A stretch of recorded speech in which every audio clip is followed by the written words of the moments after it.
Mark Selby and Chao Jin, the home favourite.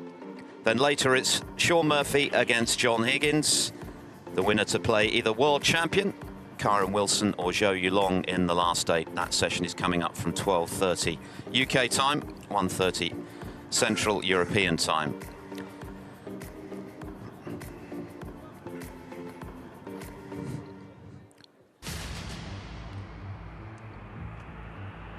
Now, of course, Pang Junxu has already played a match, and it was a terrific win, a very hard-fought victory over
it's world number 1, Mark Allen, up against Pang Junxu. First to 6 frames to book a place in the quarterfinals of the Shanghai Masters. Not the best start, catching the blue. And it's good morning to Steve Hallworth. Yeah, good morning, Phil. Good morning, everybody. Great to have your company for this one. We get to see the new world number 1, Mark Allen, in action in this fantastic event. We've already seen some superb snooker so far. Last night was, in particular, very enjoyable. Ding Junhui coming through. A comeback from Ali Carter to set up a mouth-watering tie tomorrow night against the Rocket, but 4 more spots up for grabs in that quarterfinals, and the world #1 Mark Allen will be doing everything he can to book his place there. But he's got a stern task today to overcome Pang Zhengzhu, who himself has become quite a tough match player, still only very young, but a tough nut to crack. Yes, and they've only played once before, and Pang came out on top. That was at the German Masters in 2021, 5-2.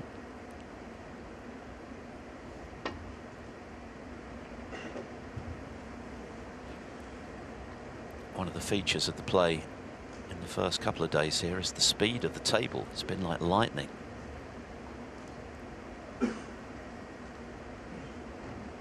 Conditions can change day to day, even session to session sometimes, but it has been a feature, hasn't it, Steve, that it's been very quick, because sometimes in Asia conditions can be heavier. Yeah, absolutely, and it's been noticeable, hasn't it, how fast this bed of the cloth is running. It just encourages good scoring for me. There's been a number of centuries already so far in this event, and a lot of one-visit snooker. You can just see the cue ball just has that extra roll on it. Yeah, 13 centuries already, including a 1-4-1 from Barry Hawkins. Top break, there's £10,000 as a bonus for whoever makes the highest break. 210,000 for the winner of this tournament.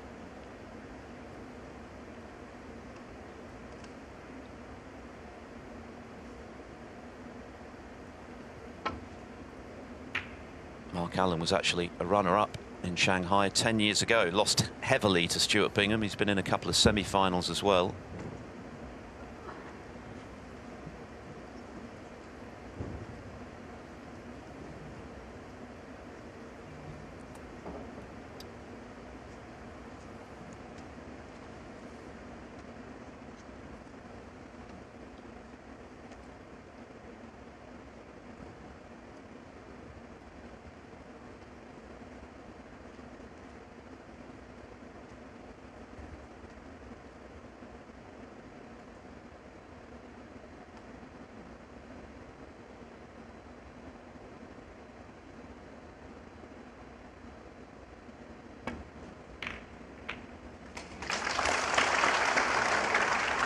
One.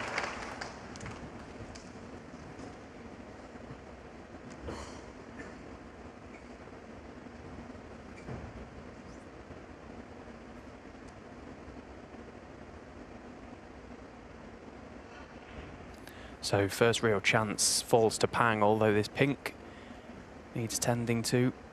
Tough pot across the table. Oh, he's played it very well. That's a good pot from Pang, particularly early on in this match. Never nice to face that type of shot so early on, but he's negotiated it nicely. 7.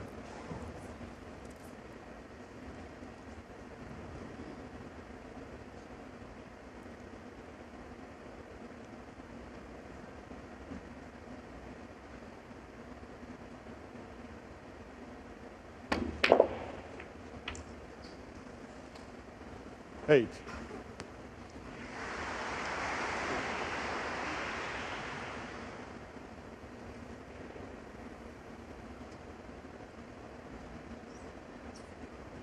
So didn't intend for the flick on the red close to the side rail there. And he's looking at this pink, but quite thin, and there's probably not much value unless he can avoid the green playing the cue ball in and out of baulk.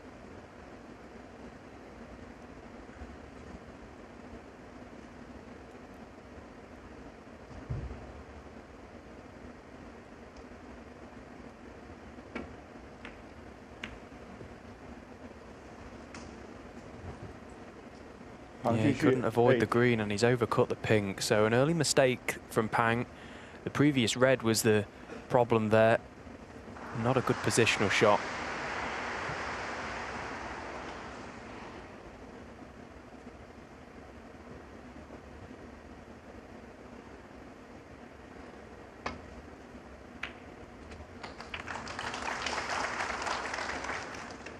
1.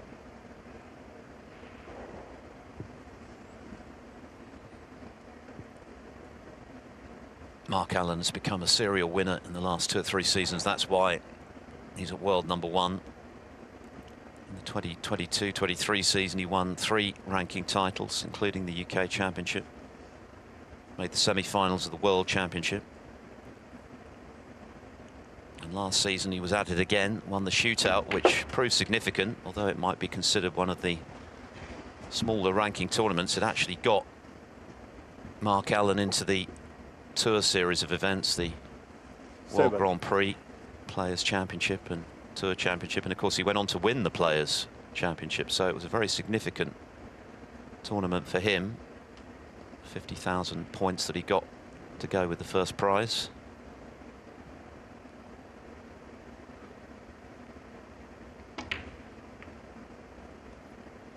Nice red.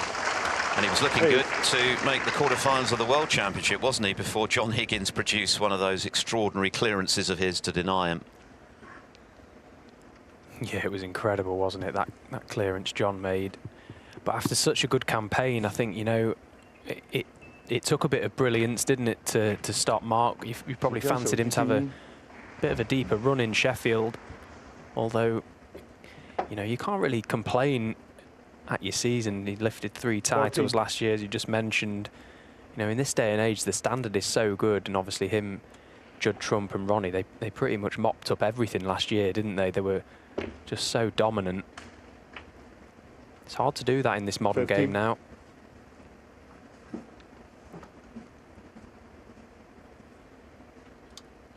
Yes, and there's been much discussion about how Allen has modified his game in the last few seasons. He used to be known as a very dangerous break builder, quite a mercurial player who, yes, could have flat spells, but then when he hit form could be devastating. Now he's prepared to take a bit more time and play the percentages.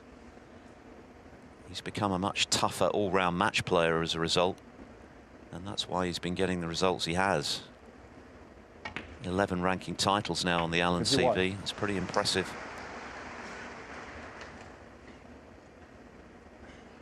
Yeah, I think in years gone by as well, he's been one of these guys that, you know, sort of over-analyses his performance, and perhaps days when he doesn't quite play his A game, he could maybe just let that get to him. But I think I just get the impression now that it's all about the W for Allen, regardless of how he performs. If he's into the hat for the next round, that's all that matters. Because ultimately, if you keep doing that, you're always going to be going close to lifting the title. And he has. He's become a very tough match player, Mark Allen. Be interesting to see how he fares this season as the world #1. First time he's got to that, the top of our sport. Only the 12th man to ever do that.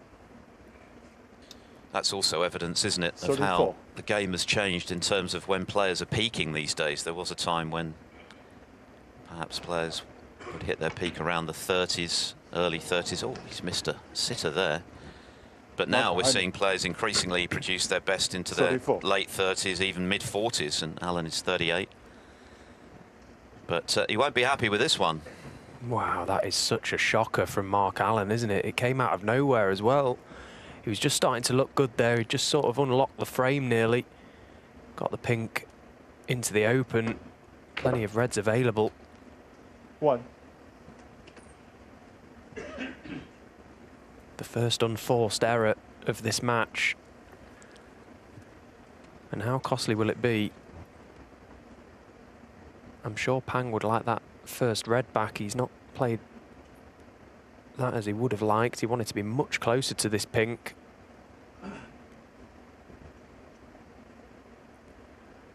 So much so that he doesn't even fancy it.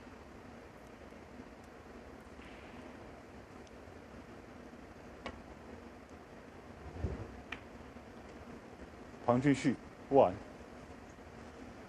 Well, Mark Allen will be absolutely delighted that that simple missed red has only cost him 1 point.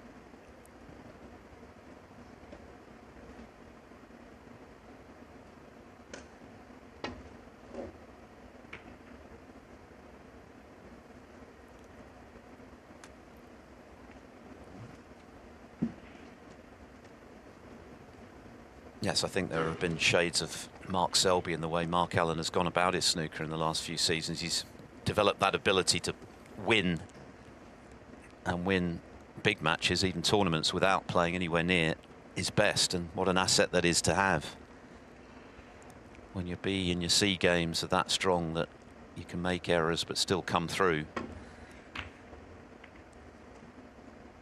Whereas perhaps in the past he needed to be closer to his best to have a chance of winning an event. Now he can, if necessary, dig deep to get the job done, even if it's not necessarily pretty.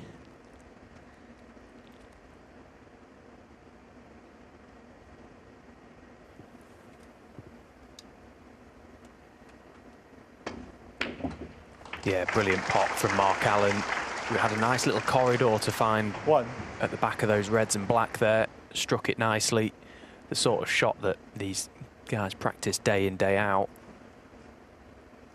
It was a poor safety shot really from Pang to allow Allen his hand on the table, because these top guys, you leave them hand on table from range and you can pretty much expect the object ball to find the back of the pocket.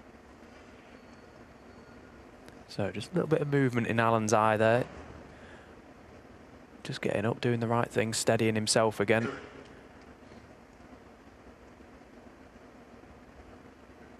Of course, this Mark Allen's first match of this event. Pang has already played one. Came through the round of 24, beating Gary Wilson 6-5. And Wilson did 6. most of the scoring in that match. He made a couple of centuries, but as we saw ahead of this one, Pang potted the key balls in the decider. 7.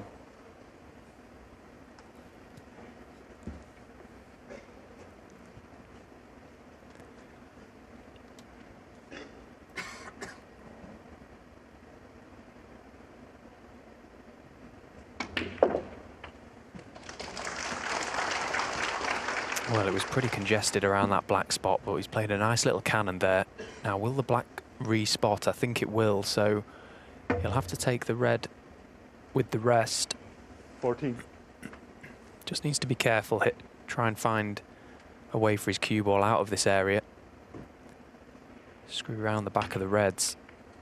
Well, he's caught the red and he's in no man's land, really. Time 15. to just tie things up, push a colour safe.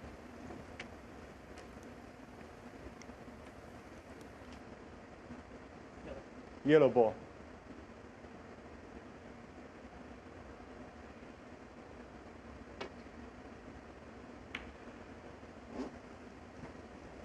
Marker item 15. So 40 the lead, 59 still on the table.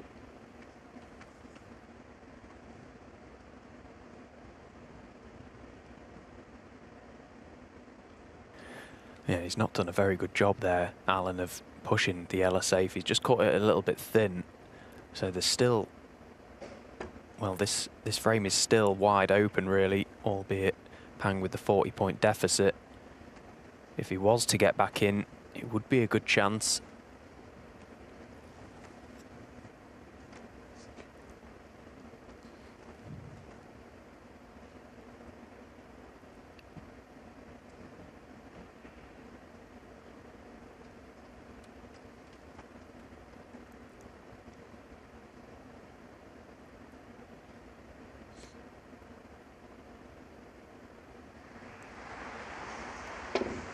Foul. Crikey, that couldn't have gone more wrong.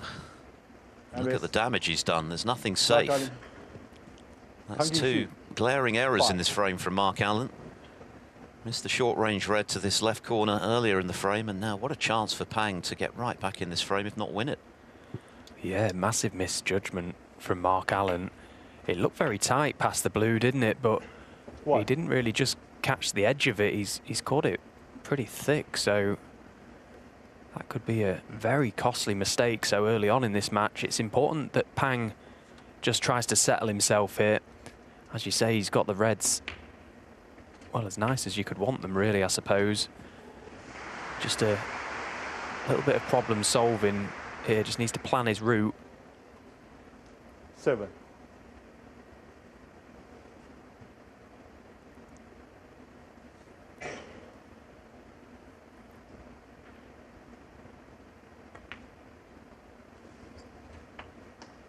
8. Well, he wanted to be much straighter on this blue. To just screw over behind this red, he may have a little bit too much angle here and have to play a little controlled cannon. You can see he's disappointed. It's a poor shot really to leave himself where he has.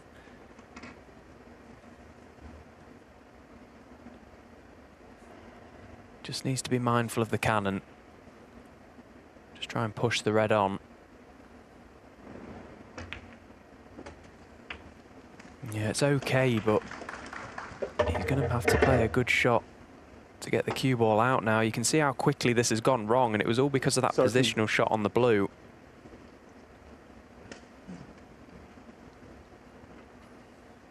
He's going to have to play this red with pace, which makes it missable.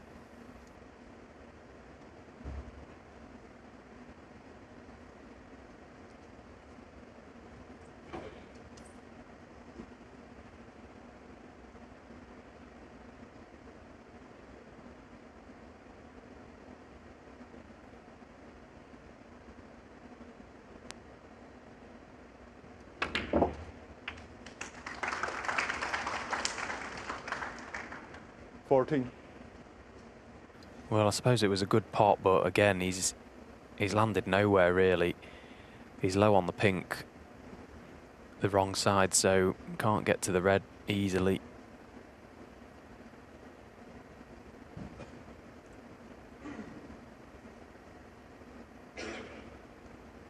He's looking at other options, but every other shot is a big shot, isn't it? So again, it might be wise to just try and tie Alan up here.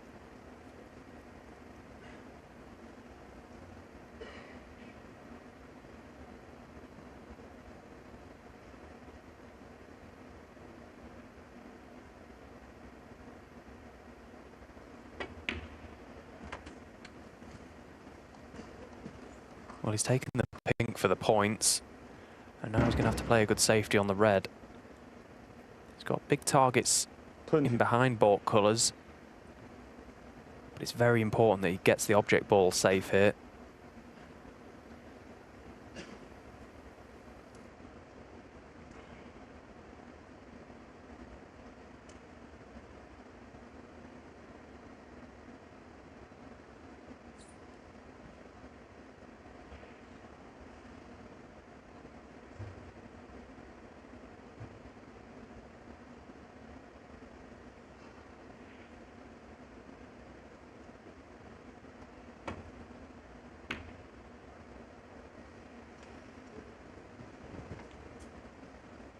Pang 20.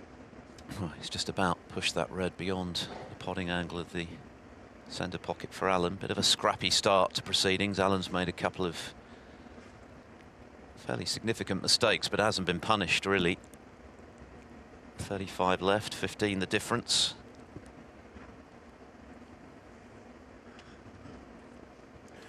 Yeah, that is key, isn't it? The fact that he hasn't been punished for those mistakes yet.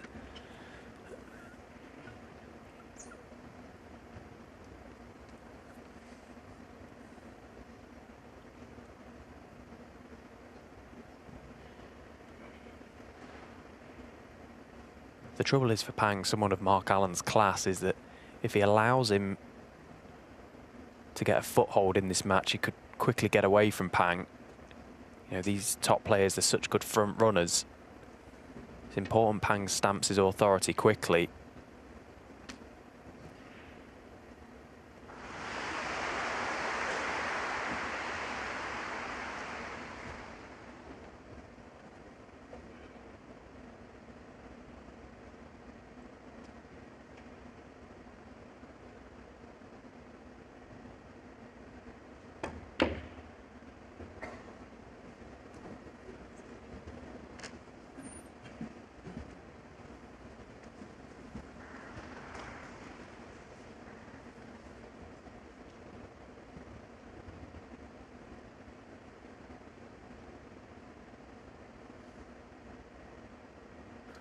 Possibly take this red onto the left corner pocket mark.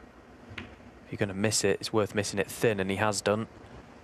Cue ball was always heading back down this area of the table with plenty of balls to try and hide in behind. He's not quite got there behind the pink, so over to Pang to try and gain the advantage here. Again, a lot of big targets on this table.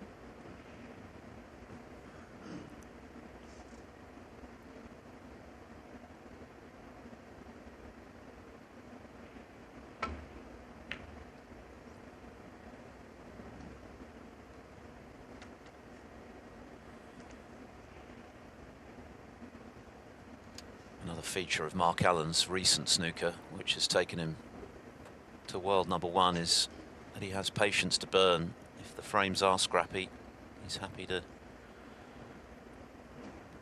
bide his time, as long as he gets the job done in the end. And from watching Pang quite closely over the last couple of seasons as well, he's not the most prolific scorer.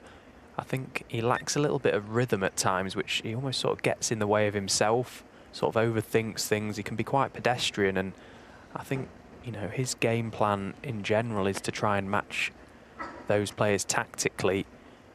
But these guys are so good tactically, so it's a pretty big uphill battle for him.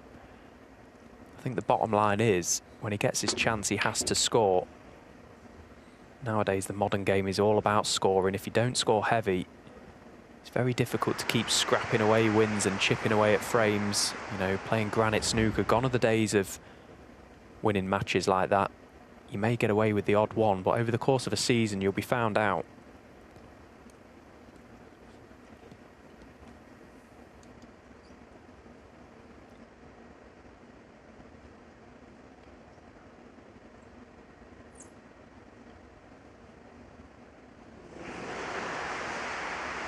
So just steadies himself for this one.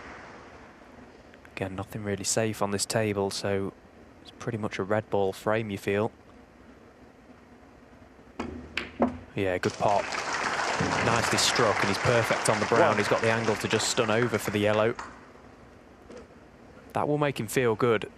They're very missable, that type of shot. He struck it well.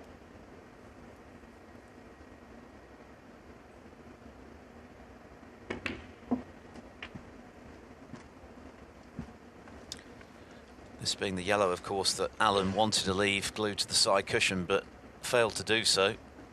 5.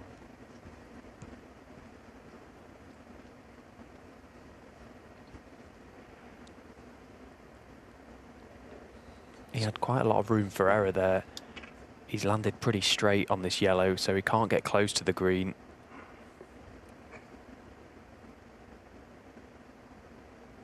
Didn't want to have to play it with the rest as well, so you would have to say it was a pretty poor shot from the brown, but he's dealt with the yellow nicely, but he needs to follow it up with another nice pot on the green. 7.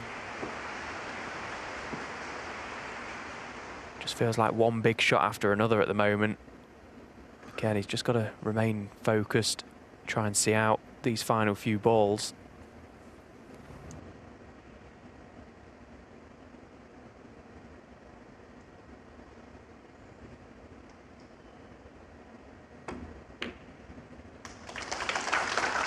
Well, that was well played. It was certainly missable, and he just shaved the near jaw, but it's gone in. So what a chance now to steal, and Mark Allen will be irritated if he does, because he's had good chances in this frame.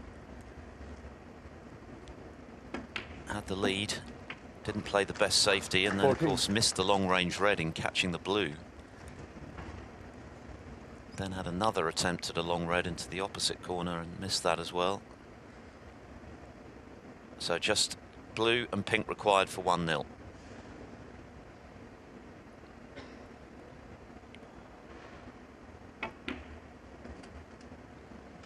$19.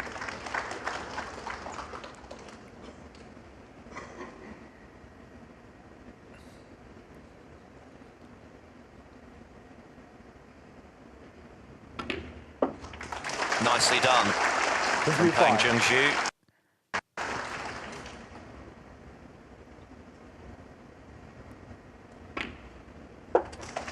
Clearance of 32 to steal the opening frame against the world #1, Mark Allen. Perfect start for the underdog. He leads 1-0.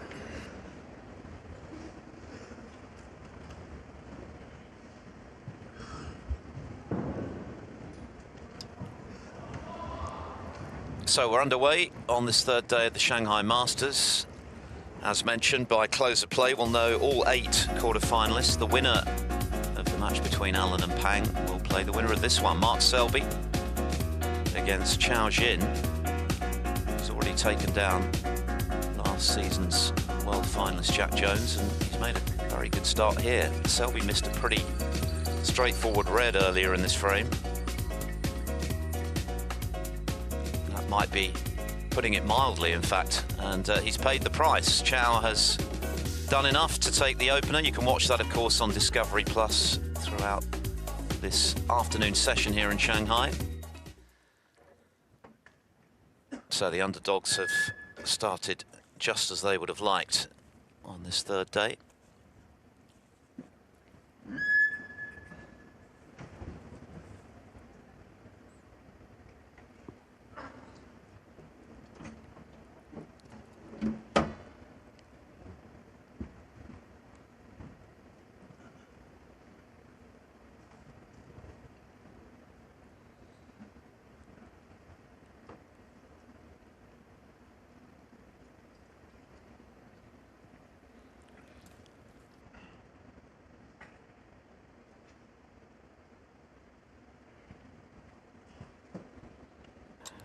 Second frame.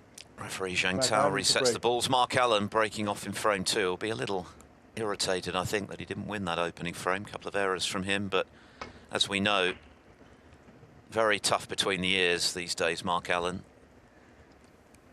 And I'm sure he'll shake off that disappointment pretty quickly. But nevertheless, Steve, that was a great frame for Pang to steal. Yeah, the clearance was far from tidy, wasn't it? But it was a very important one because Mark did make a couple of mistakes, and when you do that, it's very important that the other player punishes the mistakes, because, as I mentioned, Mark Allen, the type of player that if he gets his neck in front, it could be quite hard to stop. We saw yesterday with Mark Williams against Judd Trump. Williams made a couple of unforced errors, and Judd, the champion that he is, he smelt blood and he pounced. And he put Mark under it from the off. It's important that Pang tries to do that here. Okay, it's going to be a tough task because Mark is our current #1. But it was important he won that first frame, and he did.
There's a golfing class when it comes to break building. Pang has only made 45 career centuries. He turned pro in 2020. Made 15 last season. Mark Allen, on the other hand, has now made in excess of 600. Of course, he's been a pro since 05. He made 47 during the last campaign.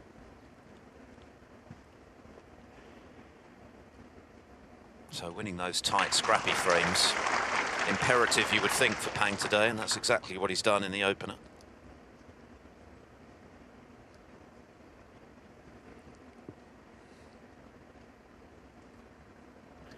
I suppose the one thing that you can sort of commend Pang for is that regardless of who he's playing, he always tries to dictate the play on his terms, whether he be playing a top player or someone lower down the rank. He never changes his game.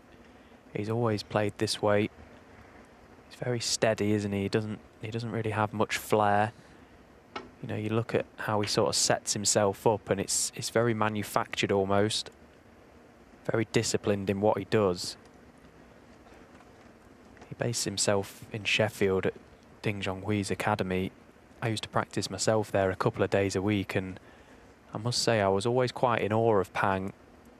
You know, some days I'd arrive there at 9:30 and, you know, play a couple of sets with people. He'd already be there, and he'd be there till, you know, 5, 6 o'clock at night, just playing solo all day. You know, just constant routines and different shots, long balls, just non-stop, absolutely peppering it. He's very dedicated to his practice.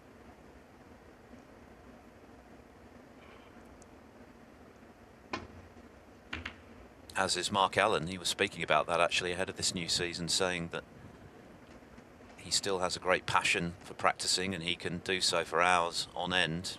John Higgins, on the other hand, who's obviously in the final stretch of his career, has said that he's found it increasingly difficult to practice solo in particular. He still likes competing against fellow players on the practice table. I think he's been playing with Ross Muir in the build-up to this tournament, but he's finding it increasingly hard to do more than 1 or maybe 2 hours on his own. Just doesn't quite have that same drive that he did when he was a young man like Pang, which I guess is understandable. Yeah, it's a tough game really in that respect, isn't it? Because when you are practicing, you're very much on your own at times, and it's sort of all on you to do the work. And sometimes it's not just about practicing and hitting balls, it's about what you actually do when you're there and trying to make it as productive as possible, which at times can be very tough, as Pang slots in a superb red, fully committed to that, dropped the red in. You can see he stayed with it the whole way. Fantastic pot, and now needs to follow it up with another nice one on this black. You can see the black spot well and truly available. This now the key shot to getting in this frame.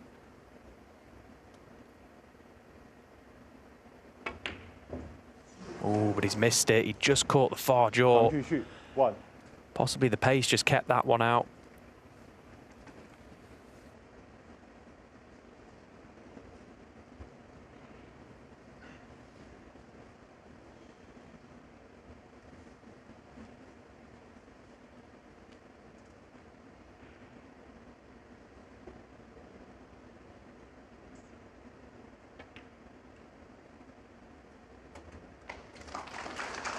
Well,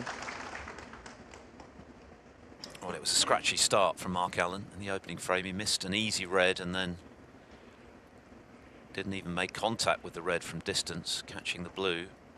Ultimately it cost him, but this is a chance now to get his arm going.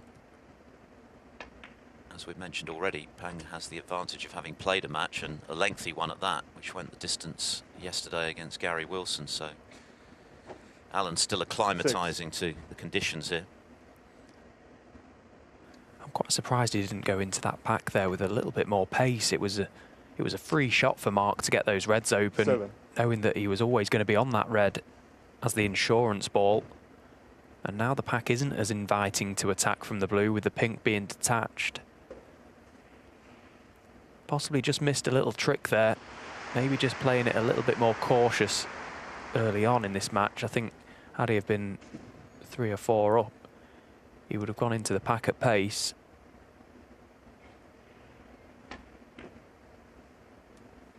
Yeah, and he was up very quickly off that.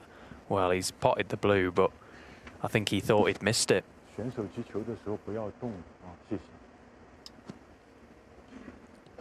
And given that that clearly wasn't played as intended in the end, he's had a result, hasn't he, to not only see the blue go in, but be on this red as well. 13.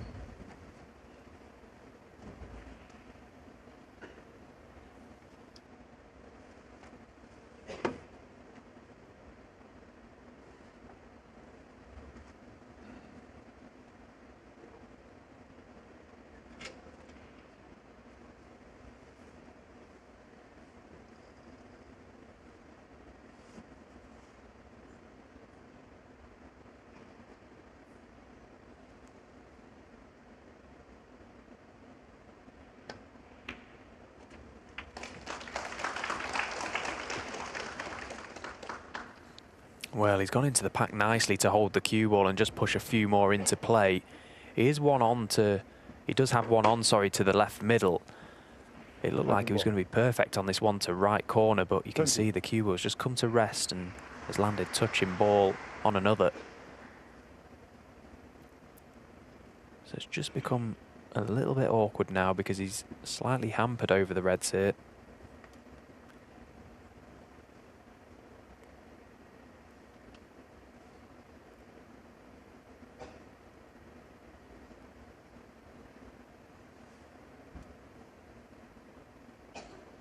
It was that type of shot where cue ball going into the pack, you feel, you know, you'd be unlucky not to finish nicely.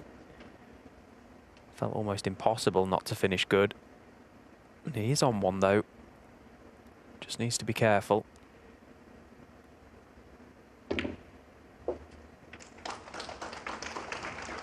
$21. So he's one good positional shot away here from being back in perfect position around the business end of the table.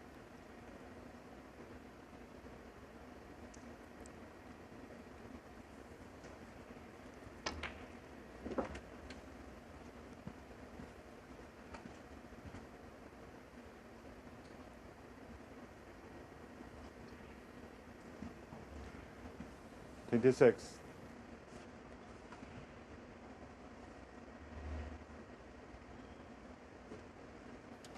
Not much doing there. Shake of the head from Mark Allen.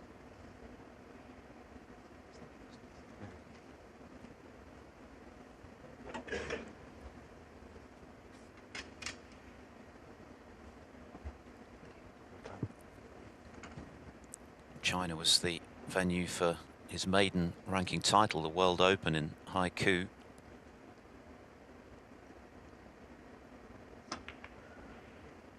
Tournament he successfully defended back in 2013.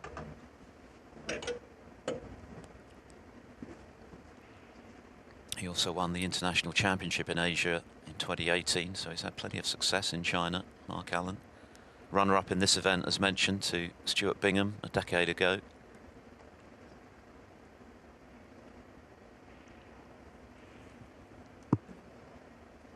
And it's an exciting campaign ahead for him, isn't it? You know, every snooker player's dream is to get to the top of the rankings, and of course Mark has just achieved that.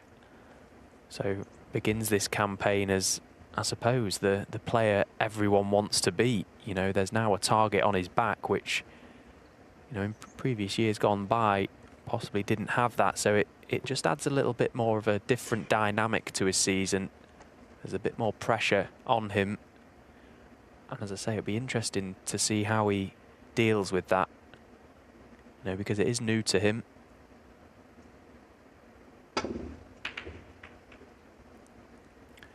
And so far in this match, it's been a pretty shaky start from Mark Allen. There's been a number of errors. Pang's just got to pick up on this, you know, sense what's happening out there in the arena. He knows that Mark Allen is not quite at the races today, and it's definitely a chance for him to put Mark under some early pressure.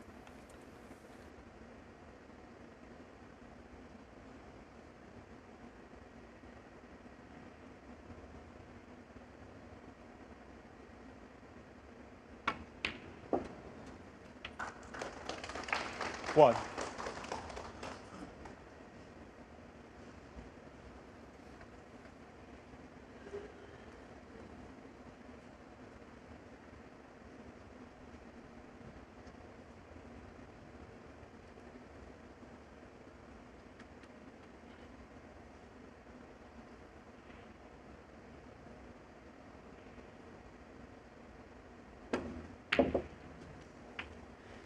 Yeah, the other pressure for Allen this season, aside, as you say, from now being a target, is that he's got plenty of points to defend from the success he had 2 seasons ago. So he's going to have deep runs in those events to avoid losing points, like the UK Championship. That's the flip side of having success, isn't it? That it can then come back to bite you a couple of seasons later if you're not in the same form. Yeah, and that's how cutthroat the rankings can be now. you know, the 2-year rolling system, it very much rewards consistency. And you often see, particularly further down the rankings, that a player has maybe 1-2 good seasons, but then come that 3rd year when they're having to defend those points, if you sat around the 64 mark in the rankings, you can quickly see and see yourself be put under a lot of pressure come the end of the year. We always see it, don't we? Those guys around that 64 mark. Comes down to the World Championships. There's always a lot of pressure out there.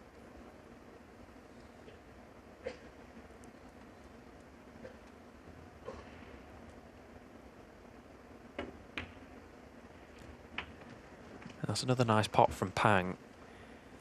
He himself has yet to find perfect position, really. He's just losing his cue ball a little bit, 16. just chasing it around the table. Again, these conditions, if you're timing the ball nicely and you've got full control over it, the game becomes very easy.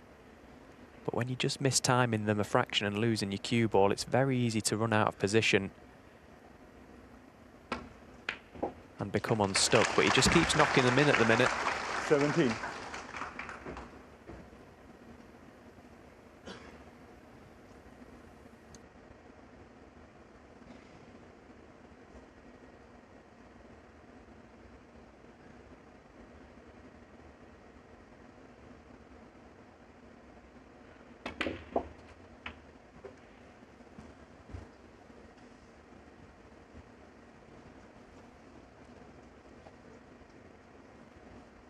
Four.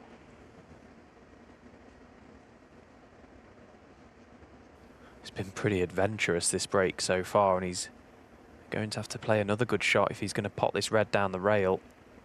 Look at how thin it is from where the cue ball is. Looking at the red just beneath the pink, which is also very thin to middle.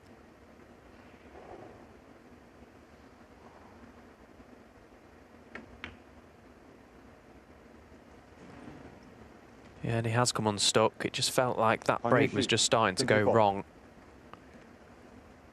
Wasn't able to get hold of his cue ball and it's cost him.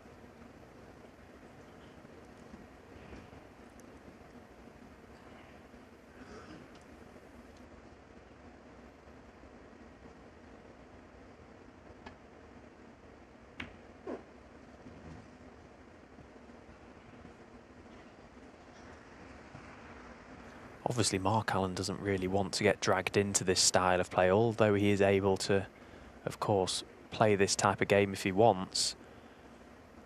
He'd prefer a much open game. His strength is when he gets in the balls and he's scoring heavy. Usually around the black spot, he's pretty devastating. But as I say, Pang's a tricky opponent because he's able to just sort of dictate the rhythm of the match. I've seen no end of games go like this with Pang.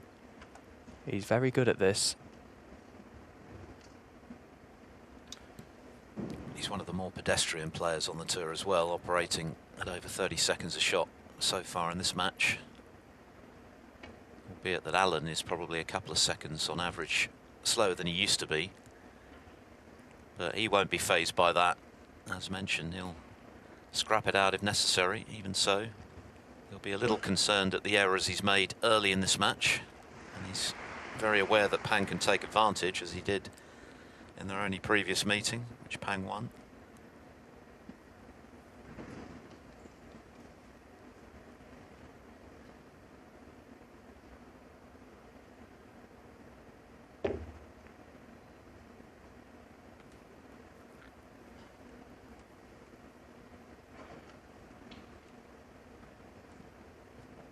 Currently sat at 29th in the world rankings, Pang Junxu, and you don't get that high up in those rankings without being pretty consistent throughout the season. It's all about winning matches at the end of the day, regardless of how you do it or how it looks.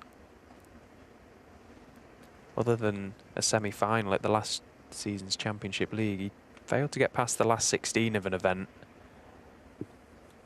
But as I say, those first couple of rounds in every tournament are pretty big, and if you can become a player that wins the majority of them, you're always going to be heading in one direction in the rankings, and it's upwards. Yeah, and that one round of 16 was in a lucrative event as well, the International Championship.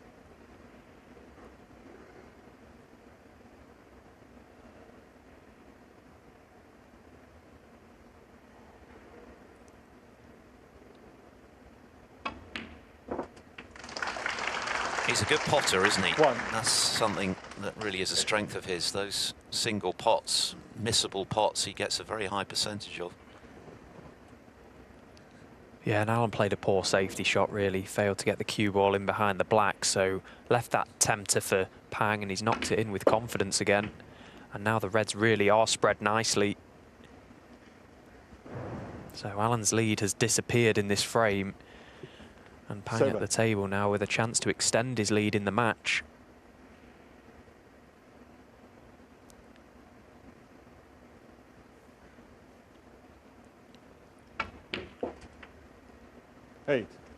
The more Pang can just inflict early pain on Mark Allen, it just puts him under that little bit more pressure. It just asks Allen the question of, can you turn it on? Can you find something? Because at the minute, he's looking a little out of sorts.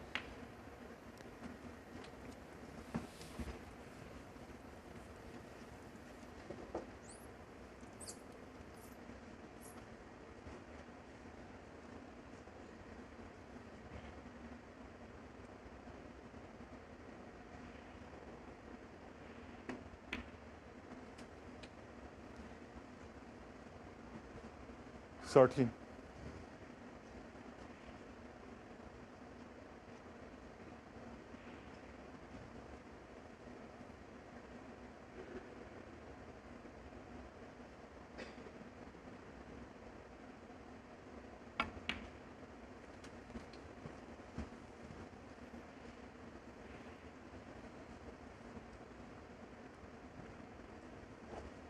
15.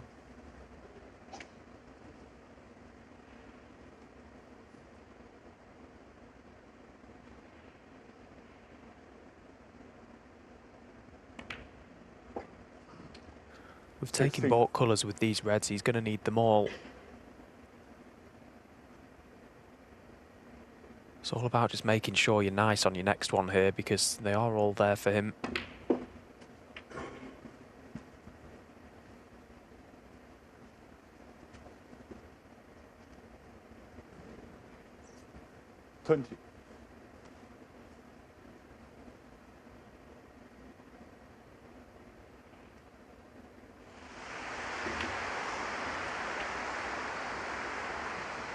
$21.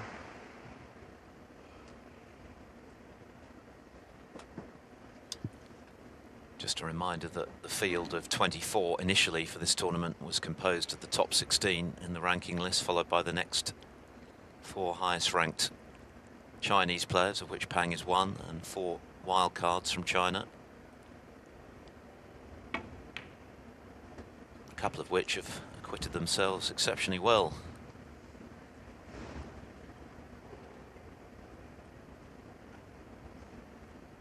$23.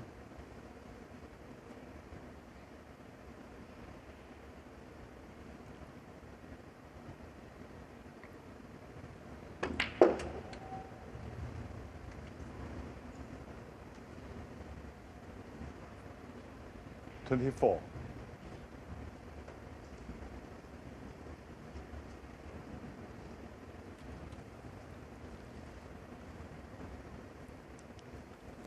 So blue puts him 28 points in front. So he will only need the red. But can he get nicely on it? He wants to be right behind it if he can. Well, he tried to come across the face of it. He's missed the blue, and I suppose he's been quite fortunate because the blue has then come to cannon the cue ball.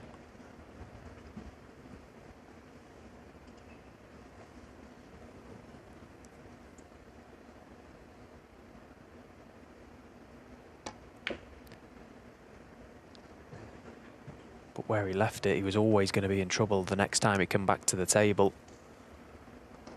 And he is. He's in a snooker. He's got to hit this red and get it safe, because there are no colours safe on this table. No insurance for Pang. There you can see it's a pretty full snooker. Possibility of a swerve around the yellow, but it's a pretty big one. So looking at the one cushion escape, he wants to hit this red. Probably play this with a little bit of pace to try and get distance.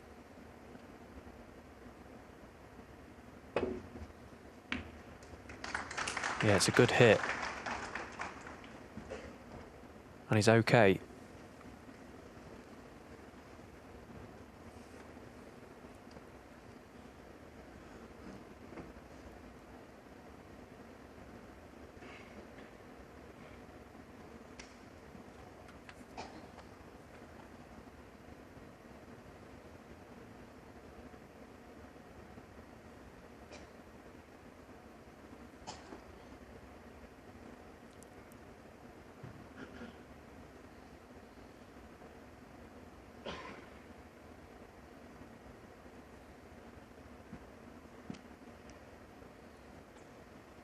So it's not all that easy to send the red in and out of baulk here. That blue looks a pretty big ball. So he may look to try and send the red twice across the table onto the baulk cushion. Try and get the cue ball back down this end of the table. Well, he has tried to get the red in and out, and he's done a pretty good job. Although the pace is no good, and he's left the red on for Pang.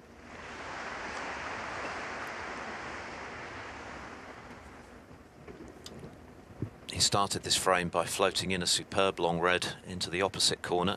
If this goes in, it's surely going to be 2-0.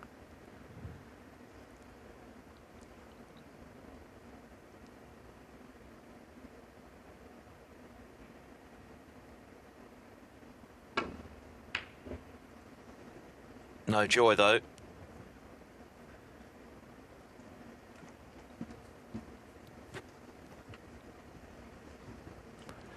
I fancied him for that one. It's the type of shot he practices day in, day out. He didn't really strike it with much authority, did he?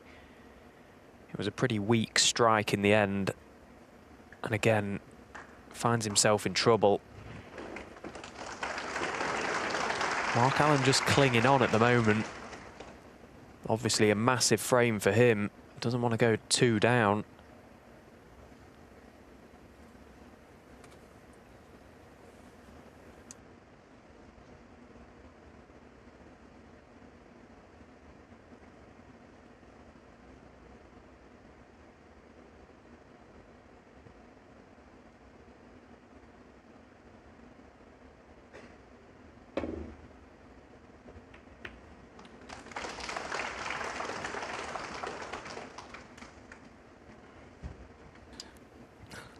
That's worked out pretty well in the end. The problem here for Pang is that there's no safe colour to come to his rescue. If Allen does pop the red, he would be favourite to win the frame, even though he's 23 behind.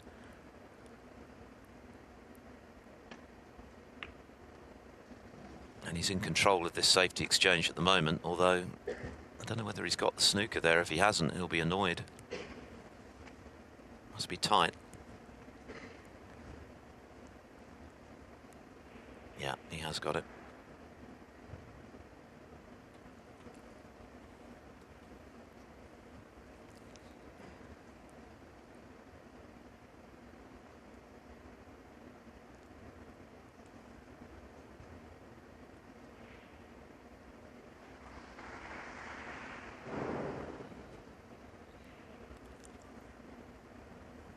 Maybe he hasn't.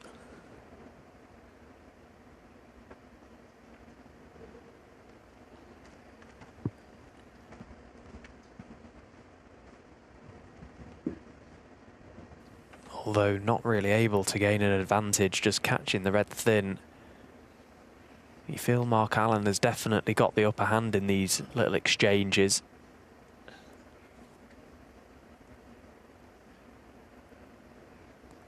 It's important that Mark doesn't accidentally push a colour safe at some stage, because as you mentioned, they're all there.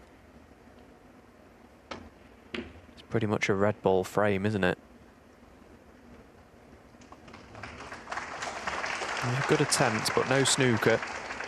Pang can get through to this red. Just coming around to have a little look if the red will pass the black. By the way, Mark Selby has won the second frame on table 2. So he's level now with Chao Jin. Winner of that plays the winner of this in the quarterfinals.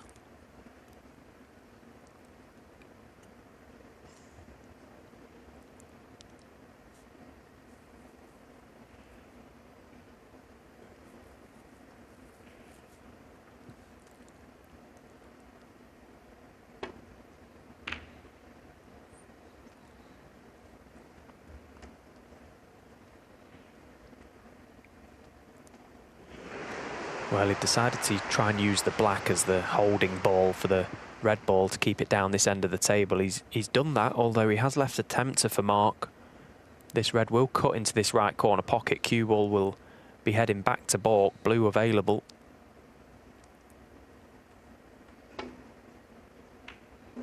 Now that's a very nice pot from Mark Allen. Could do with the cue ball bouncing off this cushion.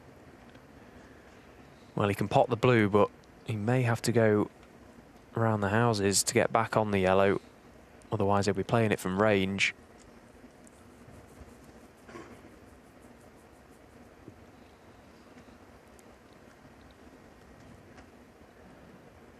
Well, again, not even tempted. Mark Island, 1. He's playing a very conservative match at the minute, isn't he, Alan? He's not yet able to get any sort of rhythm.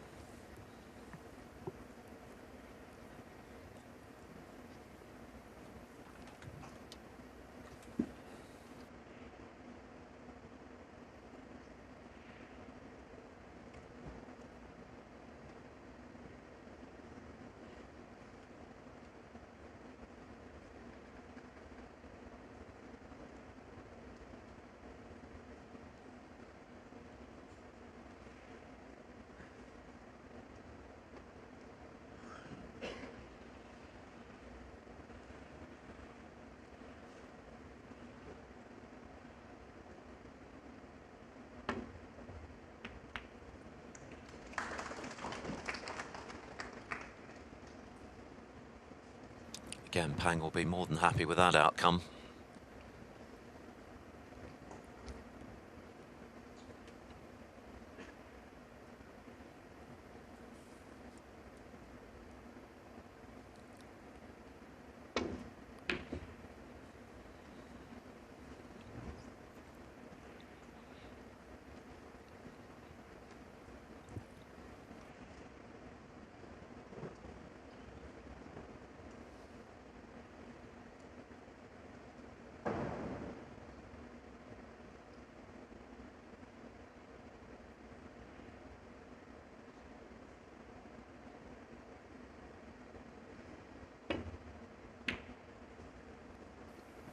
Pang only needs the yellow and green, so you can't see him taking anything on that he doesn't feel is a high percentage that he will get.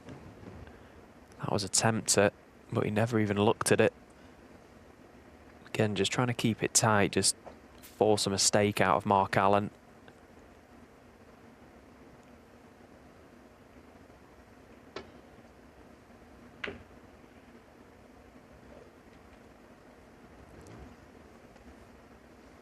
Pang understands the importance of winning this frame. Taking a 2-0 lead against the world number 1 is a big positive for him. Gets him obviously in front and a real foothold in the match. And as we've already referred to, Pang has this really nice ability of being able to dictate play for him. He can slow things down when he wants to. And then it'll all be on Mark Allen to try and force himself back into this match, but that's a poor safety shot from Pang. I suppose the only good thing is he has caught the green with the yellow and it's pushed it a little bit safe, but Mark has an angle on this yellow to try and play in behind it.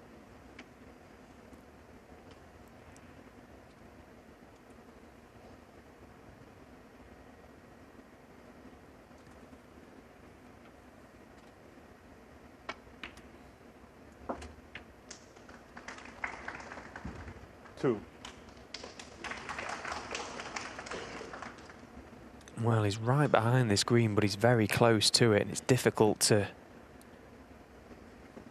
play any sort of position on the brown. He's just got to sort of stab down at this to avoid the push shot.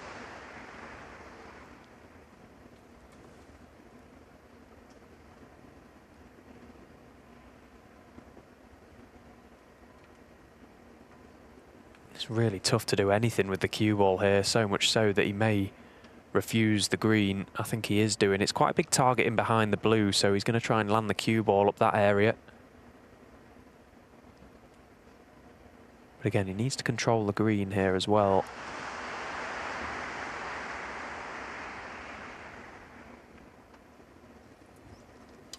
You saw from his reaction, his fury at catching the blue. That wasn't part of the plan, because of course he's also pushed that a bit safer in the process.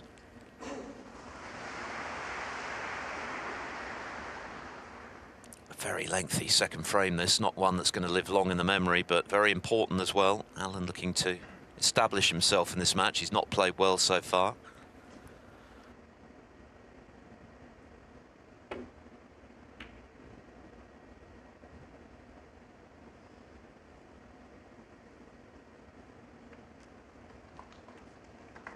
And it was a straightforward safety shot for Pang, just able to clip the green thin. Big target on this top cushion with pink and brown both balls. He was able to snooker in behind really from distance.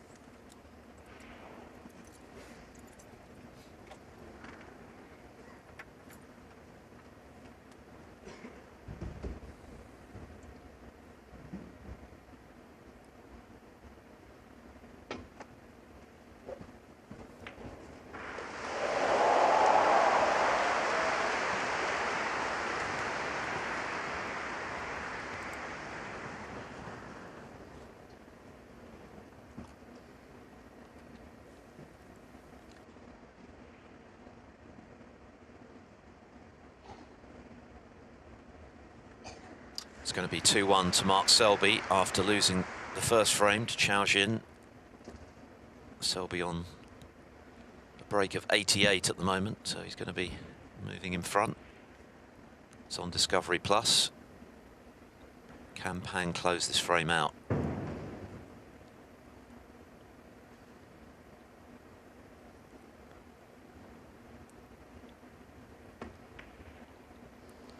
Excellent. Very nice pot from Pang. He weighed up his options there. The safety shot was just as difficult as the attempt on the pot. There you see 23 ahead with just the 22 points remaining, so Mark Allen now needs a snooker.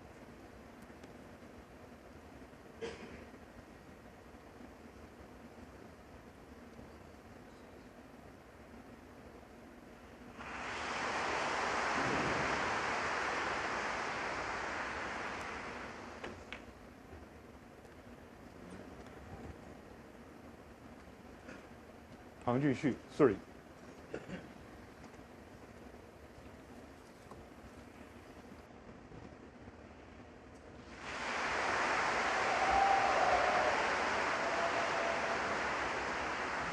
And the excitement from the neighbouring table will tell you that Mark Selby's completed the 14th century of this tournament already. Alan, of course, needs a snooker. 4.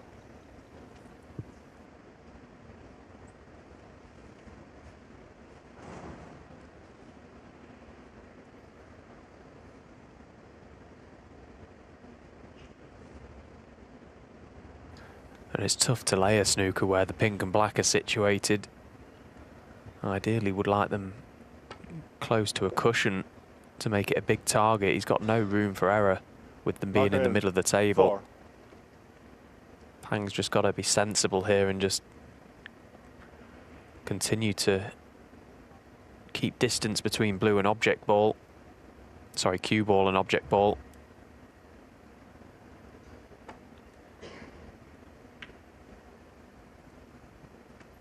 If Mark Allen is going to lay a snooker, it's going to have to be pretty good. Needs that cue ball tie in behind either pink or black, which is not easy to do.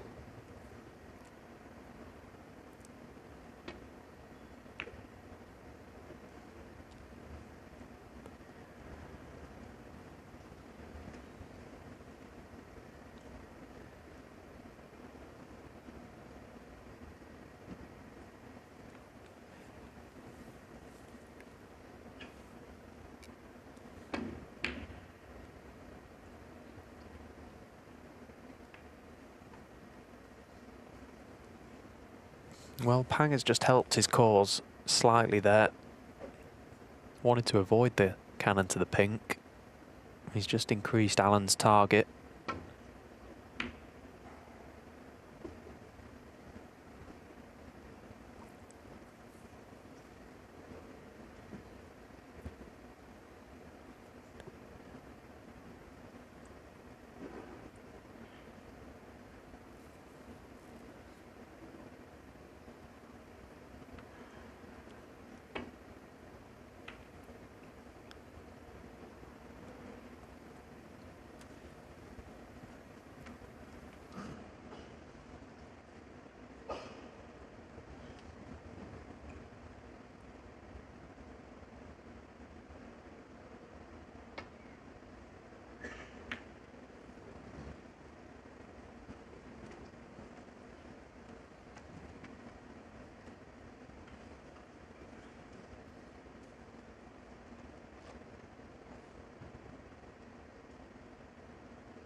It's been a bit of a slog, this frame. There you go, 40 minutes and counting. At the moment, Pang remains firm favourite to win it, with Alan needing a snooker, with only pink and black to play with, both of which are relatively out in the open. Alan hasn't settled at all in this match as yet.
That looks pretty good.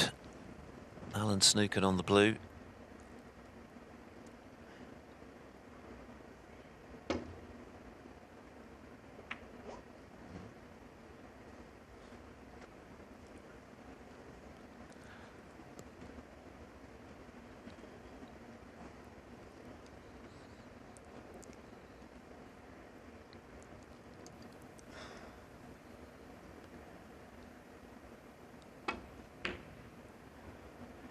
Well, now that pink is closer to this top cushion, it wouldn't be a bad idea for Pang to just try and push the blue over a corner pocket, which he's tried to. Even if Alan pots the blue, he's then got to try and lay a snooker in behind the black, which is in the middle of the table, which again is very tough. I'd be inclined to try and just push this blue over a pocket, try and force Alan to take it off the table, so then he has to move the pink. Because it's one snooker regardless.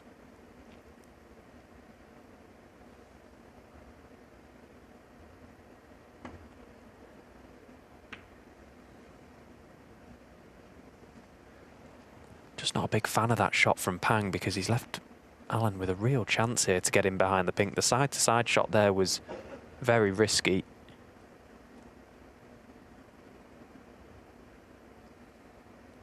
Allen will be playing this with a lot of left-hand side. The pace looks a little bit too firm. He was very close. It was a good attempt. But again, Pang asked for that. He could have been in a lot of trouble there, and it would have been his own fault.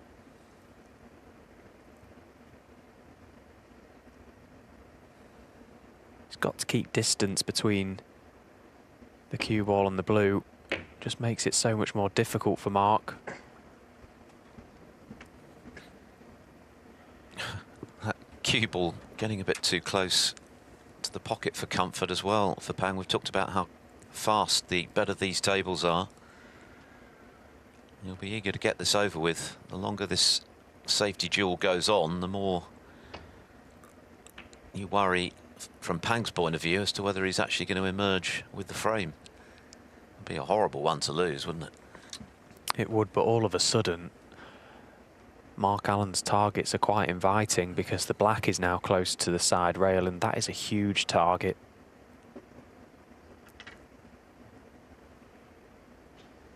And now the option for Pang to push the blue over a corner pocket isn't really available because that black is such a big target.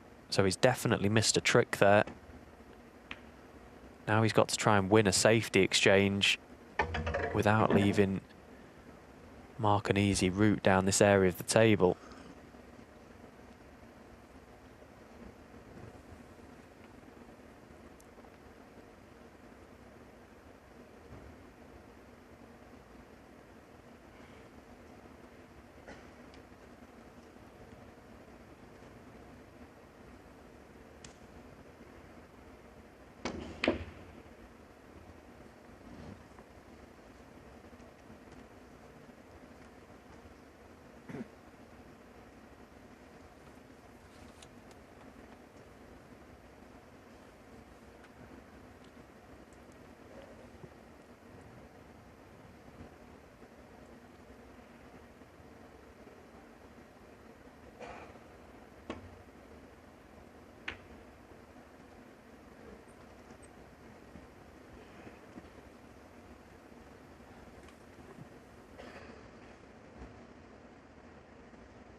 Of course, this Shanghai Masters just seems to grow and grow each year. The crowds are always exceptional. We saw last night just how busy and loud it got here in the arena while Ding was playing. Albeit it's no longer a ranking event, it's still an event the big boys want to win. This looks a very good line from Mark. Fantastic shot. It's been coming, hasn't it? 47 minutes now.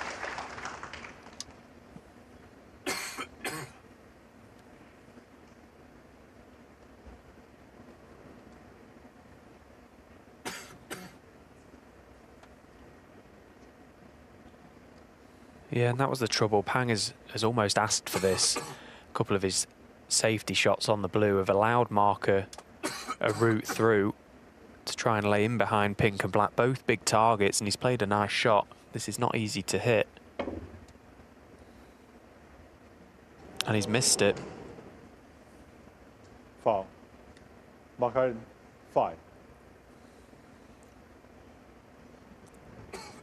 So all of a sudden, this frame is now very much live.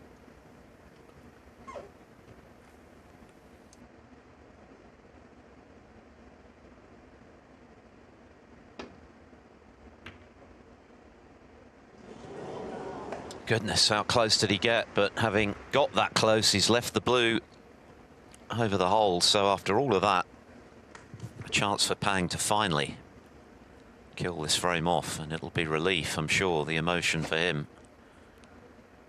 if this goes in.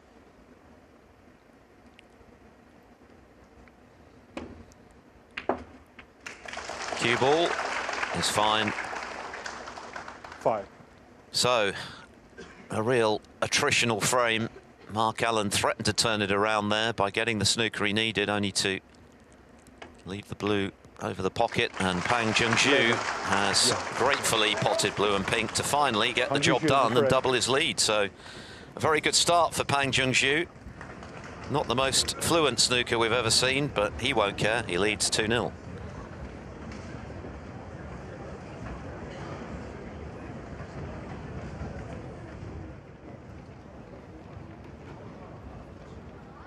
Now over on table 2, Mark Selby, who lost the first frame, missed a glaring red and paid the price. Chao Jin punishing him, has since responded with a century to lead 2-1 and has a lead in this frame. But as you can see, Chao, I should say, is back at the table. Ball's pretty well spaced out, so a chance for him to possibly share the spoils at the interval. They're well ahead of the game at the moment after the 50-minute plus frame we just had on table 1. It's the way frames go sometimes, but Mark Allen will certainly feel he needs to up his game significantly, try and find a bit of rhythm, which has been completely absent so far. And Pang has just done enough really to win the 2 frames without playing especially fluently himself. So a great start for the underdog on table 1. And of course, the table 2 action you can watch on Discovery Plus. The 2 winners of these matches will face off tomorrow in the quarter-finals.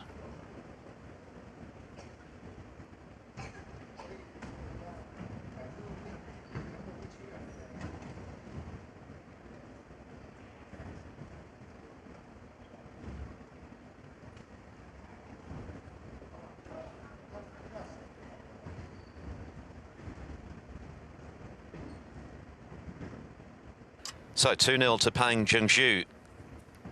Mark Allen needs a response. He's not really been able to get going at all as yet. He did threaten to turn that frame his way right at the end, laid a good snooker, and then got very close to the pot on the blue, but because it was so adjacent, it stayed over the hole, and Pang gratefully potted it to double his lead. Still a long way to go in this match, though. Of course, it's the first of 6 to go through to the quarter-finals, where there's a guaranteed £35,000.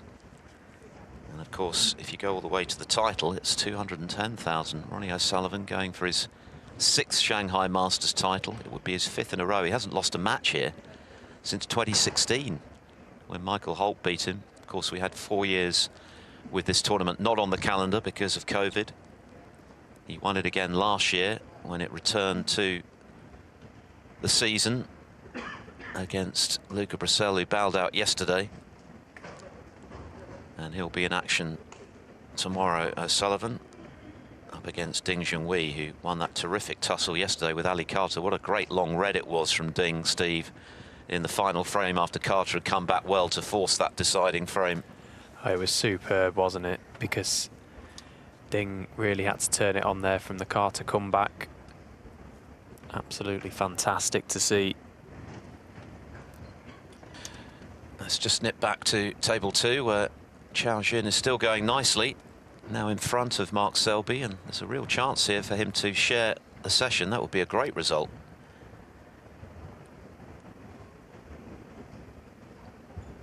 Big occasion as well, isn't it, for the wild cards? He's already come through a game, as we've mentioned, beat world finalist Jack Jones, but the money gets really serious. You know, for someone that possibly isn't playing a lot of snooker, particularly in arenas like this, currently on £17,500, playing against one of the game's greats. He got into this tournament by winning the amateur version of the Shanghai Masters. He lost to Chu Li, another of our wild cards, but the fact that he made the final got him in, and of course, as Steve mentioned, a great win over Jack Jones, 6-2, comprehensive one against the world finalist.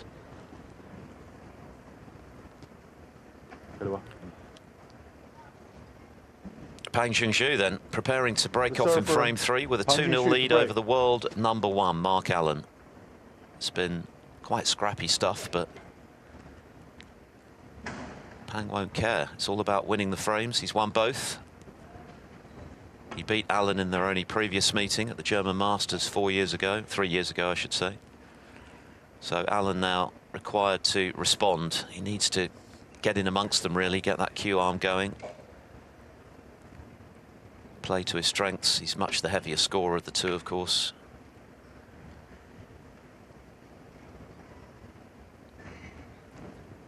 And that's key, isn't it, for Mark Allen? And of course he knows this. He's got to attack. He can't keep getting bogged down with this style of play that Pang's happy to play, because it just doesn't allow for any rhythm to be developed throughout the match. And then, you know, when the frames go close, anyone can win them. Allen's got to try and get in and do the heavy hitting. Of course, we all know he's more than capable than doing that, but sometimes when you're out there, it's a fine balance between forcing the issue and playing overly aggressive.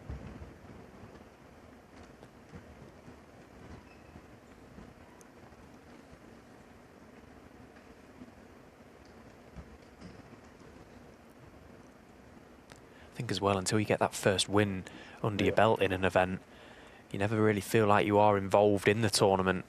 So Allen will be desperate to get his name into the quarterfinals. But it was never going to be an easy task, this match, for him.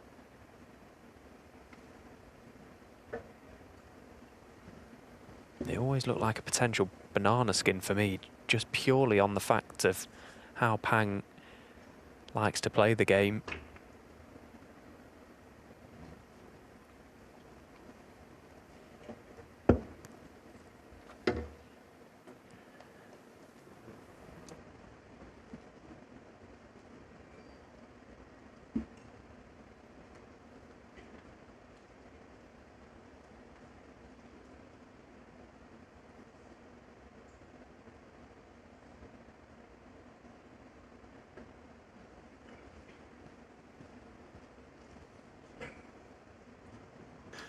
Well, the tables are quick, but they're not that quick. Mark Allen, 4. That is a big misjudgment. He's an absolute country mile away from that pack of reds.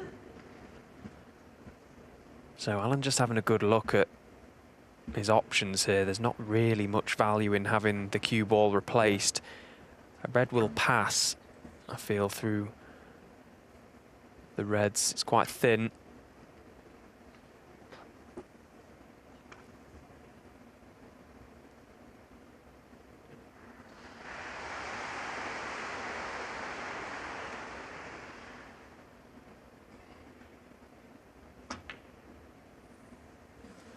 Well, he's missed it, and he didn't really fancy it, did he? Because you can see where he's left the cue ball.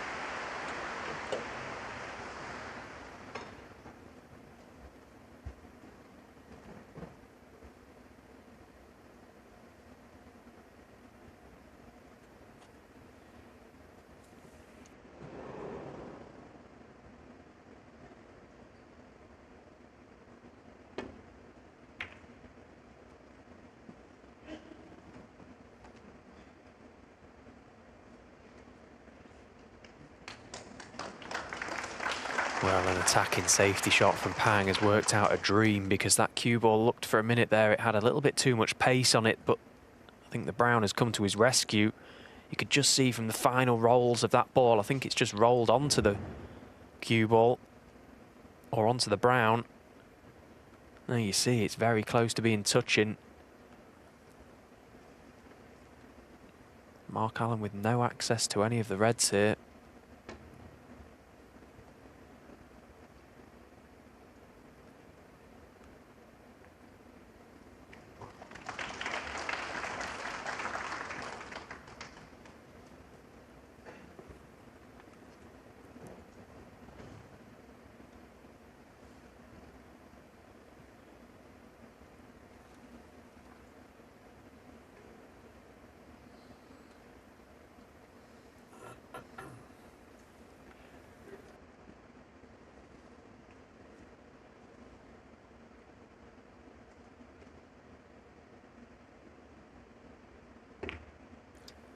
Two cracking matches in the evening session here in Shanghai to complete the quarter-final lineup. Foul. Sean Murphy's playing John Higgins, and world champion Kyren Wilson is up against Zhou Yulong.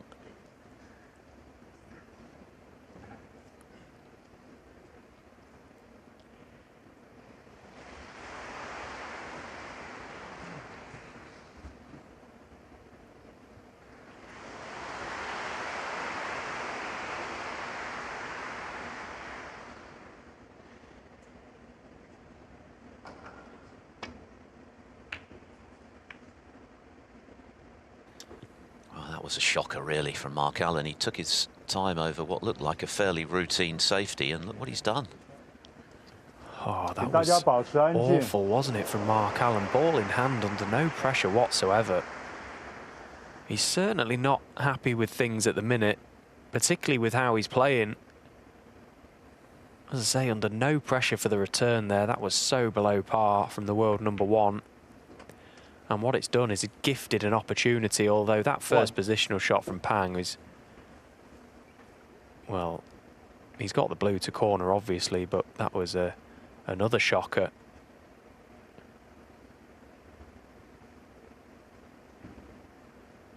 Again, it just needs to steady himself, Pang. He can clearly see that Mark Allen is struggling.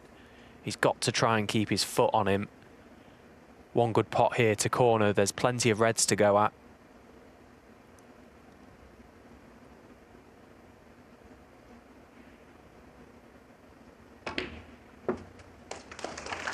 Nice pot, but he's lost his cue ball again.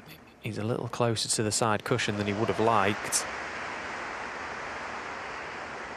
6. He's got a red through the gap here, and he would like a little bit of angle, and he has got that angle, so he can just punch the cue ball out for the pink to middle.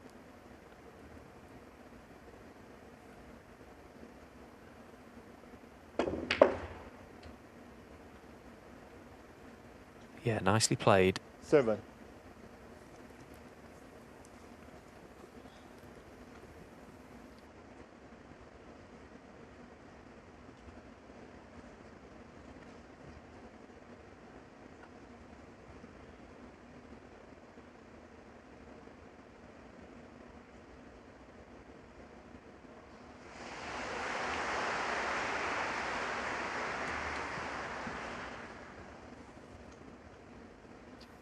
So just having a close look at where this pink will re-spot.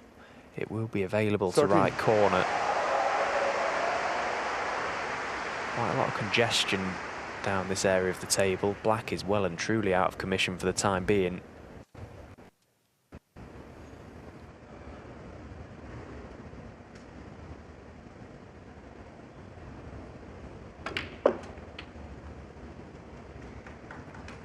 $14.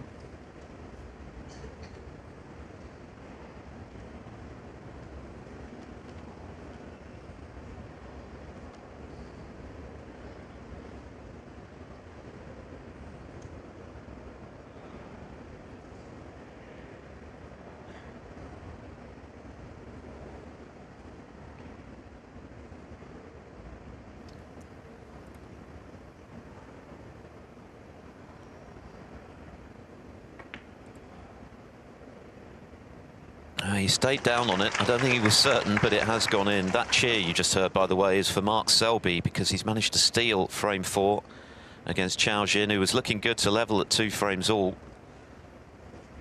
But Selby has got back in on the colours and has pinched it. So he leads 3-1, helped by that century earlier in the session. Coverage will resume on Discovery Plus when they come back from their mid-session interval. What a chance this is for Pang to punish that extraordinary blunder by Mark Allen in playing safe. Looks like he's hampered now on the pink now with that red. Yeah, he can't really buy himself a positional shot at the minute, can he, Pang? He's just constantly playing recovery shot after recovery shot, and the problem with this is that sooner rather than later, you're probably going to come unstuck. When you're chasing that cue ball around these quick conditions, it's very difficult to keep going.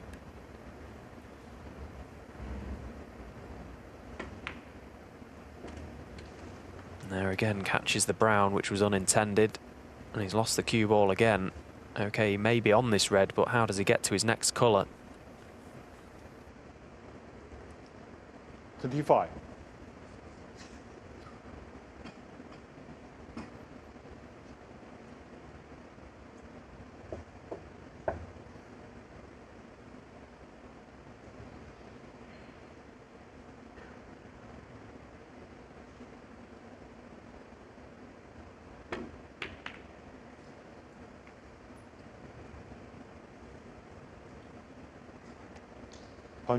So there you see the lack of cue ball control throughout that visit has ultimately cost Pang.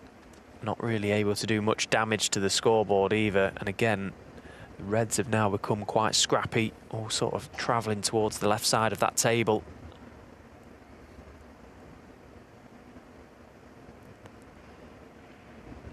It's just starting to feel like, unless something happens quickly with a little bit of inspiration from either player, this game could be very scrappy in general. Although that's a good start from Mark Allen, a nice long red. It's a nice red to have, the cue ball always travelling back to baulk. Now again, a confident Mark Allen here would float the yellow into the middle. You can just run the cue ball down the table. Two reds to play on, one beneath the pink, one to left corner, one to left middle as well, so he's got options. But he's missed the yellow. He's just not there today, is he, Mark Allen? It's all a bit of a struggle for him.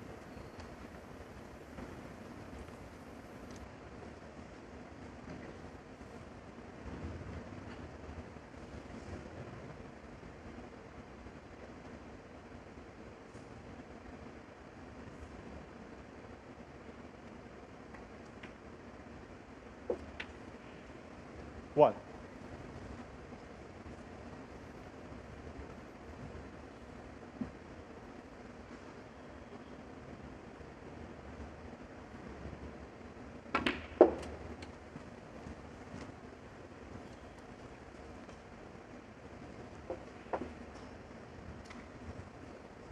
Six.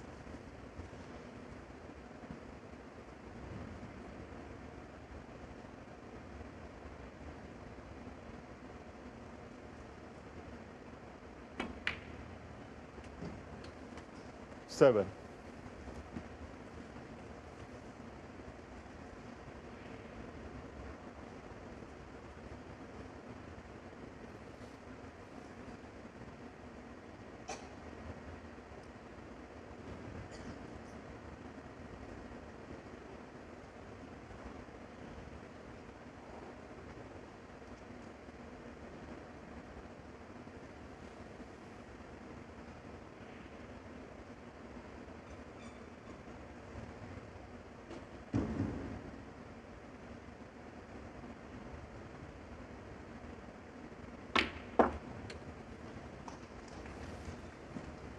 So still plenty of work to be done for Pang here. He's got these two reds to the left of the table which are available to him before he's going to have to 13. play into some reds and try and promote them from the cushions. They're all covering one another, all very awkward. Slowly building a lead in this frame, but he will need those reds in open play. So choosing to take the outer red of the two here for positional purposes. Yeah, nicely played. 14. So again, the last of the loose reds available for him after this pink before he needs to really think about getting into them.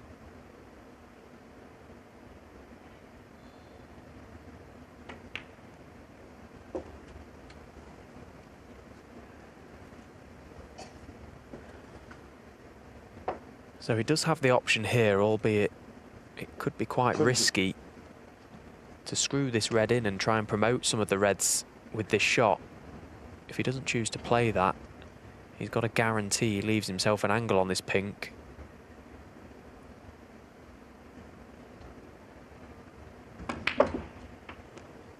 Well, he's played up for the blue and he needs the cue ball to run. 21. Yeah, he's okay. He's got an angle. So big target to get into those reds.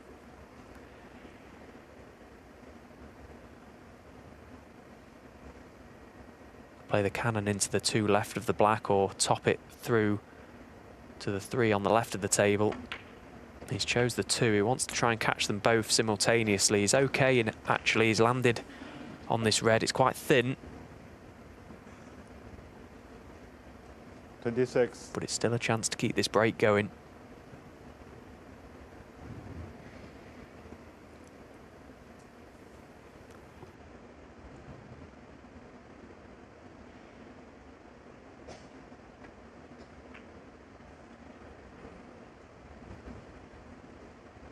Pang Jushu, 26. Well, catching the middle pocket jaw was clearly not part of the plan. It's a very handy lead, particularly the way this match has gone so far. Breaks have been few and far between. Allen has made nothing better than 34 and has really struggled to this point. There's still plenty there, of course. 75 on the table. Just needs to find something, Mark Allen. We know what he's capable of. But he's been walking through treacle so far today. Very surprised that Pang didn't even attempt that red that he was closest to. Okay, it was very thin and the cue ball was travelling, but he had a big area to play on, either green, brown or blue, and there was another loose red available. It was just a chance to take a couple of reds off the table. Chose against it.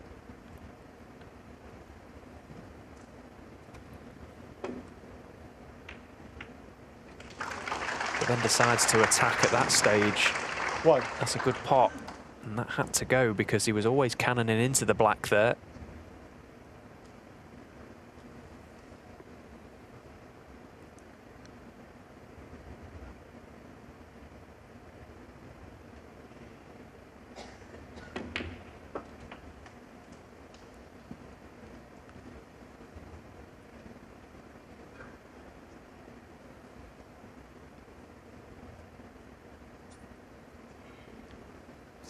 So he's looking for one more red after his next colour.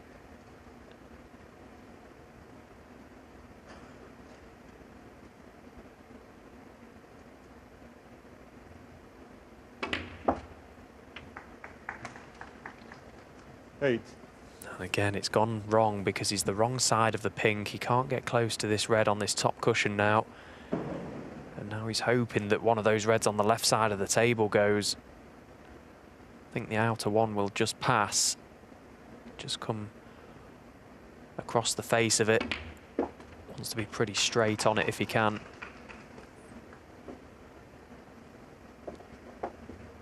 He only needs the red.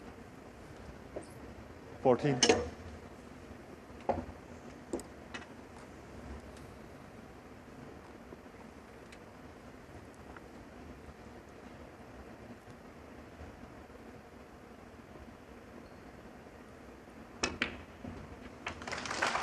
Yes, well played. And although it's not been fluent snooker, you can't doubt 15. that Pang merits this advantage. He's been much the better of the two.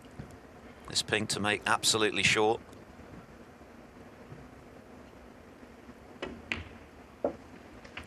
And the problems are mounting for Mark Allen. He just cannot get involved in this match at the moment. Some potting mistakes, the safety error at the start of this frame, which ultimately 21. wasn't that expensive, but he just hasn't settled. But he has had chances, hasn't he, Mark? You think back to that opening frame, he missed a relatively straightforward red out of nowhere, really. And since then, he's looked a little bit out of sorts. Not able to get any rhythm going. You know, it's very cliche. We always say how important those initial frames are. And I just wonder how big it could be for Mark Allen's day. Well, the next one becomes very significant, doesn't it? Because it's the last before the interval and it feels like a must-win frame for Allen. 4-0 behind in a race to 6. Will take a lot of retrieving. And suddenly, with the pressure off, pockets are like buckets. Pang Junju podding them in from all over the shop.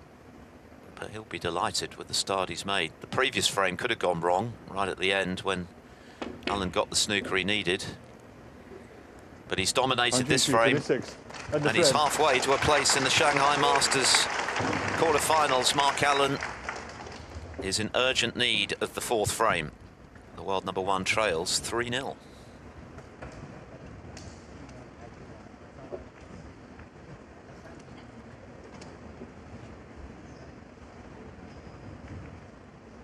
Now we'll look back at what happened at the back end of frame 4 on table 2. They've gone to their interval. Chao Jin and 4 times world champion Mark Selby. Chao was looking good to level at 2-all. He was at the table. The balls were sitting quite nicely, but Selby's got in. And typical Selby, really. Wonderful temperament, tremendous competitor, and he's found a way to pinch this frame and put himself in charge at the interval. That's a painful one for Chao to lose. Big roar from this crowd, who've been conspicuously quiet so far on table 1 today. But Mark Selby gets a big cheer for winning that fourth frame to put himself 3-1 up. And of course, the winners of our 2 matches in this afternoon session on day 3 in Shanghai will play each other in the quarterfinals, which get underway tomorrow. Ronnie O'Sullivan will be in action in the afternoon up against Ding Junhui. What an occasion that'll be. The Chinese superstar against the superstar period. That's one not to miss from 7 AM tomorrow. Yeah, I can imagine there might be a few in for that one. I would think so. So, Mark Allen, who's not afraid of falling behind. We saw that when he won the UK Championship. He was 6-1 behind and being completely outplayed by the aforementioned Ding and ended up winning 10-7. 请抓紧就坐，谢谢。 3-0 behind. Can he take some positive vibes to the interval by winning this frame and winning it well? That's what he needs to make a convincing break, just build a bit of confidence, which at the moment seems in short supply out there. He's looked tentative, hasn't he? Yeah, he's looked so out of sorts this morning. He's just really struggled ever since he missed that red in the first frame. And the last thing he needed was to leave a red off the break, which he's done.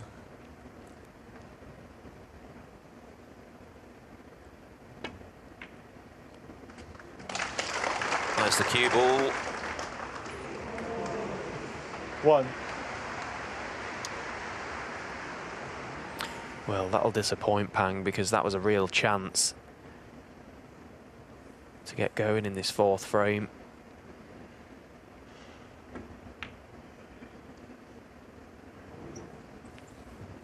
Well, I decided to try and pop the yellow, but for nothing really, because he was always going to be playing the safety shot next.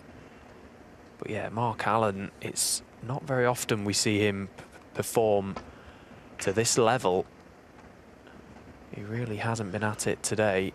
And, you know, if he's to lose this frame and go into the interval 4-0 down, it's going to take a really special performance, I feel, for him to win this game. Not just because he's 4-0 down, but because of the way he's actually playing. He's going to have to really sort of pull himself out the ground here, because the longer this game goes on, the worse it's getting for Mark Allen.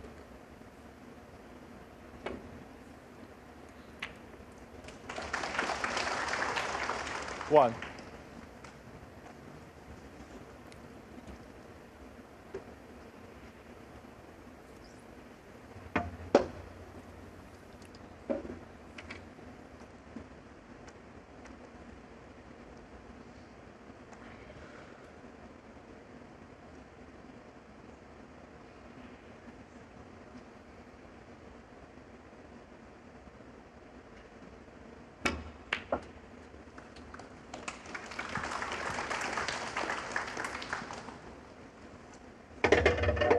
Everything's just a little bit of a struggle, isn't it? You can see even from that shot, the cue ball just ran on and has landed close to this cushion, which now makes cueing down on this red more difficult.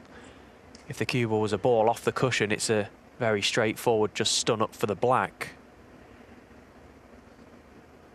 Sometimes the style of play at times, the balls have a funny way of just dictating. Everything just becomes a little bit awkward. Becomes a big battle out there. 4. And again, failing to get the right side of the blue. So may just have to reroute here, green or brown.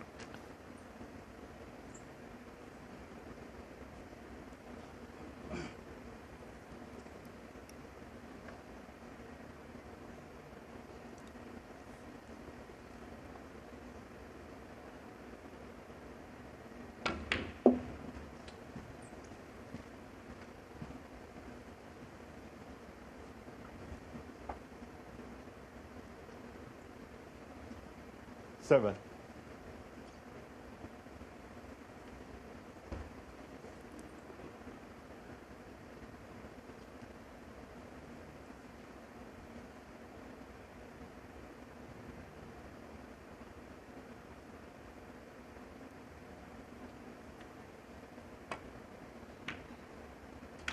Yeah, nicely done. It was a little bit of a stretch, that shot. He had a longer bridge than usual, but he's played it nicely. He's absolutely perfect on this black now, and there's 3 or 4 reds available for him to go at. There's been no heavy scoring in this game so far, and this would be a good time to just send himself into the interval with some positive thoughts and a 4-0 lead potentially. 15. Qualified for the World Championship by beating Chow Yupeng last season, then lost in frustrating fashion to Rob Milkins 16. in an absolute epic 10-9, having led 3-0 at one stage and then was 1 up with 2 to play.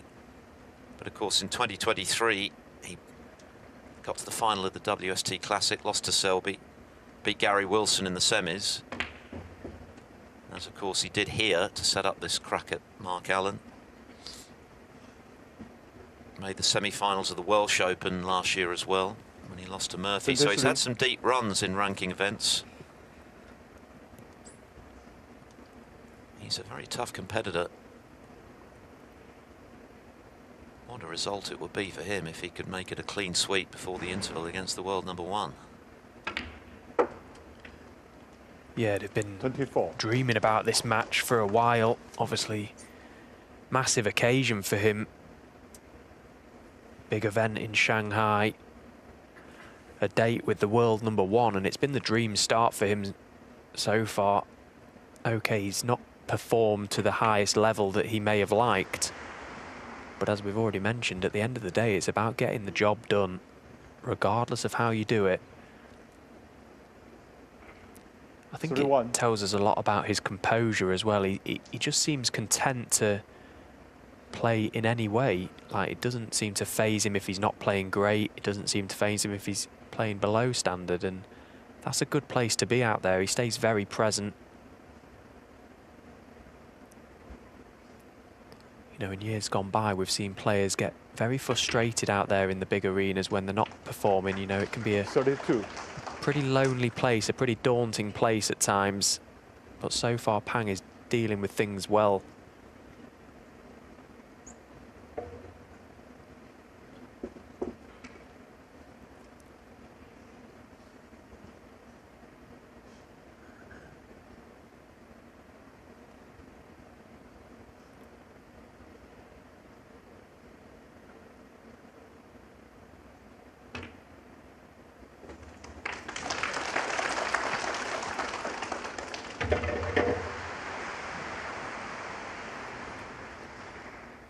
$39.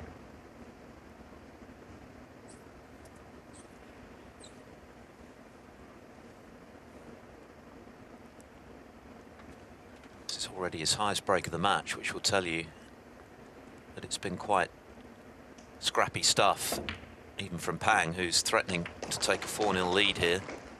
40. But it's all about getting the frames on the board by one way or another, and that's what he's been doing.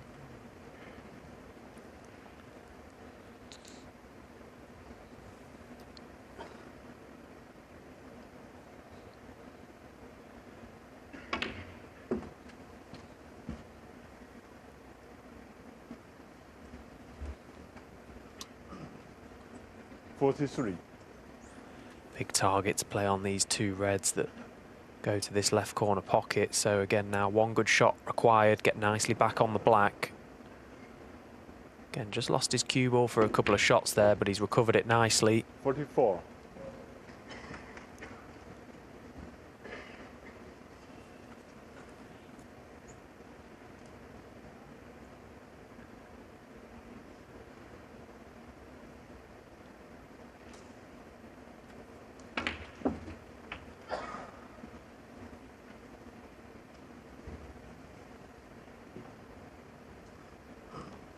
$51.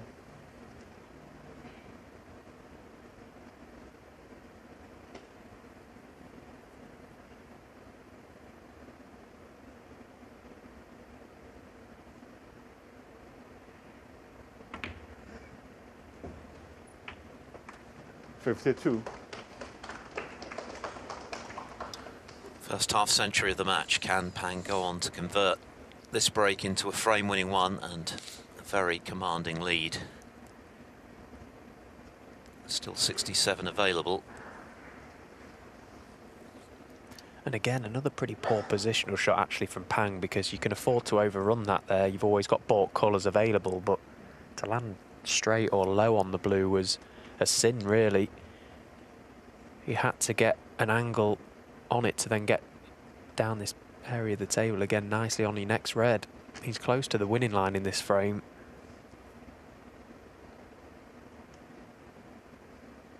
Didn't want to have to play this brown round the angles. Well, he's completely lost the cue ball there, played into the reds, and he's misjudged it massively. And that was the difference 2 shots ago. It wasn't that poor shot on the brown there, it was the poor shot on the red playing up for the blue.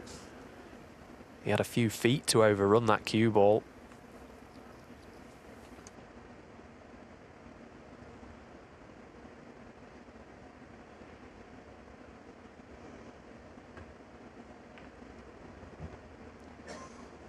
Pang Jinxu, 56. A nice break of 56, but not quite a decisive one. There's still some hope for Mark Allen.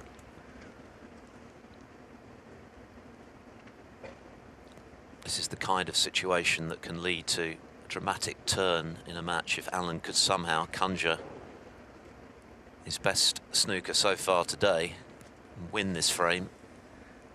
Could completely turn the match around. It's a big if at the moment, given the way he's played. It is, yeah, but regardless, you know, the best players in the world, they always find a way, don't they? And as I say, it was a pretty poor shot from Pang to not get right on that blue, and he's now hoping and praying that it doesn't come back to bite him. Because as I say, this sort of frame for Mark Allen to now pinch and win potentially would possibly be the inspiration he's searching for going into the interval, just to reset himself.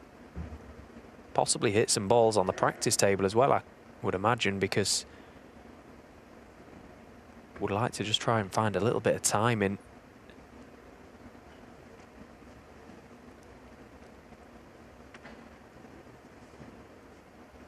It was a long season for Allen last year, going deep in a lot of events. Obviously went out of the crucible to that impeccable clearance from John Higgins in the end, and then there've been a few months off since there. Chose not to play at Championship League snooker a couple of weeks ago over in Leicester. Pang did play there, as a lot of the middle-ranked players choose to do, just try and play your way into the season before this big event and the big qualifiers coming up.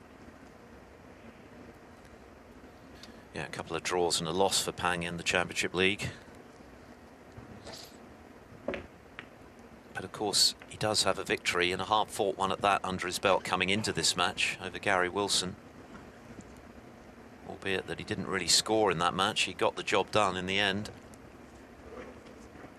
And that's kind of the pattern so far today. Not much in the way of scoring, a half century in this frame, the only break of note, but still looking favourite to go 4-0 up.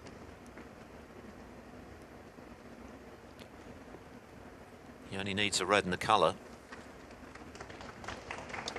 And Mark Allen's left him a red.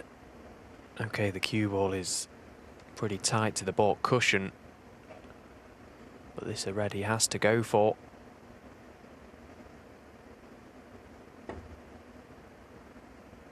Well, again, choosing to play the conservative option, and he's left the tempter to middle for Mark. Nothing safe either. No insurance colour glued to a side cushion or in an awkward spot, so there's still jeopardy here for Pang. And he's in trouble now because Mark's been able to cut off the left side of the table. Pang has no access to reds.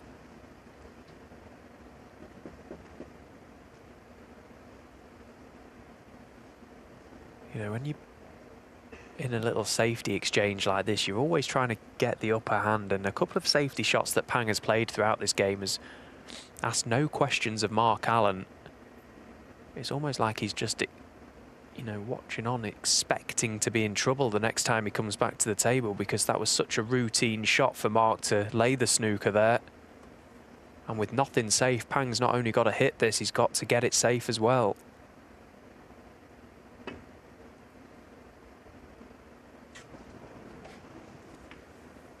Fall and miss. Mark Allen 4. Fair to say that didn't go to plan.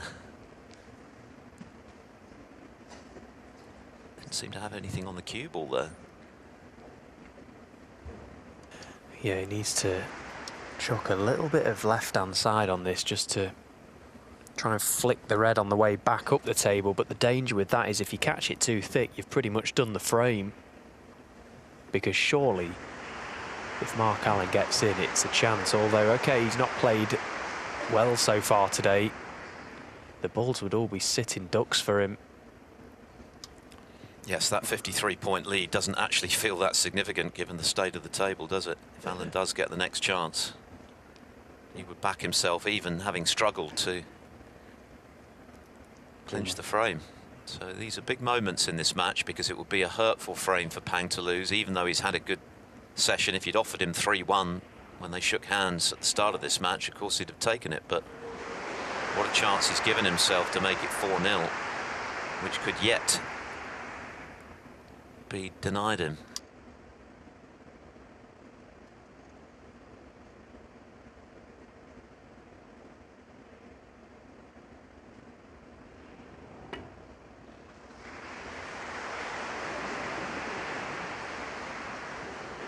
Again, he's just erring on the side of caution here, Pang, because he doesn't want to catch that red too thick. 4.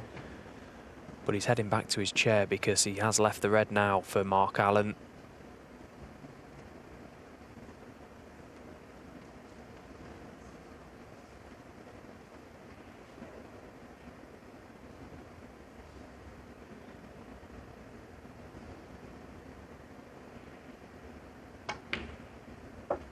And in the red goes. 1. So Mark Allen now with a chance for a counter-attack, and this has all come from the poor safety shot that Pang elected, the shot selection. He chose to just play the dump shot on the red rather than going for it, and he put himself in a lot of trouble. And you'd definitely rather be in Mark Allen's shoes right now, albeit that he's still 42 behind, given the state of the table. What a chance this is to end what has been a frustrating mini session on a high and inflict some psychological pain on his opponent in the process.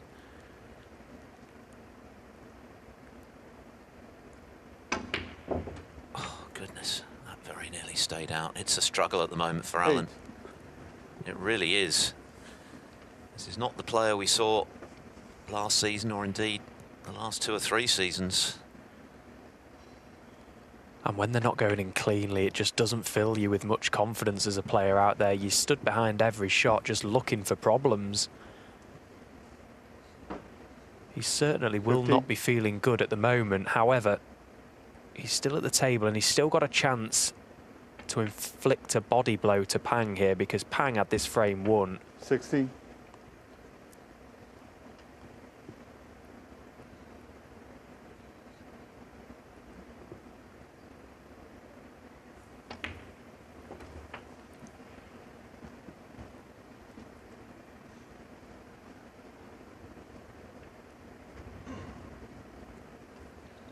Three.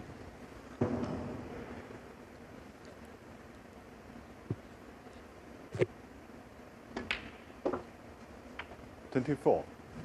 You can see Allen just taking that extra second over every shot, can't you? Just making absolute certain that he doesn't make any silly mistakes here. A little glance at the scoreboard, he already knows the maths. 31. Yes, Pang will be very concerned about the way things are unfolding here now. What a chance he's just given up for 4-0. Barring something 32. unlikely, even with Allen playing well below par. It's going to be 3-1 instead, and that's a very different situation to go into the interval in a race to 6.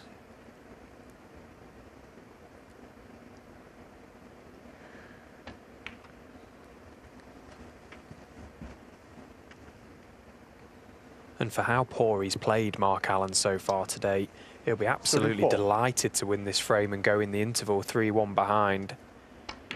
The interval probably coming at a good time for him. Nicking this 36. frame, he can go into this 15-minute mini break and just try and free his arm up on the practice table.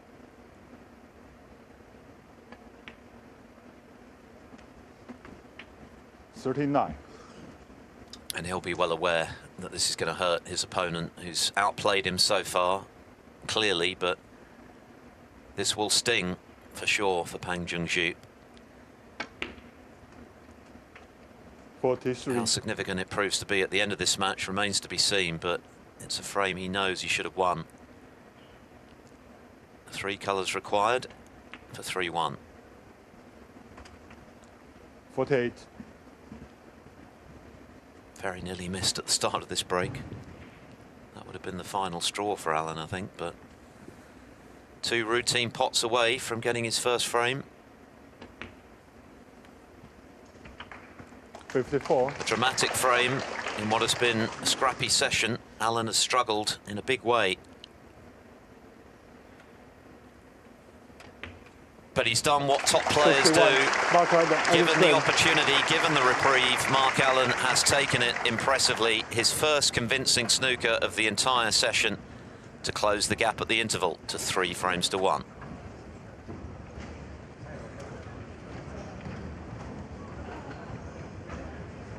So they're off for their 15-minute break, an interesting one.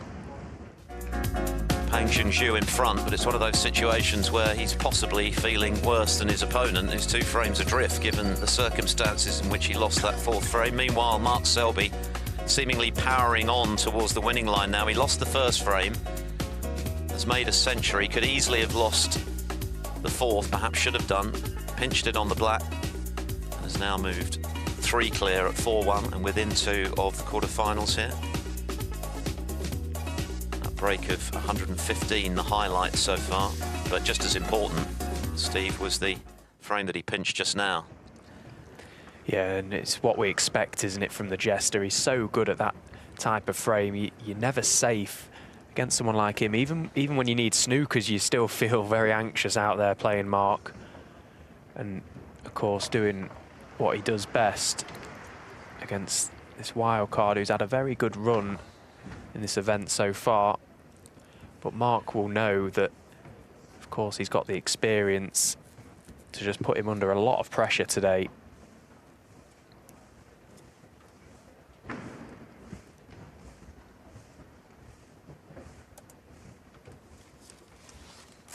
Selby made 77 to win the 5th frame. Nothing in the way of a sizable break so far from his opponent, but as mentioned, he did have a good chance to make it 2 each at the interval. Give Selby something to think about.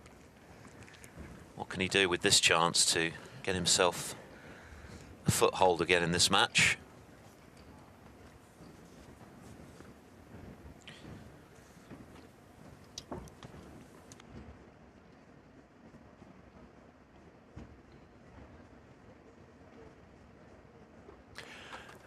Been a lot of talk as well, hasn't there, about Mark Selby, and seen a few of his interviews he's recently done. You know, after the World Championship, he was pretty downbeat.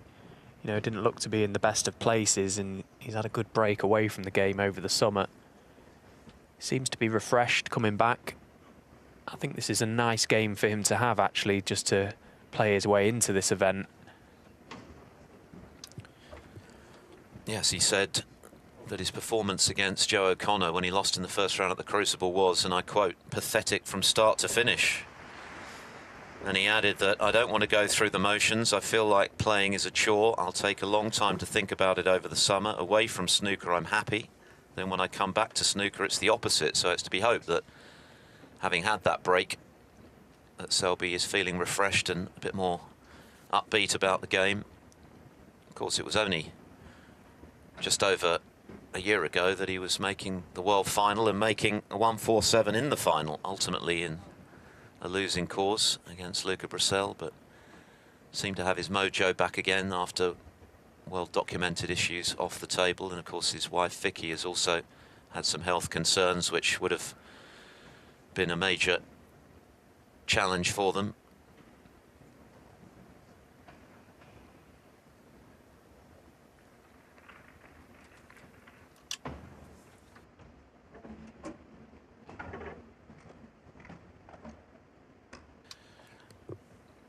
Chao Jin at the table, looking to stay in touch with Mark Selby, who's powered on to a 4-1 lead, 4 frames in a row, including a century and a 77 just now. Selby's started to play well after Chao missed the chance to make it 2 each at the interval. Oh, and he's missed the black off his spot. He can't afford to do that at this stage. So that's a disappointing end to the visit from the home favourite. This match continuing, of course, through to its conclusion on Discovery Plus.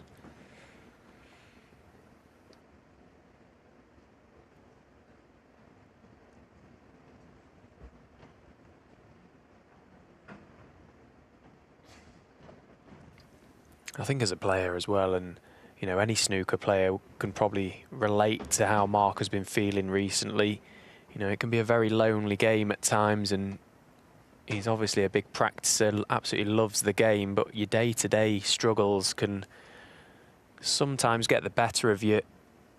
You know, it's a very taxing game to play. Obviously, it's different for Mark. He's right at the top of the game and usually goes deep in events, and a little drop in performance can influence your mood as well. It's very important to look after yourself as a player, because it's very much what's in between the ears out there at top level snooker. And if you're not quite right and not quite feeling it, it can be really tough. So I just hope Mark has been able to find a new lease of life for the game, because let's be honest, he's one of the greatest players we've ever seen to pick up a cue, and the game is all the better for him. Well, we talk about the pressures of being world #1. I mean, Selby held that ranking for in excess of 4 years, which says a lot about his determination, his tenacity, never say die spirit on the table. And of course, as you say, one of the most decorated players in the modern game. 9 of the Triple Crown titles, the same number as John Higgins. 4 of them World Championships. In fact, he's beaten Ronnie O'Sullivan in all 3 Triple Crown finals, hasn't he? So, yeah, undoubtedly one of the greats.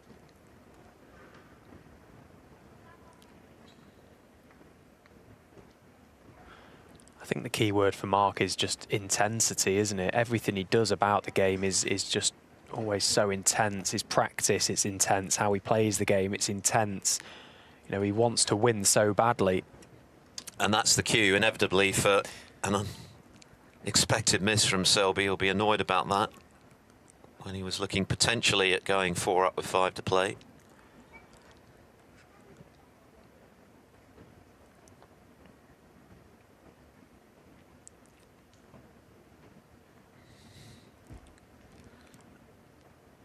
This game is difficult enough, but if, as Selby has indicated, you're not enjoying it, then it's going to be 100 times harder. So it's to be hoped that he has rediscovered his zest for competitive action, having had some time off since the end of last season, which obviously ended on a disappointing note with that loss to his friend and practice partner Joe O'Connor, who played very well to beat him.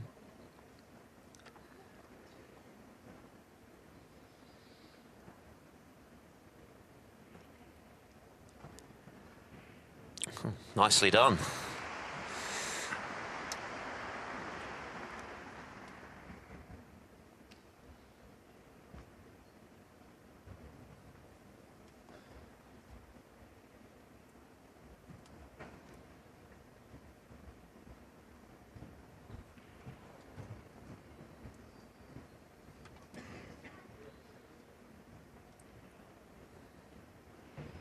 Oh, but then follows it up with a miss on the brown to middle.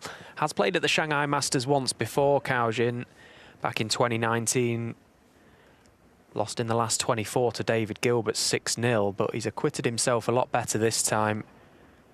Win over Jack Jones, the world finalist in the opening round, which in itself is a brilliant result, because we saw just how good of a match player that Jack Jones is. He doesn't have to play pretty snooker to get the job done. So for Chao to have sort of taken the game to him and competed in that department, that is a big scalp for sure. But this is a different kettle of fish, isn't it? The Jester, he really is not going to give you a sniff out there.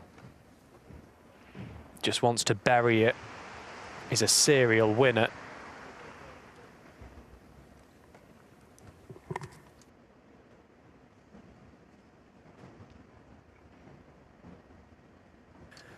Failed to lift the ranking title last season, Mark Selby, but he did win the Invitational Championship League snooker, where he beat O'Connor, actually, in that final, who obviously O'Connor went on to do the revenge result on him at the Crucible. British Open runner-up to Mark Williams, losing 10-7, 3 semi-finals, 4 quarter-finals as well. So, you know, it wasn't the worst campaign of all time for him, but obviously such high expectations of himself. And, you know, as a player right at the top of the game, unless you're taking home ranking titles, I suppose it's always going to be a disappointing season.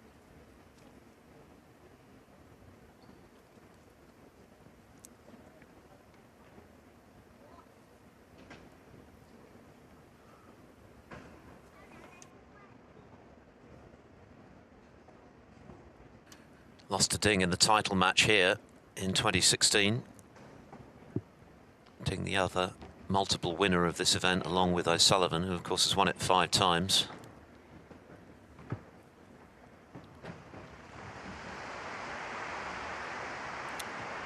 And collected the title back in 2011 when it was a ranking event.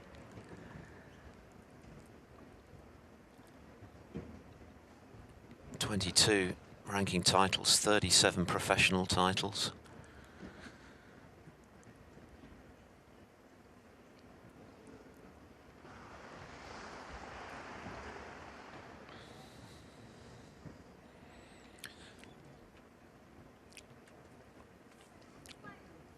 That 2011 win for Selby here was not without controversy, wasn't it? Back end of his match with Mark Williams, who at the time felt that Selby, in escaping from a snooker, had actually hit the wrong ball. Later, the referee, Arian Williams, was proved to be correct. And Selby won 10-9. One of the many final frame deciders that Selby has prevailed in down the years. Testament to his mental strength.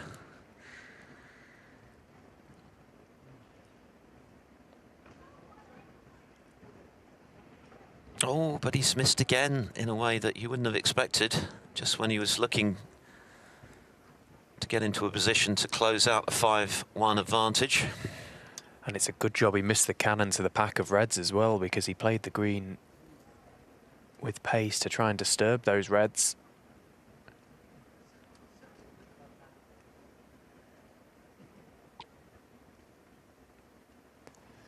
For Mark, it's just about getting the job done here.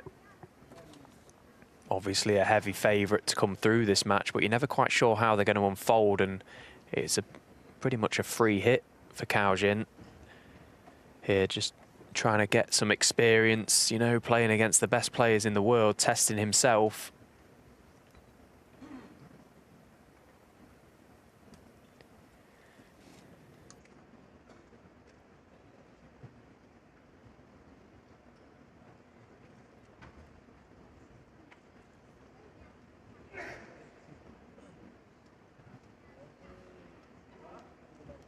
So Mark Selby remaining in complete control of this match at 4-1 up.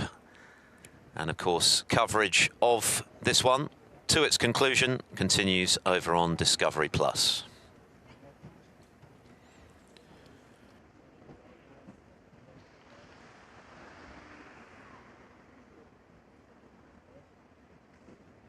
Definitely still chances here though for Cao to win this frame. He's only 16 behind.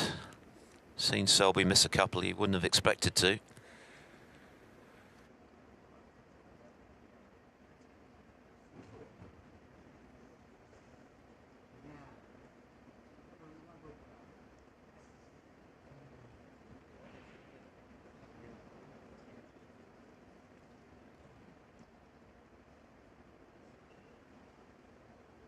But the errors as well have started to creep in for Cao Jin, so Selby straight back to the table. a little bit of a lead in this frame, but the reds are a little bit awkward.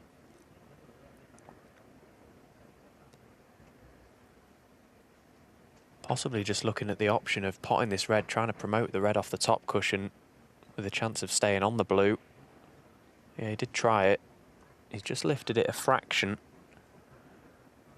I suppose in catching the red how he did, at least he's got an angle on this blue to now get back down on this red.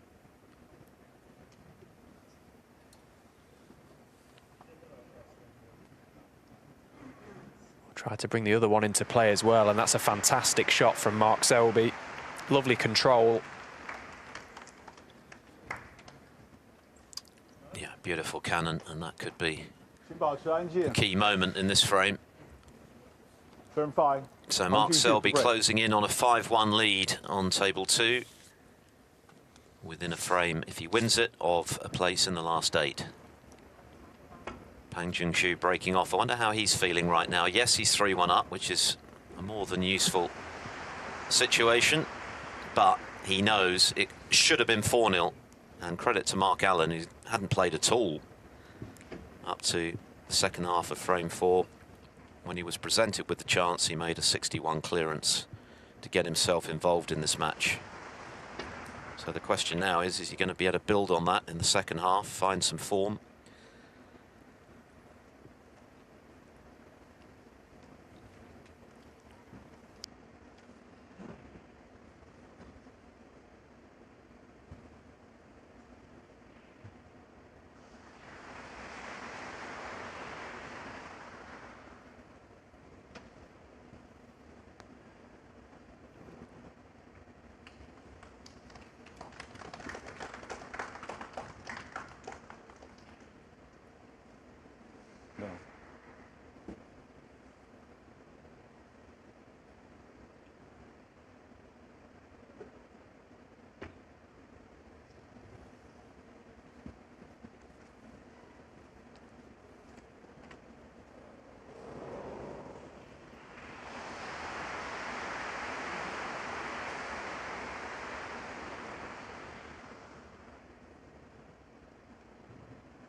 So Mark Allen buoyed by that excellent 61 clearance to pinch the 4th frame, which he looked highly likely to lose, to find himself 4-0 behind. Looking to kick on now, having got some traction in this match. The first 3.5 frames were a real struggle for the world #1. Just the 12th player to ascend to the top ranking in the history of the sport. So that is some achievement from Mark Allen, who's been a serial winner in the last few seasons, remodelling his game style to winning effect. Today, though, he's looked out of sorts, and he'll be relieved to have won that 4th frame, but it was really Pang who led him back in, wasn't it, Steve? Yeah, and it's not just about winning that frame before the interval, it's about how he comes out now and responds to that, because he's still got an uphill battle, Mark Allen. It's, the trouble is with this game as well, it's so... Oh, that's a terrible shot that Pang's played there. He's in a lot of trouble here, but as I say, the difficult thing with this game is that it's very, very hard to just switch it on. You know, Mark Allen, he's not been able to find any sort of rhythm, any sort of form so far today, and it's very difficult to just turn it on out there. You're just looking for that little bit of inspiration at times, you know, a crashing long red or a good split on the pack, just something. We thought that maybe that clearance in the frame before the interval might just provide that for him. We'll soon find out.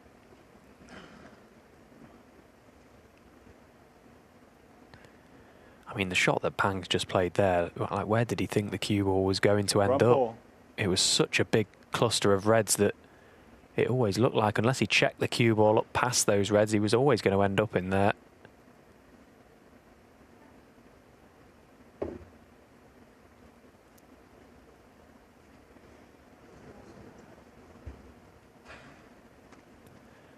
唐俊旭 1. Well, he's just brushed the brown. Move in.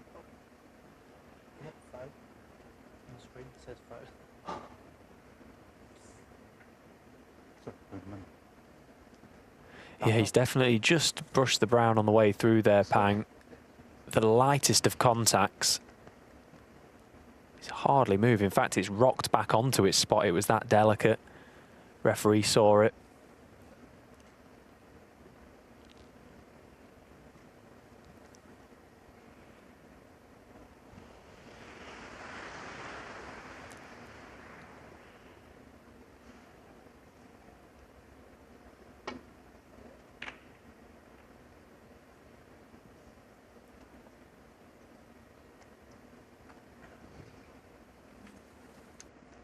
You could probably make a case for saying that Allen remains the favourite in this match after winning that fourth frame. He certainly wouldn't have been had he lost it, but 3-1 behind. There's still room to manoeuvre, first to 6, and we know that he's a vastly heavier scorer than his opponent. If he can just find a spark out there, locate some rhythm and fluency, then you would still back him to come through. What he needs is a chance in the balls with how the Reds are currently situated, ideally with high-value colours on their own spots as well. And you can see a little sarcastic nod of the head from Mark Allen. Pang's left this red to right corner, but I think it's pretty much dead straight. Not easy to get the cue ball back up the table. So much so that he's refused the pot.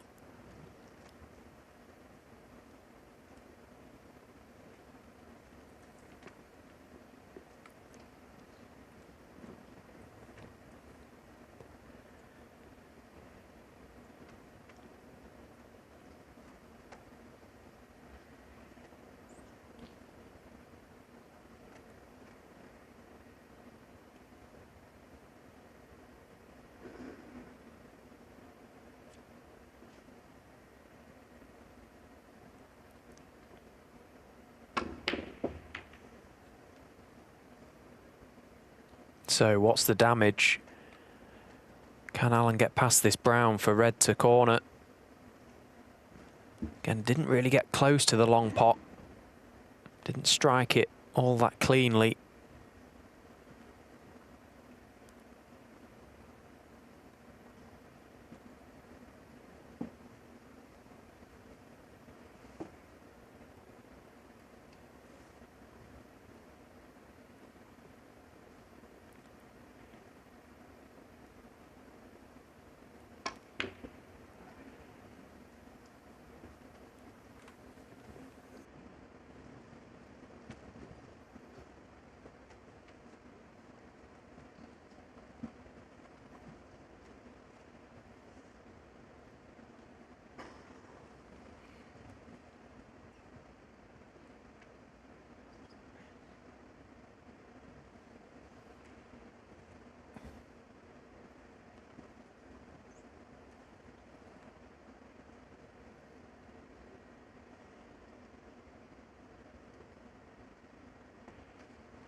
So again, following the theme of this match already, a lot of safety shots are being played, which in turn can push balls safe.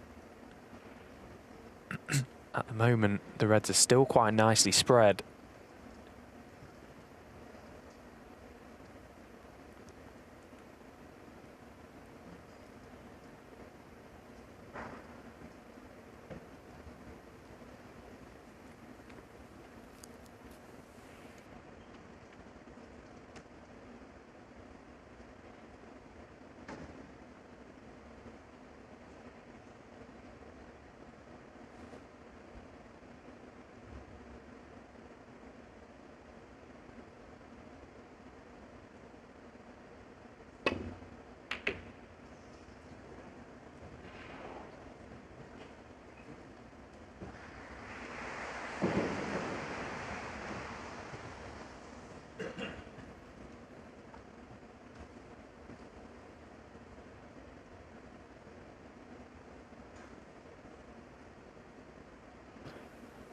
Well, it's not been a pretty bad result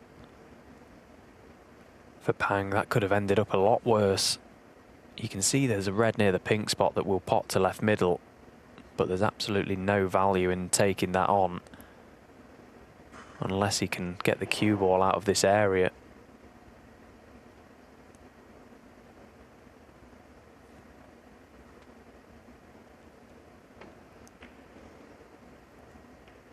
Oh, and again, another really bad safety shot from Mark Allen. He's absolutely butchered that one.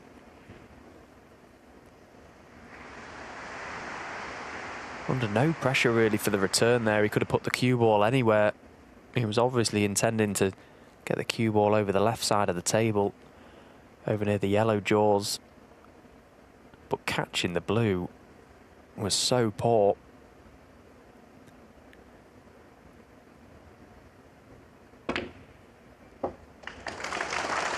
One.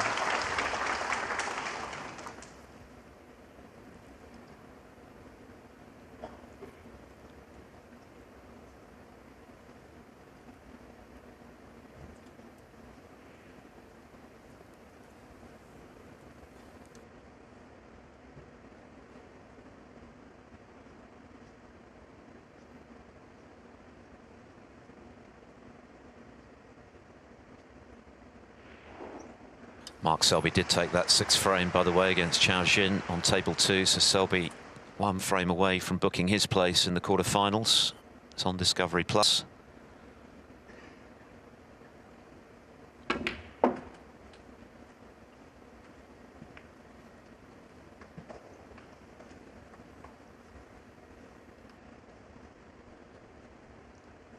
Fine.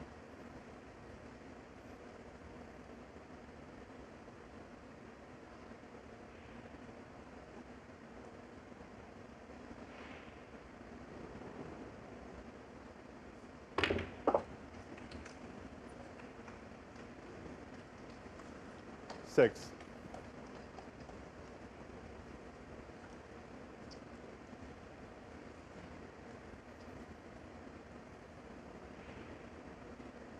Well, holds his hand up for the little bit of run he's had to land on this pink, but I'm not sure why he's held his hand up there, because he was potting a red and intending to land on a colour, so... Oh, he's missed it. Well, again... Pang Junxu, 6. That's another missed opportunity from Pang, and Allen quickly out of his seat, but look where the pink has come to rest. That red would have been available to the green pocket. Does it pass?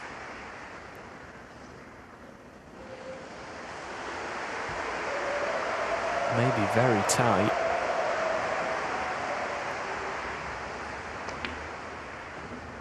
Well, it did. He could see too much of it. And again, Mark Allen really just not at the races, is he? He just can't buy himself a pot.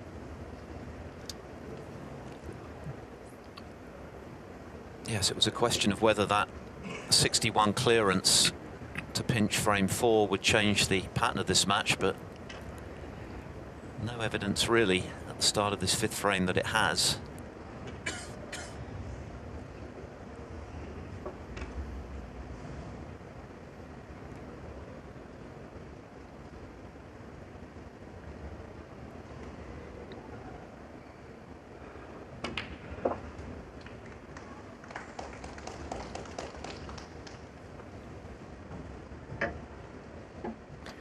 1. The longer this game goes on in the way that it is as well, it just, for me, favours Pang.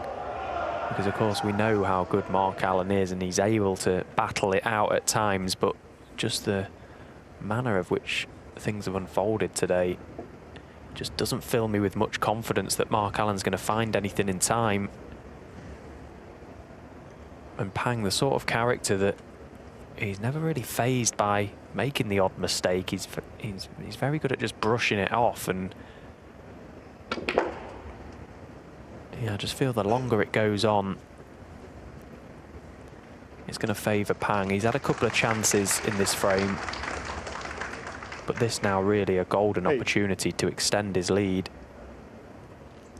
He's got 5 or 6 reds in open play that he has to make sure he removes as quickly as possible here. He's got safe reds on the cushion that he doesn't need to bother with for the time being. Happy to leave them there. He's just got to chip away at the scoreboard.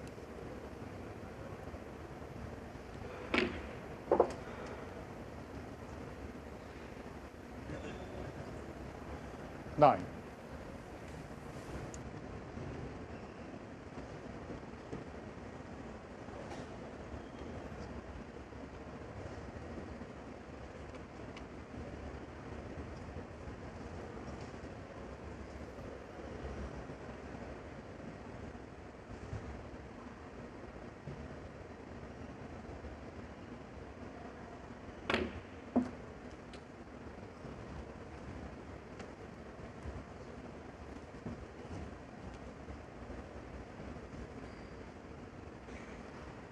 Eleven.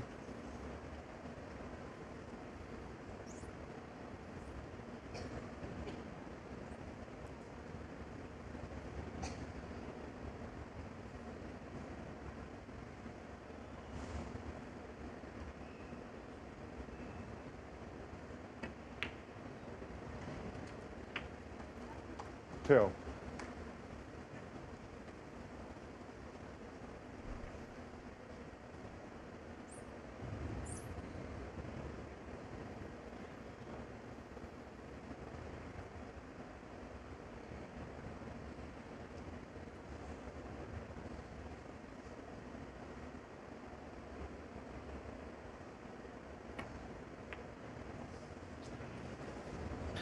Yeah, that always looked high and short. 12.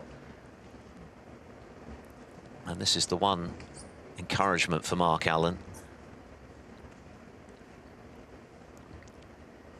It's not as though Pang is playing particularly well himself. He's doing enough to win most of the frames, but he should have won the 4th. And if Allen can just find something, he could quickly be back in contention in this match. If he wins this frame, he's only 1 behind, and it's very much game on.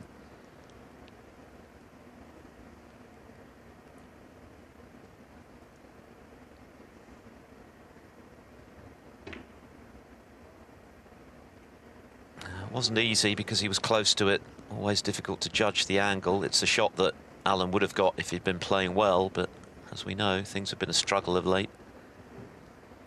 Never deviated from its line, did it? Just seems that every time that Mark Allen comes to the table, rather than just instinctively getting down and playing the shots in front of him, he knows the shots, of course he does, but he seems to be looking for problems for me. And, you know, it's easy to do that as a player out there, but someone of Mark's class and all he's done in the game, surely he's able to pick up on that Pang is just dictating the play at the minute. I think if Mark's going to find any sort of rhythm, he's just got to start playing instinctively again. Just going for his shots, trying to attack, because look, the class in player that Mark is, his A game is good enough to blitz anyone off the table.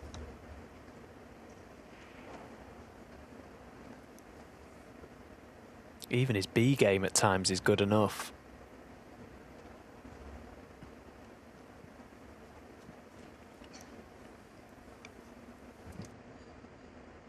I think he'd be the first to admit that he's been playing his B game more often than his A game in recent times, but it hasn't stopped him from winning tournaments. Very nearly shoved that black into the pocket, and of course, when you have a corner pocket obscured by a colour, sometimes that can lead to something of a stalemate. as the reds begin to congregate towards it.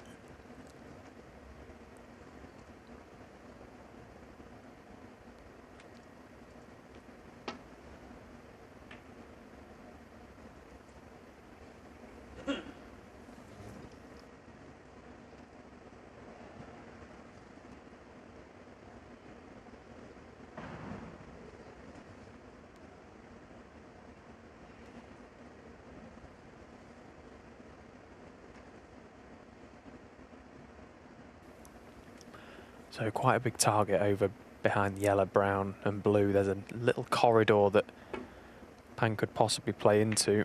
Well, he opted for the thin safety there, just trying to keep it tight, and he's missed the red on the way down. Had a chance to play it a little bit thicker, try and put Allen under some pressure. So the stalemate possibly over after this next shot. If Allen can pop this red and then the black, he could be in. Well, he's potted the red and now he needs some luck because I think he's going to be snookered behind the brown.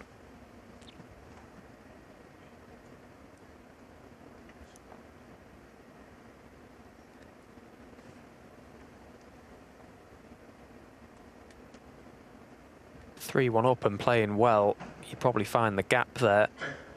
When you're 3-1 down and struggling, you can pretty much guarantee you're going to be snookered on the black.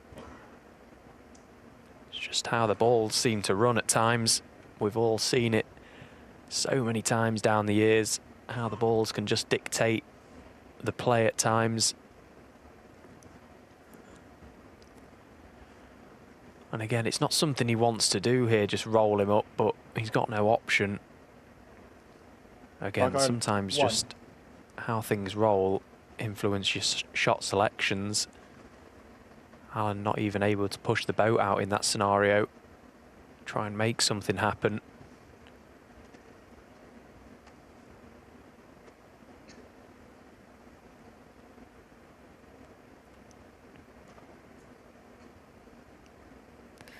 Big target, these two reds. Well, he's caught the wrong side of them and he's stuck one up.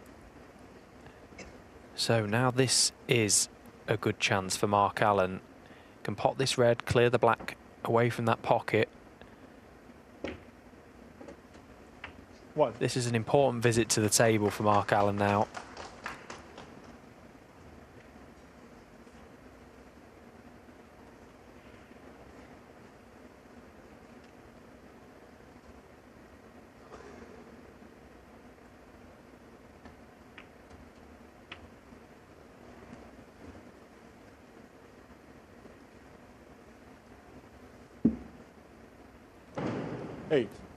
And again, straight away playing a pretty poor shot. Had to be straighter on this black because it doesn't pass to left corner. And he's got too much of an angle on this red. The mistakes he's been making have been elementary as well, haven't they? Well, I think the tone was set with that red he missed out of the blue in the first frame. When he was in, it was short range, routine. And ever since then, he struggled really, aside from that 61 clearance he made to win the fourth frame. And of course, he very nearly missed a red at the start of that break.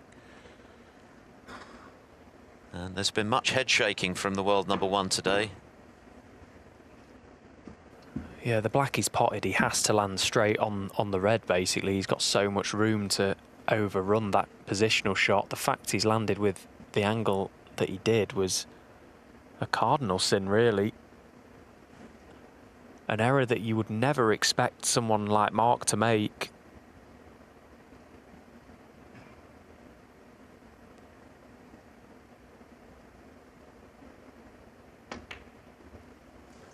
And ultimately it's cost him. Foul. And I tell you what, he's had a result, the cue ball going in. 4. Yeah, walking back to his chair in disgust, not knowing at that stage that the cue ball was bound for the pocket.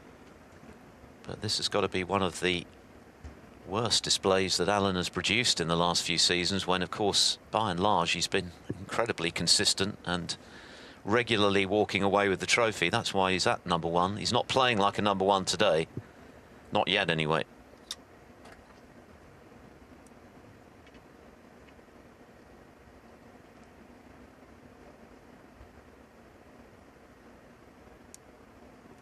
And the longer it goes on, it just seems increasingly unlikely that Alan is going to find anything today. It's so tough out there in the heat of battle to just turn it on with the flick of a switch. And I've wanted to come into this match.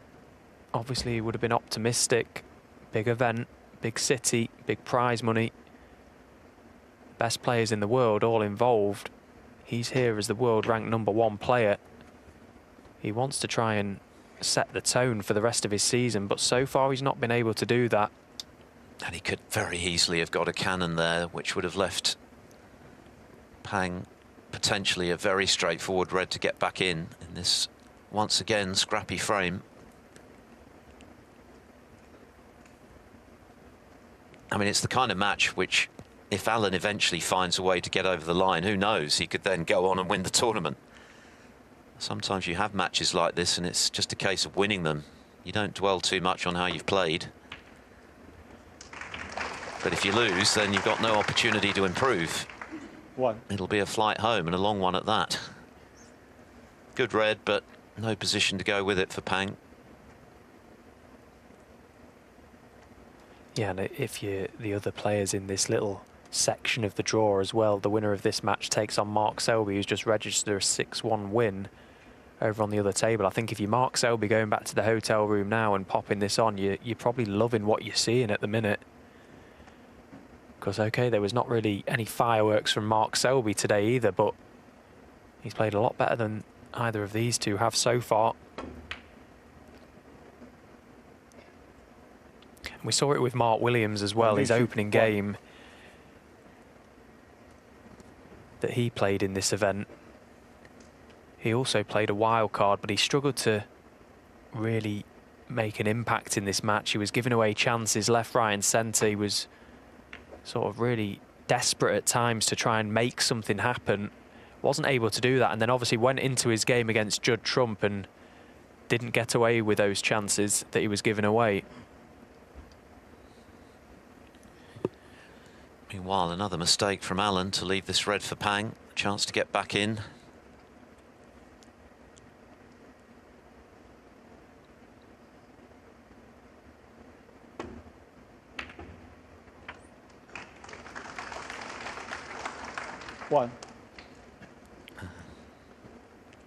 Yeah, Selby made breaks of 115, 76 and 65 as we see the red again. In that ultimately very comfortable 6-1 win. Selby winning 6 in a row after Xiao Jin had won the first and could have won the fourth. That was what really ended his challenge. Selby pinching that one from some way behind.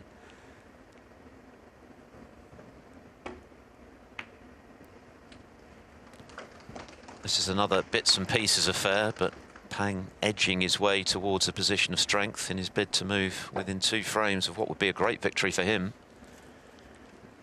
7.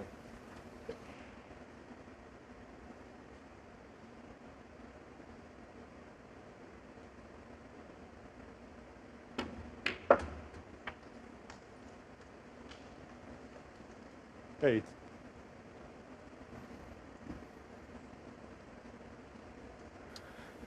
Would have liked to have been straighter or high on this pink so he could drop on this red on the top cushion, because he can't just float this over the left side.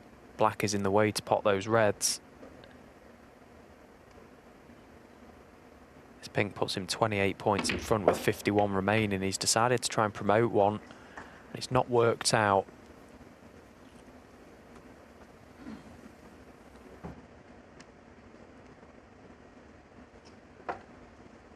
Fourteen.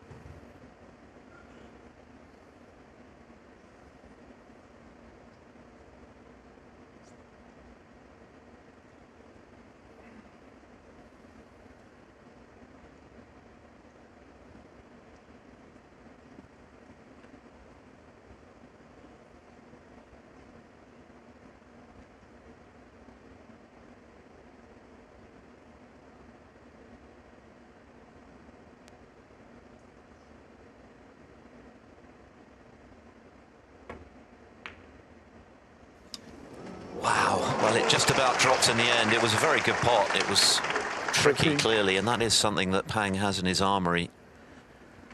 He is capable of knocking in very difficult pots, as that one was. It just about dropped, threatened to stay up for a moment to give Allen some hope, which was dashed. 29 the lead, only 43 left now in this low-scoring frame. It's been very bitty.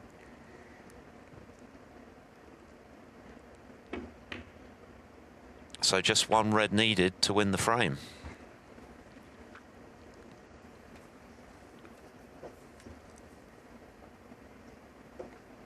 $21.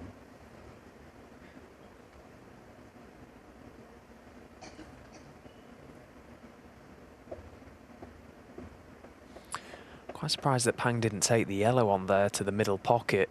Must be a lot more difficult than it perhaps seems. Looked a natural to get the cue ball in and out of baulk, to get nicely on this red. Playing the pink, he could never get close to it. And that was a very tough pot. 黄继续 21.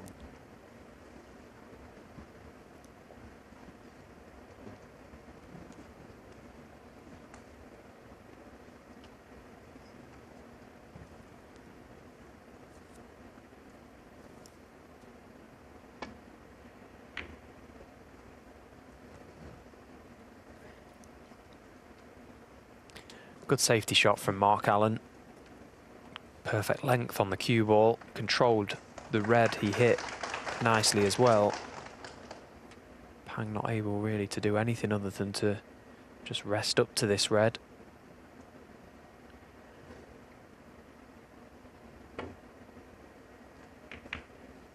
Well, the double kiss was an absolute dead cert there for me. I'm not sure what he intended to do with that one. So close to the corner like that, it was difficult to get the red away quick enough.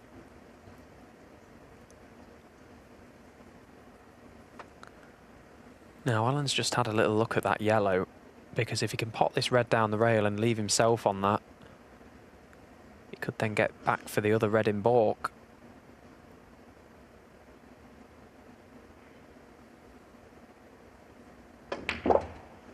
Well, that's a great pot from Mark Allen. He didn't play for the yellow, he played out for the pink. He struck it beautifully. Well, that's surely the best pot that Mark Allen has produced today. Is he going to conjure another steal here, get himself right back in the match? What a result 3-2 would be, given the way he's played. And Pang again guilty of not killing frames off when he's had the chance. 7. He didn't do it in the fourth frame. He's not done it in this one.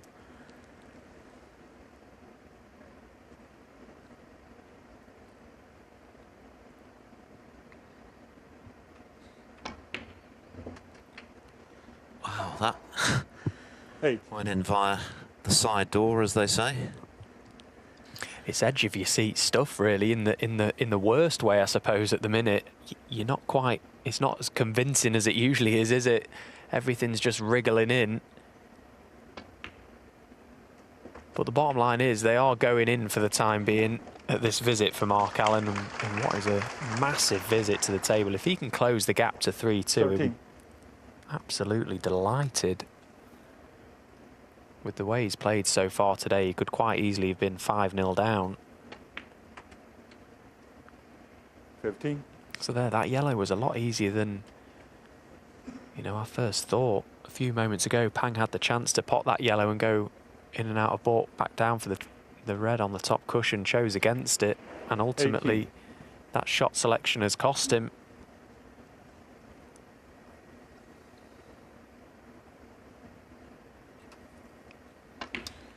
Yeah, this is going to be a second consecutive very hurtful frame to lose for Pang, and as Steve has mentioned already, he is very good at staying in the moment, but even so, this is going to sting if Allen can mop up here. 27. Needs that cue ball to run, and it's just about got there. He can just float this cue ball across. He's absolutely perfect. Can get close to this black now, make it virtually unmissable. 33. Well, it was a terrific pot initially to get in for this visit from Mark Allen. who's still struggling to find anything approaching his A game. But he's won 2 frames he could easily have lost, perhaps should have lost. And Pang Junxu is paying the price for not being clinical as his lead is shaved to 3 frames to 2.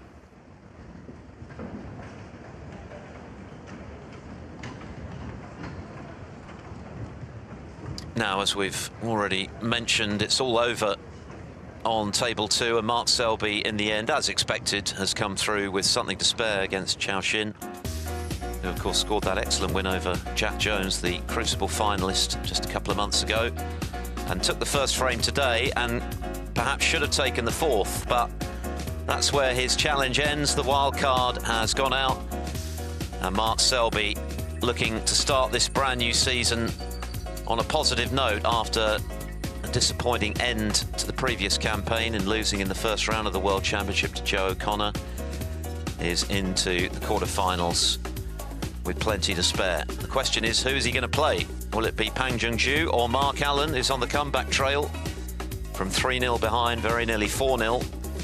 He's now just 1 adrift at 3-2.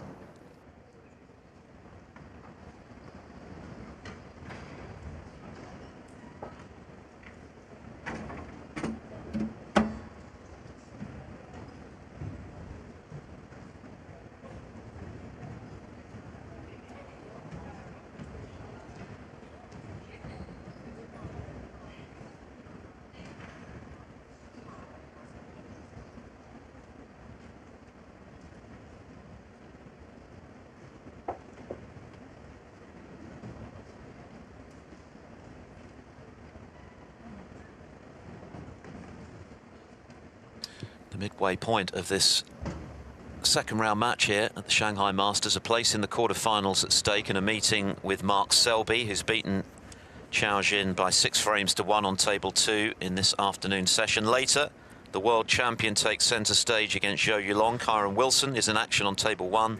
Table 2, Shaun Murphy against John Higgins. The respective winners of those matches will play in the last 8, which gets underway tomorrow, of course.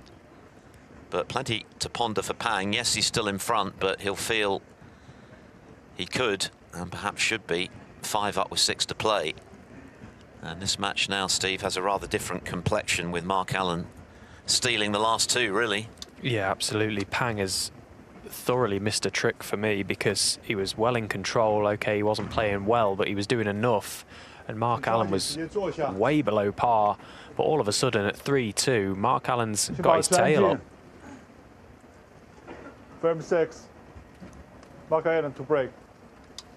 So can Allen now kick on from here, having won that 5th frame?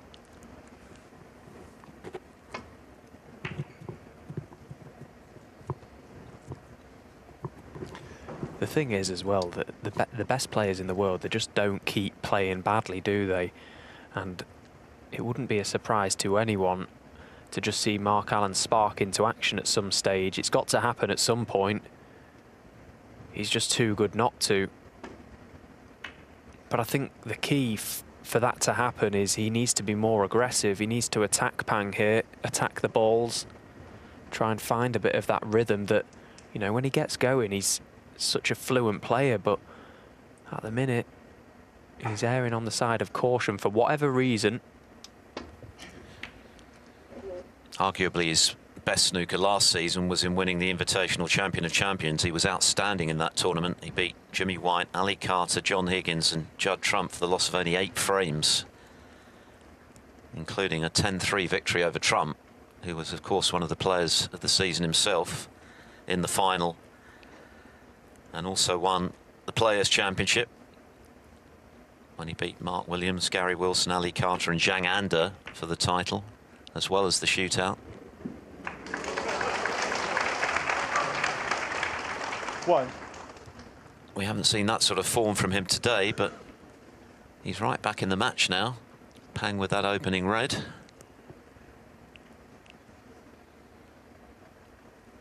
And he's got reds available just to the right of the pink, so he's eyeing up this brown to middle. It's a big shot.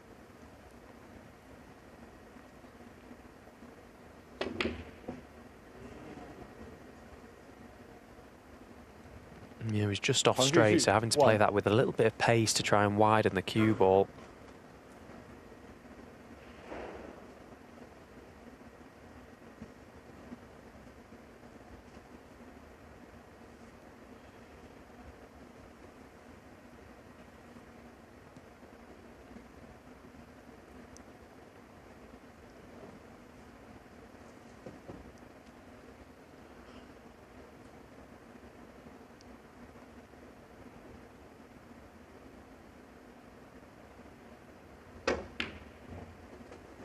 So Alan had a little study of the pack there.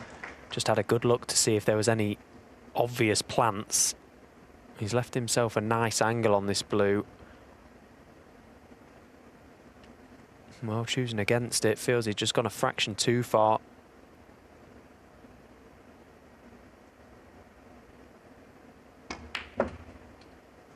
Yeah, he's played that one well, twice across for the red at the back of the pack. So it's important now off this red that he finds an angle. He's got just the one red detached to the right of the pink that is a bit of an out ball for him, should he not get a perfect angle, but he's got to look to attack that pack at some stage. 6.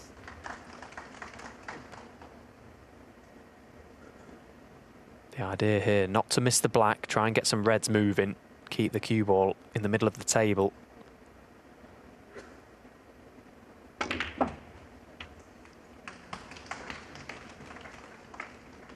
Well, he's got some reds moving, although he's not landed perfect.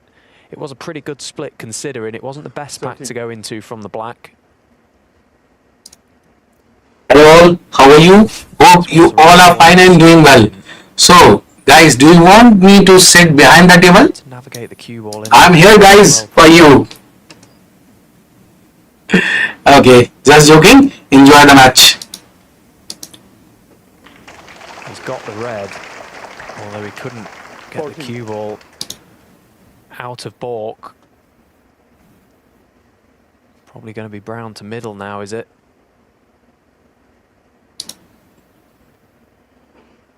Again, this is better, just seeing the shot, getting down and playing it, not overthinking. Oh, he was up very quickly. Feels he had a bit of a heavy contact on that. That's never nice to see, is it? When you're sat in your chair, you see your opponent flick your cue up, you're almost out your chair, and then to see it go in the pocket.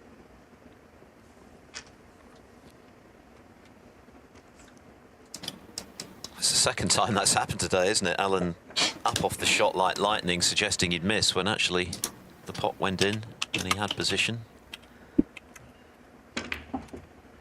Now, is this finally going to be a convincing visit at the beginning of a frame? We know that he's come up with a 61 clearance and had the last word in the previous frame, but can he impose himself at the start of a frame, which is something he's not been able to do at all so far in this match? He's beginning to look the stronger of the two, though.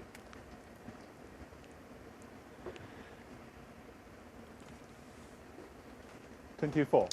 So he'll be looking for an angle from this red on the blue to play a delicate little one into the pack. It's quite a big target, really. Usually there's quite a lot of emphasis on hitting the pink full in the face, but he can afford to drift either side, left or right. He has hit the pink full, and when you hit the pink full like that, at that sort of pace, with how the pack was situated, you'll be unlucky not to land on a red, and he's absolutely perfect. Just a few signs here that finally Alan is beginning to find something out there. And it was so obvious to see, wasn't it, that this is exactly what Mark Allen needed. He needed a chance and he needed to stay aggressive. He's took on a few in this break that have been good. He's played the right shots at the right time, and this is a chance now to not only get himself back level in the game, but more importantly, I think, to just set himself nicely up for the rest of this match, give himself a little bit of confidence, a bit more rhythm. And at his best, famed for the tightness of his cue ball control. Cue's very close to the cue ball, very short bridge. Well, again, he's not happy, I think, with some movement in the crowd. Referee Zhang Tao reminding the audience to stay still and indeed quiet when play is underway.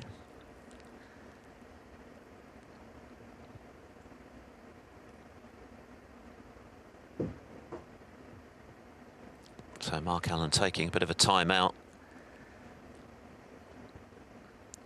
Maybe a little humid in the arena. Yeah, he's doing the right thing here, Mark, just taking himself over to his corner again. If you're playing well and you're in the zone, little things like that in the arena, you don't notice them, you just brush them aside. But when you're struggling a little bit to find something, you know, those types of things going on in the arena can really just bug you as a player. You know, he's really fighting to find his focus and to find his form here, and any little thing will put him off. So just steadying himself, because this is a glorious opportunity now.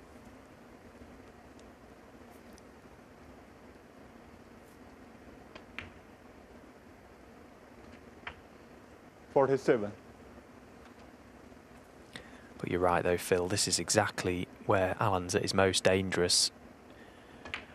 When you're sat in your chair watching someone like Mark Allen in this position, you're pretty much thinking, right, just set him up and let's crack on with the next frame, because usually 64.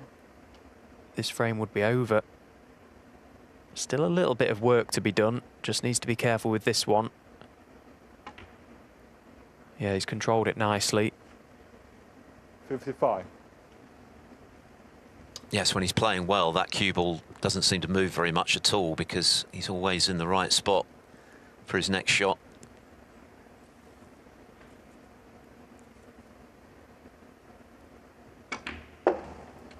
But you can't shake the sense that Pang Junxu has really allowed Allen back into this match. The last two frames, he really 60. should have won.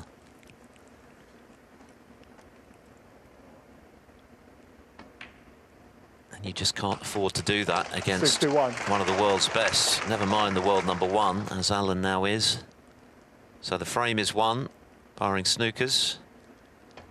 And by an absolute mile, the most convincing snooker of the match from Mark Allen. Rediscovering his touch at the right moment. It's quite visible, isn't it, to see the pendulum swing of momentum here in the arena. 69. Mark Allen, all of a sudden, he's just found that little stride again, hasn't he, around the table. And has picked up the pace significantly as well. Of course, it helps when you're in amongst them, but he's very noticeably got himself into a rhythm at last here. Not thinking too much about the shots, just getting down and playing them instinctively.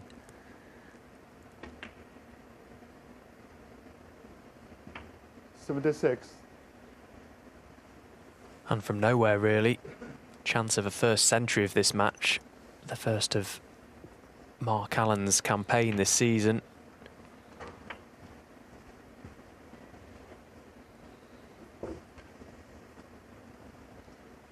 $82.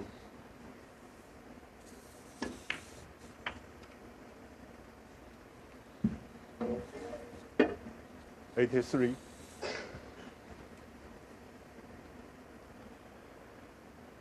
Well, we need to play an exhibition style shot here to get position on this red. It's going to be pink to middle. Try and screw across over that side for the red in the corner.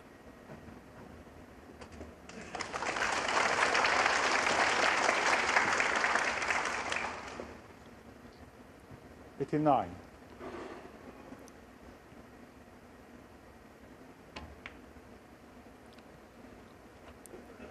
Doesn't take a lot, does it, for 90. top players to suddenly find something out of nowhere. Just one sweetly struck shot to restore confidence. Allen looks like a completely different proposition all of a sudden. 93.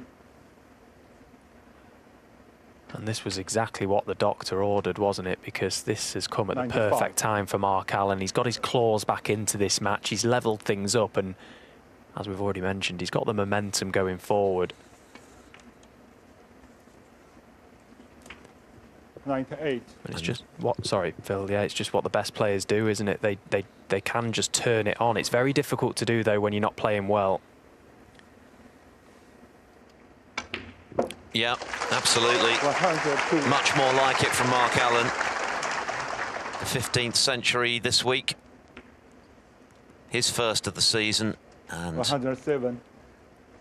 this is a return to the sort of form that has helped him to become the top player in the world in the rankings. 113. And for Pang, a case of what might have been, really. That 3-0 lead has evaporated, and he's contributed to that, it must be said, but Mark Allen has punished him in clinical fashion. A superb century clearance from him, and we're dead level at 3 frames all.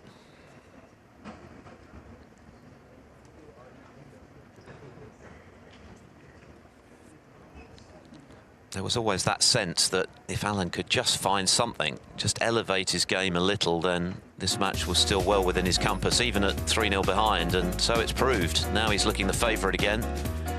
He's got all the momentum, he's playing the better snooker, and it's up to Pang to try and respond. Has he missed the boat? That's the question. Yeah, possibly. I think it may have just sailed, because that was a really good visit from Mark Allen in the end. He battled his way through the early parts of that break, but took them out beautifully. And he sat in his chair feeling an awful lot better about things all of a sudden. At 3-0 down, was possibly thinking about the journey home, the way he was playing, but all of a sudden he's right back in it, and he's looking good once again. A couple of Pang shot selections for me have been a little bit off today. A few safety shots where he's not really gained any sort of initiative from. A couple of positional shots as well where he's asked himself 1 or 2 questions that he'd been unable to find the answers for. But Mark Allen won't mind that one bit. He's happy to just keep chipping away at this match. He's got Pang exactly where he wants him now.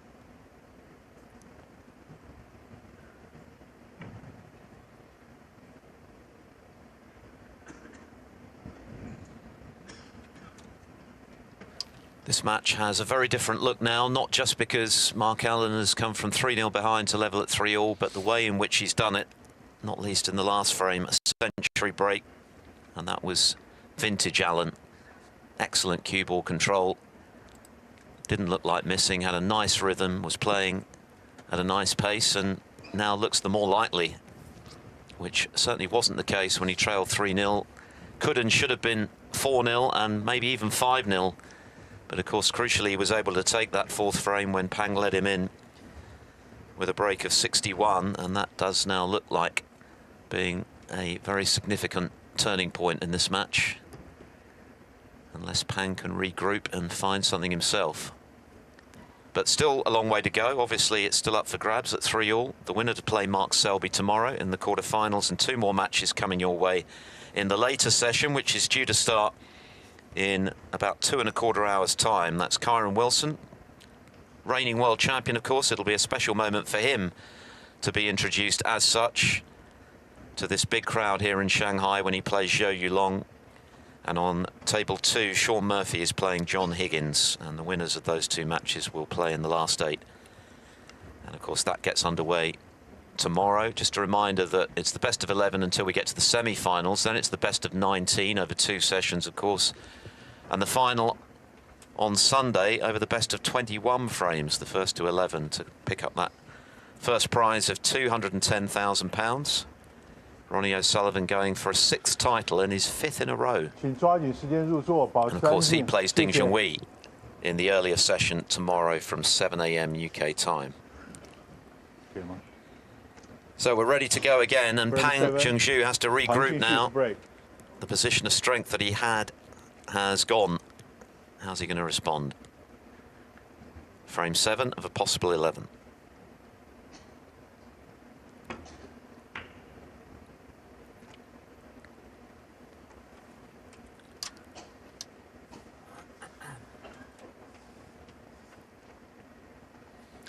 Interesting to see Mark Allen's approach to that previous visit as well. There was a couple of shots where earlier on in the match he may have stood behind and just stood it a fraction longer.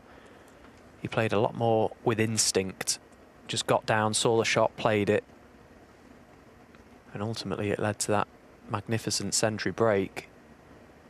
That's what he's got to continue to do. Stay positive, stay aggressive.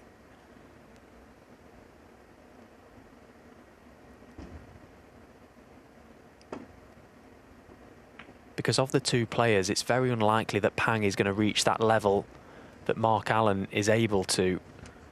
You know, Pang doesn't look very convincing in terms of when he actually gets in.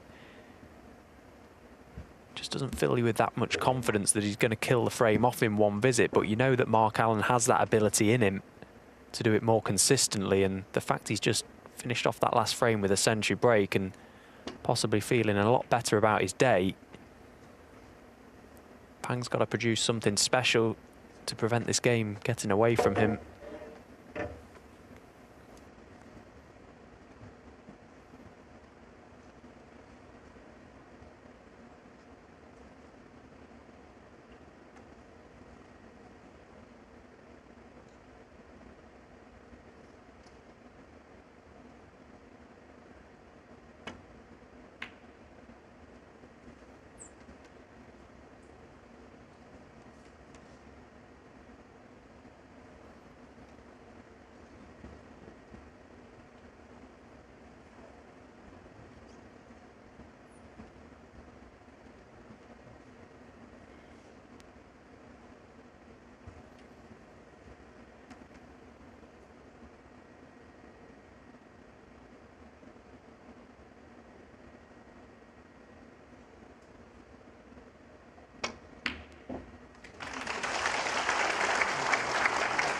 One. Brilliant long red from Mark Allen. Again, an area of his game that is just so good. You just get the sense, you can just see that little extra stride around the table for Mark. He's a bit brisker. Playing with a little bit more fluency. Shot time is decreased as well, which is always a good sign.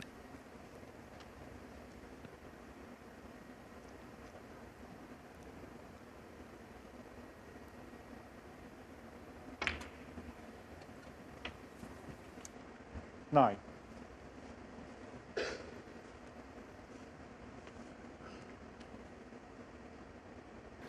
So black into the reds.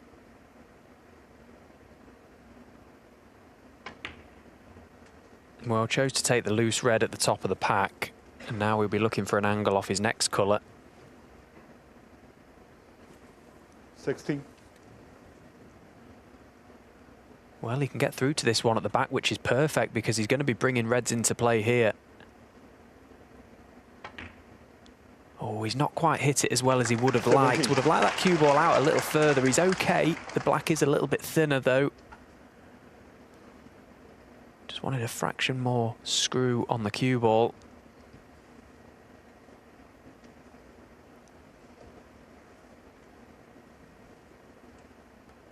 Bit of a stretch made easier by the fact Mark is a left-hander.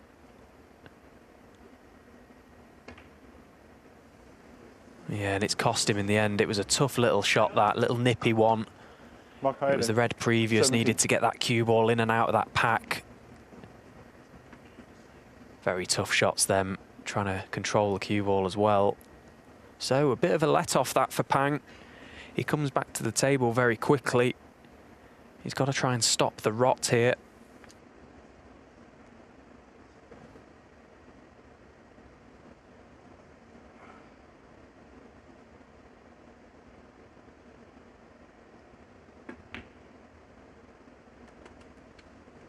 One.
7.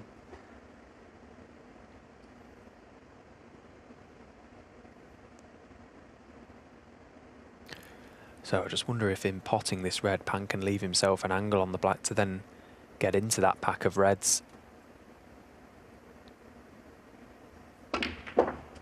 Well, was able to do it from the red, but how unlucky is that? My goodness me.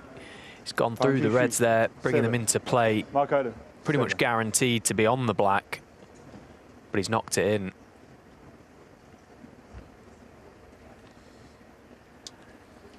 That is cruel luck.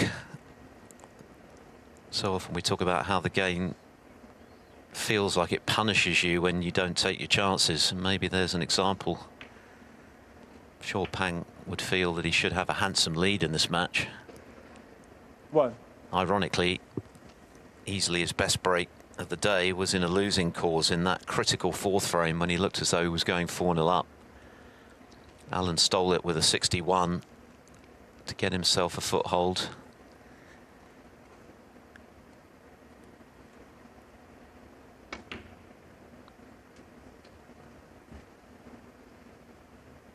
Should have lost the next frame as well, really. Pinched that one as well. 5. And now looking much the more lightly, it must be said.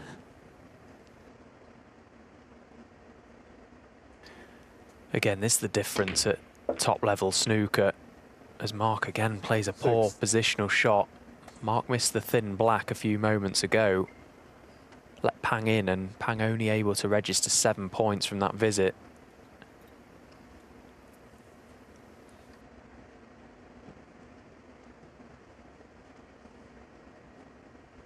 But Mark doesn't like that one bit, does he? You can see furiously shaking his head.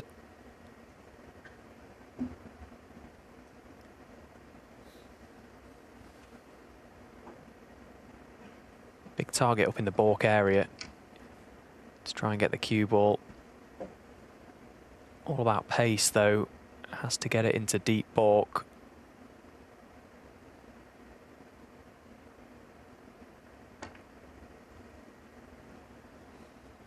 Big target behind the green. The line looks pretty good. How's the pace? 6.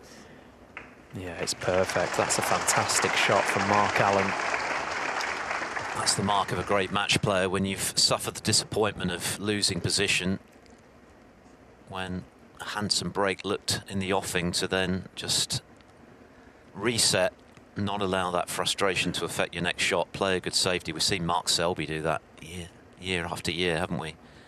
Play an effective safety after maybe running out of position, rather than show your frustration. Play a loose shot and allow your opponent potentially back in.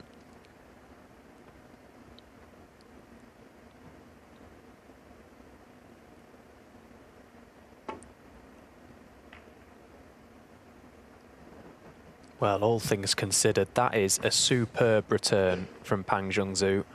He was in so much trouble there. He had no option to play the dump shot because of the red next to the black. He had to catch that red so thin. What a return. Oh, it's a brilliant shot.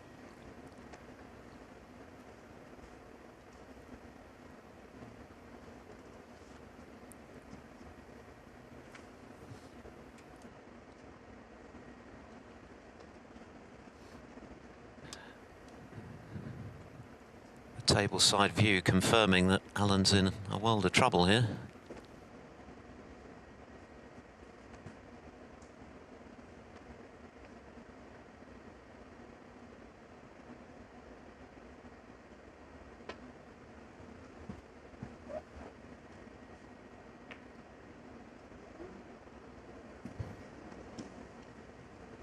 Well, it'd have done exceptionally well to have not left anything on for Pang there, who's in so much trouble. Had no room for error with that escape.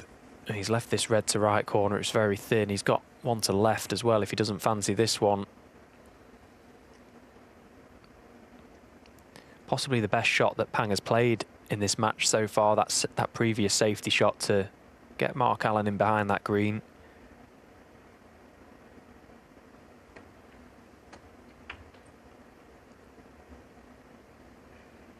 1.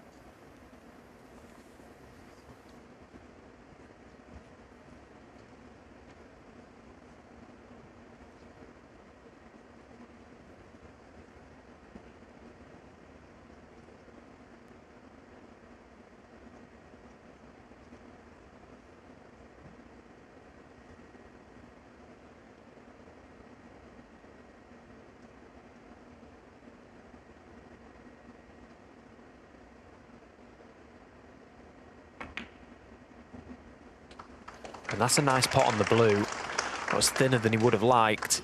Again, from the red, he sort of landed in an area where it was awkward, wasn't it? But dealt with it nicely, and he's back in prime position. 6. So both players have had a number of chances in this frame, locked at 3 apiece in a race to 6. Quarter-final spot on the line. It's got very tense. Big prizes on offer for everyone here this week. Your 7. money doubles up in this round as well. The winner will be on a guaranteed £35,000 with the chance to earn more. All of a sudden, things have got very serious now.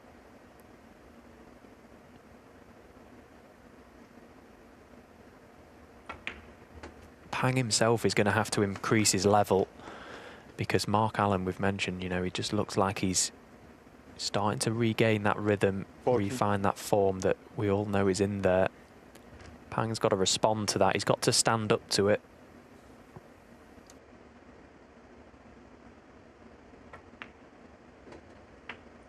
$15.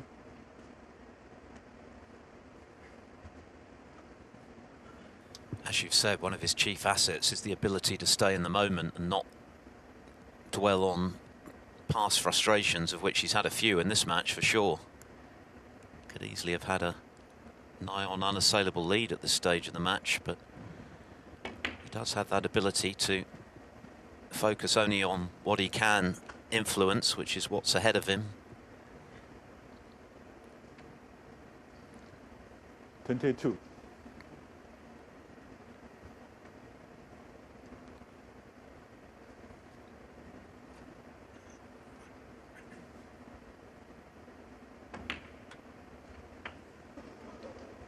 $23.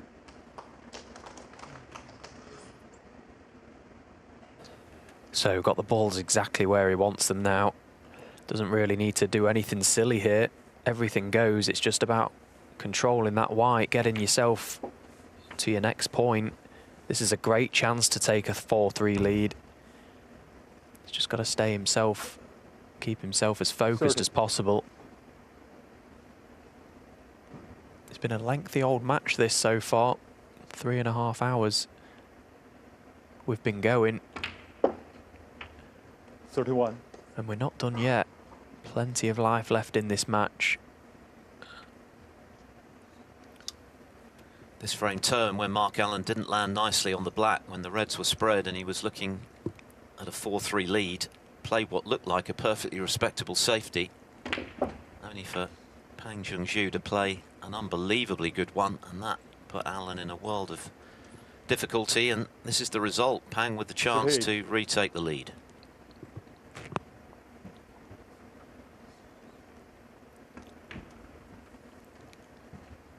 $39.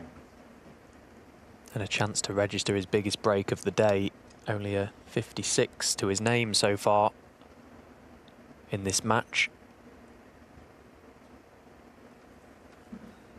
A very timely visit for Pang. Oh, he's not potted that cleanly. He's going to have to take the red to middle now. Just potted that black a little bit thick. 46.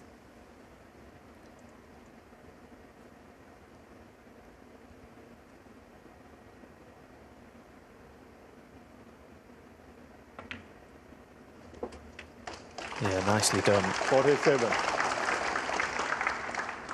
So the black and the red for 4-3.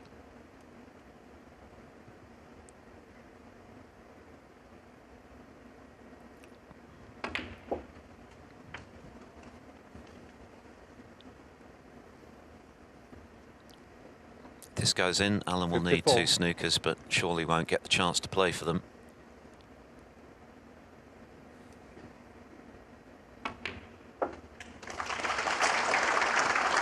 55. A lot of credit to Pang Junju.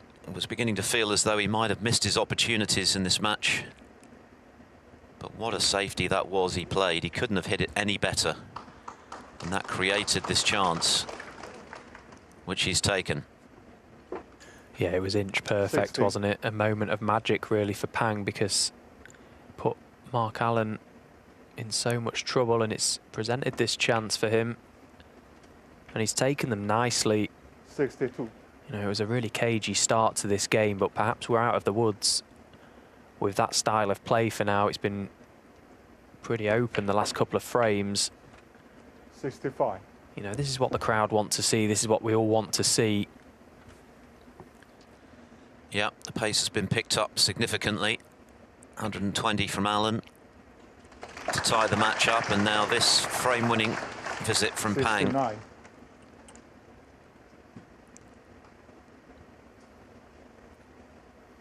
Looking for his second win over Mark Allen in this, just their 74. second meeting. Beat him at the German Masters in 2021.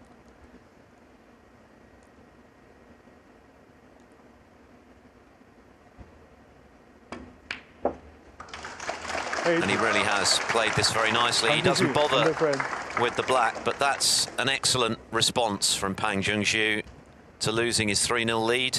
He's back in front at 4 frames to 3.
The Shanghai Masters goes back a long way. It was first staged in the 2007-8 season, the second ranking event to be staged in China at the time.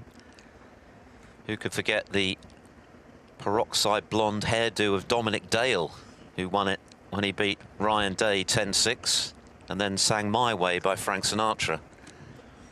They don't call him the spaceman for nothing, bless him.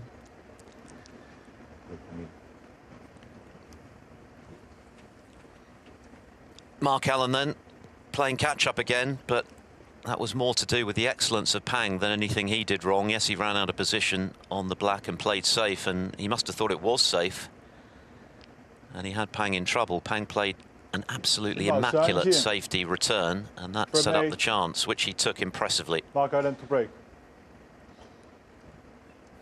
And it was good to see, wasn't it, from Pang, because from surrendering his 3-0 lead, it's quite often we see, particularly against the best players in the world, players wilting in that scenario. He stood up well there. That safety shot was magnificent. A shot good enough to win any frame of snooker. And he took them nicely. But now he's got to keep it going. He's got to keep the momentum rolling. He's back in front. 2 more required for a place in the quarterfinals. And again, a very poor break-off from Mark Allen. That's the second time today he's left that red to middle, and this time Pang's found a good positional shot. No doubt helped by the fact that he's now in stroke after that break of 80 just now. He's feeling good about his game again. Even in building the 3-0 lead, it wasn't entirely convincing snooker. He was just doing enough against a completely out of sorts Allen to win the frames. Then lost a couple he should have won, but back in the groove impressively in that last frame.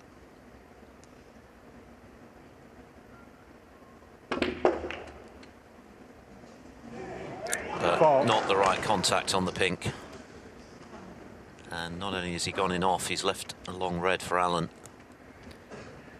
You can see from that overhead shot there, the pink was slightly detached from the pack, which made that shot even more important to hit it as full in the face as possible, and he didn't quite have as much angle as he would have liked on the blue. He was having to force that cue ball down. Would have loved to have been a little bit higher up the table, so he could have gone into them with more pace easily.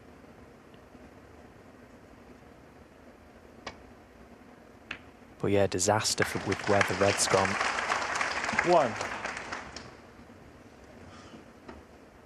Alan just having a little look at that red at the back of the cluster. If he can see that it goes to right corner, he can play on it now and leave himself low and bring more reds into play. Oh, it looks very tight.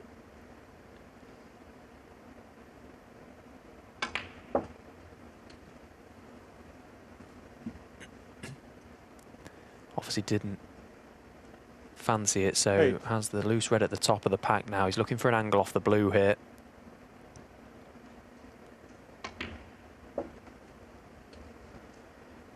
Nine. Well, he's just about got there.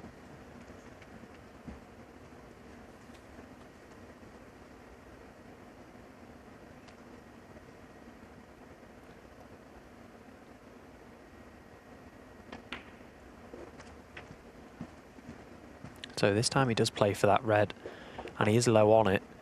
So in the previous frame he had exactly the same shot, 14. didn't get the cue ball out far enough from the pack, and eventually missed the thin black. He'll have that in his mind here.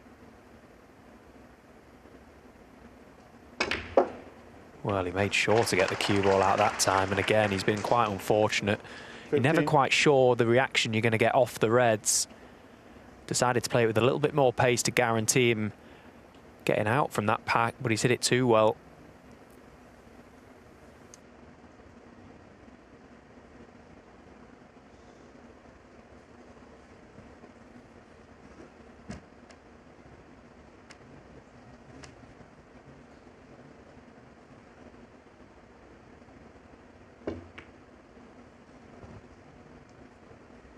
Mark Allen, 15. Yeah, a bit unlucky there for Mark Allen, who's playing a whole lot better now than he was in the first half of this match.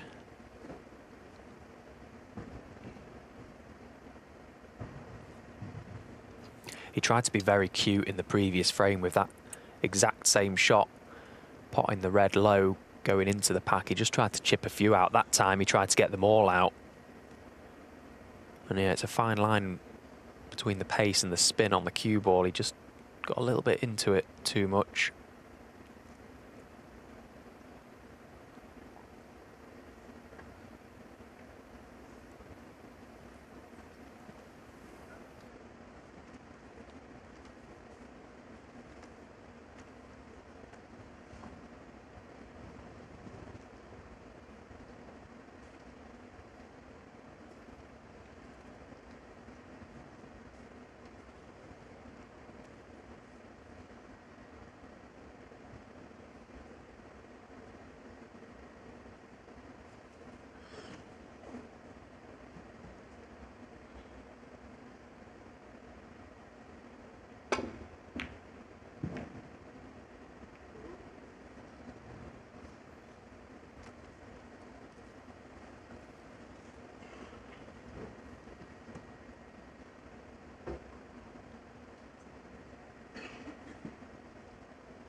Oh, it's beautifully cued. Superbly struck by Pang. Lovely pause on the backswing there. He's very good from distance. It was right down the line of his cue there. That yellow was a little bit in his way. It's always a in your eye line on that type of shot. Makes it all the more important to deliver that cue straight and true, and he did do.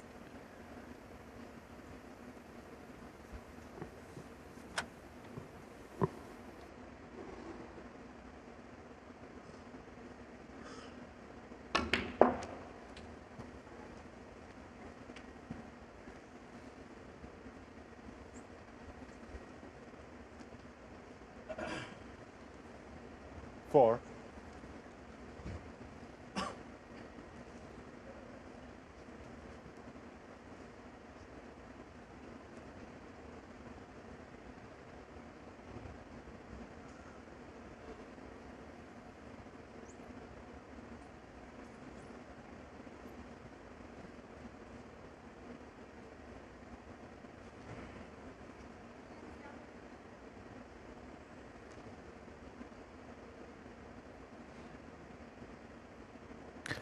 Well, this read a lot tougher than he would have liked.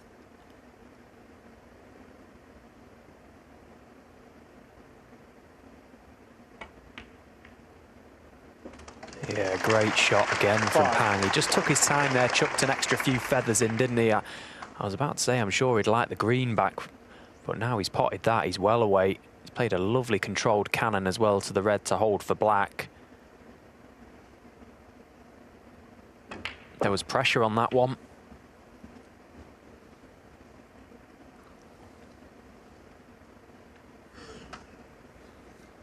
So, I think when the pressure balls do come, Pang does tend to stand up well to them. As I referred to at the top of the show, he's a relentless practicer. The hours he puts in on the table are, well, to be admired.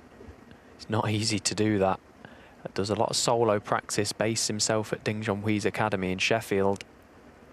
And all the hours of practice you do as a snooker player are all for moments like these, where you're in the big arenas, you're playing against the best players in the world, in this case, the #1 player in our sport.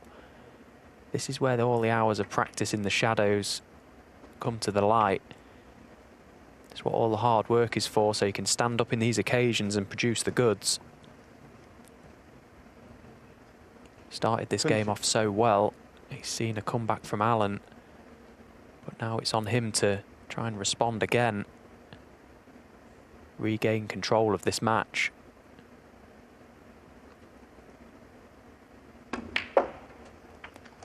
His level had to increase because Allen looked like he was starting to cue nicely, and it was up to Pang to deliver, and so far so good.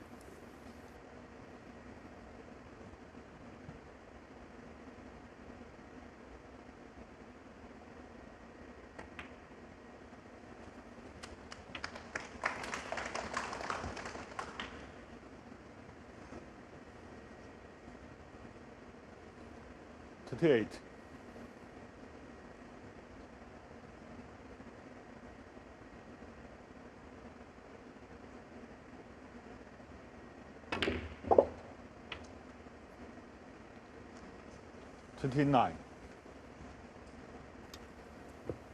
That's not gone quite to plan though, out of position. Just 10 in front.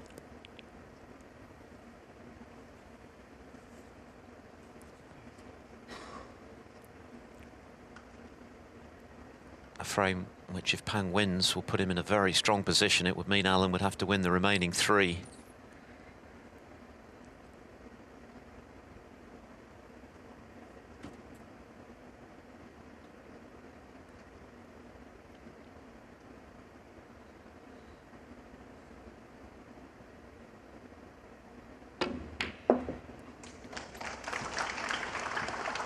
Nicely recovered. Yeah, I like that from Pang, staying positive 32. At the death of this match. You know, these players, they're so good. In practice, he goes for that all day long, but at the start of this game, we may have seen him try to play safe there. It just feels like he's growing back into this match again. You know, when you keep refusing pots, it's a bit stop-start at times. It can affect your own rhythm. Took the chance there to stay positive and attack. Oh, but he's missed the red. So, in what looked to be a key shot, the green, back down for the reds. 32. He's then missed the following shot.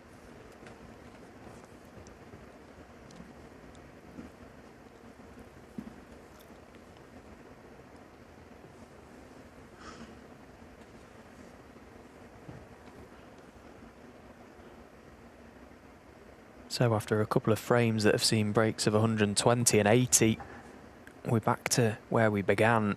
This frame has gone very scrappy again. Both players with a number of chances. Balls have gone awkward. But it's no less important. Mark Allen really needs to keep Pang away from getting to 5, because if he does, surely he's going to get a chance at least to see out the game. 1.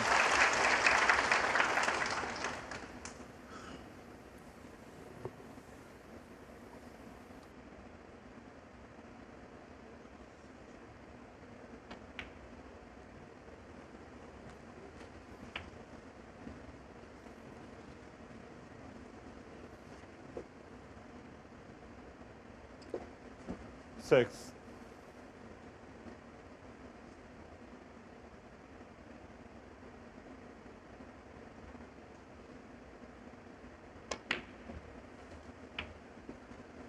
Seven. Well, he's got options here, Mark. He's got an angle on this black to try and disturb the 2 reds at the top of the table. If the red over the middle pocket is quite straightforward and accessible, it may be wise to play that shot now. Well, there you see, that red maybe isn't as close to the pocket as it first looked. Now, the cannon's not gone to plan, and I think the red to middle is a lot harder than it looks. 14. If he goes for it, he can't really do too much with the cue ball either. Just try and drag the red in.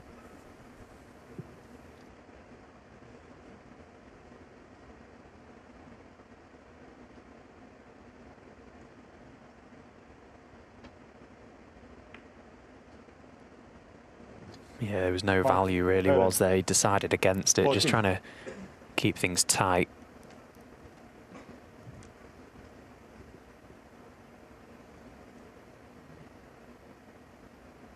So just the 1 point in this frame now.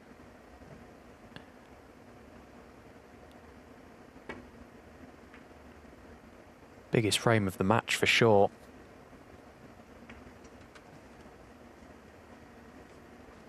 Absolutely, particularly given the way the snooker has largely gone in this match. Yes, the last 2 frames have featured big breaks, but most of it's been hard-fought stuff.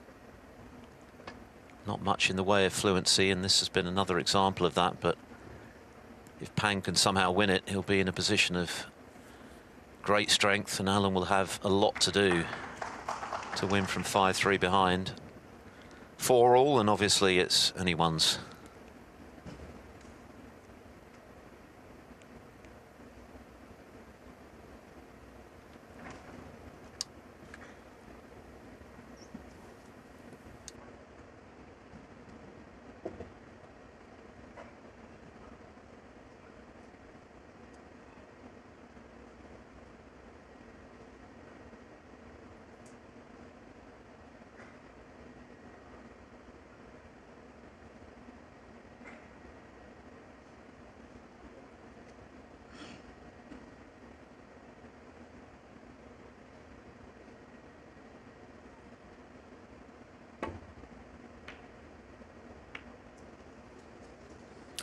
Well, he was having to be so accurate with that cue ball, trying to find the gap beneath the black. Always looked a big target. Had to catch that red a little thicker than he did. Although at first glance, it's not ended up too badly. If this red passes, it's quite thin.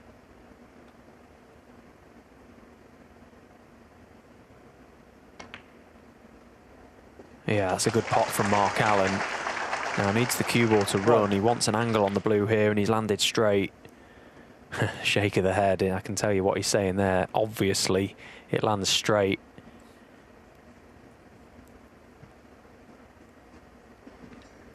You can only really run this through and take the red down the rail past the pink.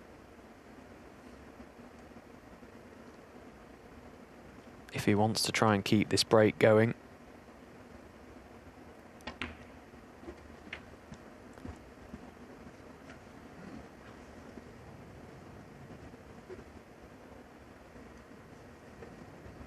6.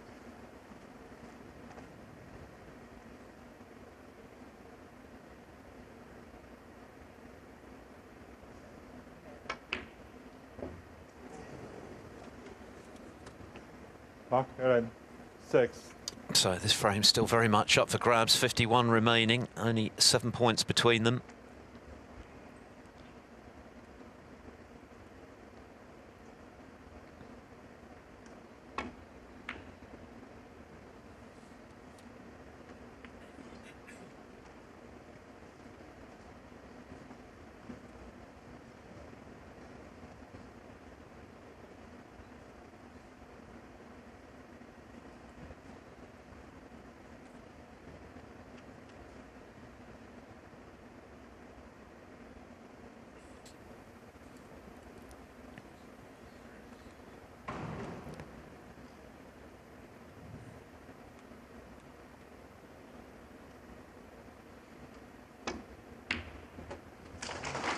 Yeah, another good pot from Mark Allen, although he needs a favourable kiss on the blue now. Great to see the young fans in there all loving it.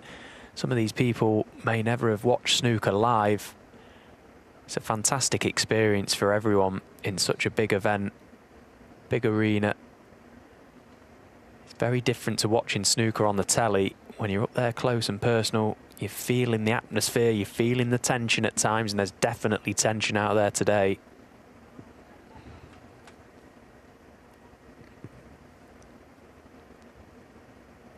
Yes, Mark Allen spoke in the build-up to this tournament about becoming world #1 and also about wanting to start the season as he means to continue it in a winning habit. It's a big money event. £210,000 to the winner. Mark Allen, 1. So he'd be very disappointed to bow out at the first hurdle for him.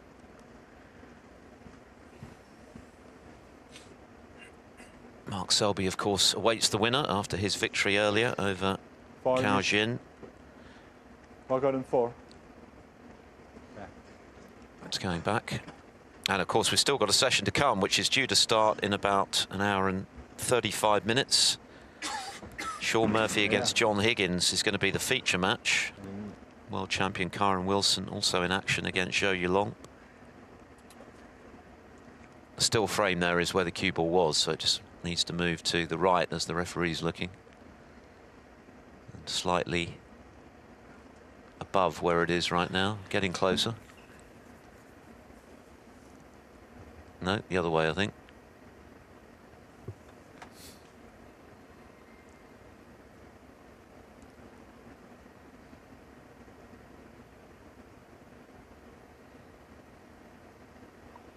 Yeah, that looks perfect. Same shot for Pang, just trying to rest up to these two reds. But yeah, what a momentous occasion we could have later on. John Higgins against Shaun Murphy. John just the 2 centuries away from hitting a career milestone of 1,000. Could see 2 players reaching that milestone this season. Judd Trump also very close in behind. It's incredible, isn't it, the standard of play nowadays. The scoring abilities of these guys is just so good.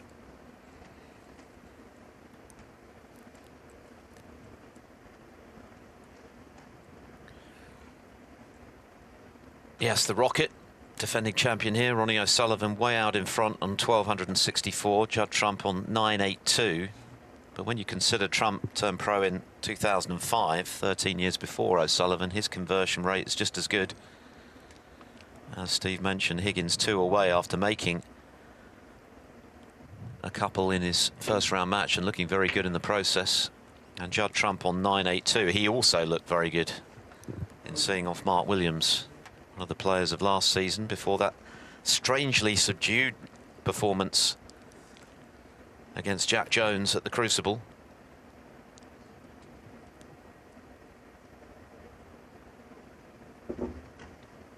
But it is eye-watering, isn't it? The number of centuries made these days. It's incredible what the standard has become not only amongst the top players either, Stephen, but way down the ranks. Yeah, the strength in depth on the tour as a whole is incredible. You know, back when I initially got on the Pro Tour back in 2014, there was probably, you know, the bottom quarter of the tour. You'd maybe think, you know, that there was a lot of amateurs at the top of the amateur game that were probably good enough. But now the whole tour is just so strong. You know, long gone are the days of, you know, good first round draws, if you like, because everyone can play. And with only the 128 places available on the World Snooker Tour, it makes it so competitive.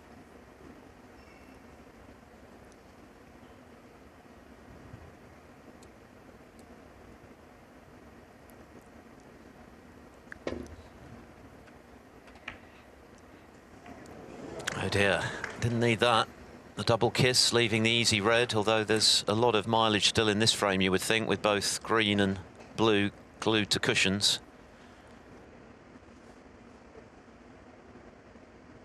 It's not a pretty frame once again, but it's a vital one. It's huge. Particularly for Pang, if he can win it, he's in a very strong position. But if he clears up here, he's going to take something extra special.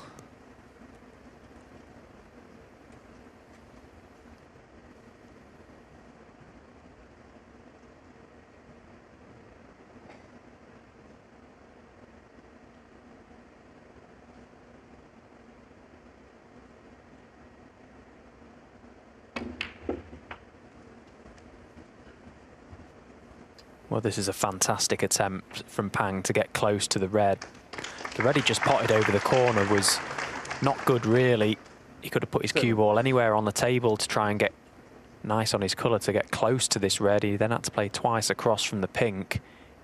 It was a good attempt. He would have loved it to have just travelled on a fraction further. Now decision time. You can see him just toying up, weighing up his options here. Do I take the red on? Can I play a good safety shot?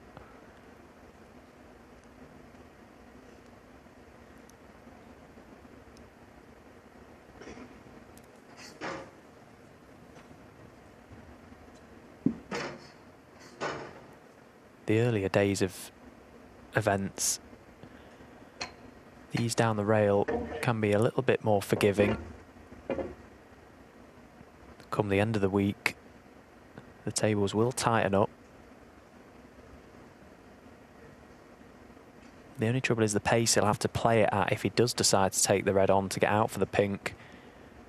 Does make it that little bit more missable.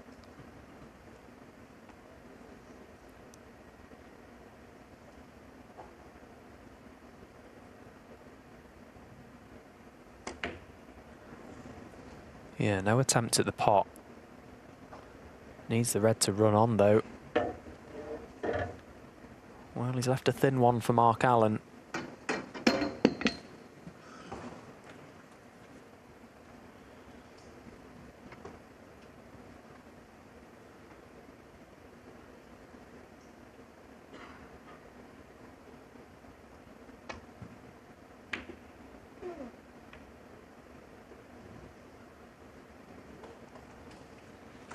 Well, he's had a bit of a result there. He's promoted the safe blue as well. He's got the snooker in behind the black.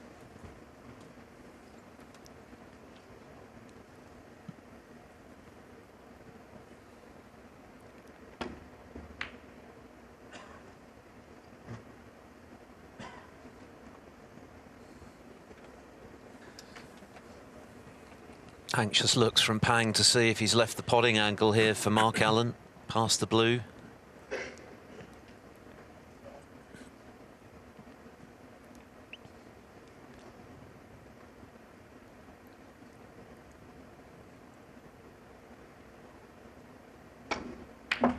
Yeah, and took the chance to try and bring the safe green off as well. You can't blame him for that.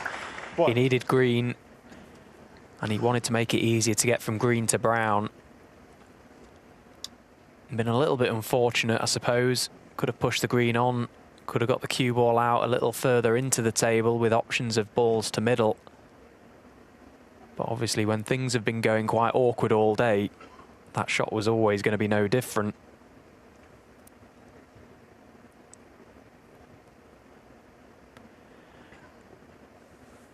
So now both the green and blue, which were safe a few moments ago, are in play. So very important for Mark to lay a good safety shot here. Got so many options.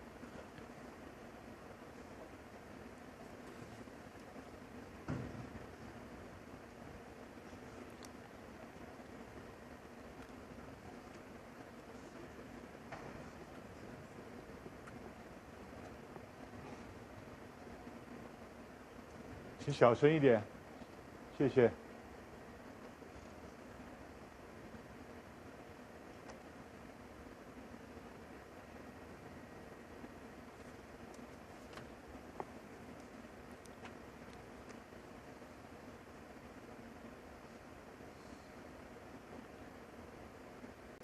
Possibly trying to screw the cue ball in behind brown or black here. Yeah, he did do. Didn't quite get enough purchase on the cue ball. It was a good attempt. The important thing there was that he kept the yellow safe.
Well, a fortuitous cannon off the black there from the yellow, because that was going dangerously close to that corner pocket had it not made contact. But as it happens, it's worked out a treat.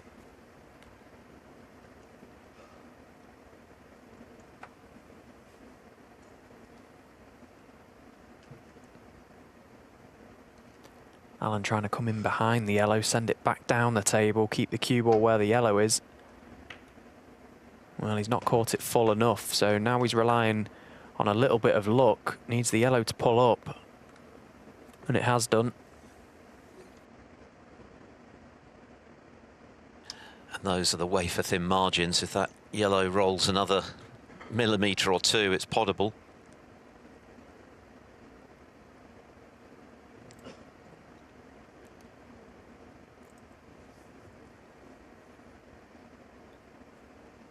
Everything out in the open.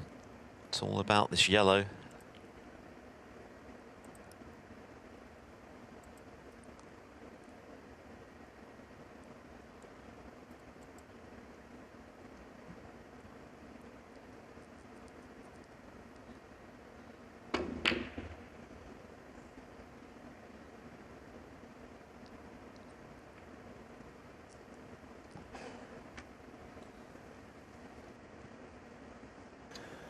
So a big tempter for Mark Allen.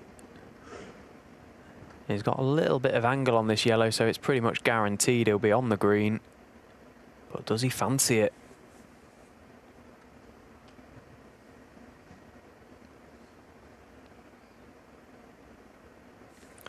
There's your answer.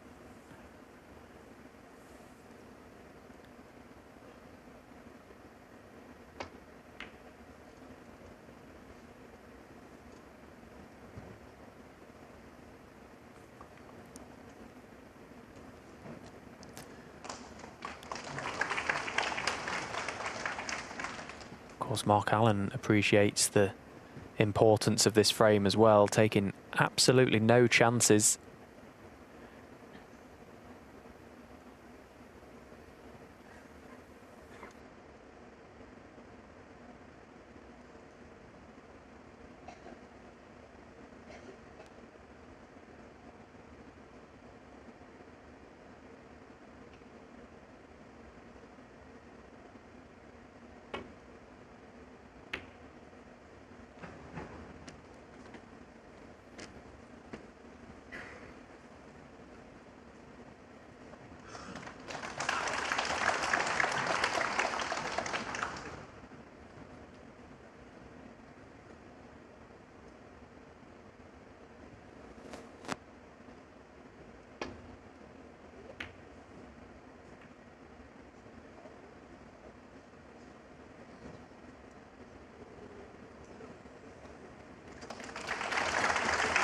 Yeah, good shot from Allen. Tap on the table from Pang. He is snookered on this yellow.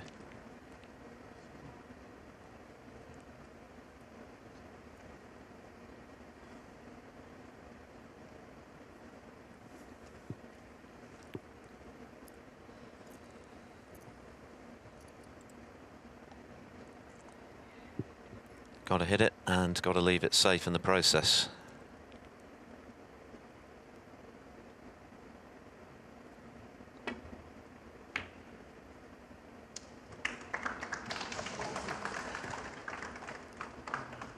I don't think he'll be having that one back. What a result for Pang. Oh, it's crazy, isn't it? A little bit of run can make such a difference at this game. Mark's played a good shot and he's then found himself in trouble, but he's played a good response there. He had to catch that yellow full. It was a pretty big swerve. Played it very nicely. That's completely as intended from Mark Allen. That young man enjoyed it. Great to see, isn't it? The youngsters absolutely loving it.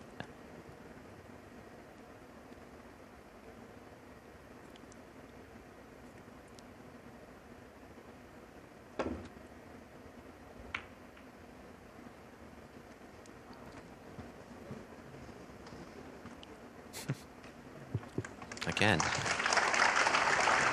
a very satisfactory result for Pang. In the frame he's hoping is going to take him 2 up with 3 to play. That doesn't look very appetizing. No, and you could see the shake of the head from Mark Allen. He's thinking, what have I got to do to create a good chance here? He's played a couple of really nice safety shots, Mark, and it's not amounted to anything so far. He's actually played a good shot there, Mark Allen. That was a very awkward shot. As he covered the yellow.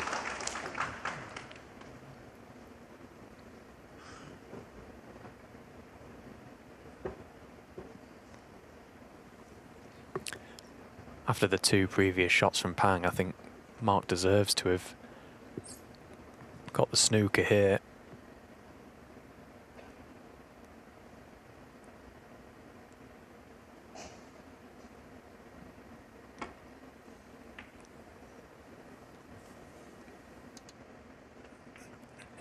It's another handy little nudge off the brown. He's using up all his jokers in this frame, Pang Junxu. Another very lengthy frame, this one. There's still possibly another 3 to come at the end of this one. 35 minutes and counting. We had a 50-minute earlier in the match. And the little shake of the head from Allen quickly turned into a full-on laugh there, because that really was outrageous. And eventually, the pressure applied by the safeties from Pang, albeit with a bit of fortune along the way, has presented him with this chance. If he can knock the yellow in, get on the green, he'll have a golden opportunity for 5-3.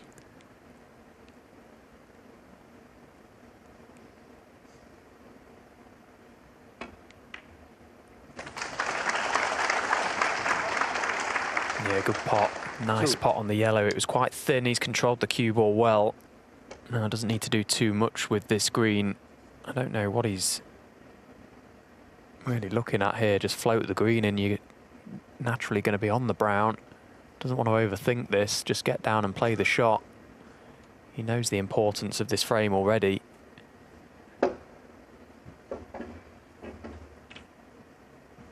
Just got to fully commit to it.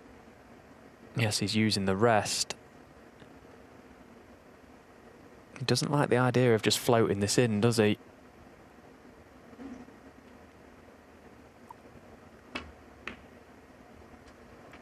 Played around the back of the brown, and he's not got there.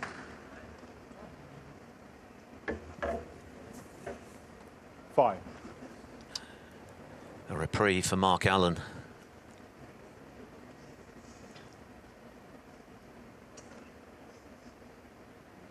If Pang does go on to lose this match, I think he'll look back with plenty of regret, because 2 frames already today have come and gone, which he probably should have won. There was a gilt-edged chance to close this one out, which for the time being anyway appears to have passed him by.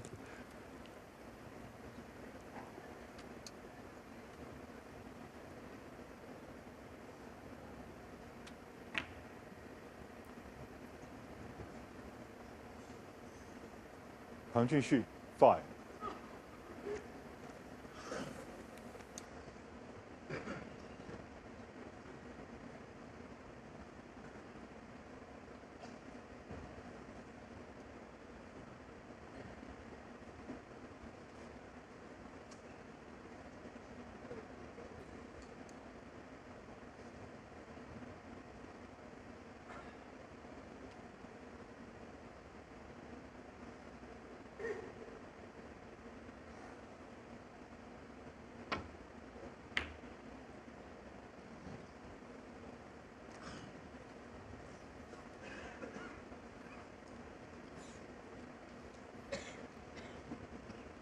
Not completely safe. Pang needs up to the pink to win this frame.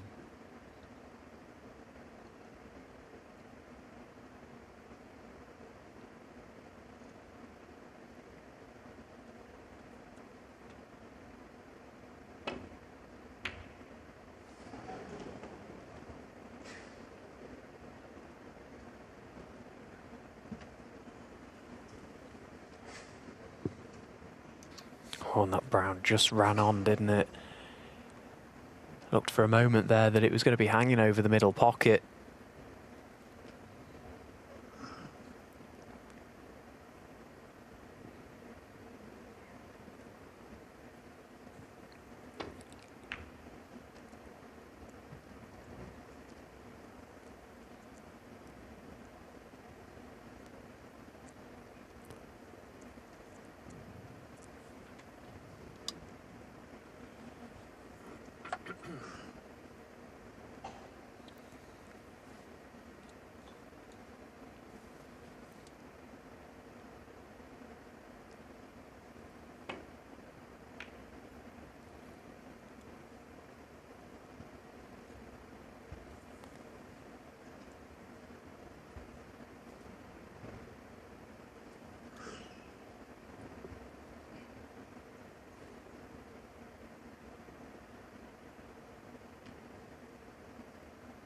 Side-to-side option available for Mark here, but in playing that he can't really gain any sort of advantage.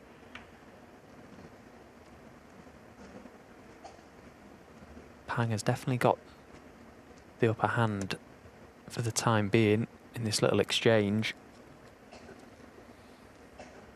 He's got the chance here to try and get the brown on the baulk cushion. Playing behind the big target, which is blue and pink.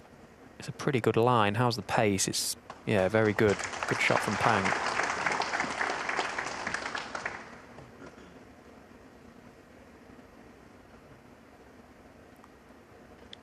Now, unless Alan goes 2 cushions here, which I presume he will, to just try and rest up to this brown on the right side. In playing it this way, he can't leave the brown, but he's hit it the wrong side. That's a big misjudgment from Mark Allen. Now he's praying that there's no angle on this brown, but I think there's a slight angle for Pang to get down for the blue. Yeah, the expression will tell you. Allen fearing the worst now. Now can Pang take this chance to get himself 2 clear and within 1 of victory?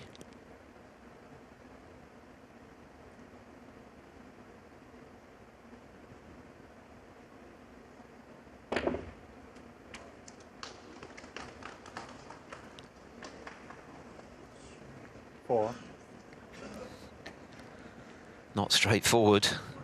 That blue looks awfully thin. Needs the pink to go with it, of course. Just tried to use the pace of the table there to get the cue ball further down. Didn't want to hit that brown too hard because cueing down on it can encourage the cue ball to jump. Makes the pocket a lot smaller as well for the brown at pace, particularly when it's so close to the cushion. So this blue, if it does cut, it's so thin, and you can see from Pang's body language that he doesn't like it one bit.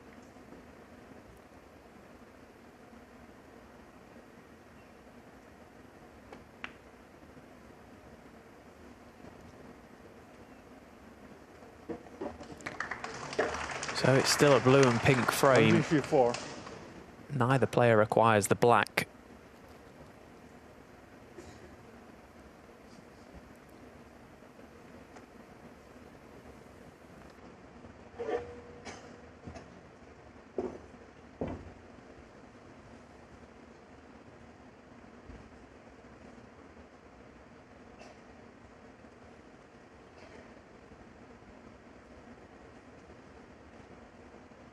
Just looking at coming in behind the blue here, Mark Allen, trying to send it back up the table. If he's playing that shot, needs to be careful of the jaws of the middle pocket.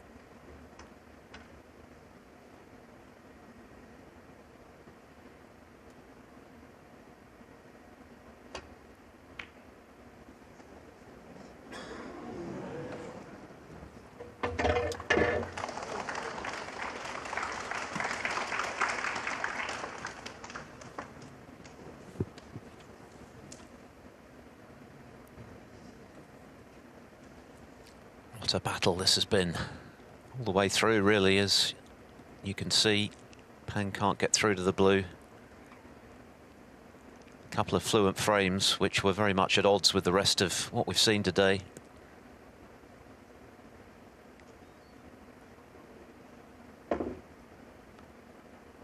Oh, he's gone round the back of it.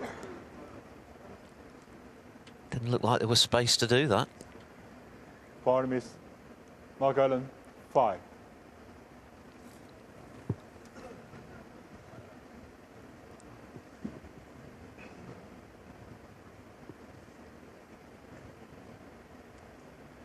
Doesn't really do too much to the scoreboard. That still, both players require blue and pink. But what it does do is just present Allen the opportunity to clip this blue in. And he's overcut it. That's okay. If you're going to miss that shot, you've got to miss it thin, because that way you're always going to get it safe.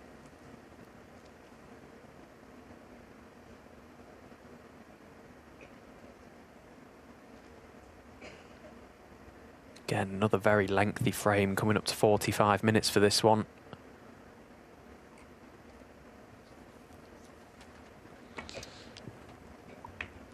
And still, as mentioned, a possible 3 frames to follow. We're only an hour and change away from the evening session here in Shanghai. Shaun Murphy and John Higgins, Kyron Wilson, world champion, and Zhou Yulong.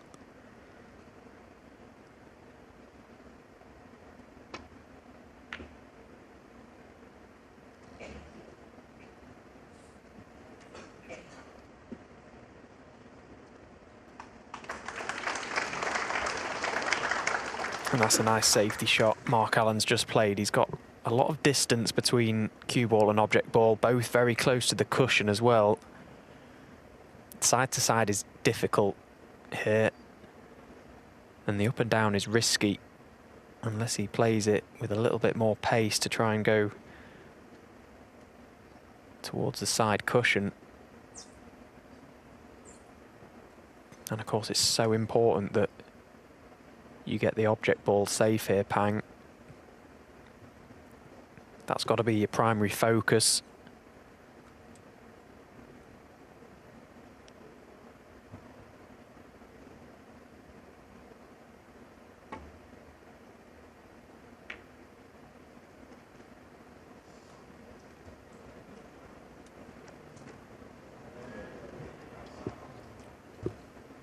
So, Mark Allen, blue and pink away from tying this match up again. Blue's easy enough. Looks a natural to come down for the pink. It's all about pace. It's a very good line. 5. Well, it's a good shot from Mark Allen because he had options there played into a big area. So just this pink for 4 each in a best of 3 to see who gets through to the quarterfinals. And in it goes. What a battle. What a scrap this has been all the way through, and still nothing to choose after nearly 4.5 hours. A dead level at 4 each.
A battle royale underway here on the 3rd day of the Shanghai Masters, the day that will complete the quarter-final lineup, of course, for this brand new snooker season here on Eurosport. We've had the Championship League already in Leicester, which Stephen was working on. Ali Carter coming through to win that for his 6th ranking title. Carter bowing out in a thriller yesterday to Ding Junhui. But who's going to play Mark Selby in the last 8? Is it going to be former WST Classic finalist Pang Junxu, or Mark Allen, who has for the most part today struggled but has managed to get himself the 4 each, and so a best of 11 frame match is now a best of 3 for a place in the quarterfinals. Later, and not much later frankly, we've got Shaun Murphy against John Higgins, and Kyron Wilson, world champion of course, against Zhou Yulong. They're coming up, in theory anyway, in about an hour and 5 minutes time, but with 3 more frames to come. We've already had a 50-minuter, a 45-minuter. It could be something of a delay to the evening session. We shall see.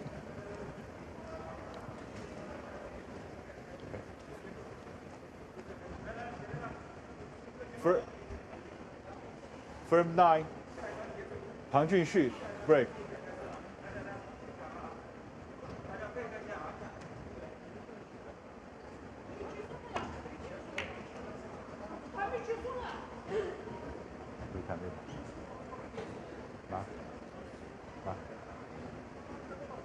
Bit of hubbub in the arena.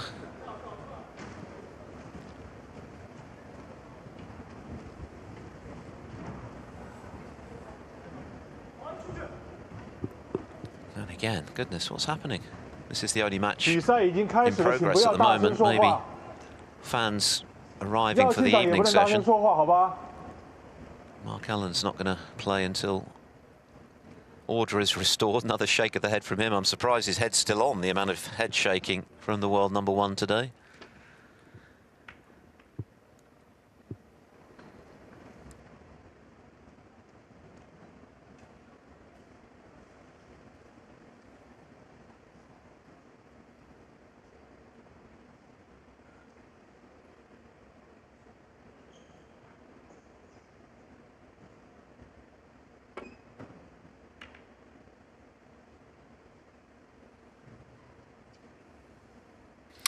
Well, the safety shot there has gone wrong for Pang.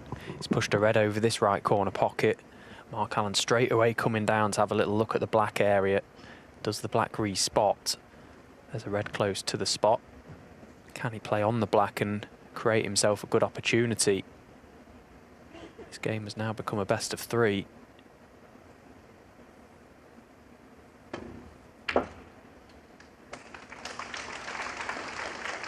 One. It's fair to say that if Allen does emerge unscathed from this match, he'll be battle-hardened, and he'll need to be, of course, because Mark Selby is awaiting the winner.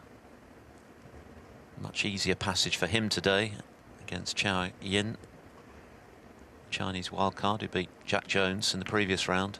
Selby winning 6-1, made a century. Mark Allen, of course, made one to get himself 7. right back in contention in this match, and pinching that previous frame has got him level again. Can he now kick on, finish this match in style?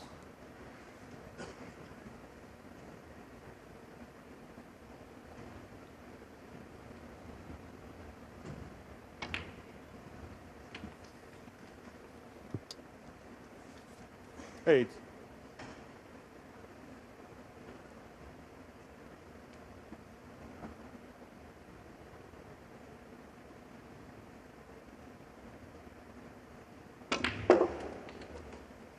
Be really interesting to see if Mark Allen does come through this match, how he assesses his performance today.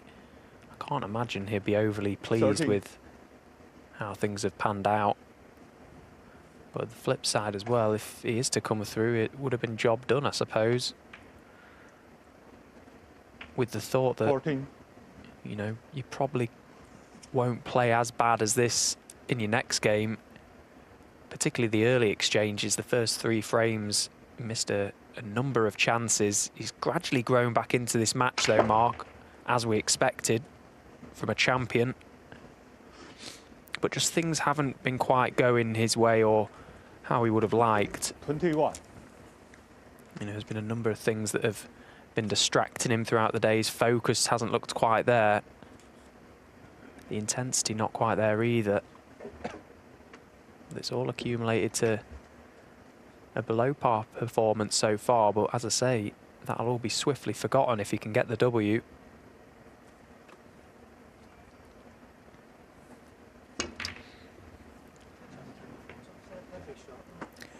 Yeah, he's absolutely livid, Mark Allen. Another phone has just gone off right on his backswing for that red. I think he's about ready to erupt with the crowd here, or a couple of members of it. Just as he's come through to deliver that cue, a phone went off right on his backswing. It's a minor miracle it doesn't happen more often.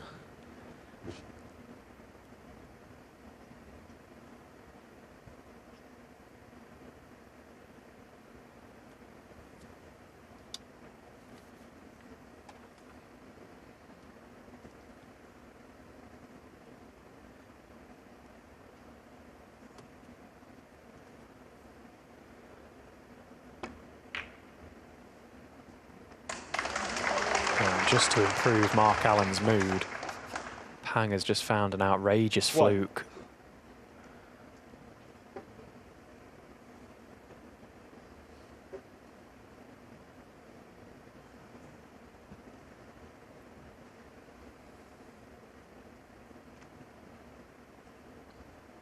The crowd have been really good so far for this event, but a couple of times today it has just distracted Allen.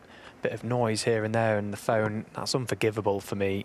You know, you've got one job as a spectator coming to watch any sport, and it's to make sure your phone's on silent, particularly snooker, where you can usually hear a pin drop in the arena. That's the thing, it doesn't even have to be off, does it? As long as it's on silent, as you say, there's no problem. I think quite often you get the issue of people coming back after an interval, forgetting to turn it back on silent or off. And inevitably there's then a spate of unrequired sounds in the arena, but Allen's got to just try and block all of that out, get the job done here. Certainly played a lot better in the second half of the match than the first, when he was really struggling. He's got to be happy that he's still in the match, actually. Could easily have already lost it, given the chances Pang had in frames that went astray.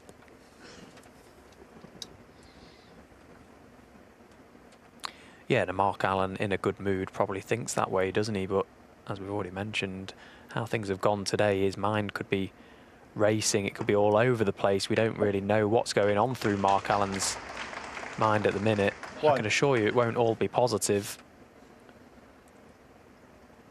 But yeah, you're absolutely right. He could have been dead and buried in this match pretty early on. Pang really should have been 4-0 up at the interval, and this game could have been done by now. Mark, as we expect, though, showing battling qualities. But it's Pang once again with an opportunity. 5 or 6, 7 loose reds in open play. Just needs to be mindful with this positional shot now, using the rest, got the gear on the back of the cue as well. Just needs to control this one.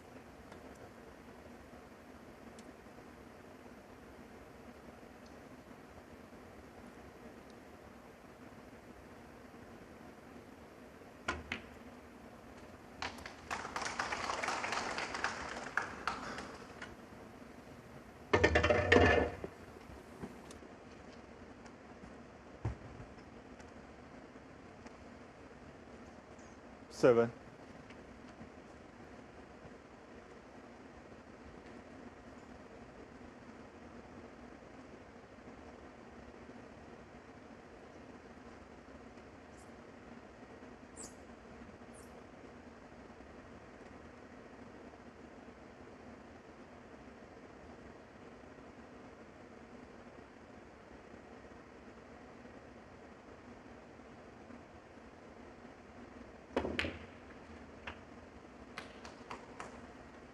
Eight. And that's another nice little mini recovery shot. Cue ball travelled on a little further away, had to just dig into the cue ball there to control it for the pink. Played it nicely.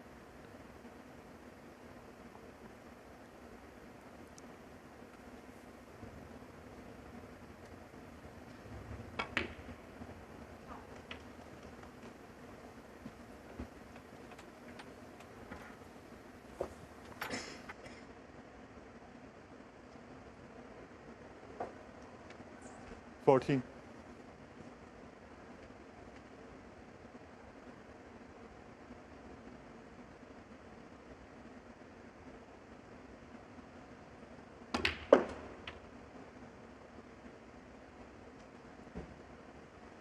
15.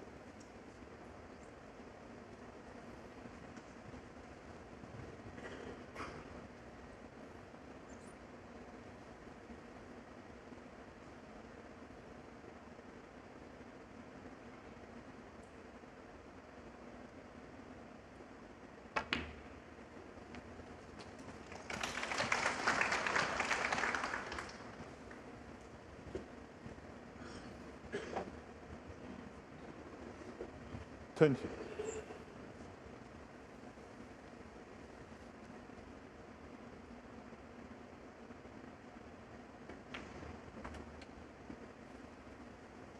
21.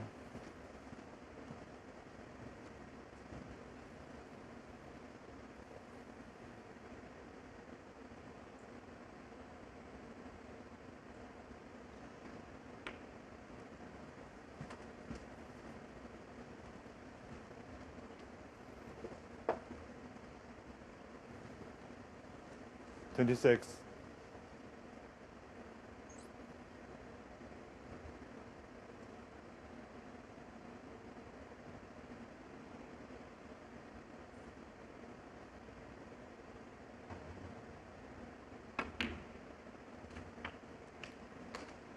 27.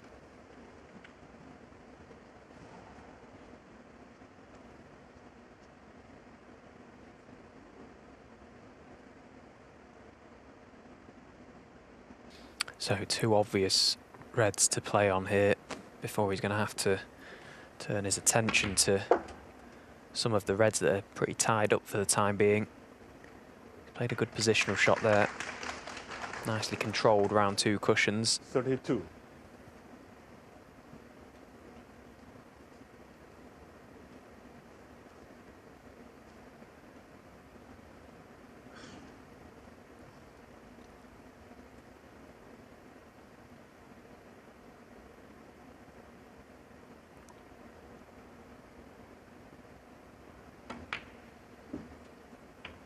6-33.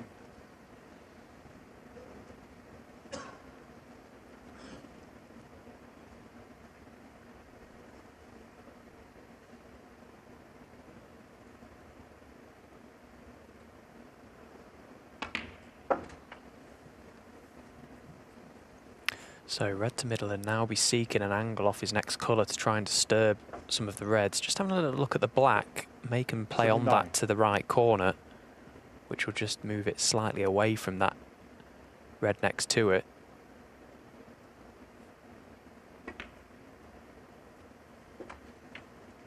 Four.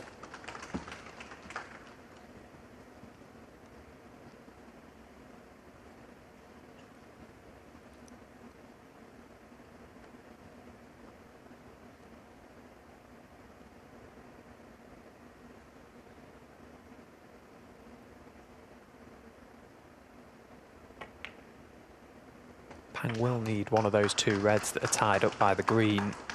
So he'll have one eye on that. Just trying to figure out the best way to attack those reds. The obvious path would be from the black, but from the other side of the table.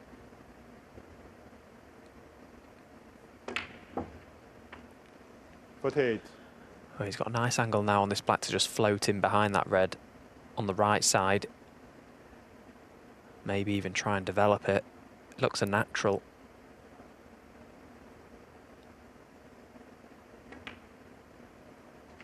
Yeah, he's controlled it perfectly. That always looked a natural angle, but executed it to perfection. So just 55. doing the maths. And showing again that he's very good at bouncing back from adversity. He'll feel there are 3 frames that he might have won, perhaps should have done, that have gone against him in this match, but here he is on the cusp of moving in front again.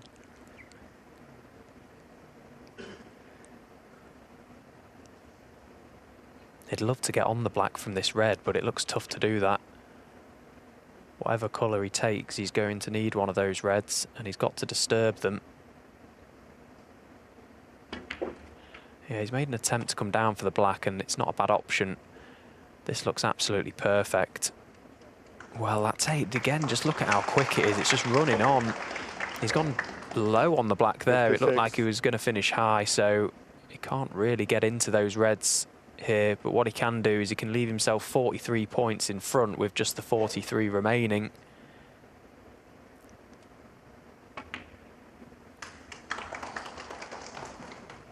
You barely have to hit the ball. Just keeps on rolling. But he's very much in control now, Pang. It's all on Mark Allen.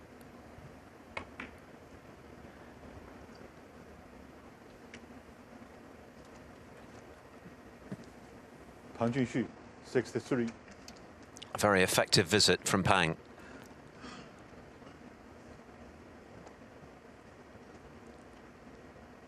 Not over for Mark Allen, though. Still enough there to tie the frame, force a respot.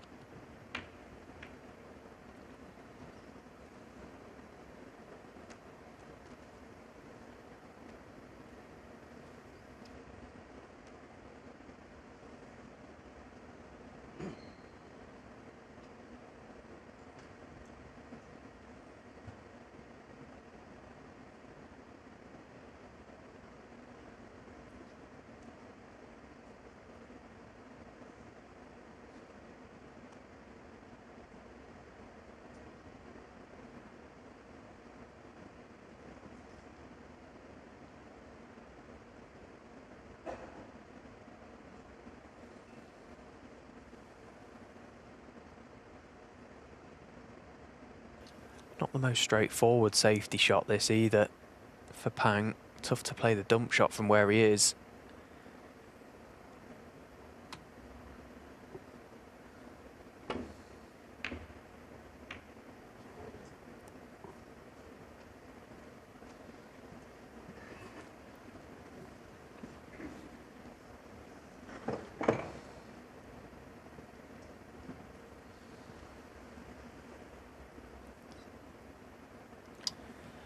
Well, we've just had word from World Snooker that this is going to be the last frame of the match in this session, which is something of a surprise given that we're still over 45 minutes away from the scheduled start of the evening session here in Shanghai, but they're going to come back later when a table is available. Obviously, there's going to be at least one more frame to play after this one, regardless of who wins this frame. First to 6 to go through to the quarterfinals to play Mark Selby, but World Snooker have confirmed in the last few moments that this will be the final frame of this session. I'm not sure about that decision. That's, yeah, not for me, because they've been out here for so long battling. It's the last thing either player wants to do is come back. Surely just make the next game wait a little longer.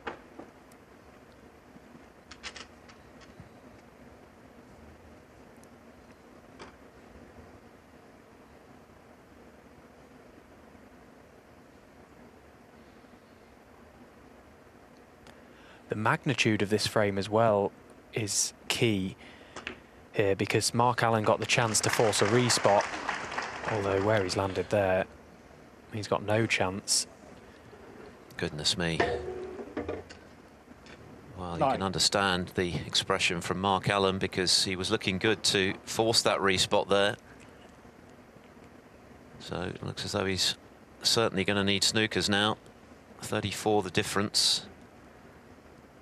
Only 27 left after his next colour. He's not out of it, but it's a whole lot harder than it might have been.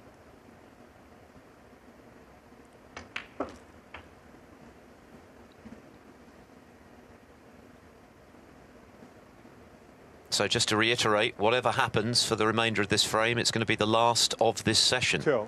They're going to come back later to finish the match. It could be one frame, it could be two, but it's not happening in this session. The evening session due to start in 45 minutes. Shaun Murphy against John Higgins, Kyren Wilson against Zhou Yulong.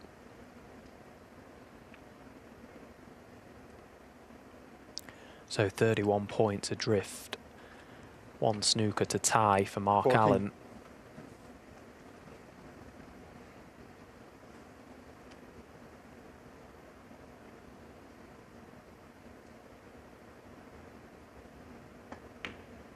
Yeah, so looking to pot green and brown here. Try and lay the 17. snooker off the blue. That way it's one snooker to win.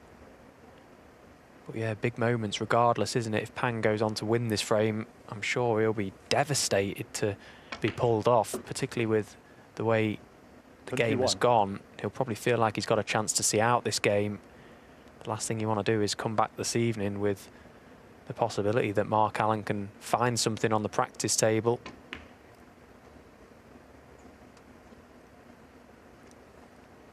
Mark Allen, 21. A little tap on the table from Pang, so it would appear that Allen has got the cover with the pink. There's confirmation.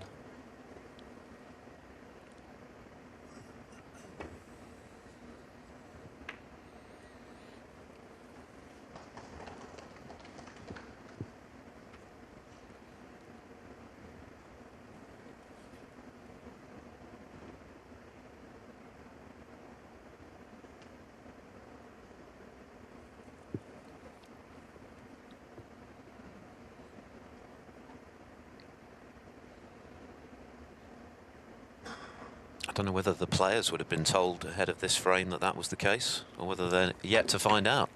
Yeah, I can't imagine they have been. They're probably just about to Fine. find that out, which will come as a surprise to them, I'm sure. Been a long old match, this. Coming up to 5 hours of play. And no room to manoeuvre now for Allen with that blue going in. Still needs a snooker to turn this frame his way.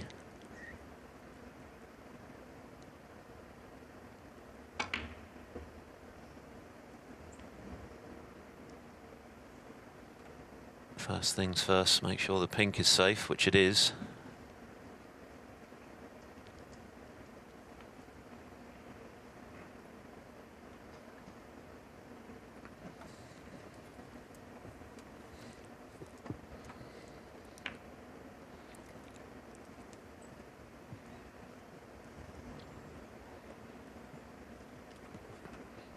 All Pang will be looking to do now is get that pink right over the pocket, if not in it. And he'll be 1 up with 2 to play, albeit that he'll be delayed in trying to finish the job. Oh, it's a great attempt from Mark Allen. For a minute there, it looked like it was going to be good. He's got very close to nestling up in behind that black. So difficult to do with just the 2 balls remaining, because as you say, Phil, Pang's main focus here will just be to roll this pink over the pockets.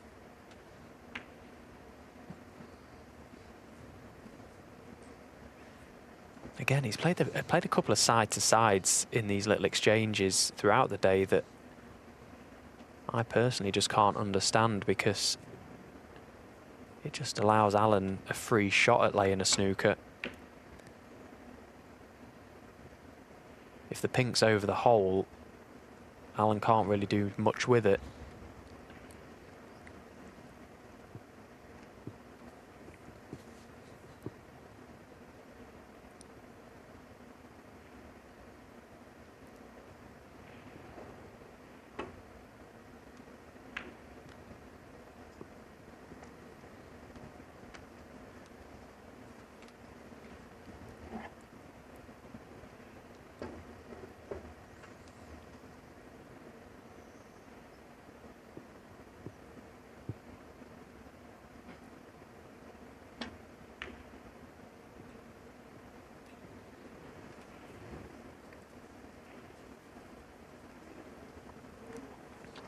Well, he has got the snooker mark, but it's a pretty straightforward escape for Pang. 2 cushions, quite a big target.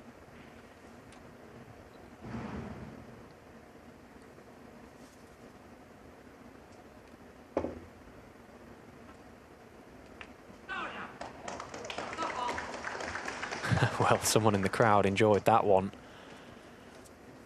Pretty routine escape for Pang. As I say, the pink being closer to the cushion but away from it made it a big target.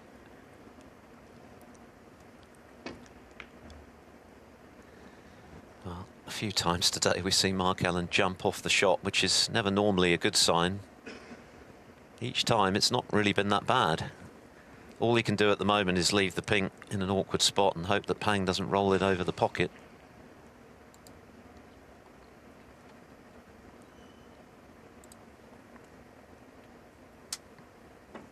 He needed a snooker earlier in the match and got it, only for Pang to eventually get over the line. So he'll still harbour hopes here, Allen, even though he's only got the pink to play with.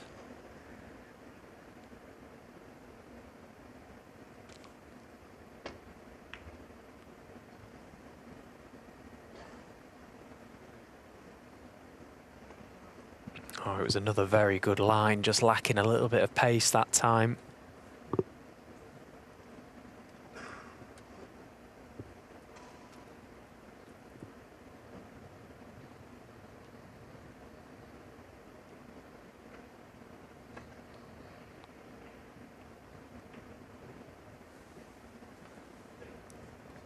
Yeah, that's the right shot for Pang to be playing. The closer he gets this pink ball to the corner pocket, the more difficult it is for Mark Allen to not only keep it away, but to get the cue ball in behind the black.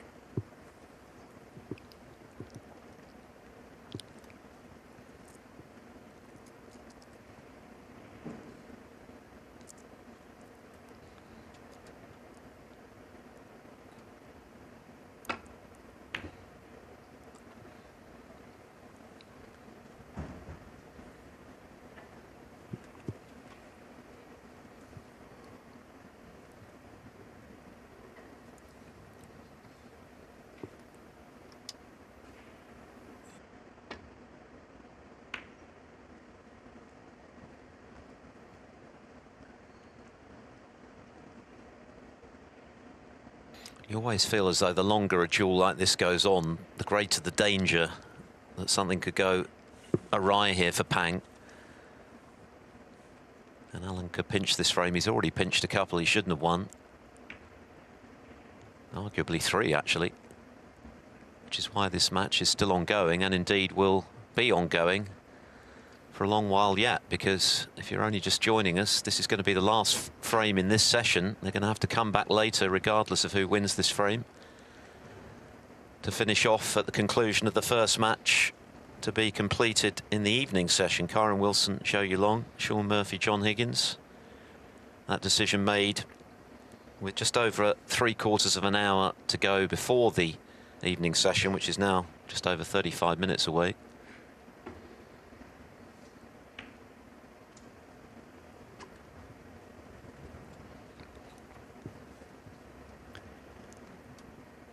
You feel at some stage Mark is going to lay a good snooker. He's gone close a couple of times. And there you see he's getting pretty good lines towards the black. Just lacking a little bit of pace, but yeah, the longer it goes on, I do fancy him to lay a good one. Puts even more importance on Pang getting that pink as close to the corner pockets as possible.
And finally, the job is done, but not a victory. Now then, I think the players are just finding out, are they? No, it looks as though Mark Allen knew anyway that they're coming off. At 5-4 to Pang Junxu, so the home favourite, 1 up with 2 to play, but of course they'll be back later. End of the evening session, whichever table becomes free first. Mark Allen and Pang Junxu will be back to duel it out in what has been an epic match in the first session on this third day of the Shanghai Masters. This is what we've got coming up in just over half an hour's time. Sean Murphy against John Higgins is our feature. Kyren Wilson against Zhou Yulong will be on Discovery Plus, with Mark Allen and Pang Junxu to follow. Dave Hendon and Neil Foles will be here for that. 请注意查收。现在，请大家在现场工作人员的指引下，尽快有序离场。感谢各位的配合。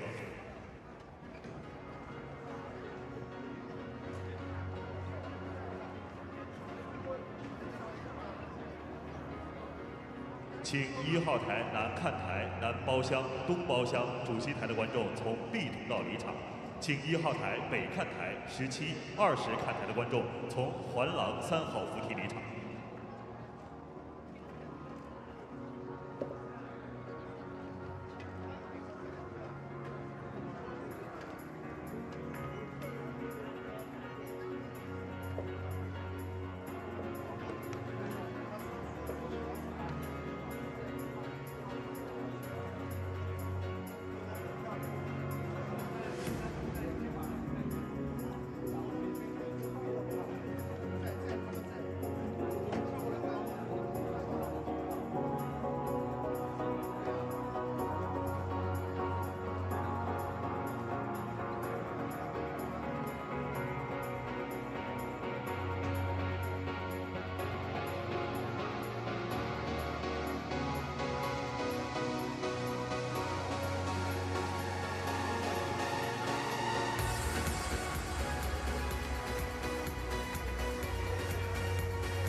喂喂喂喂喂喂，有了有了，啊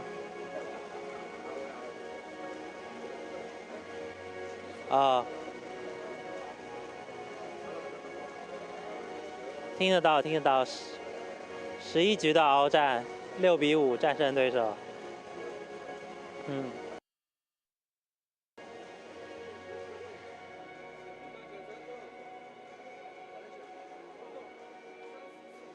好的好的。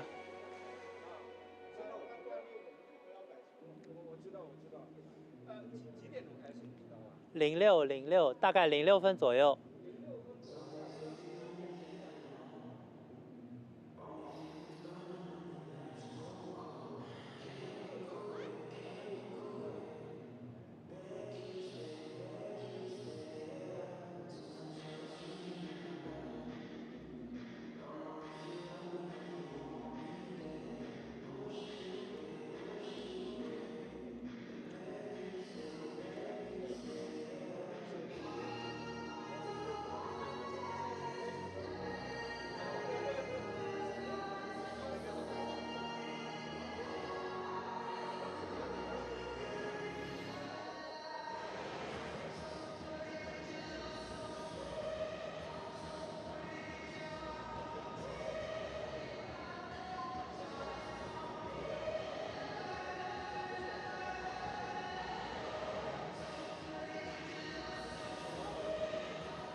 啊，好的好的。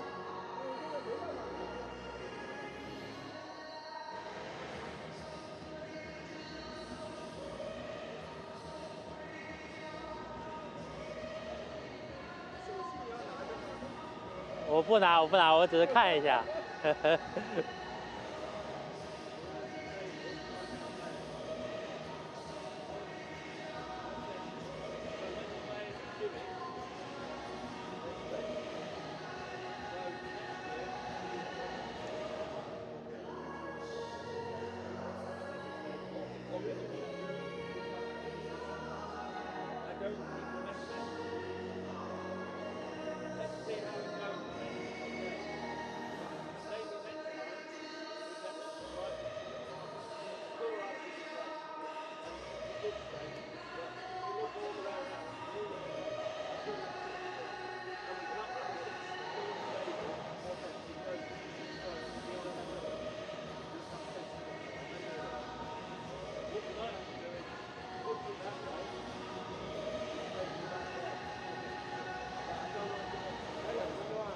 啊？对对对。好的好的。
好的，校委。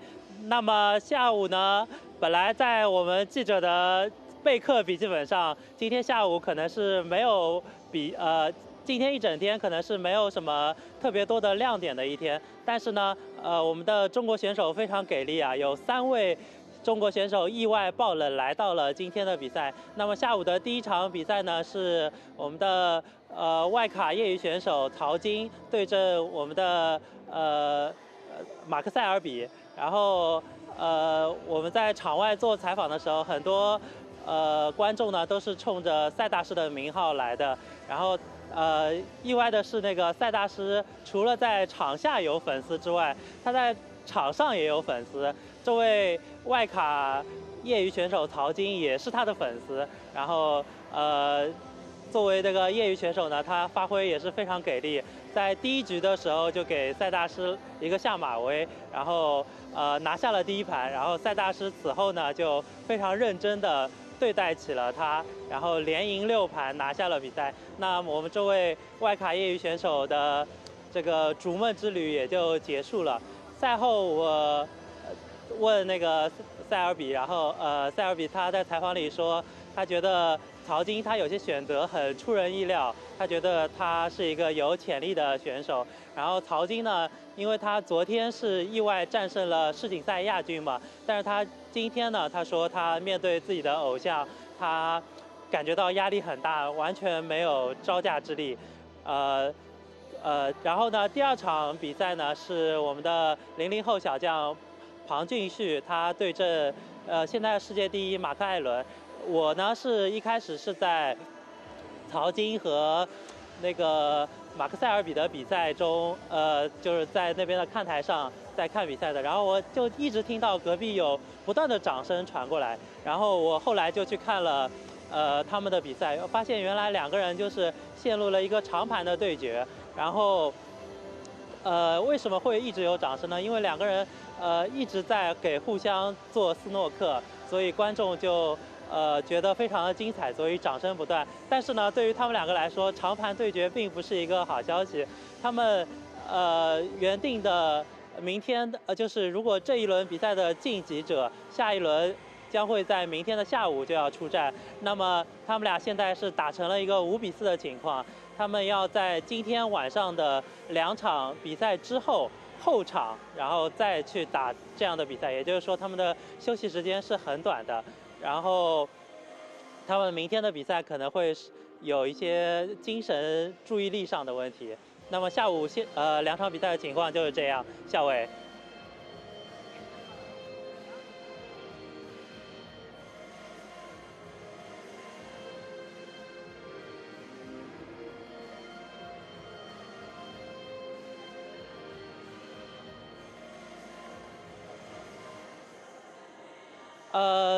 好的，校委。那么周跃龙他在他是第1天出战的比赛，然后他一直就是大家说他可能心态不太好嘛，但是没想到呢，他在第1天就是他本来已经大比分领先了，但是对方连追3把或者4把，然后他这个时候呢稳住了自己的心态，最后就是连下2城，然后把握住了赛点，拿下了比赛。所以今天呢，他是昨天我们世锦赛亚军输掉了，输给了我们的中国选手。那么今天呢，世锦赛冠军来了，那就是凯伦威尔逊，所以他会对阵凯伦威尔逊，期待这位90后打同样的90后凯伦威尔逊有一个精彩的表现。然后另外一场呢是我们的那个魔术师肖恩墨菲对阵我们的白巫师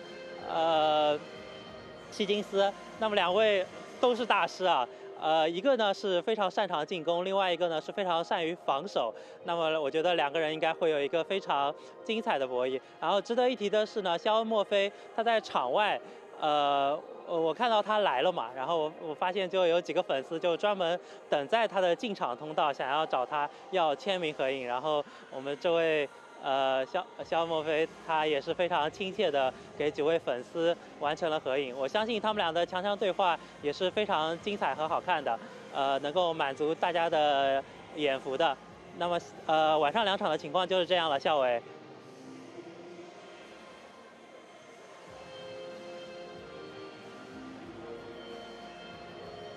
啊，好好好。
女士们、先生们，欢迎来到上海体育馆观看2024世界斯诺克上海大师赛。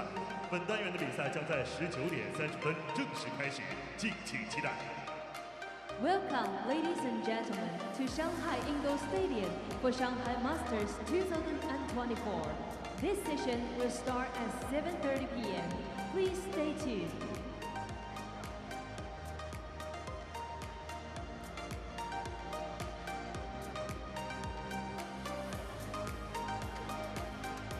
各位观众，上海体育馆为无烟场馆，请不要在场馆内吸烟。 Ladies and gentlemen, Shanghai Indoor Stadium is a non-smoking property. Smoking is not allowed in the venue. 请您在比赛过程中保持安静，感谢您的合作。 Please be quiet during the competition. Thank you for your cooperation. 请您在拍照时关闭闪光灯，并将手机全程保持静音模式，以免影响运动员比赛。感谢您的合作。 To avoid distracting the players during the competition, you must turn off your camera flash when taking photos and turn your cell phone to silent mode. Thank you for your support and cooperation. 请您持票进入看台区对号入座，感谢您的配合。 Ladies and gentlemen, please enter the grandstand area with a valid ticket and take your assigned seat. Thank you for your cooperation.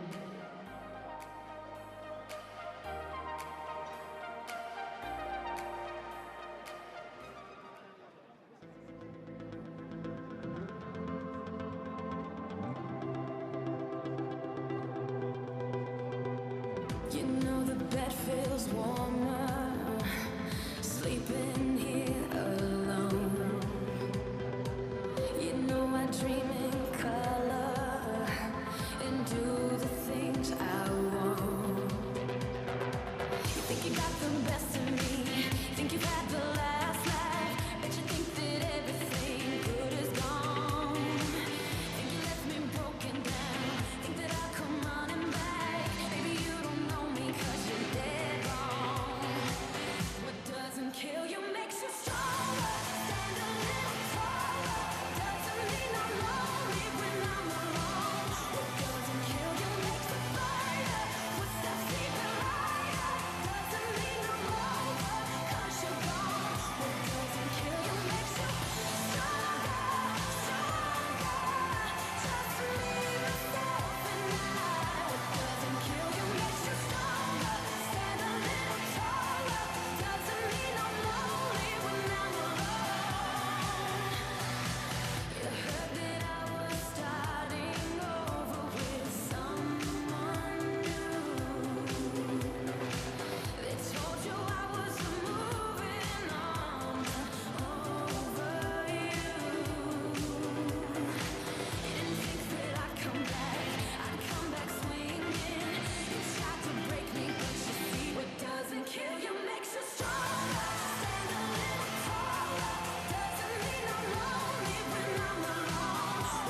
女士们、先生们，为您介绍2号台比赛裁判员及对阵双方。 Ladies and gentlemen, introducing the referee and players on table 2. 首先有请裁判员 The referee, 李安。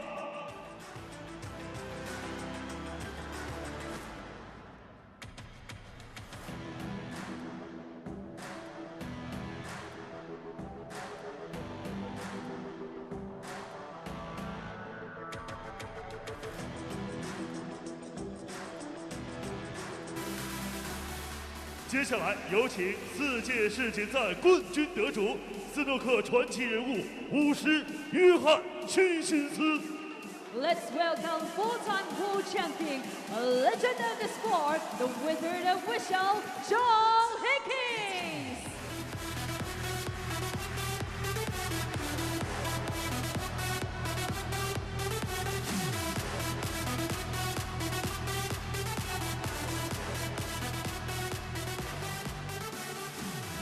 接下来有请2005世界冠军得主肖恩·莫菲。 Ladies and gentlemen, please welcome the 2005 world champion, the magician, Sean Murphy.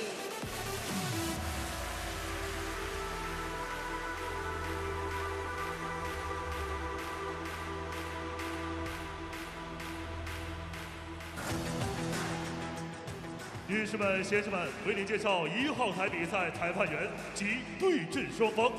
Now introducing the referee and players on table 1. 首先有请裁判员 The referee, 孙延谦。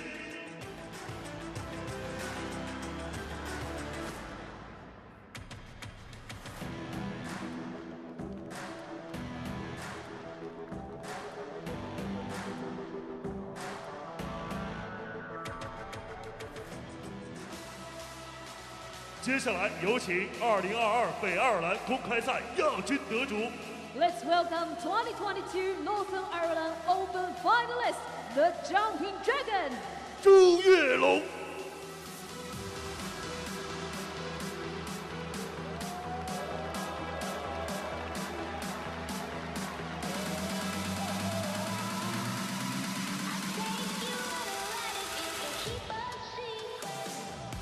有请2015年上海大师赛冠军得主、2024世锦赛冠军得主凯伦·威尔逊。 Please welcome 2015 Shanghai Masters winner, 2024 world champion, Karen Wilson.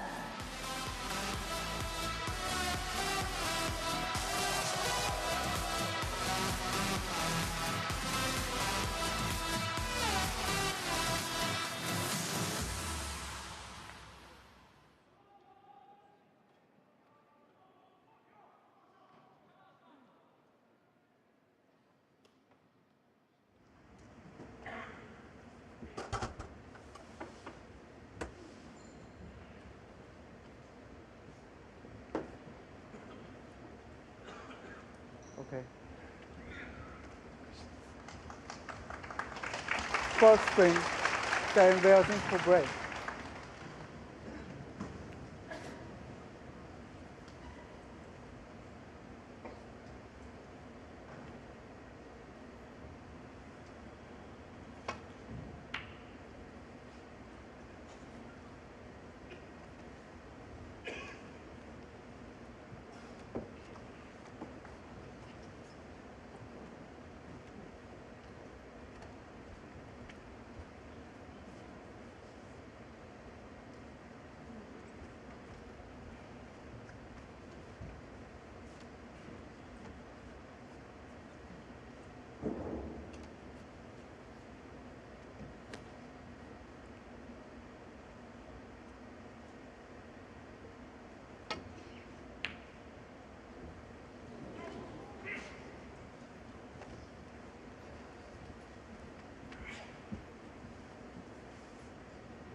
I think Sean Murphy is the kind of player that nobody else on the tour would ever go into a match against with any guarantees they're going to win it, because Murphy at his best is as good as anybody.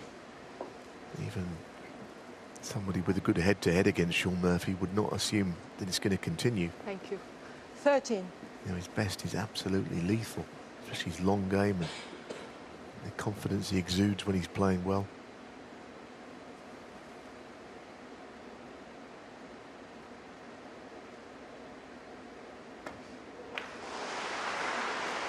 It's going to be a difficult break though from here, with the black tied up, and if it ever was potted, the spot is not opened, and of course the pink's awkward as well, so it's a hard table.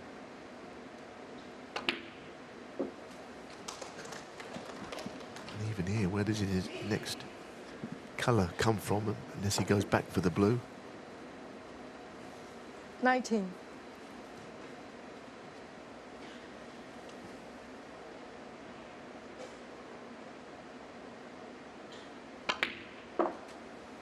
$20.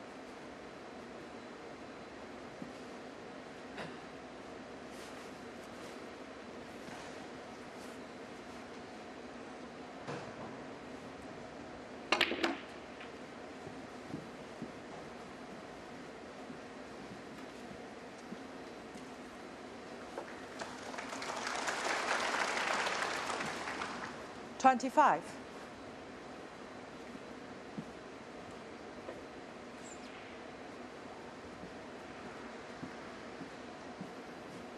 Last time we saw him on our screens on Eurosport, he of course lost that rather feisty affair at the World Championship to Stephen Maguire.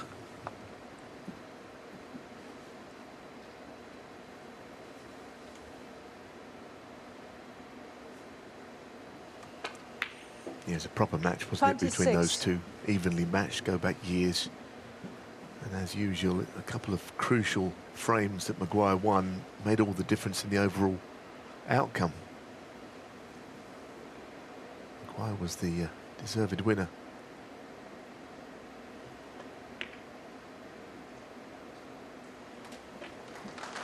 And he's on that right-hand red of the three below the pink spot.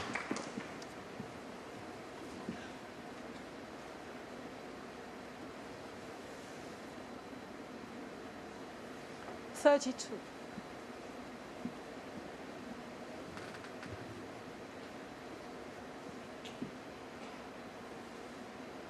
Well, he seems to be looking at trying to make the plant here.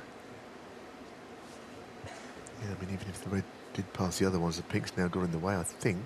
The plant it is. Players are very good at plants now. I mean, they were kind of facing towards the pocket, those two reds, and he had to just move it across a little. It wasn't a dead on. As you can see, he had to hit the first red thinner than the potting angle contact.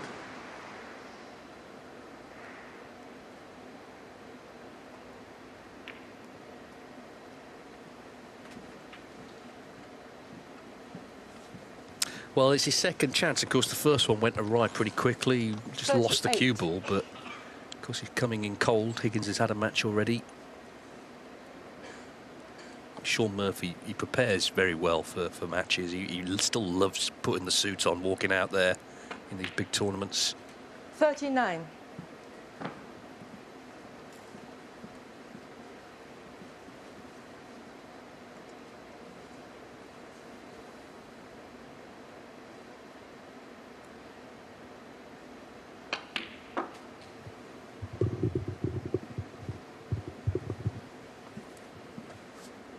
Even that shot struck with great authority, although slightly awkward cueing with the pink ball. I think he can probably get to centre ball, striking on the red.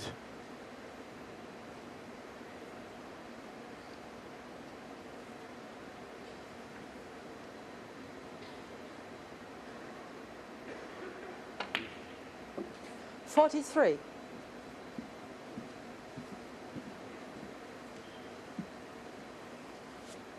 Now he can clearly play on the top red here. That's very open, but he'll need one of the other five. Well, certainly a part of that. He had the shot to play the cannon. He decides to stay in control and not play the cannon.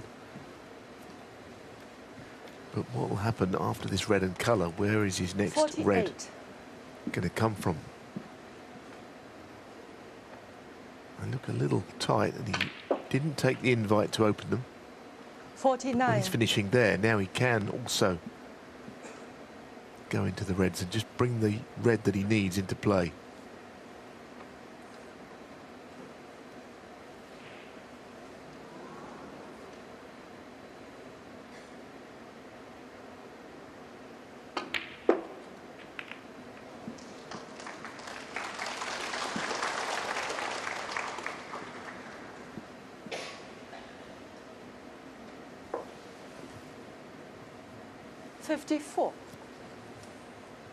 Looking at the scores, you'll realise this will be enough to leave John Higgins requiring a snooker.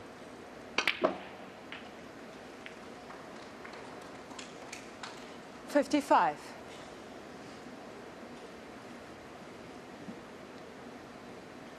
Probably wouldn't want to roll this towards the pocket and leave it over the pocket. That might be a way back into the frame, so he may not go for it. If he does, he'll play it gently, I think, and just hope it just drops in, and that will be end of frame.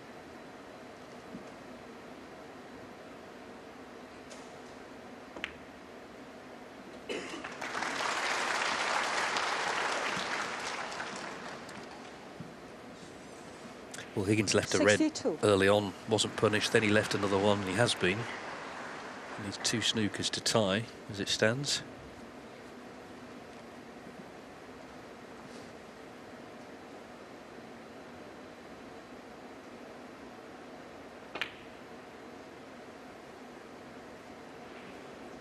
Sean Murphy, 62. So a good 62. Sean Murphy in the driving seat.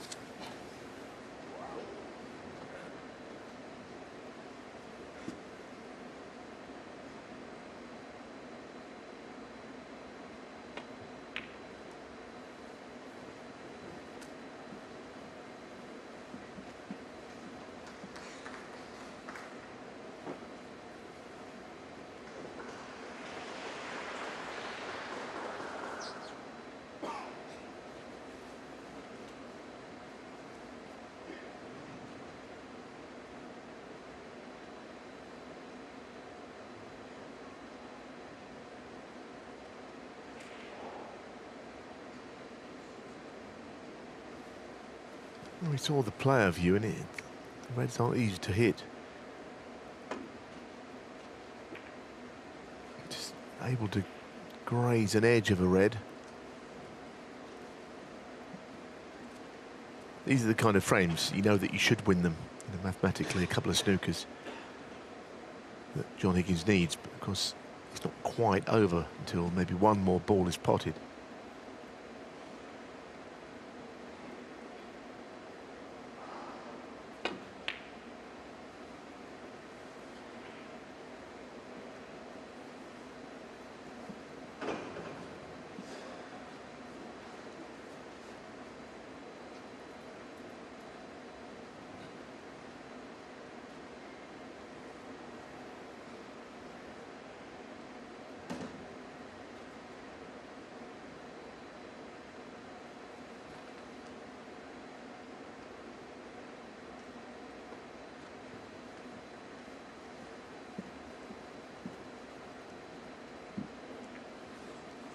I do think in this scenario who you're playing makes a difference, and Murphy's aware that John Higgins would be very near the top of the list of a player who could win a frame from here, so he'll be wary for sure.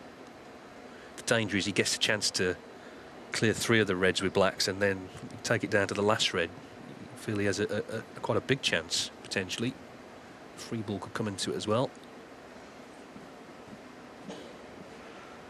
but if he's left a long red on, he knows that Murphy is near the top of the list for knocking him in.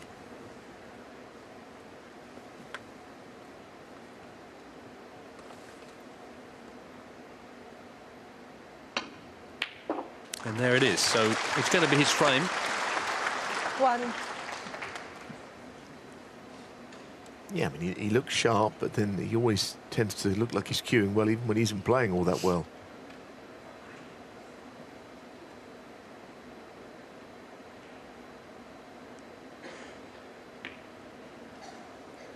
very early in the season, and you never quite know how you're going to play.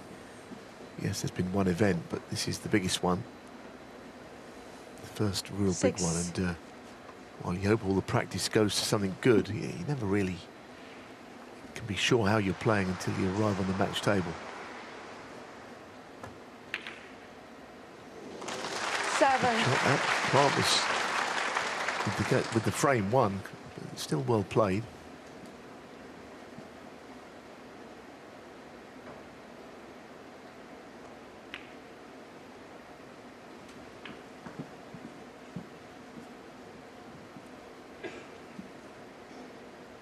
Fourteen.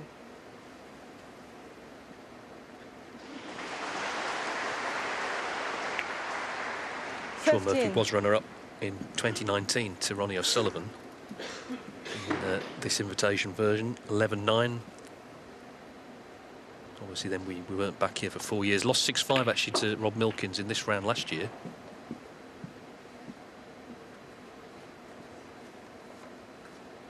Yeah, I think Milkins has proved a bit of a thorn in his side, actually, isn't he, in recent matches? That Welsh Open final, which 23. Milkins beat Murphy, picked up the bonus. Murphy would have been favourite for that match too.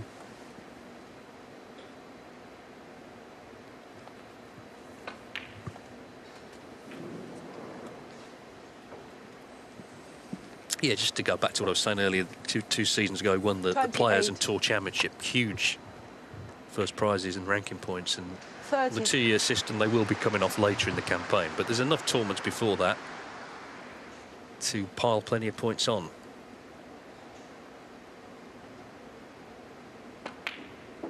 This event is about 33. prestige. It's the top 16 in the world plus the Chinese wildcards. Huge first prize, 210,000. 37. An early season test for all these guys against each other. And Murphy already looking good here. Made 62 earlier in the frame.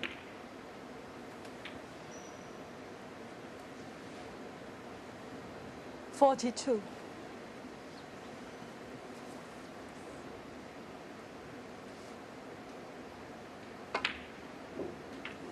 $48.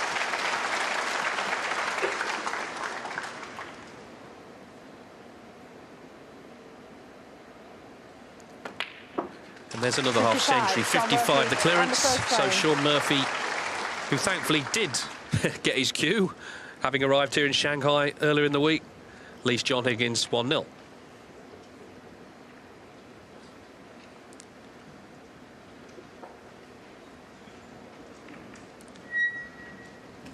Of course, it's best of 11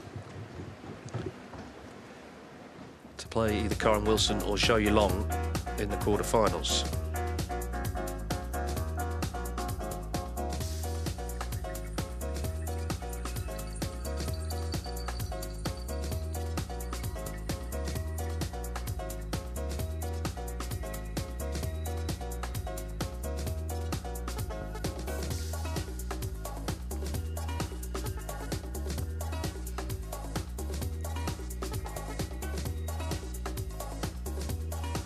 Zhou Yulong's won the first frame against Karen Wilson. As you can see, they're just breaking off in frame 2. Yeah, he played well, didn't he? Those 3 centuries in a row against the Hawk, and then Barry came back at him, and it looked like he was going to go 5-4 up, and Zhou Yulong made a miraculous break to win that frame, and obviously got the match won 6-4.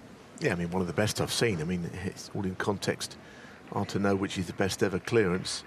It wasn't maybe in the same bracket context-wise as the one that Higgins made against Mark Allen at the Crucible or many others, but it was very good. It was up there because, you know, if you put the starting point at the break with 4 reds left, he looked like he was in a lot of trouble. Never mind a pot, because he had a plant he knocked in and then brilliantly cleared. So it was a fantastic break.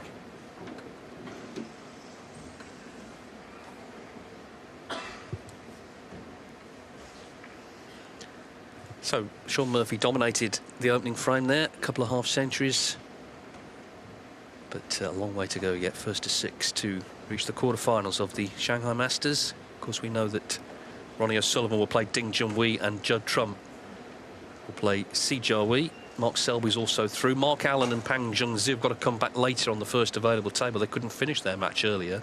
It's 5-4 to Pang. Second frame. Zhou Murphy to break. Yulong leads Karen Wilson 1-0 on the other table.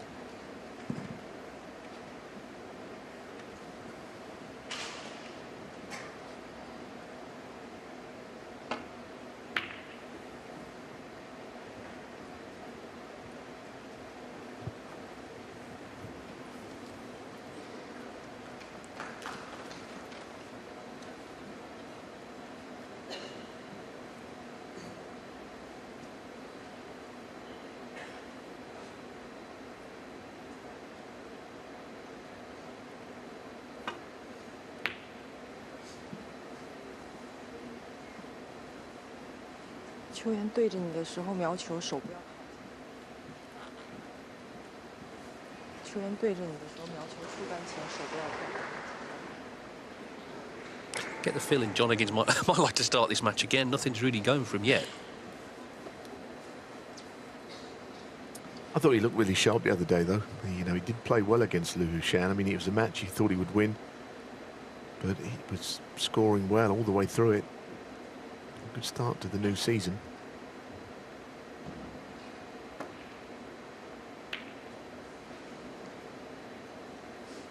It's kind of how the last frame started, with Higgins missing a red into that pocket and leaving one on. Yeah, I think the challenge for Higgins in recent times has been to back up, you know, one really good performance with another. He's been inconsistent, and that's obviously been something of an issue. The great clearance against Mark Allen at the World Championship, and then he wasn't quite the same against Karen Wilson in the quarterfinals.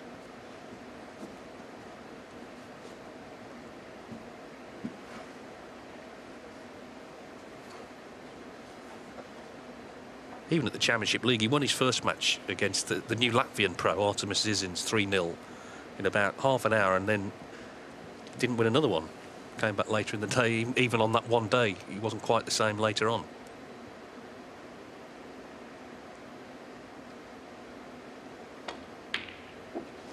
One.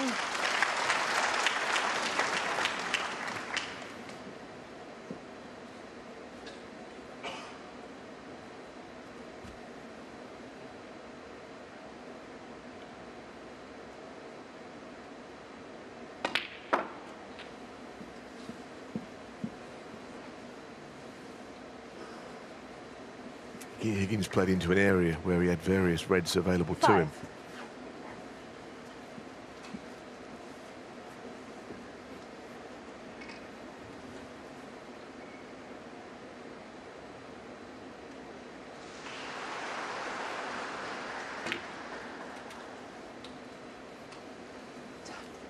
Six.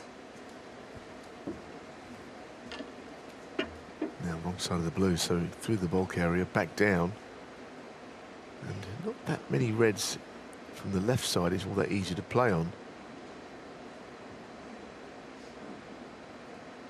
He's starting to try and go into them. It's a good shot. He deserves to be on something, although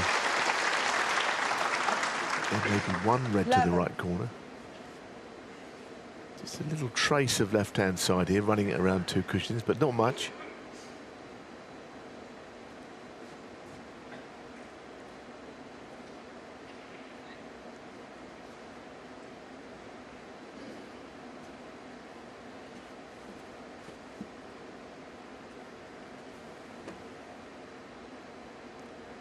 Already looking at which colour he can play on.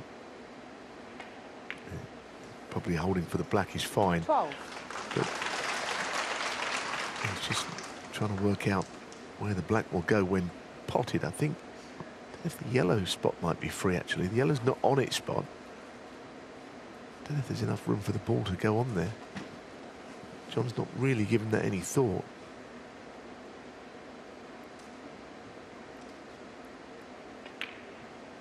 Just a moment, please, Drew.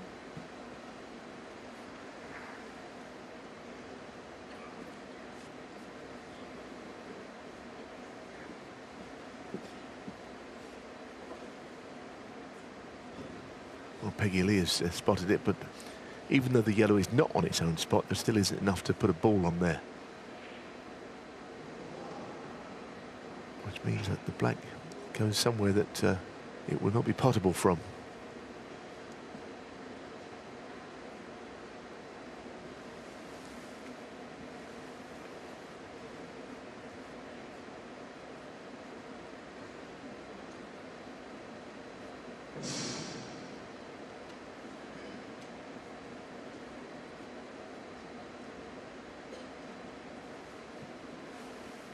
Thank you. 19.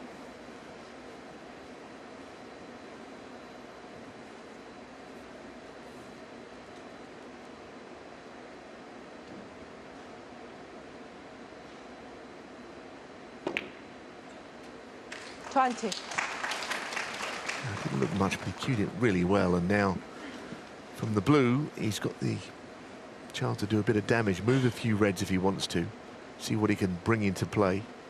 Perhaps high-value colour in process.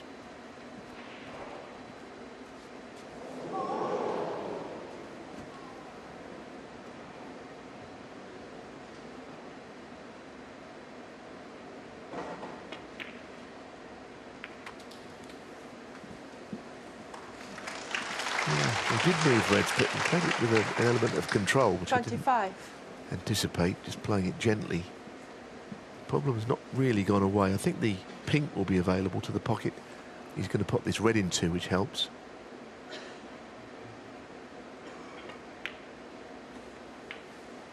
$26.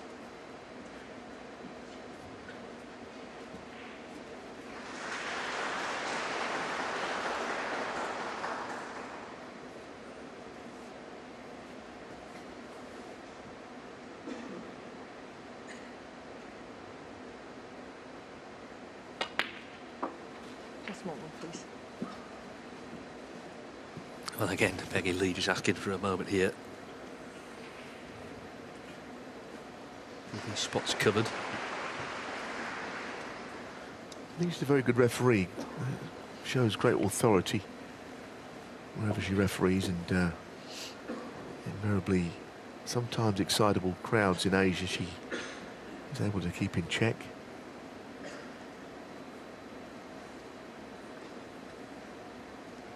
Thank you, John. 32.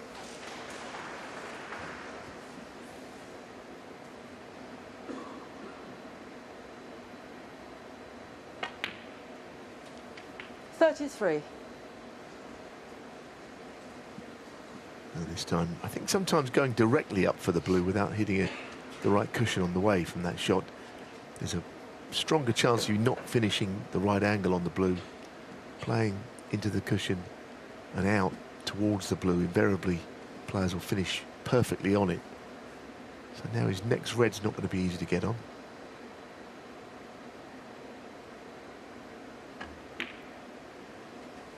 Especially at that range, unless there's a plant there, the bottom two reds perhaps.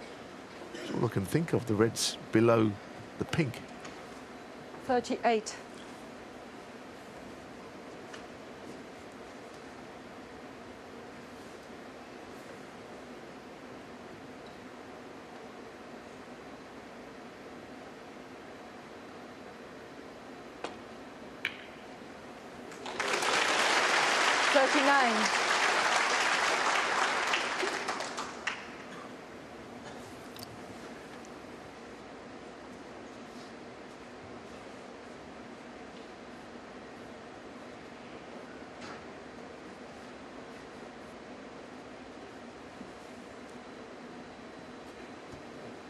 Blue ball.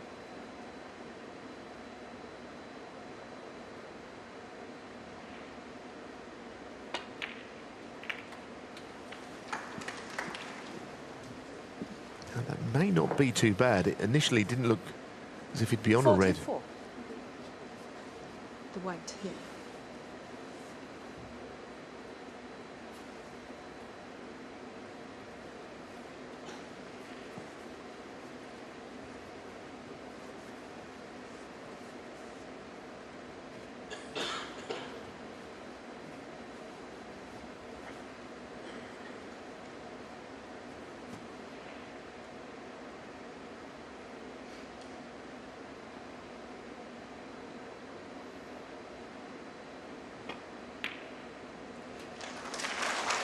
Yes, he couldn't hold for the blue, but he didn't want the cue ball to travel beyond the baulk line. That's fine.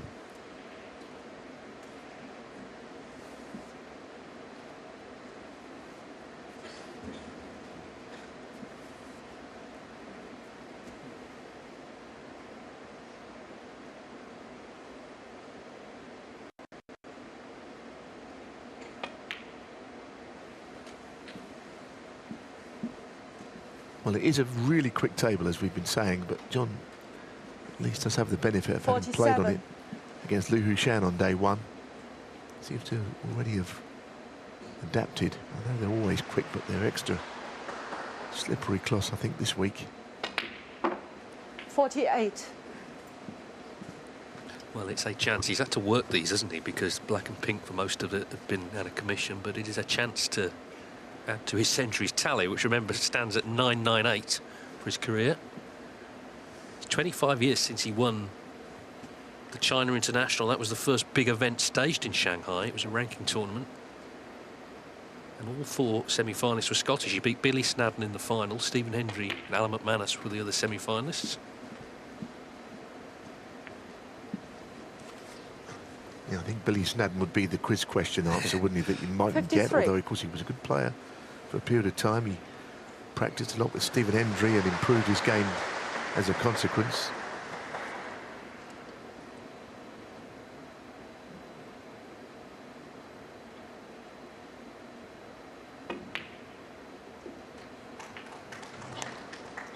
Looking at that cue ball with concern, it just stays out. 54. Yeah, it's not dissimilar to the break that Murphy made this one, in that he was never totally in, quite honestly, but he just kept going. I mean, Murphy's was good. This is possibly even better, actually, because he just kept the break alive when it felt that you were about to see it end, shot by shot. 59. Well, 59 in front, so this red should secure the frame.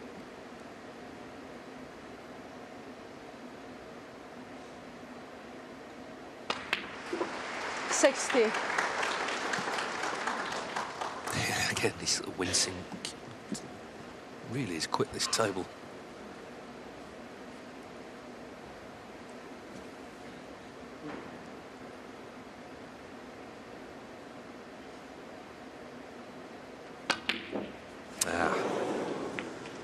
So not a century, and the frame not necessarily done. It's just one So snooker. 60.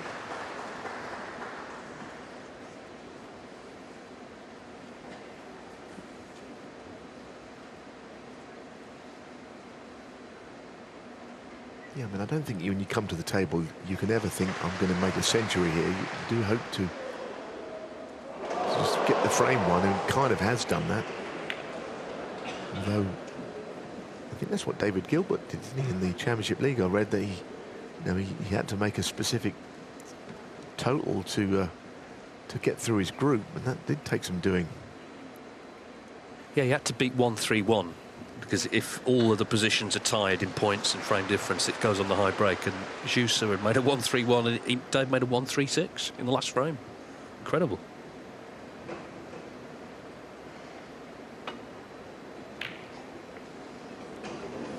Yeah, it's hard enough to make a century at any point, but to make one at will, almost like that, is when you need to, it's got some effort.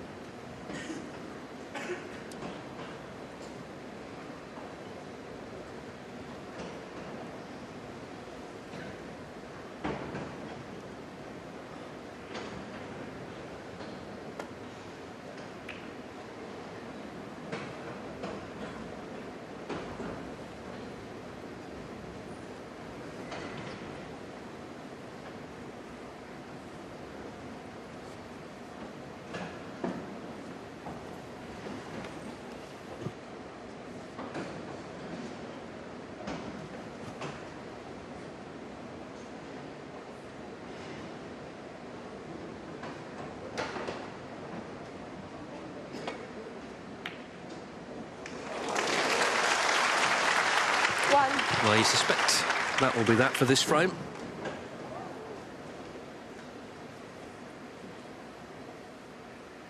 So Murphy dominated the first. Higgins has done likewise in the second. John Higgins 1. 3 snookers needed now.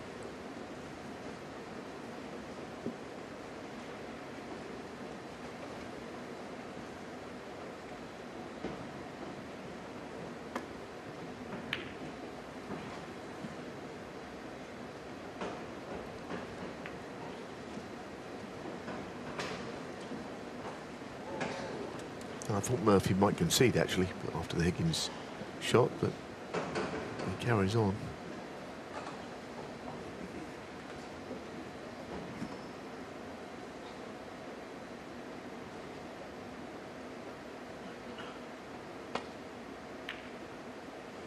But the frame is done now, and Murphy will not concede until this visit is over, because it's kind of the thing you're meant to do, and something he's always done.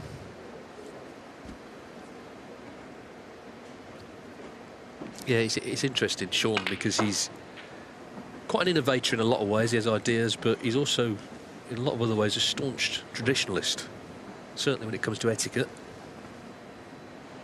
5. Yeah, I mean, you are meant to let your opponent conclude the visit to the table. You see players just whack the balls with their cue when they miss.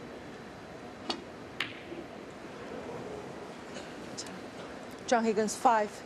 Frame conceded. Well, as I say, Higgins dominated the frame and he's levelled the match.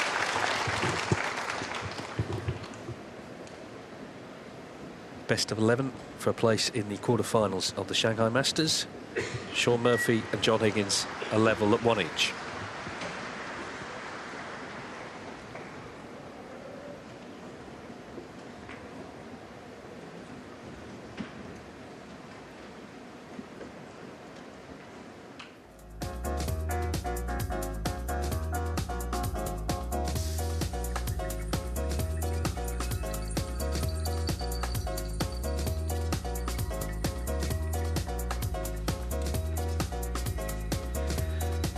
Now it's 2-0 to Zhou Yulong against Karen Wilson. So world champion in trouble, but early difficulty certainly. As I say, Zhou Yulong has not only had a match, but he played really well at it. So he'll be feeling good coming in, and it is different now. Luca Bressel found out last season. Suddenly, you know, you are there to be shot at as world champion. You're a big scalp if you get beat.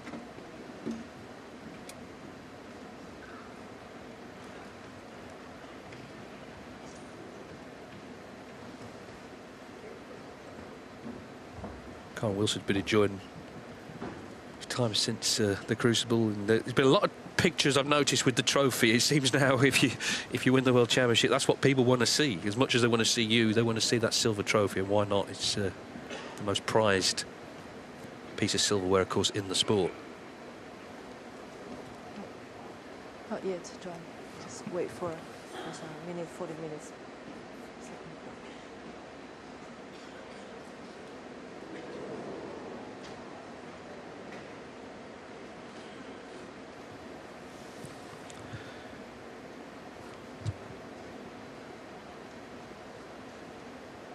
John Higgins has levelled up with Sean Murphy, 1 apiece here in Shanghai, the night session on day 3 of the Shanghai Masters. And remember, whatever happens, Mark Allen and Pang Zhengzhou will be coming back later. They couldn't get finished earlier. Pang's 5-4 up.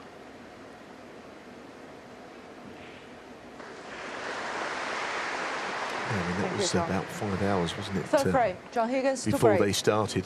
Well, there was a mid-session interval, but after 5 hours after they broke off for frame 1, they still haven't got their best of 11 done. And I always say this, but best of 11 that are close can be very long sessions of snooker.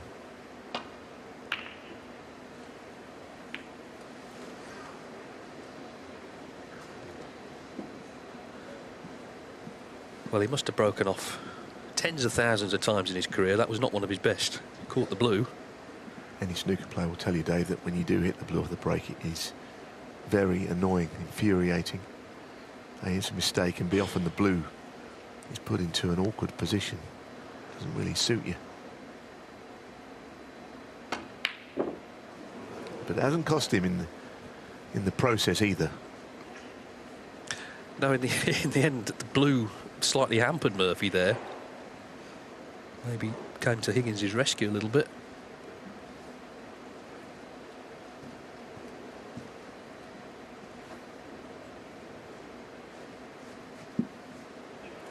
Higgins was another player, wasn't he? He was sort of talking a little bit about, you know, he was at the end maybe, and was he going to carry on all of that? Well, thankfully, like Selby and a few of the others, the summer came along. He had a chance to get away from it all and reflect, and here he is. I mean, he's been in the top 16 since May the 1st, 1995.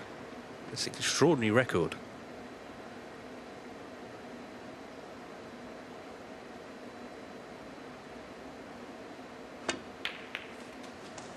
Yeah, there were quite a few murmurings, weren't there, from players like that, who, as if it's a new thing to have lost an important match, and the disappointment made you question whether you want to carry on, but invariably players do carry on.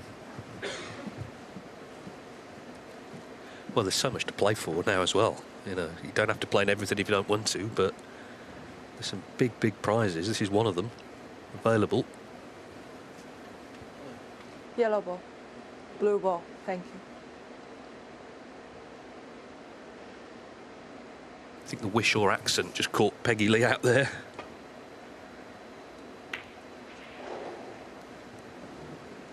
John Higgins 1.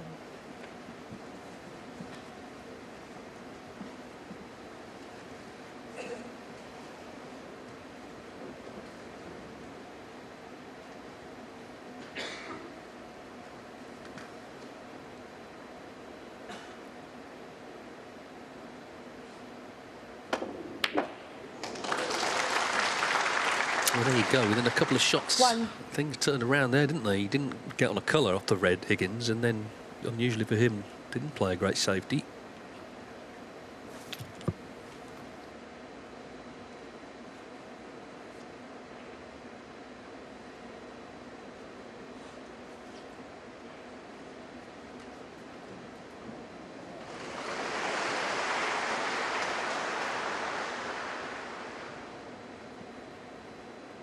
Yellow ball.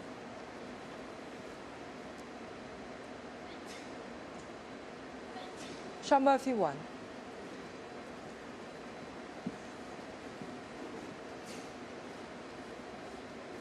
Been so well attended, this event. Of course, it is well established now. It's first staged as a ranking tournament, 2007.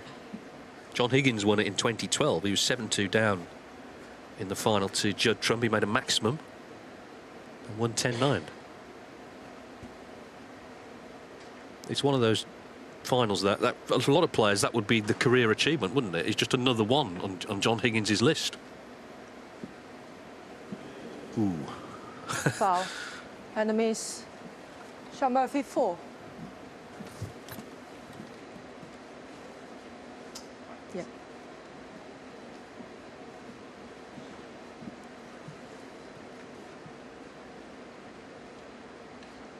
Yes, the reason he missed that, I mean, he's never going to miss that snooker if he was just trying to hit the red, but he tried to hit the left side of it and just to graze off it. That's the reason he made no contact, and he's back there playing it again. Have a look, John. Touch a bit more.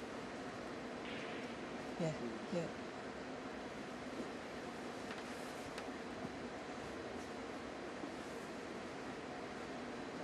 Yeah.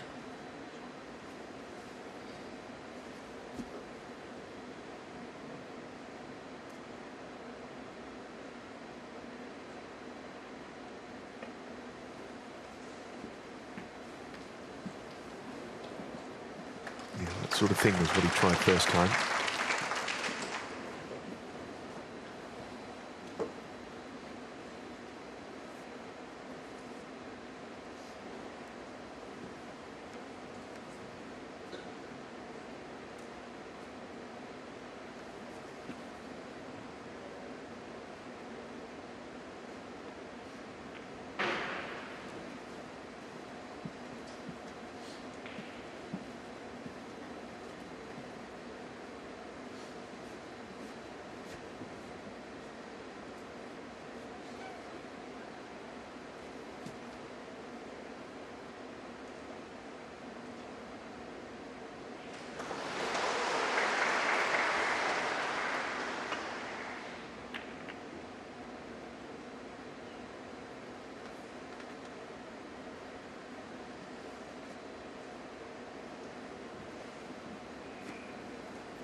Now, if he takes his red on the black in clear view, suggests this is quite an important shot. If it goes in, gives him an early opportunity in this third frame.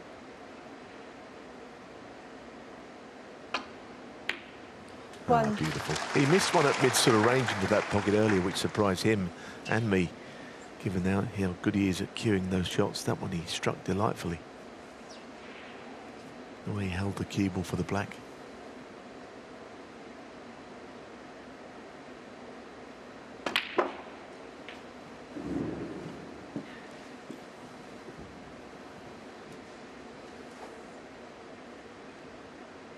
Eight.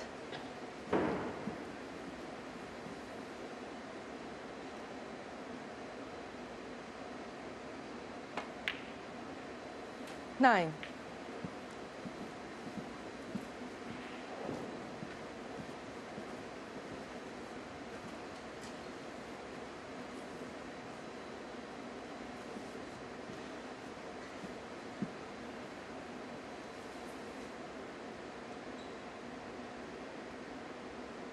Hoping to get some reds moved here.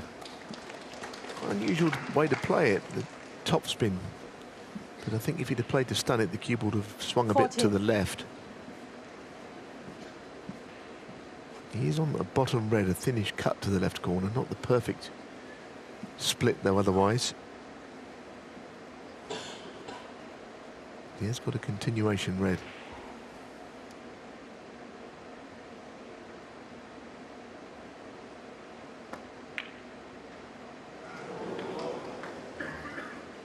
Sean Murphy, 14.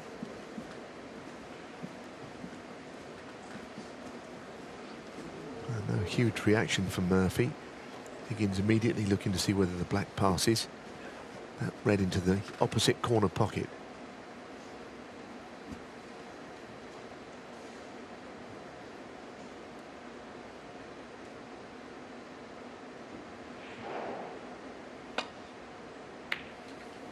One.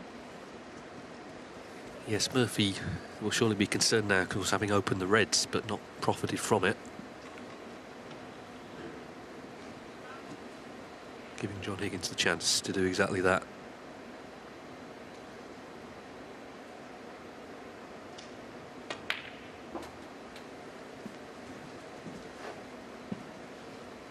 He's clearly looking for a trophy, isn't he? That's what, you know, he's been so close to getting his hands on the last couple of years. 7. We won't list the near misses now, there's no need to, but that's what's frustrated him. It's not that he's been playing badly, he hasn't. Been playing some really great stuff, actually, but just closing out a couple of matches here and there that have made the difference. Yeah, there's quite a long list, isn't there? That is the other point. I mean, you don't want to mention them all, but there have been quite a few.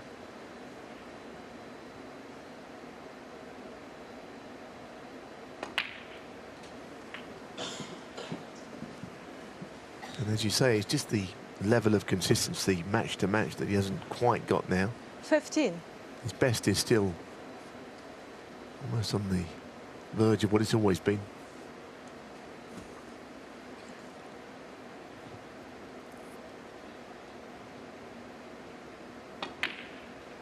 Well, I heard him saying the other day that he's enjoying practicing again. I mean, that's half the battle, isn't it, when you get older, to actually enjoy getting out of the house and getting the cue out. Been practicing with Ross Muir, another Scottish professional. So if he's enjoying putting the work in, that can only be good. Whether that'll last all season, we'll see. Well, I think, again, speaking from a snooker player's perspective, in my case a former player, I think it sometimes helps who you're practicing with. Sometimes you can get some inspiration from your practice partner if they're enthusiastic and keen. Ross Muir, no doubt, is looking to improve his own game.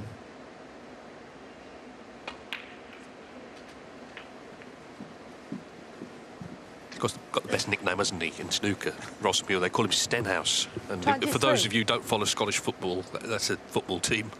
Stenhouse Muir.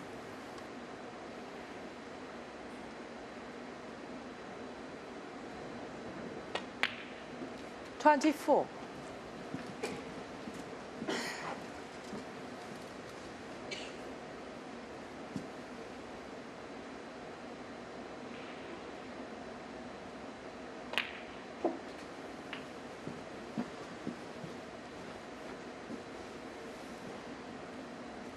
31.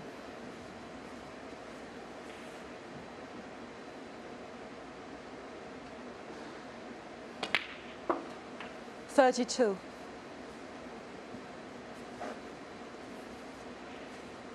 Yeah, anything but getting the frame one here will disappoint John. Just slightly off straight, going to take the cue ball around 2 cushions for red to the opposite corner. Very nice. Murphy was in early, and as we saw, 39. when he got that split, he had a slightly awkward red to cut in along the cushion, which he missed. Fine margins, of course, at this game. 40.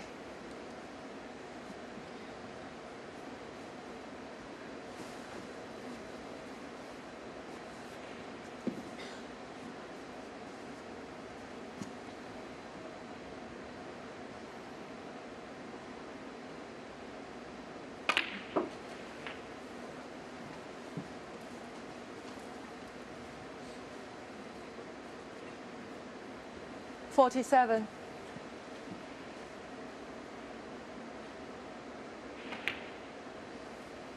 48.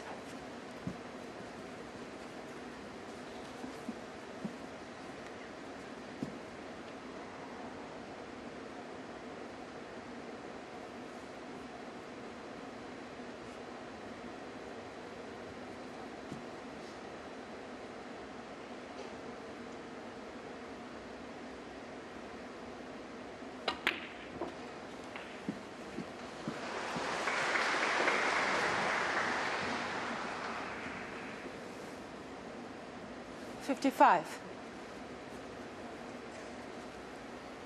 Yeah, not too much more to do. 37 the lead. Red high value colour. 56.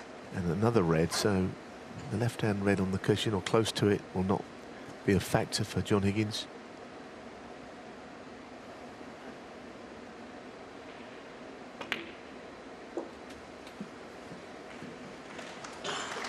Very controlled stuff, this. 62.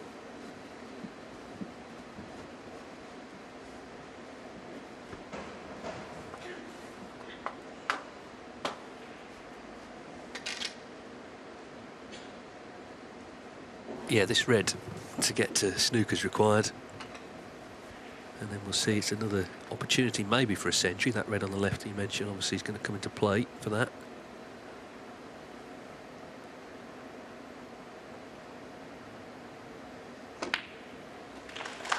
Nothing's ever going to top, obviously, Ronnie O'Sullivan's 63. 1000th century in that final in Preston in the last frame of the tournament, becoming the first man. But even so, for anyone to get to 1,000, it's a huge achievement. John Higgins with the chance to do that here in Shanghai this week. 2 more needed, remember.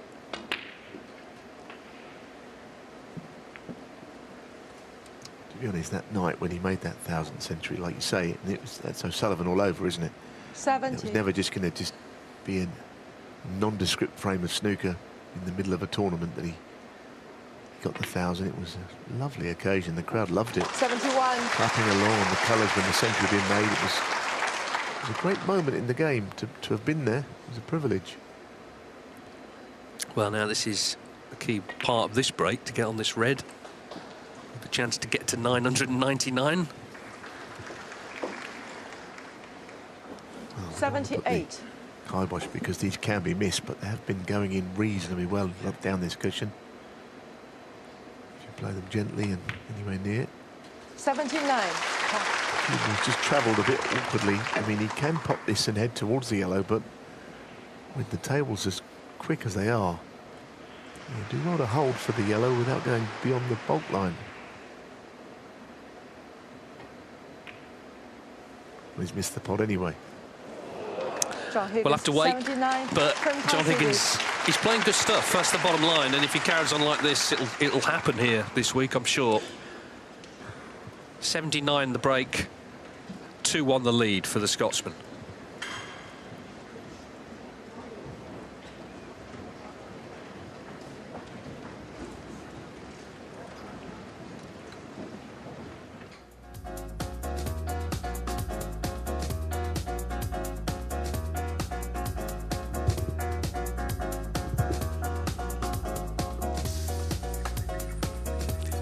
2-0 to Zhou Yulong against Karen Wilson, who leads by 28 with 35 on in the next.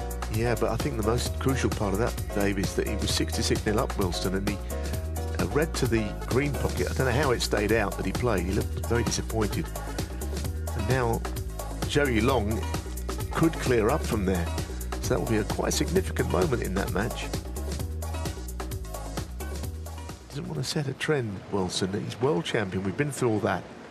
And we don't quite know how that's going to go. We all assume he'll have a good season because he's a great ambassador for the game, and now he is the top of the tree. But if he was to lose a few matches early on, people would start wondering whether he's going to be a little bit too much for him in the same way it was for Luca Brissell. All of that, but the clearance is in the offing here. If this red goes in, I would suspect he'll make it. Not an easy red, but it has gone in. So that is quite an important moment, the red that he missed. It looked for all the world like it was going to drop in. 66-0 up, Wilson.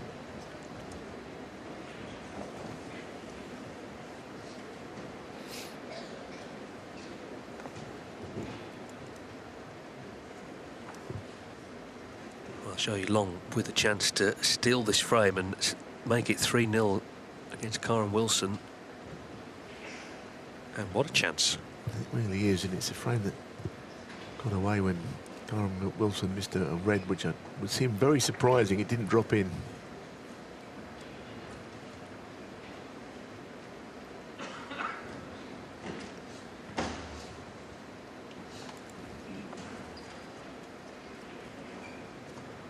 I mean, he made a fantastic clearance against Barry Hawkins, right at an important stage when Hawkins was coming back at him strongly. This is a very different kind of a clearance, but there's been a couple of reds close to cushions. Is that to pot?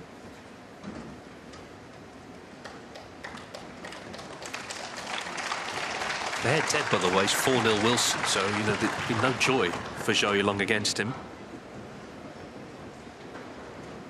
Anyway, we're going to have to go back to table 2, but it's looking like 3-0 there. We'll let you know. It's on Discovery Plus, of course. Sean Murphy 2-1 down here to John Higgins. Got the reds open, didn't he, in that last frame, but broke down, and Higgins looked very good, made 79, had the chance for the century, just left that black awkward off the last red and missed it.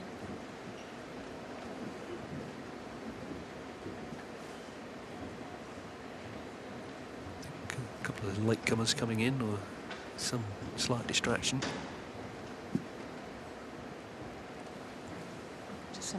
Yeah. Peggy Lee just having a word.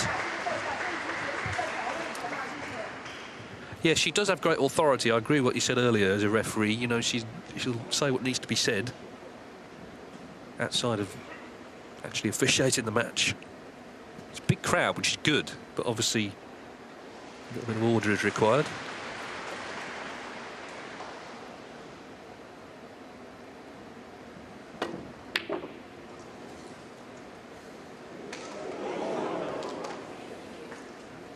On that shot, when he hits the left-hand cushion, it always seems to spin back towards the pocket. Zhou Yulong has actually cleared in that frame. That'll be a bitter pill to swallow, losing that one for Karen Wilson. Yeah, 3-0's bad enough, but like you say, how the frame turned.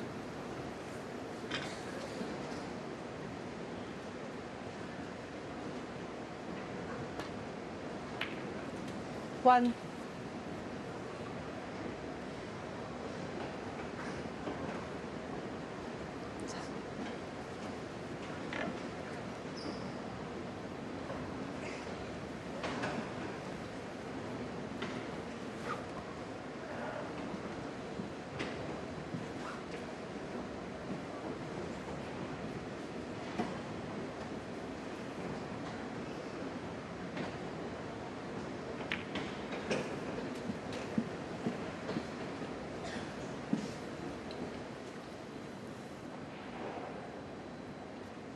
Six.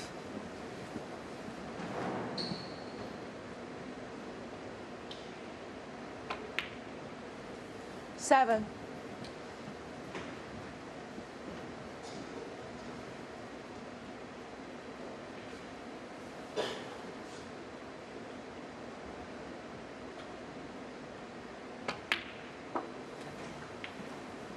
Just a moment, please.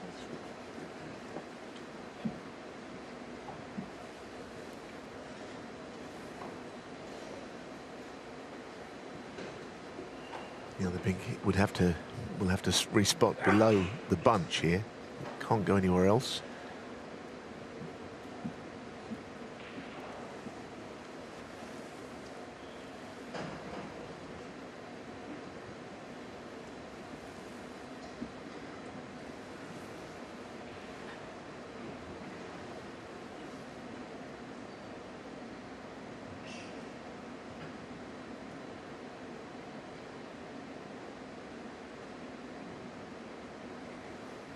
Okay. 13.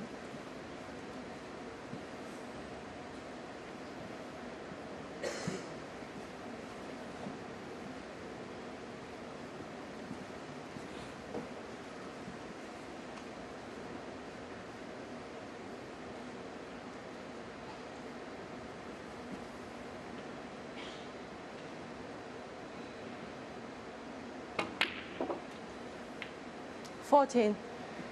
Yeah, well, he was going to play from black into the reds, but now it could well be that he can knock the pink in, and well, no, he's not trying. I thought he was going to play the pink and get the reds open that way. Maybe that option's not open to him.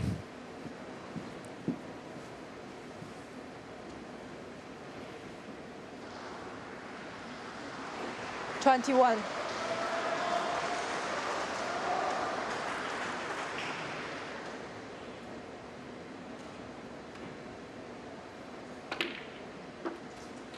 $22.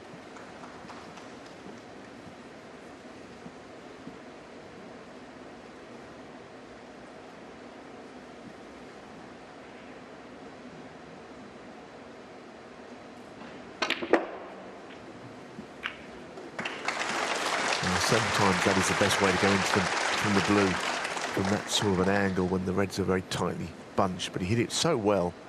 27. And the fact the balls are so light, you've got to come quite close to a corner pocket to get that shot right. And they opened up lovely.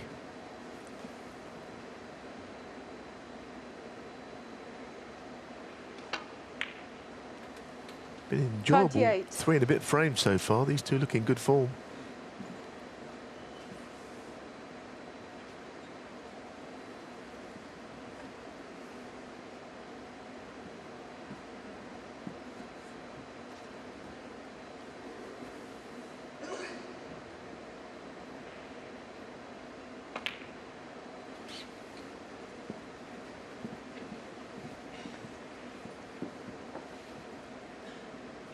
$31.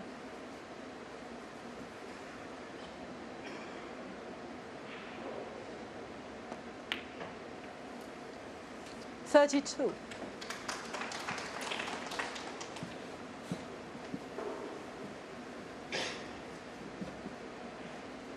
Yes, it seemed that he played on the black. He holds his hand up, he is on the pink.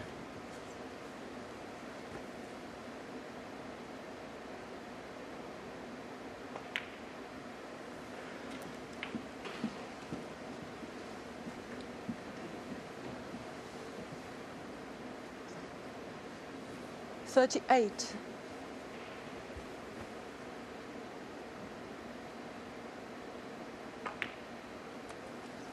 $39.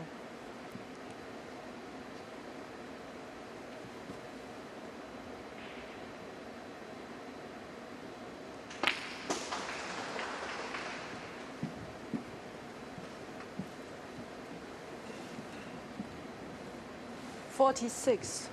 Well, so far, really, all 4 frames have been one-sided either way. Murphy the first, Higgins the next 2. Sean Murphy so far this one. 47.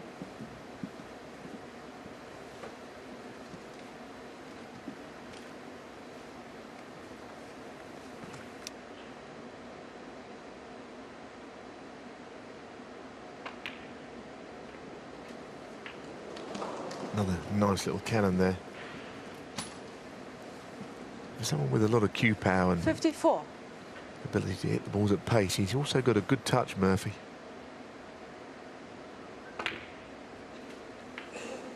55. However, that has gone wrong.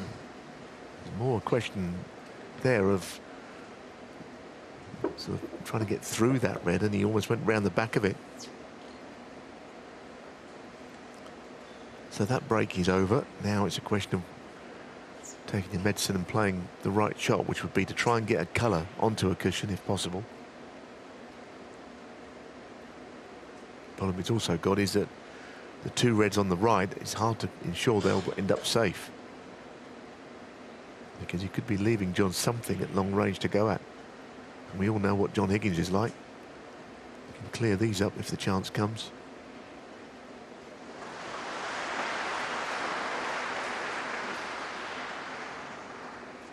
Could really do with something on a cushion though.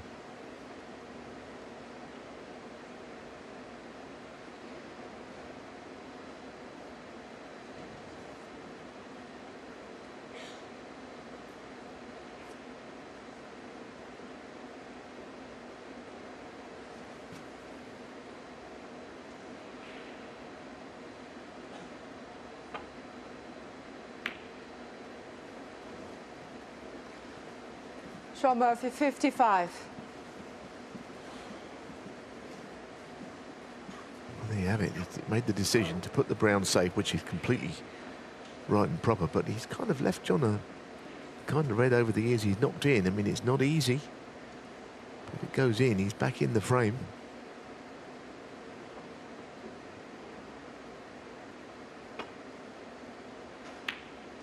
One. I don't think Murphy had a very easy decision to make there. But John played it confidently, the long red, and as I say, one ball on a cushion does not mean the frame cannot be cleared up here. Every chance John could do so. First step, try and get some points on the board and get back into it.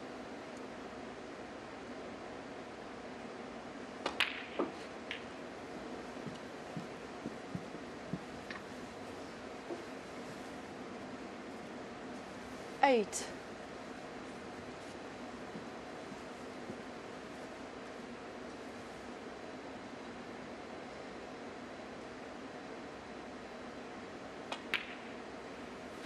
Nine. Well, this is a chance to nudge the three reds with the other red in play, so he can just develop them quite gently, I think. Sure to play it.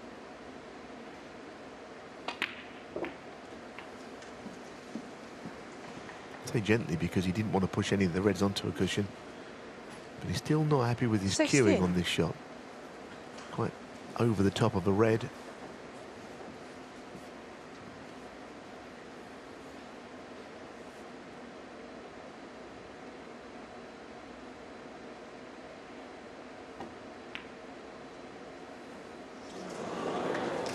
John Higgins, Yes, and it made a 16. big difference, as you can see.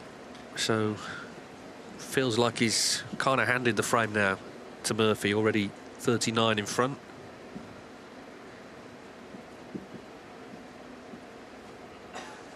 Yeah. He'd be relieved, Sean Murphy, because he watches as much snooker as anybody, and he's well aware of the great clearances Higgins has made over the years. That could have been another one there.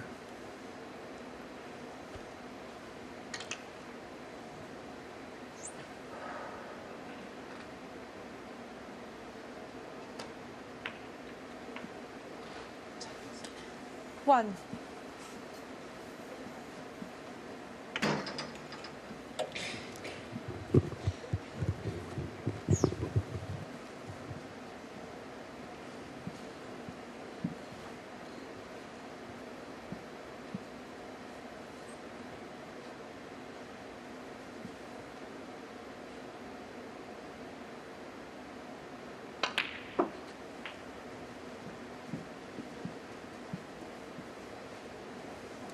Yeah, he can breathe a sigh of relief when this red 8. goes in, because the one chance was not enough because of that positional error.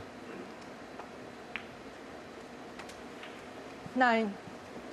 And I think honours even, not only in the scoreline, but on the balance of play. It probably deserves to be 2 each. In good 4 frames.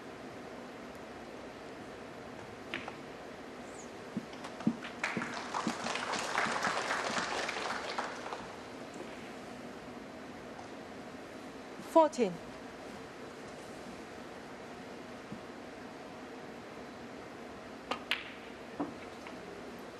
15. Yeah, I think they always enjoy playing each other, even though they both know it's going to be tough. You kind of know what to expect. If you're John Higgins, you know what to expect. If you're Sean Murphy, you know you're really going to have to play good stuff to stand a 22. chance. And they both have so far. 23.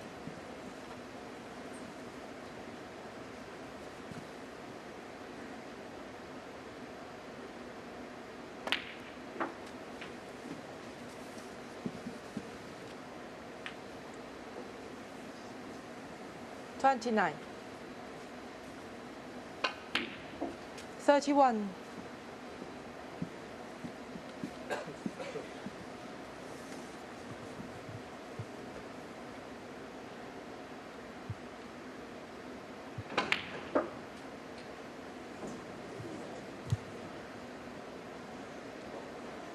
12. Well, didn't go to plan, Sean but the Murphy, frame 31. well and truly won. John Higgins Higgins, did 4. have half a chance there, but it's Sean Murphy Frame delighted conceded. to step in for that contribution, and it means the players go to the mid-session interval with nothing between them. It's 2-2, and of course first to 6 reaches the quarterfinals of the Shanghai Masters.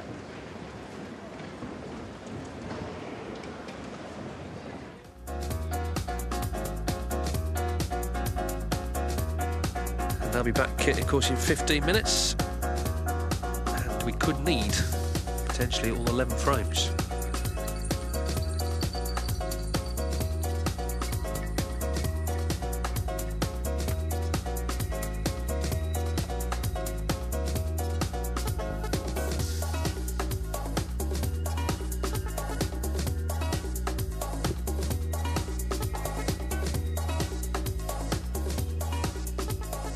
Now, Karen Wilson was 66-0 up in frame 3 against Zhou Yulong and lost that frame. He's 63-0 down here, but there's plenty still on.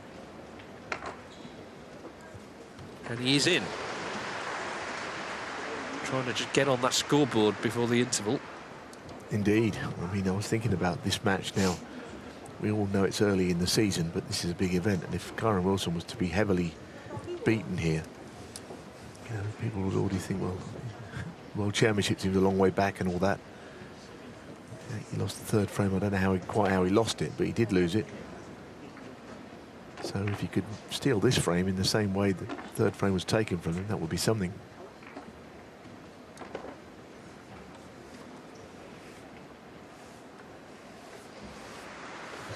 Well, it's a definite chance, this. Yeah, I think the thing is, when you become world champion, for the first time, certainly, suddenly every match you play is going to be high profile. I mean, they are anyway in this tournament, because there's only 2 tables, but that will be the case throughout the season, which means all your results are kind of noted, and certainly they're noted if, you know, if you're not doing so well. Luca Brissell obviously found that out last season.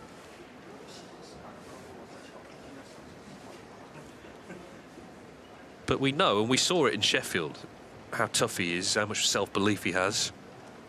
So this is a challenge now to win this frame, get on the scoreboard, and then regroup after the interval, come out and try and win the match.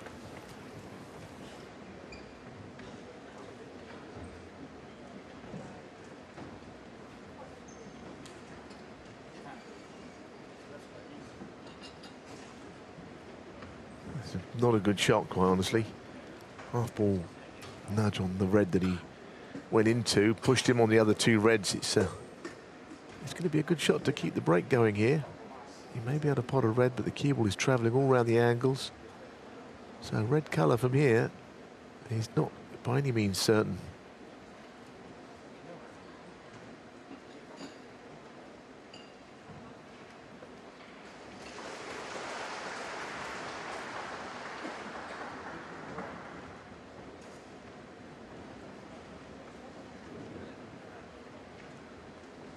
He's done pretty well, quite honestly, there. He's on the yellow, and I don't know if he can hold for the red or whether the red by the green will go into a bulk pocket or what. But now he's playing across on the 2 red, so there might be a problem with that red by the green. It may not be potable into as many pockets as he would be hoping.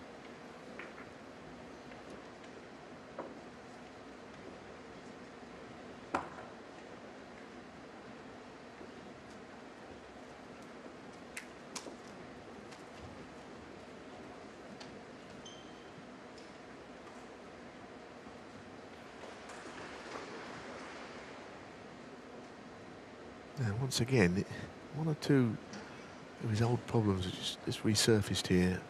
Cue ball control, that was not a good shot pace-wise. Played in behind the pink to the left corner, under hit.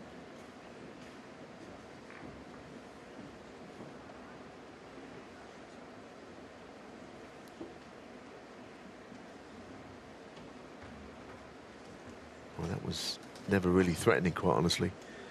And another frame is going to be gone here. He's played on the red, it will still go. Yeah, and it's been a disappointing evening so far for Kyren Wilson. It's going to be 4-0 down, and that is not going to make him feel any better about things.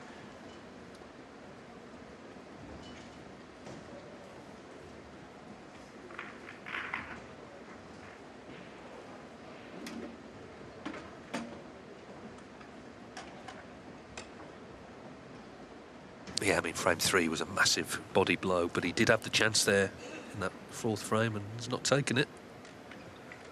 50 behind, 43 on. I thought it was quite a tentative shot on that blue. He never really hit it with any authority. I know he was playing on the red, but he may be stunned it in off the cushion or something, but he played it as if he didn't really like the shot. As if he was almost trying to block the pocket with the blue should he miss. Which means he's already thinking perhaps not as positively as he might do. He's not beaten, of course, at 4-0 down, but it's a pretty terrible start, quite honestly. Against an informed player, it has to be said. We saw Jack Jones, of course, the runner-up to Wilson at the Crucible. He lost in the previous round.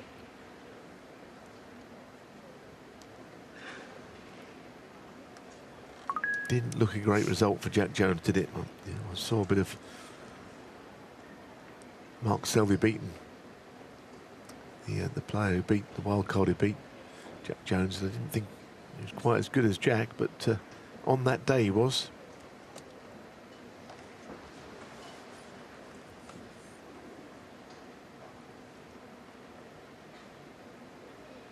Well, I've always felt Zhou Yilong, you know, had the potential to win tournaments, to be in the top 16. It's not quite happened yet. He did win the World Cup, of course, quite a few years ago now as a teenager, but he's seen various contemporaries win trophies from China.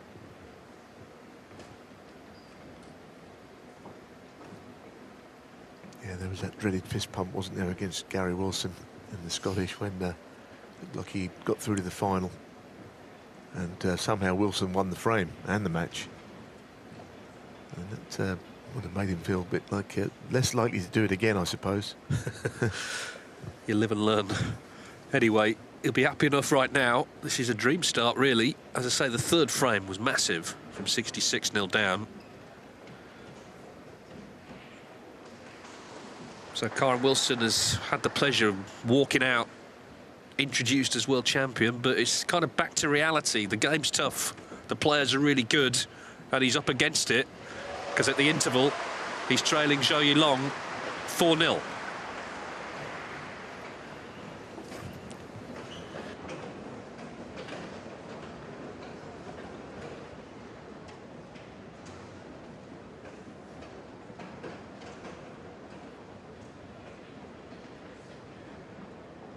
So both matches at the intervals in this huge venue, Shanghai Indoor Stadium. Of course, we've been following Shaun Murphy and John Higgins, and we can hear a bit more now from Shaun Murphy.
Shanghai Indoor Stadium is the venue for snooker's Shanghai Masters. It's day 3 here. And Shaun Murphy and John Higgins are level at 2-2. But Kyren Wilson, the world champion, is 4-0 down to Zhou Yulong. And, of course, there is another match as well to come later because Mark Allen and Pang Junxu couldn't get finished earlier. This is what happened at the end of the last frame, as it turned out, of their session. Allen needing a snooker here. But they overran the slot, so they're going to come back on the first available table, which at the moment is looking like the Wilson-Zhou Yulong table. Obviously, there could be a comeback. But, yeah, I think Pang didn't seem to understand, but Mark Allen knew that it was all over until later. Pang leading 5-4. He needs 1, Allen needs 2. It's going to be one of those things we've seen at the Crucible down the years, a bit eerie, coming back late at night, having had a long break. And having to start again, and it may be on a different table.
So these are the matches today. Of course, Mark Selby, the only winner so far of Chao Jin, the man who beat Jack Jones. There's 6-1 to Selby, 2-2 Murphy and Higgins. Of course, it's 4-0 Zhou Yulong against Kyren Wilson, not 3-0.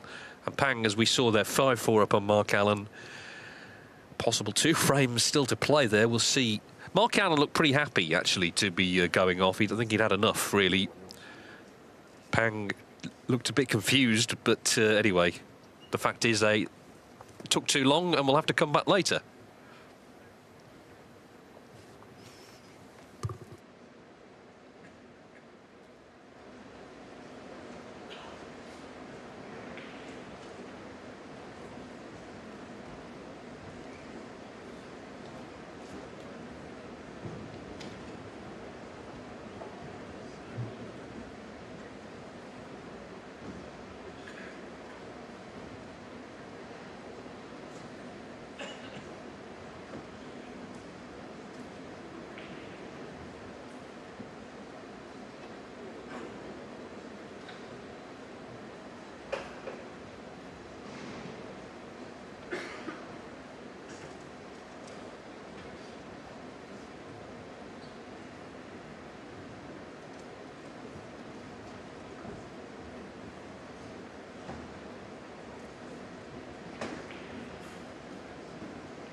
So we're just waiting for Shaun Murphy and John Higgins to return. 2-2. Of course, it's 4-0 Zhou Yulong against Kyren Wilson, and it's 5-4 Pang Junxu against Mark Allen. They'll be back when a table is free later on. So Mark Selby, the only winner so far. This time tomorrow, of course, we'll be deep into the match between Ronnie O'Sullivan and Ding Junhui. They've not actually played each other in China for 15 years, so it's going to be a massive occasion, that is, clearly. I mean, they're the two most popular players in the tournament here, clearly going head-to-head. Looking forward to that. We've also got Judd Trump against Si Jiahui in that night session. I'm amazed at that stat day, 15 years, given that they seem to play an awful lot at other venues around the world in recent years.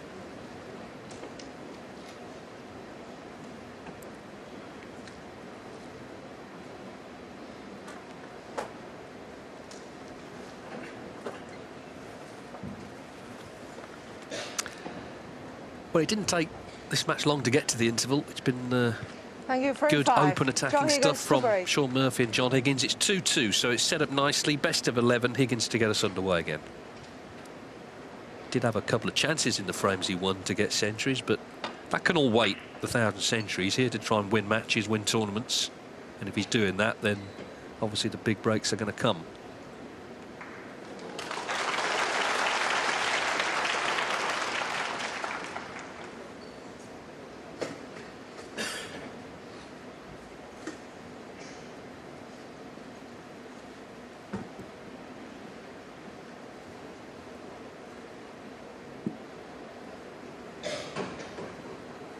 Think about this event being like the Masters that's played in London these days at the Ali Pali, and it's very prestigious, as it always is into a new year, being down in Alexandra Palace. But of course, prize money's high. It's even higher in the Masters, gone up to 350,000 first prize. That is a serious chunk, isn't it, that the money's gone up to for the London version, if you like, or the original version.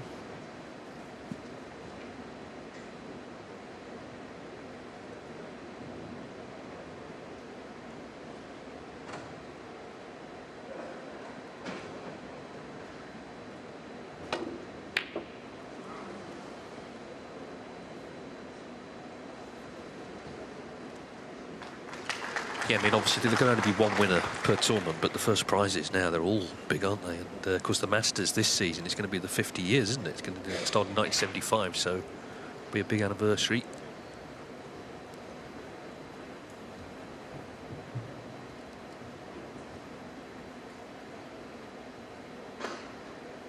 The new ranking event in Riyadh in Saudi Arabia, that's $500,000 to the winner.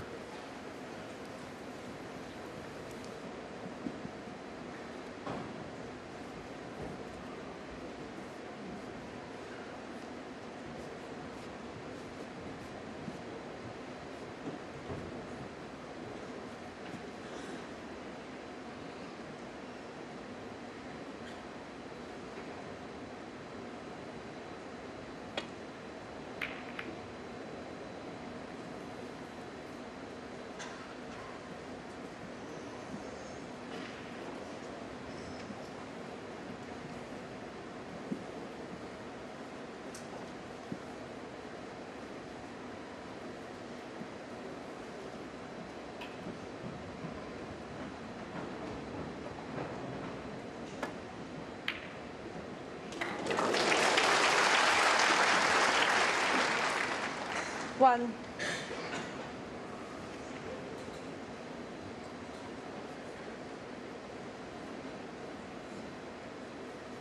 Green ball.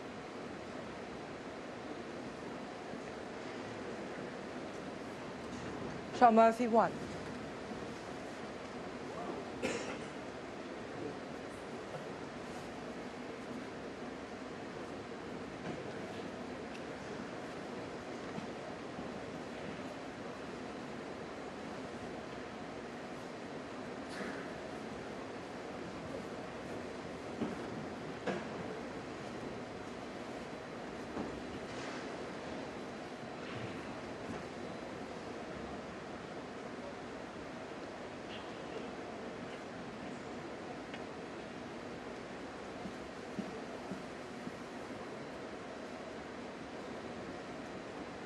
Foul. And Yes, that one didn't reach, although Shaun Murphy, 4. it almost got closer than I expected. Shouldn't be a problem, this. I mean, the two reds, if you can just nestle up to them, then he won't leave anything. But of course, you overhit or you get slightly ill-directed, and this man could step in, Murphy.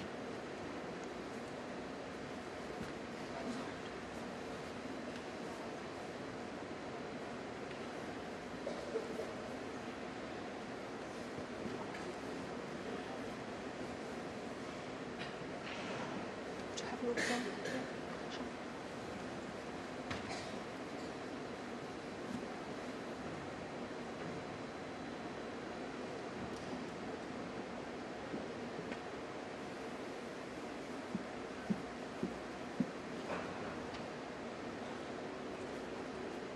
Foul. And miss. Well, even closer Shot this marking time, 4. if it was possible. Peggy Lee was right on top of it, and she saw that it was probably a couple of millimetres short of pace. No miss to be called, obviously, as he can not get direct access to any of the reds, never mind one of them.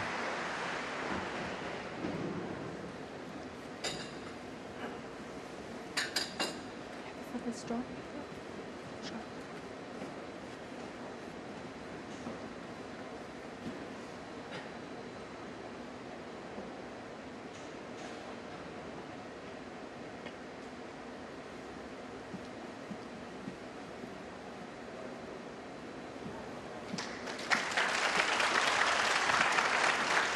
Touching ball.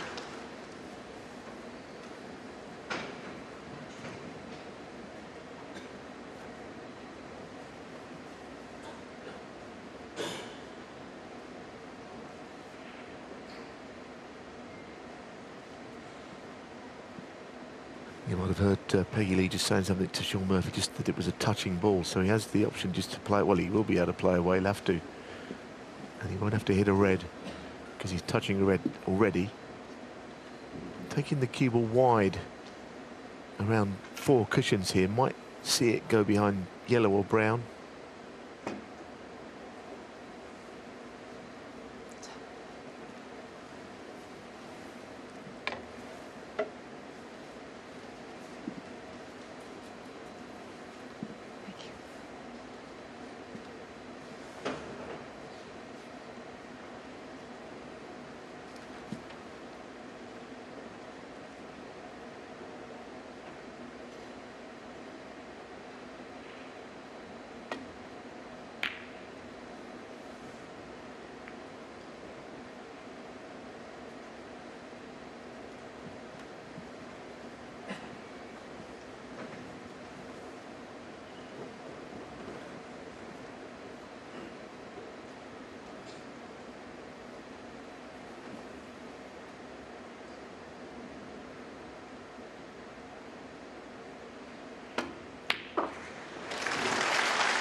That's an excellent long pot, and I think the best part about it wasn't the pot, it was just the control of the cue ball. It's gliding round in behind the blue nicely.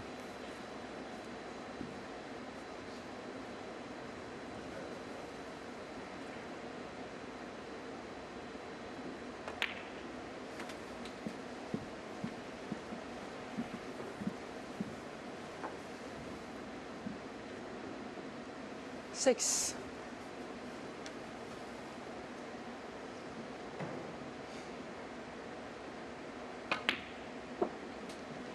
Seven.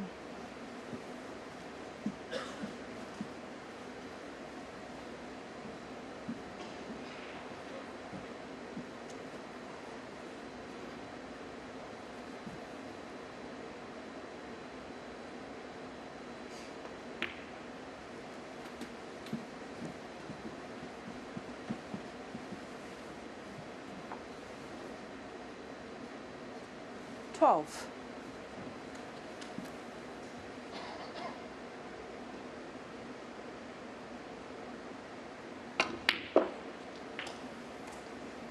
$13.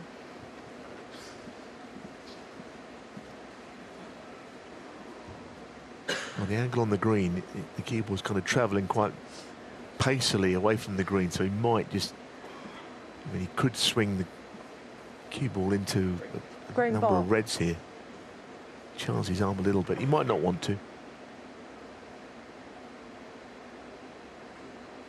just seems the right way to play it, more logical.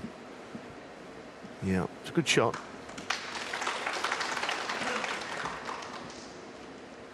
$16.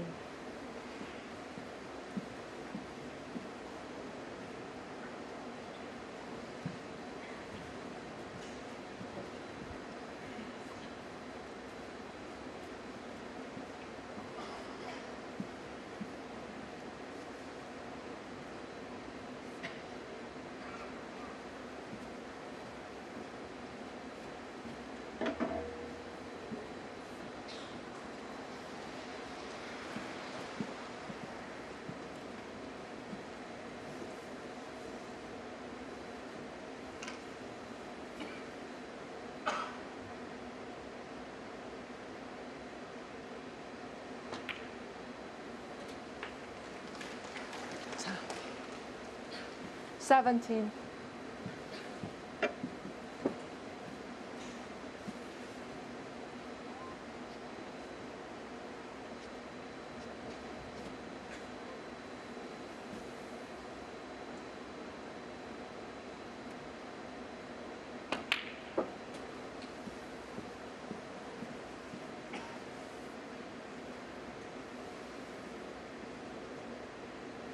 $20.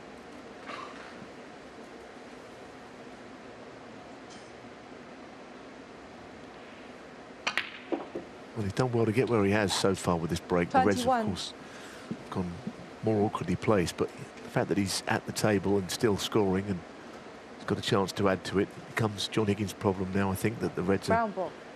quite close to cushions, or a number of them are. Sean Murphy's almost in possession here, isn't he? And it's a question of getting a big lead, with not necessarily going to get over the 25. line in this visit, but with the balls awkwardly, it might amount to the same thing.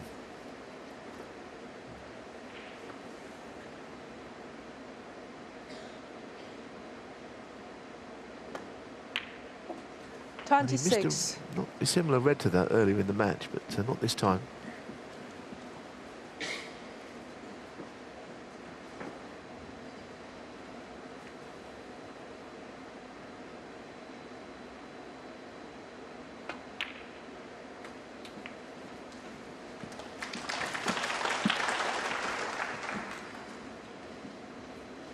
$31.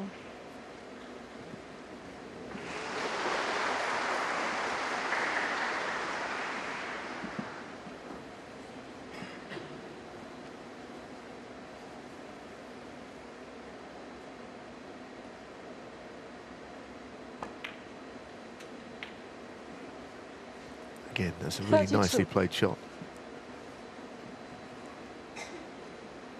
Encouraging signs, I think, for Murphy. Again, it's early season. Didn't do a great deal in the Championship League, but here he is in Shanghai, and his game looks in good form to me. No doubt putting in some hours. 37. It's always difficult to tell with him because, as I said earlier, he always looks to be very confident, even when he perhaps isn't. Yeah, I think with Murphy, he always wants to play. There's never a sort of sense he wants to be anywhere else. You know, he loves, as I say, putting that suit on, going out 38. there. Still has that kind of almost boyhood fascination with snooker. He's really had to work hard here, though, hasn't he? The pink and black out of commission all the time. He has, Dave, but he's played some beautiful shots to land perfectly on the blue about 3 or 4 times, and that is not as easy as he's made it look. Well, he's getting there, isn't he? 52 the lead. 75 43. in theory still on, but of course that's with blacks. He's in a very strong position where those two big colours are. Higgins miles behind in the frame. 44.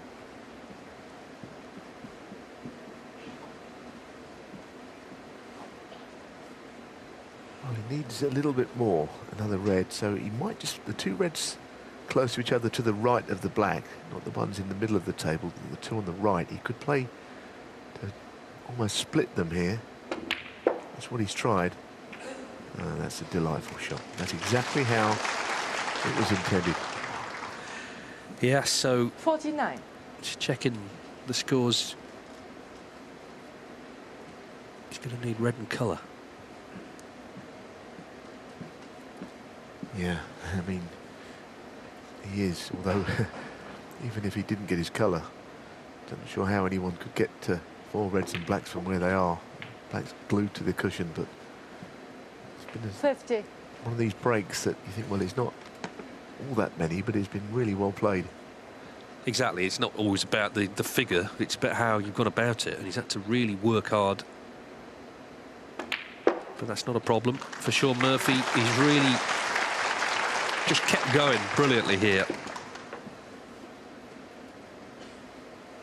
55.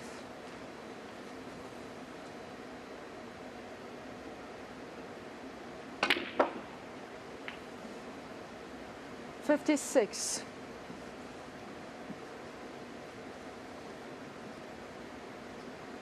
Blue ball.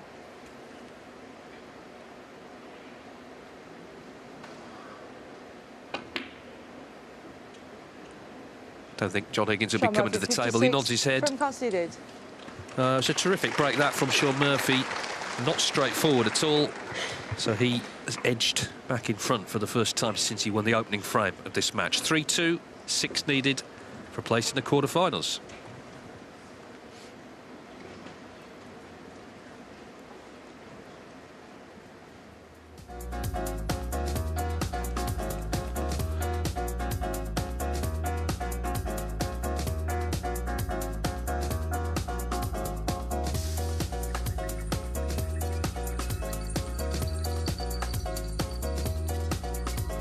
Now then, on table 1, of course, Karen Wilson, the world champion, in trouble, 4-0 down at the interval to Zhou Yulong. The back out, Zhou 25 in front in frame 5.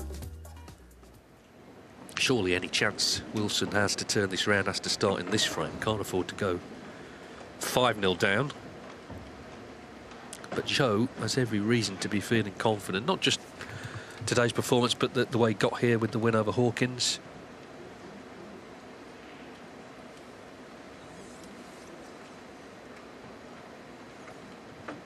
I'll say it again, it would be an eye-catching result if it was a completely one-sided match, which it's looking like it might be.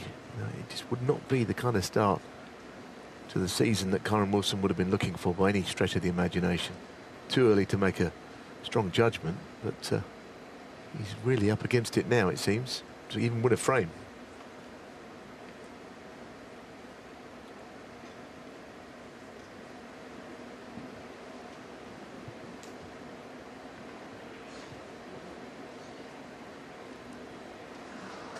Well, everything's working for him nicely now, isn't it? What a chance for 5-0.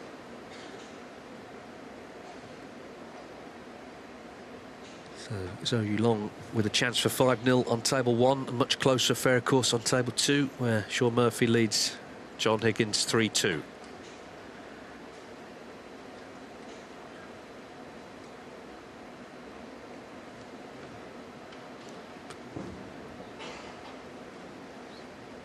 Can watch this match, of course, on Discovery Plus, and if it were to finish quickly, then Mark Allen and Pang Chun-Zhu would be back on. Of course, it's 5-4 to Pang.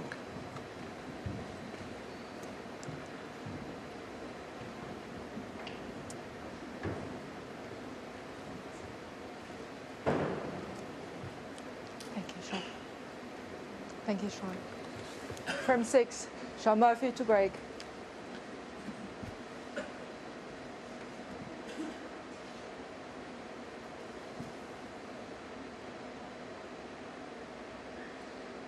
So Sean Murphy 3-2 up here against John Higgins.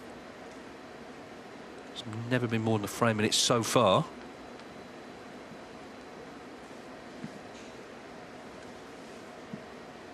None of the frames have really been close. Higgins did have that chance, of course, in the 4th, but to clear up, but didn't really get too far into it.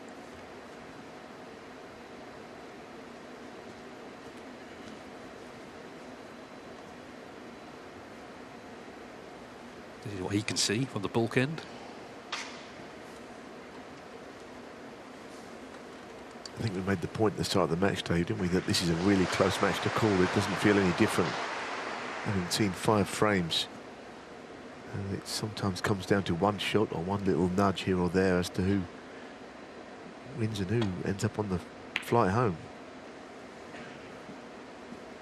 At the moment, there's a bit of a swing towards Murphy, but we're nowhere near the end of this match yet.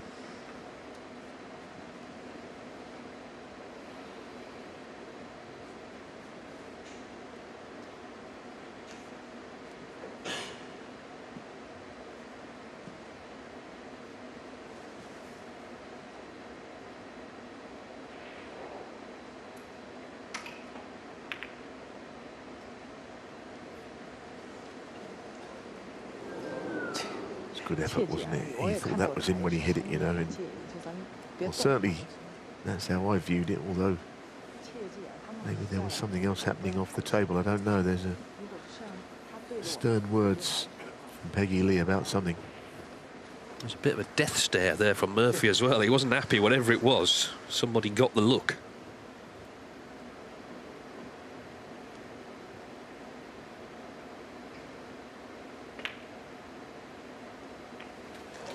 1.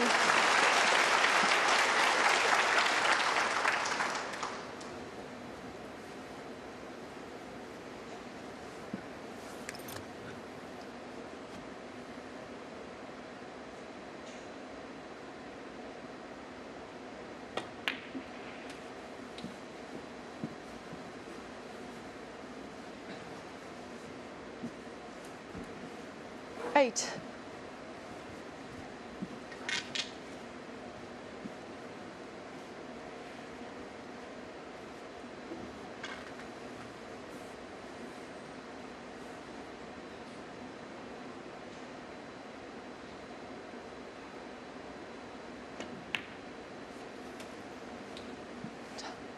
Nine.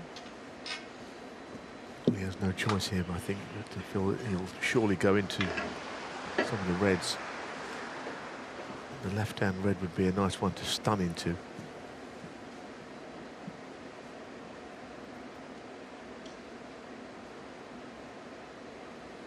And even then, he's got that part of it, but it shows you that however good you are, you still need a little bit of a break 16. or two to get these balls opened up. End of visit by the looks of it now. And the scoring tables, you know, you get in first, you would hope that that would be a big advantage, but it's proven not to be one here at this time.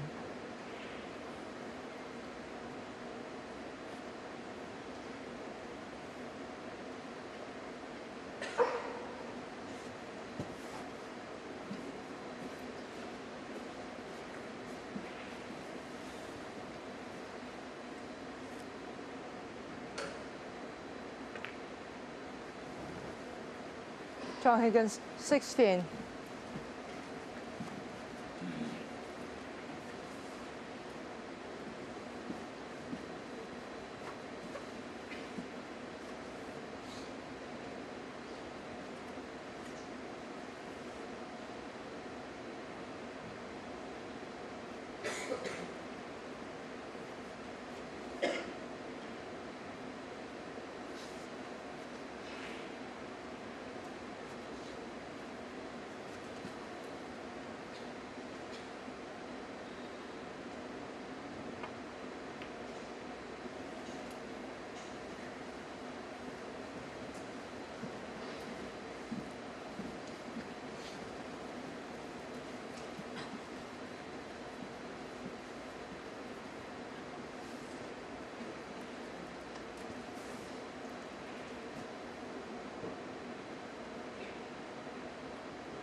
No, that was a mistake, and just to nudge that red was a little fortunate.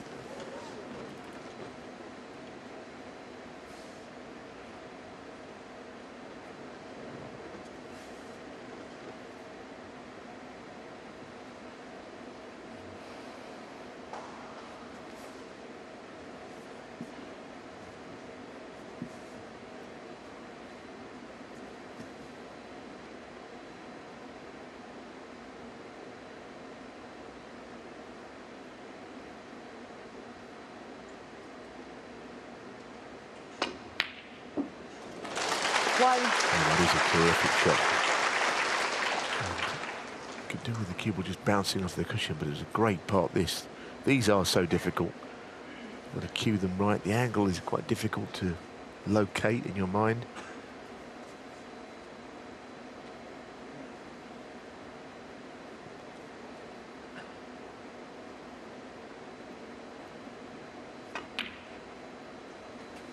Just feel it's going to be quite difficult to separate these two. This could be a very close match. Might need all of the 11 frames to 3. see out a winner. feels like that kind of a game.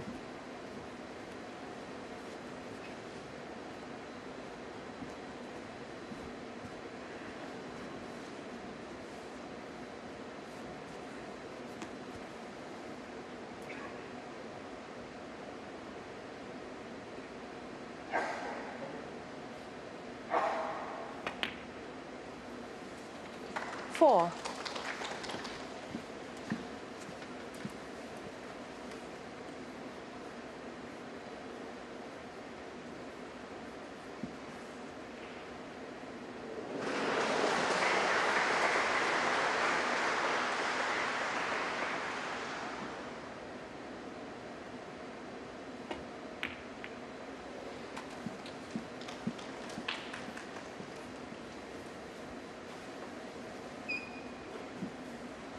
Nine.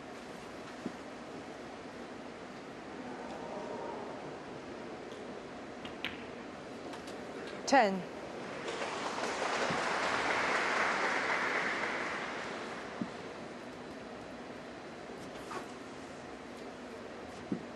Yeah, I mean, there's been the odd error in the match, but there's been no sort of glaring mistakes, really. It's been high quality.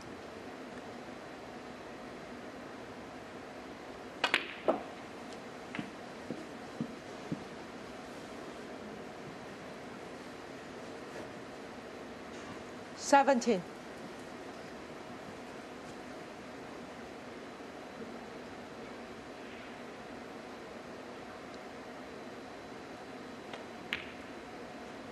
Oh, well, that could be one. That could be one there. 17. No, I was agreeing with you, but all of a sudden, that was one of those, wasn't it? Quite serious and unexpected errors. How did he miss that? Goodness.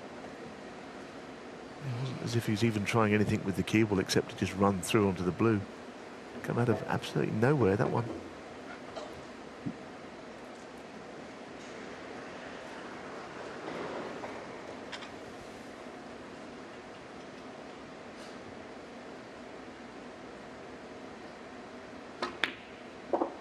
One. Brilliant rest shot, isn't it? To play around two cushions. Absolutely superb.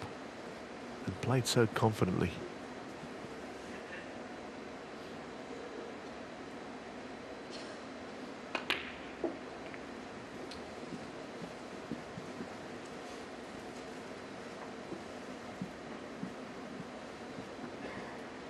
Eight. Just a little deft cannon into those. Didn't really want to end up bridging over the top of a number of reds, I think. From here, it's not so bad. He was just in front of the reds a little way. What a chance to get a two-frame lead.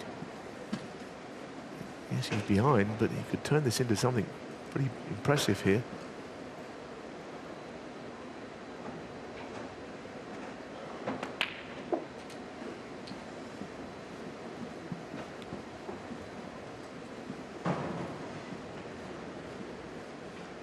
Sixteen.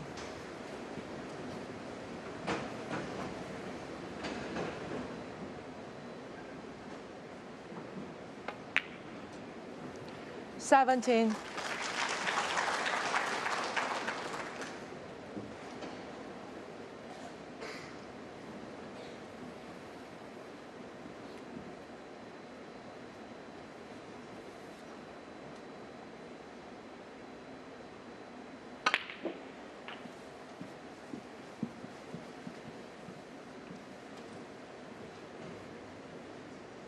$24. Well, just to confirm, it is 5-0 to Zhou Yulong against Karen Wilson. So, a bit of a nightmare start to proceedings for Wilson in this big tournament. 25.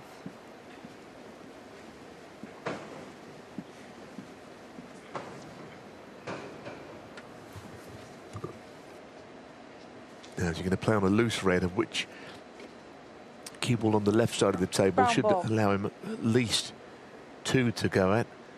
The fact that he's playing the brown makes me think he is playing on a red. And go into the green and split the six reds up, but he doesn't need to do that. He wants to keep everything under control rather than take any risks of a bad break or anything. 29. Bad luck.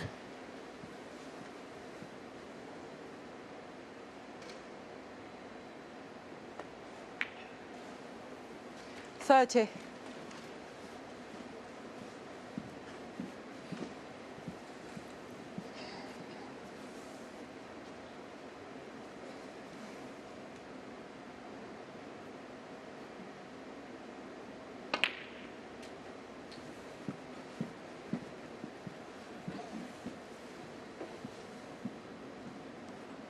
$37.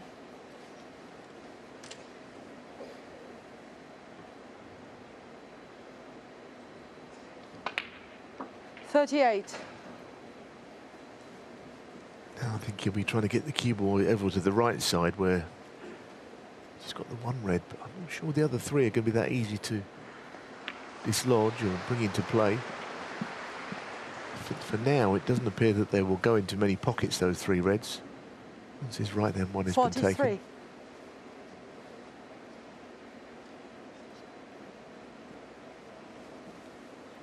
So an angle on the black here is pretty important. 44. Oh, he's clearly going to nudge them again. He probably preferred to go into the right side, perhaps, of these three. Like that, although he's got close to it. It wasn't the perfect cannon. Now, the next 51. shot at long range and with slightly awkward cueing is a big one.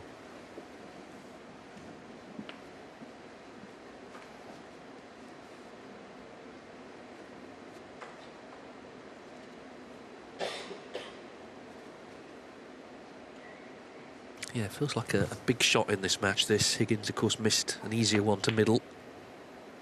Murphy's not that 52. in, though. So, big chance to pull away to 4-2. What a terrific red. Beautiful shot, wasn't it? Just the way he knocked it in with such confidence again. Could not have played it better, and it was really awkward, actually, that shot. Cueing down on the ball because the black was under his cue. 57. Major distraction. 58. Yeah, the two key shots, obviously the missed red from Higgins and then that pot from Murphy, just scrutinising the scoreboard. Yeah, I mean, he didn't play a brilliant shot on this black because he didn't want this angle. Taking the cue ball around two cushions, but again, he's played it nicely. So he only wants a red. So just that one lapsed, 65. unexpected miss, whatever caused it from Higgins, opened the door, and Sean Murphy is now playing some seriously good stuff. 66. A bad one to miss that, wasn't it? He was just rolling it into the middle. I don't know if it is mind on things further down the line, but he seemed to forget about the easy pot there. Well, the problem he's had in recent times, Higgins, is when things like that have happened, and they do happen, he's getting over it. So that's the test now. But the other test, of course, is how well his opponent's playing. Feels like quite a big shift, actually, towards Murphy now. 75. Just the way this has turned around.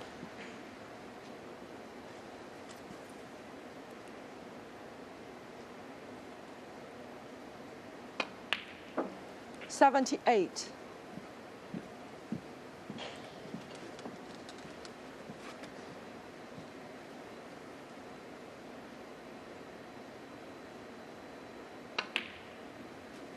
$82. Just enough on for a ton. I mean, he's no slouch in the centuries department himself. Sean Murphy, 657 to his name. 87.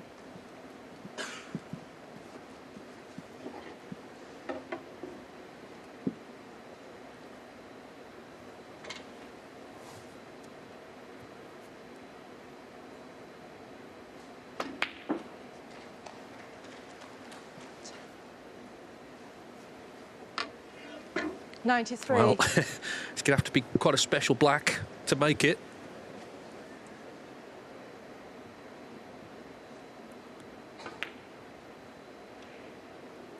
How's it looking? How's it looking? Oh, not quite. Sean Murphy, 93 and He's the disappointed frame. not to make the century, but delighted to win the frame, especially how it happened. John Higgins was going nicely, missed an easy red unexpectedly. Sean Murphy has taken advantage.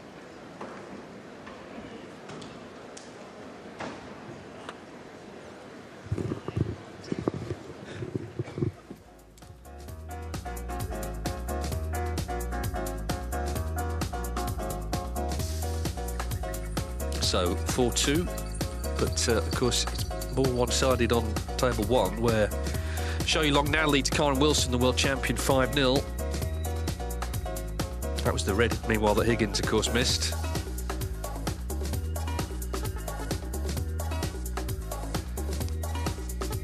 And this is the scene with Zhou Yulong already in, with a chance to get it won, and to get it won by way of whitewash, that would be something special. I think it really would. You know, it would be too early to say that this is the sort of way of things to come for Karen Wilson, but the 4 previous meetings between them, Karen won them all. As world champion, he's on the back of what could be a very heavy defeat. And it was all about that third frame, which I don't know quite how Karen Wilson didn't win it. He was 66-0 up. He tried to cut the long red in. It stayed right over the pocket, almost in the pocket. And then Zhou cleared up, and he's been playing ever so well. I think that's probably, if you look at it, read the script differently, you'd say it's more how Zhou Yulong has been playing in this match and the previous win than anything that Karen has done wrong. He hasn't played poorly, but he's nowhere near the match of Zhou Yulong here.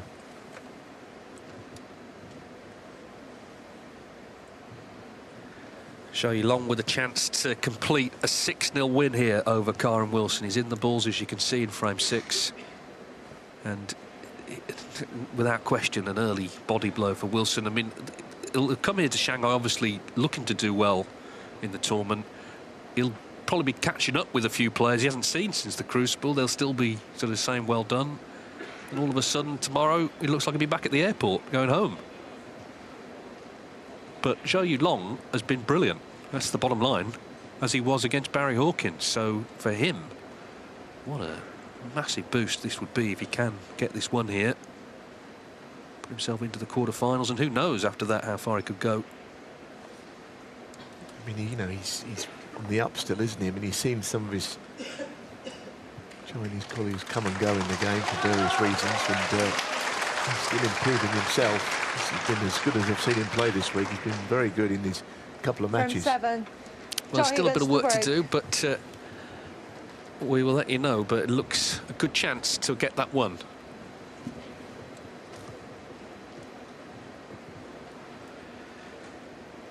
So Sean Murphy has made his move, 4-2. He leads John Higgins. He needs 2 more to advance to the last 8 here in Shanghai.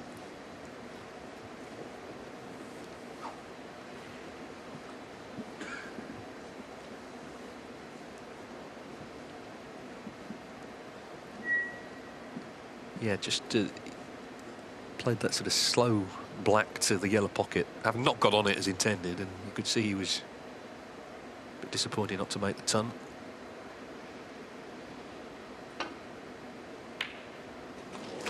But I suspect he's got over it pretty quickly as he knocks that red in.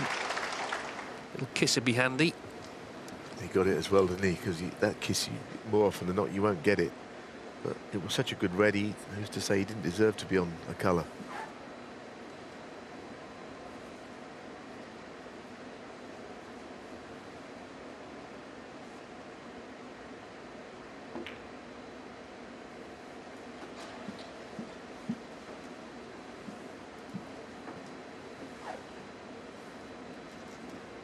Three. Yeah, the black is onto the right corner. 4.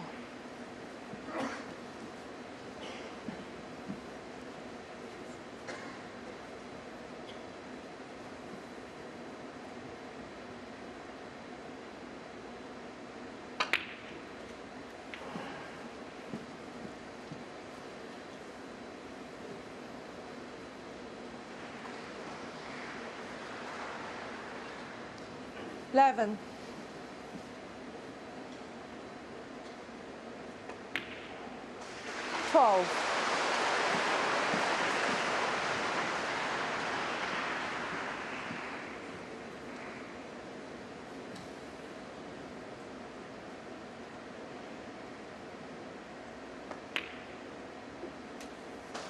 Yeah, purposely finishing just short on this red, because this will certainly open reds up, and Murphy has never been shy of getting the reds wide open. 19. Two ways of doing it, with topspin, or in this case I think bottom of the ball, screwing back onto the black into the same pocket. The reds haven't really split. 20. In fact, they barely moved.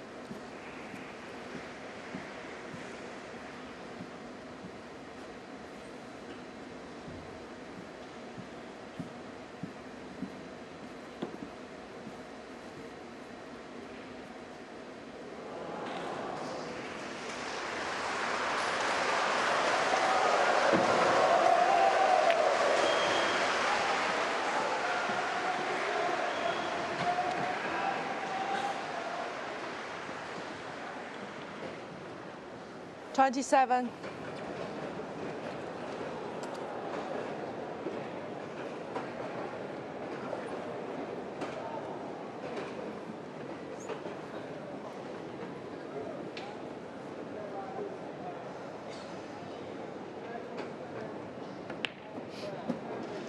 $28.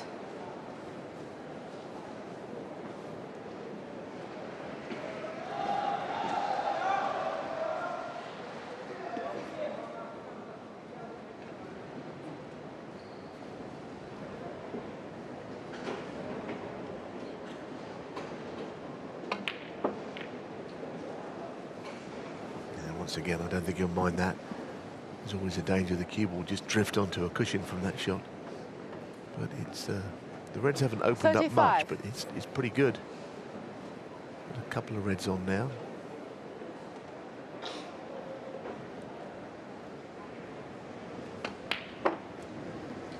You talk about one shot changing a match, and this match is not over yet, so we don't know what the shots are. But the red to middle that John missed in the previous frame feels like, at this stage, a swing towards Murphy, a big one. A shot he would probably miss, I don't know, once in 100.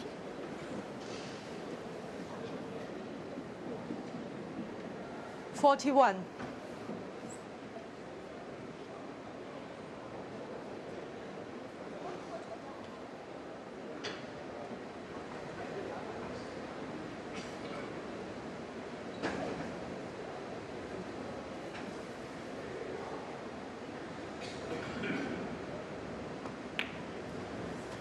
$42.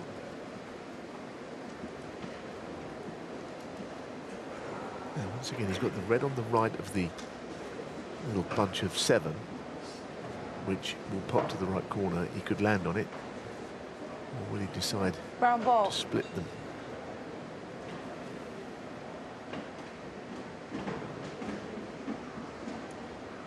Play the controlled shot.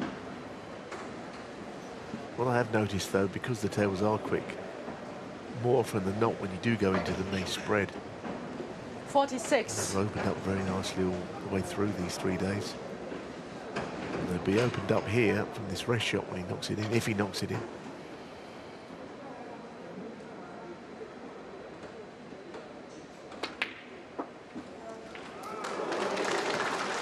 Tough. 48.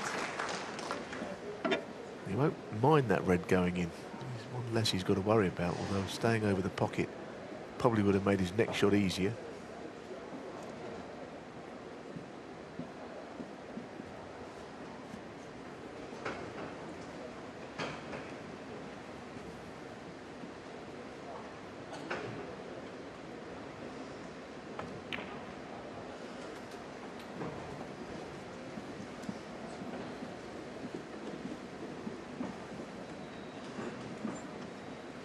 $53.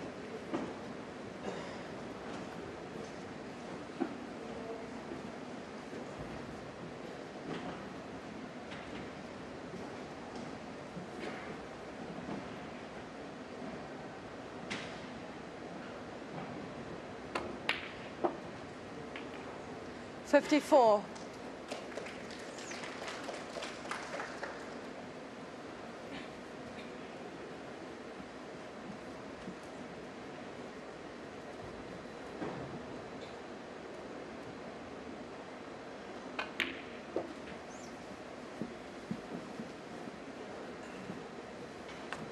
So this red to lead by 60, with 59 on. 59. What an extraordinary change that missed red from Higgins has made to this match.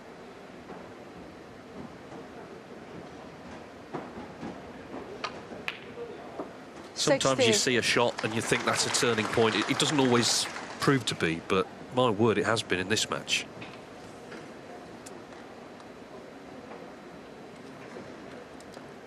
The other thing to say about this match, I'm sure that Sean Murphy's absolutely delighted with how he's playing. Because as I said before, it's early season championship 67. league.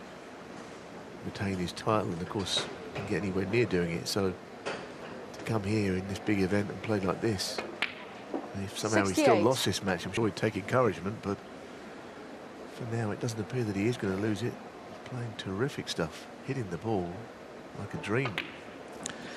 Yeah, it was a rather anxious arrival in Shanghai with his cue following a day later.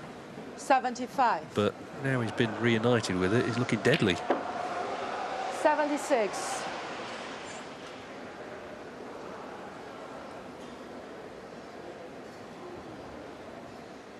Just missed the century in the last frame.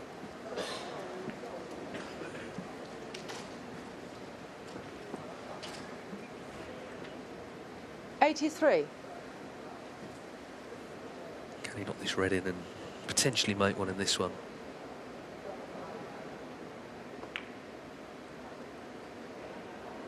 Not to be, but 83 will win you a frame either way. So Sean Murphy has made his move in this match. He's won all 3 frames after the interval, and he's 1 away, leading John Higgins 5-2.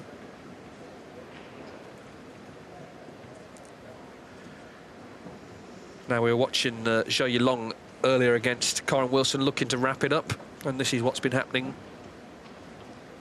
There'll be a lot of sort of talk about Wilson losing, but someone's won this match and they've won it well, playing brilliantly, standing up against the world champion. That is, in a way, and it's a good problem to have, I suppose, but in a way that is Wilson's problem now. People will raise their game against him because, I mean, he's always a top player, but now he's become a really big scalp, the world champion. And he's been beaten 6-0 in the first big event of the season.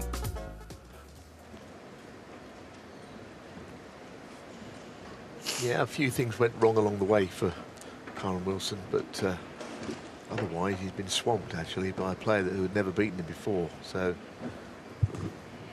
Zhou Yilong, it is early in the season, but he's already beaten the world champion handsomely, but who knows how it could go.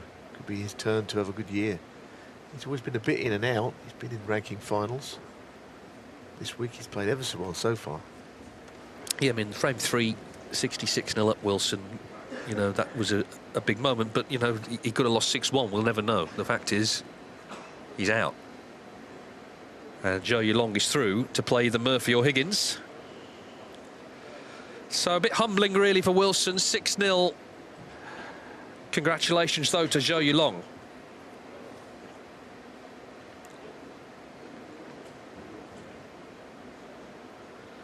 It's 5-2 to Sean Murphy. Zhou Yilong has beaten Karen Wilson 6-0. That's the real headline of the day. So the world champion out, and it means that very shortly Pang Junzhu and Mark Allen were back on table 1 to conclude their match. Remember, it's 5-4 to Pang. They couldn't get it played to a finish earlier, but they'll be back shortly.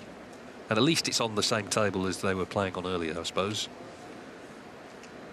As we wait for the restart here with, of course, Murphy now looking really good. Not just 5-2 the score, but just how well he's played to get there. Made 93 and 83 the breaks in the last 2 frames. Frame 8. So Higgins up against it.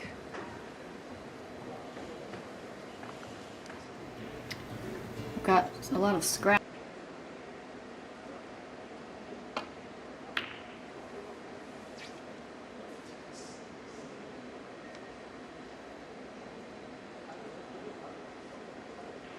It's actually turned out to be a good break, although the red wasn't meant to go up the table. But now that it's covered by the brown, it gives John a bit of a problem here, because a safety shot to baulk would be so difficult to play. You might have to just play the containing shot, cue ball at this end, red pushed back down the table.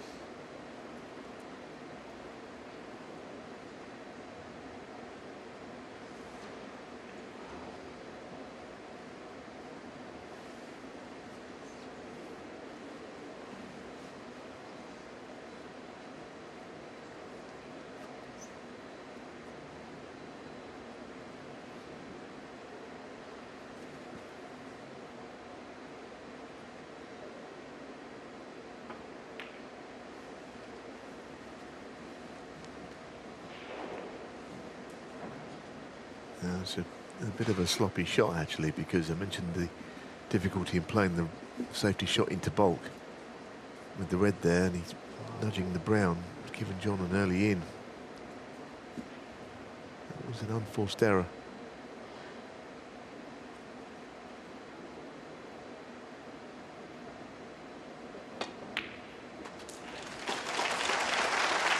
One.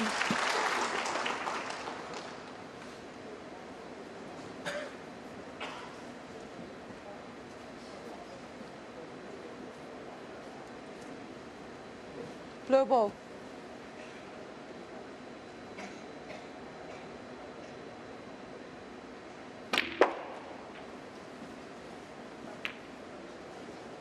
Got too much on it, too much left-hand side, running side. The cue ball wider. 6. Target was the bunch of reds. So the mistake from Sean Murphy with safety has not cost him. Higgins a bit off the pace now. Still in the match, but only just. John Higgins, 6.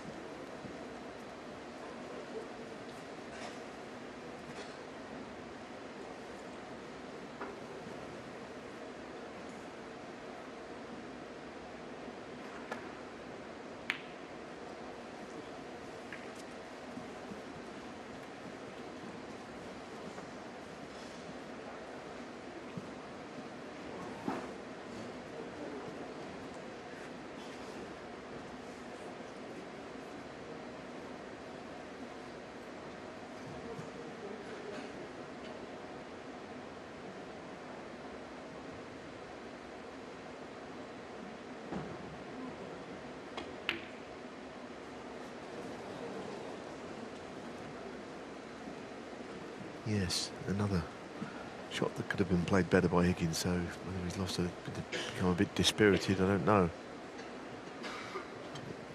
He's not been the same player since he missed that easy red to right middle. But like ever, you know, Murphy still has to get this match won.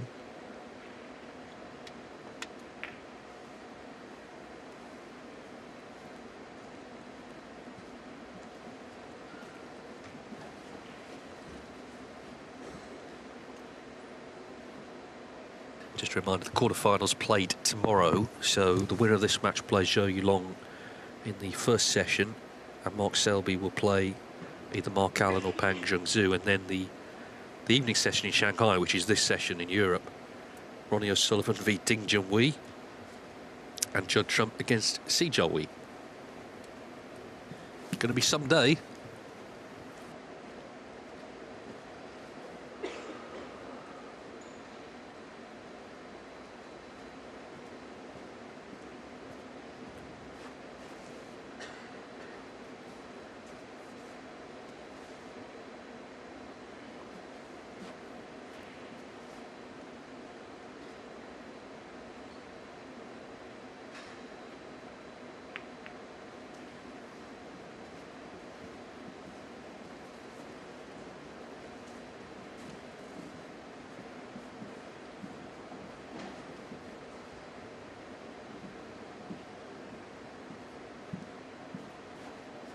Saw Higgins walk away there because he's realised he's left this red on. So this could be the beginning of the end if it goes in.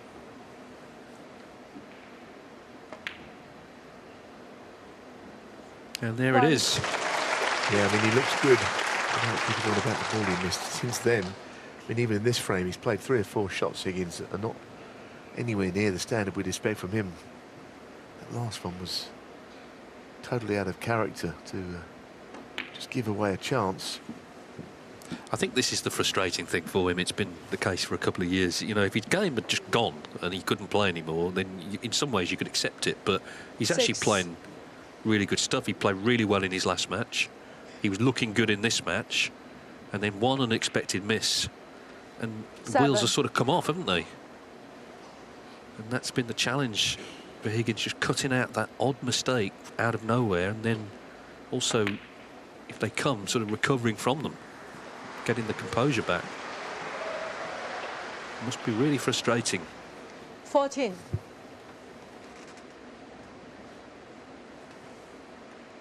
But of course it doesn't help also when you're playing someone like Shaun Murphy, who in early season is looking really good. And he's punishing when the chances come.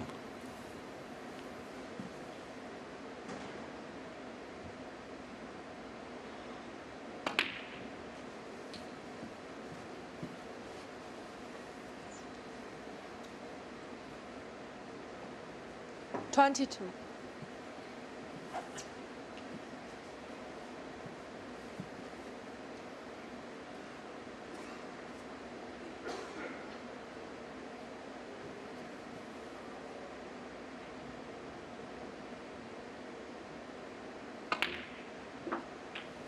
$23.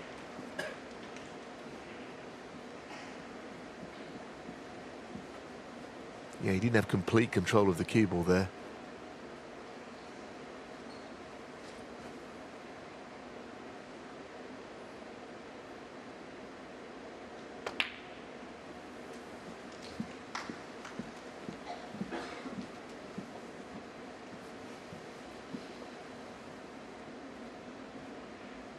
$28.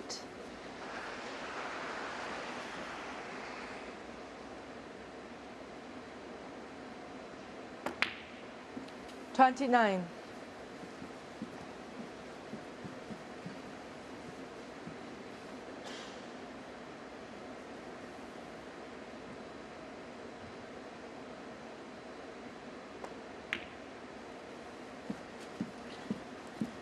Yes, he's getting closer, isn't it, you feel, to Murphy getting this match won. Although, probably the next colour is a key one. If he could get on it nicely to land on the bottom red, he could be in business here. 34. Looks good. That looks good. He could play on the bottom red. He could screw into the pink, but he's kind of a bit above to the right of the main bunch. The likelihood is he'll play on the single red here, just to keep the break going, and he'll realise that there's a big shot still to be played. I'll probably feel he's just the man to play it the way things are going. He's played and cued really nicely today.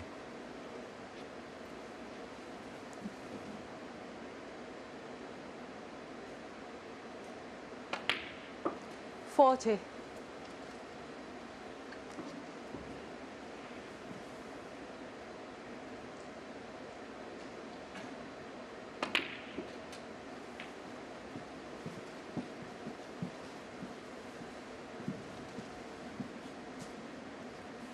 $47.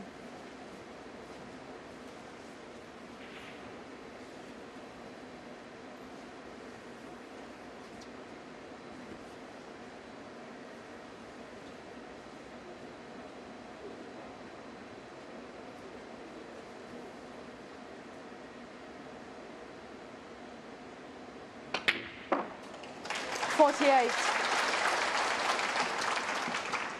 So this time not correctly on the blue. He could play the two-cushion shot with running side to just go into the bunch.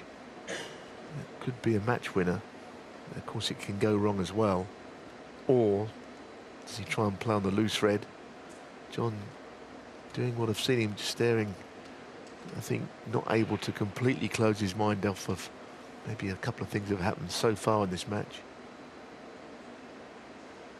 Playing round 2 into them, he's missed it, goodness. Now he doesn't want to be on one. Wow, he's really Sean lucky Murphy, there. 48. That is very fortunate. He's left nothing, I would say.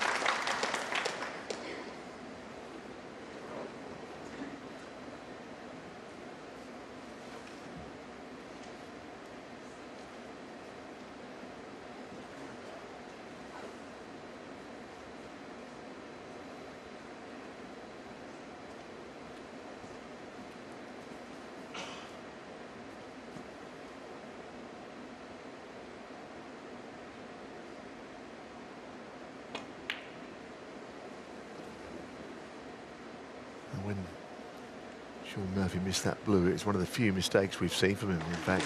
Blue, yeah. Yeah. Yeah. Well, he seems to want the blue cleaned. Maybe feels he got a kick. I'm not sure about that. I'll but get my wet towel and then give it wipe, okay? Maybe he wants people to think he did anyway. Well, Peggy's off to get the wet towel, so it must take a bit of shifting, whatever's on it. Maybe a Brillo pad as well.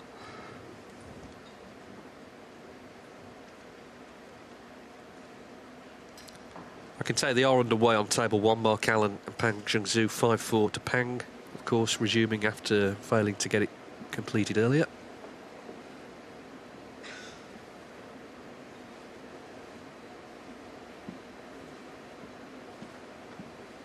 This 2-ball plant is very difficult, but he's playing it with a lot of safety in the back of his mind as well. Well, that's just to confirm what I was saying.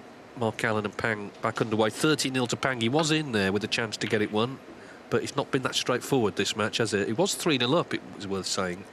Allen was struggling badly then. He did make a century, Allen, but he's not been at his best today, but we know he can battle. It's Discovery Plus at the moment for that one. The winner plays Mark Selby, who was through pretty comfortably 6-1 over Chao Jin earlier. The wild card he did for Jack Jones. So both world finalists out of the Shanghai Masters. Karen Wilson beaten 6-0 by Zhou Yulong.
That'll do.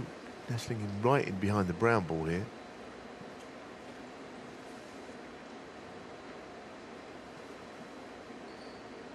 Well, if he didn't really want to be moving this red, but it's the only one he can hit, so not much else he can do. At least he knows he can get it safe from that red. He hasn't pushed it away from the cushion all that much.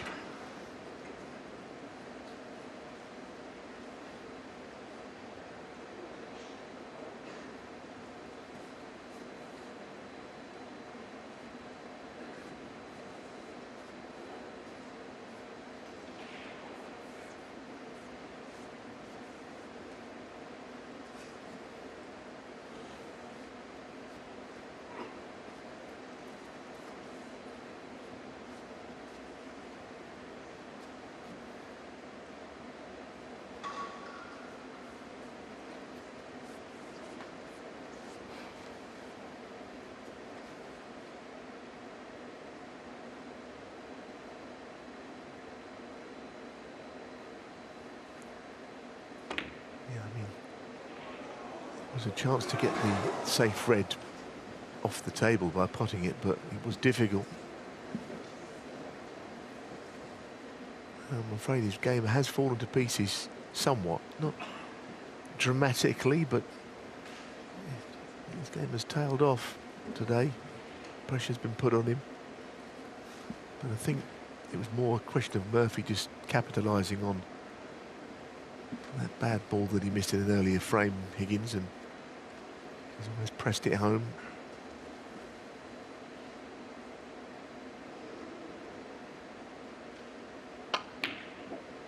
One. Got to finish the job off here, and that's no good. That is no good at all. He might have to play the black here. I mean, what else can he do?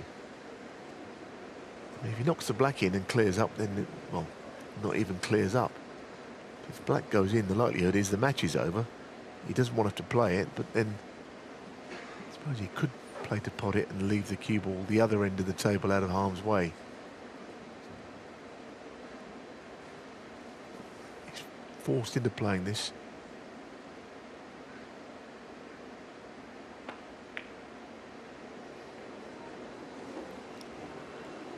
Shot Not to hit it hard Murphy, 1. enough. It was something I hadn't put in the calculations, quite honestly.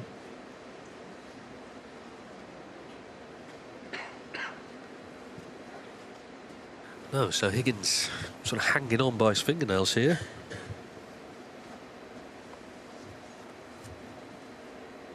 Murphy has not put him away.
Once again, I don't think Murphy really wanted to get this red in play. I think he would have been reluctant, but maybe if there's no other shot, then you have to play a good safety shot, in fairness, like he has. Just another red in play when you've got a lead, then it's usually your opponent's problem, that ball that's on a cushion.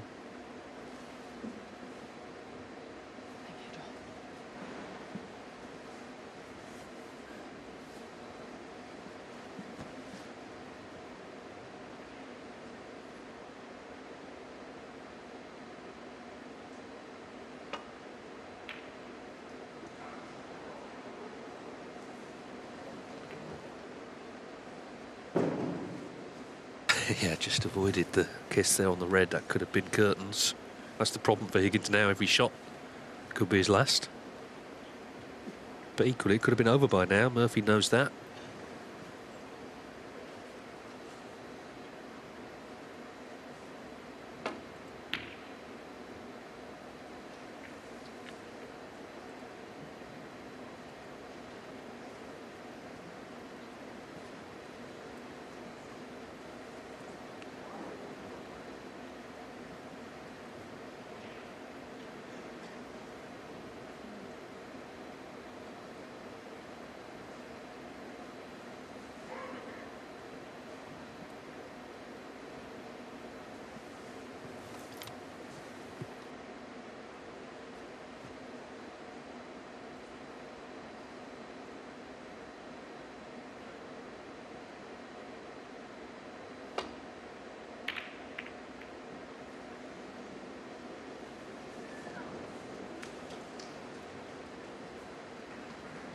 has to be in Murphy's favour, because the red clearly is never going to be potted anytime soon by the black.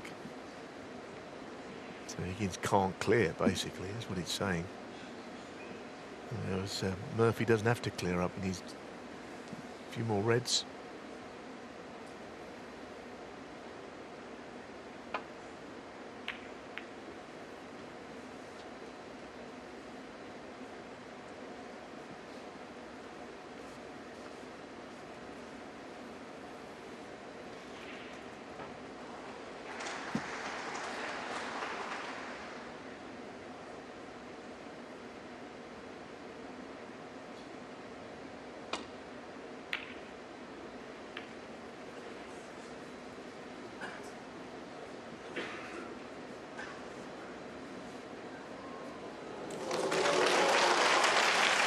Murphy does play a safety shot to the right of one of these reds. He's going to have to ensure he doesn't knock the black in somehow.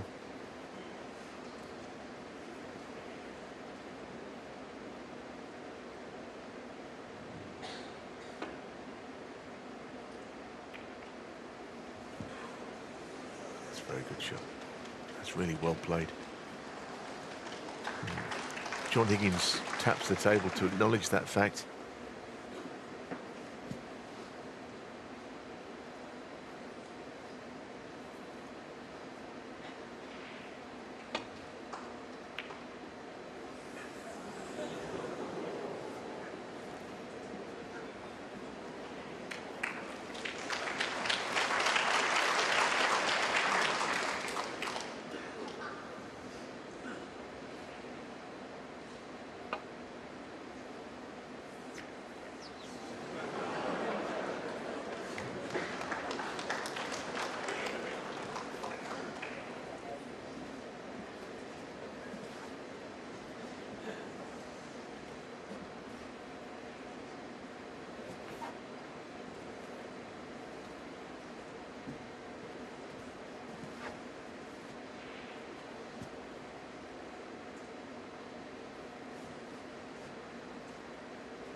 There's an even bigger problem. He should be able to hit these reasonably. But it's getting a little bit of a concern, that left corner.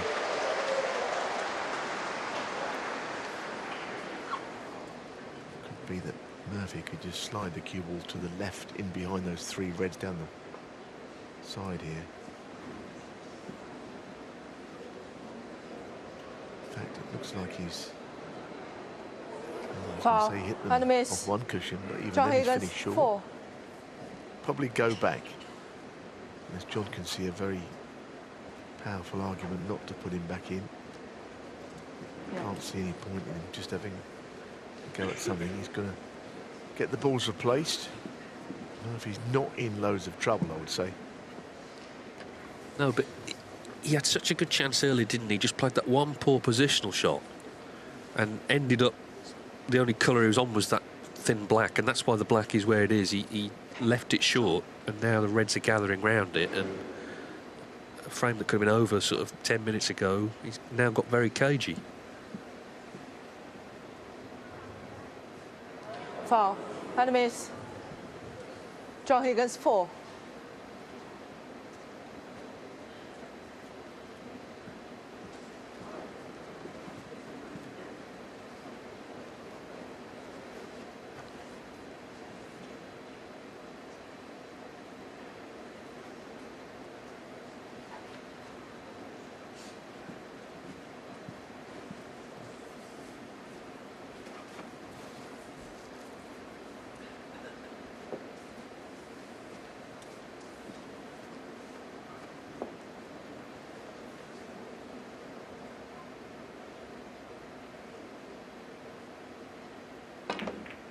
Well, there you go, the big pocket.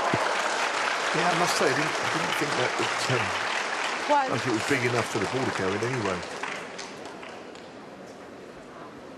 But clearly it was. It only just made it. It almost got wedged up against the black ball.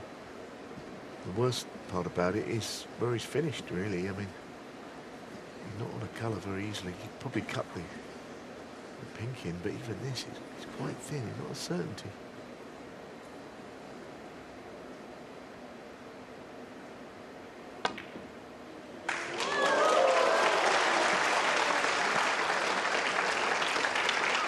Well, this would feel a real turnaround if he could do something here. Now he's got to get onto his next colour. It's not easy as well. Next shot might just tell us more about whether he's really going to get back into this frame or not.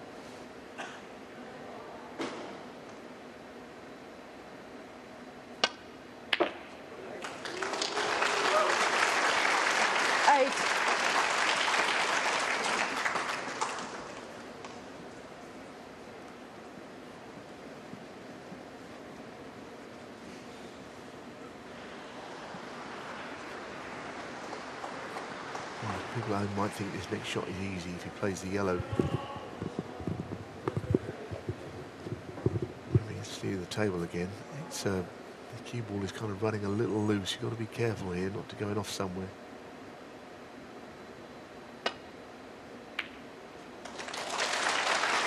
And controlled it nicely. Now all of a sudden, it is a very different looking frame to what it was earlier. Yeah, let's be honest, John Higgins looked out of this match completely. He looked fed up. 10. I'm not saying he'd given up, but he looked frustrated. Murphy had the chances to get it won, but now he's got the bit between his teeth again, hasn't he? The great competitor he is, sensing a chance to pull one back. And who knows after that? 5-all, by the way, Mark Allen and Pang Zhengzhou, so they're just starting their decider.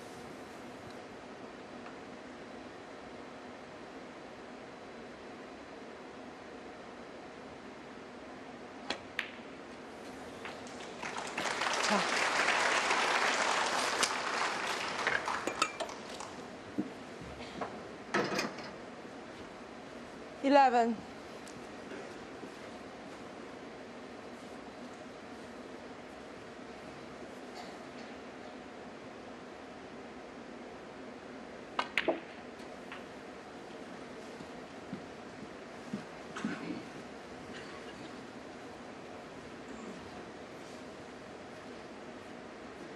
Eighteen.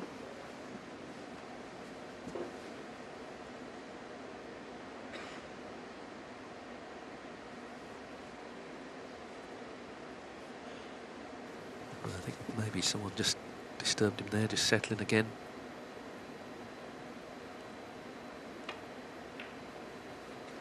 $19. Of course, he was 5-2 up last year, wasn't he, against Ronnie O'Sullivan in the quarterfinals, and that turned around. These matches can do.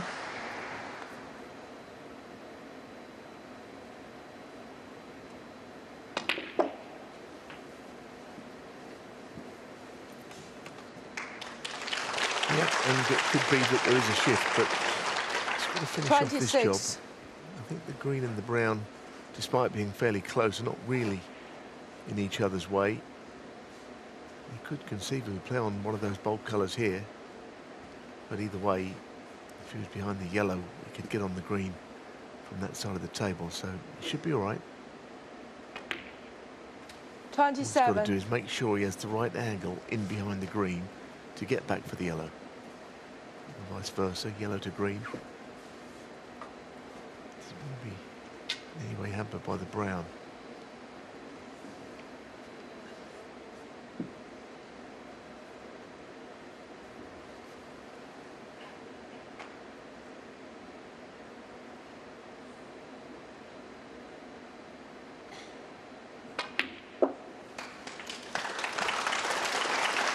And it looks perfect. Absolutely perfect. 32. Well, now pressure growing on Murphy to keep his confidence and positivity. Assuming we do go into another frame. He's not won this one yet, but golden chance to do so.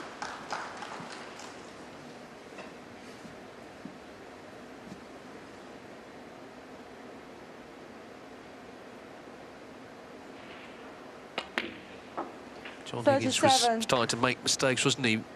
But he always, throughout his career, has come alive in moments like this when the chips are down. And there's a clearance to be 41. made. How many times has he stepped in and made it? He won the little tactical duel with the black over the pocket. He used the big pocket to get in. He had to keep it going with some really good stuff early on. 46. And now he needs this pink to keep the match alive.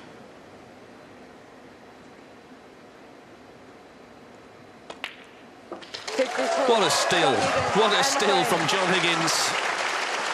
Shaun Murphy had the chances to get the match won. He's going to have to do it again in the next frame. The crowd really appreciative of that break.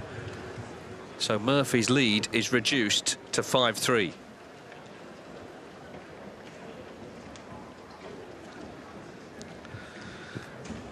Well, he just keeps on producing these breaks, doesn't he? Even though he seemed to be struggling. As I say, he cleared his mind when the chance came. And he's still in trouble, obviously 5-3 down, but the match isn't over yet. 5-all, Mark Allen and Pang Zhengzhou. Pang did have a chance in the previous frame. He was in early, and he's 22-0 up here, so he's obviously been in as well in this decider, but not through yet. Mark Allen, of course, the world number one. This is his first match as world number one, only the 12th player to occupy pole position, so it's a great achievement for him. It's had such a terrific couple of years. I guess a bit like Kyren Wilson in a way, you know, that his sort of exalted status makes him a bit of a target, but that's not a bad problem to have.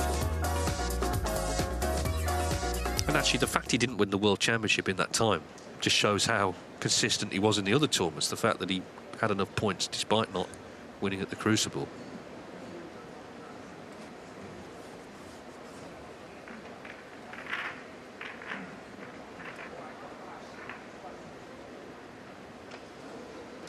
I think the problem Pang has had in this match at certain spells, he's competed all the way through.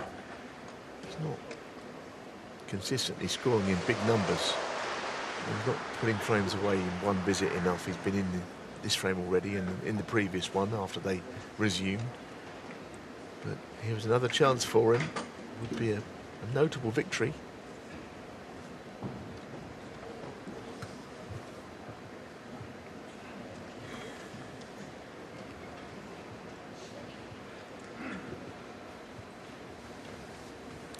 Well, we're just watching here the decider between Mark Allen and Pang Zhengzhou. This match, of course, had to come off at 5-4 to Pang. Mark Allen's won the first frame back. It is the same table they were on earlier. But it's been hard work, really, and even there, again, he's just struggling a bit. He was 3-0 up, and he was looking good at that stage. He wasn't playing particularly well, but Mark Allen was struggling badly, but obviously it's now a lot tighter. They've had a few hours to consider things before coming back out, and the pressure's clearly on.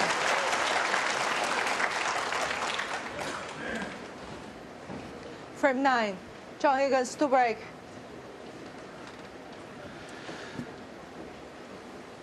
John Higgins really fought back well in that last frame to keep this match alive. He trails 5-3. 你好，上面的观众不要再放下来了，原地就坐。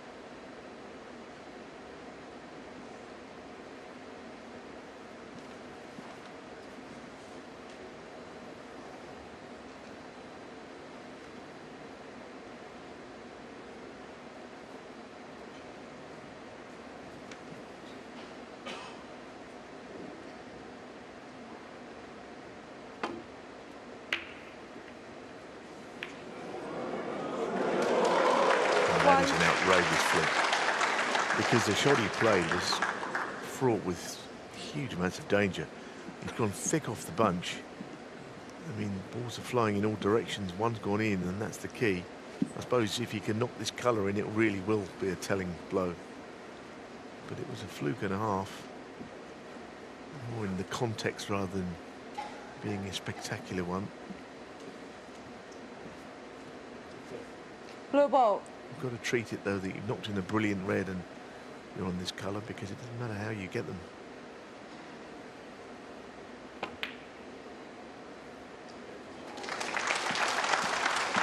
So a big stroke of luck for Sean Murphy, who might feel after the last frame he needs it. 6. Because he had that frame snatched away from him when he really should have won the match by now.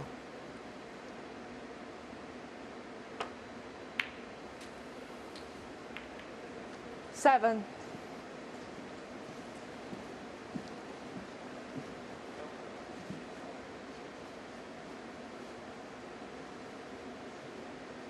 Ping to middle is going to be a big shot.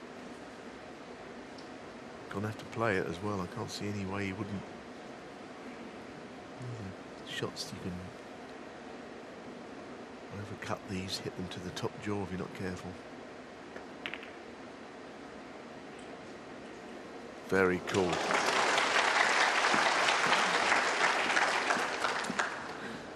It's another great chance to win the match. 13.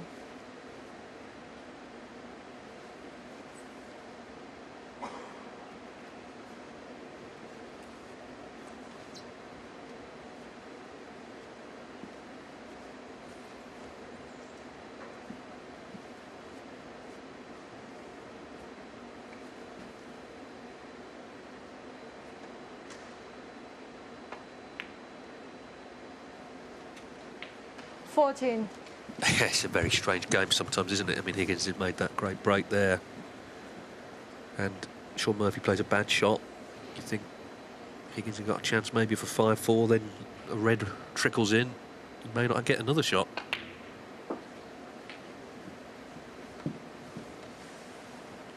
Up to Murphy to certainly not feel guilty here, just press on, try and get this one. 20.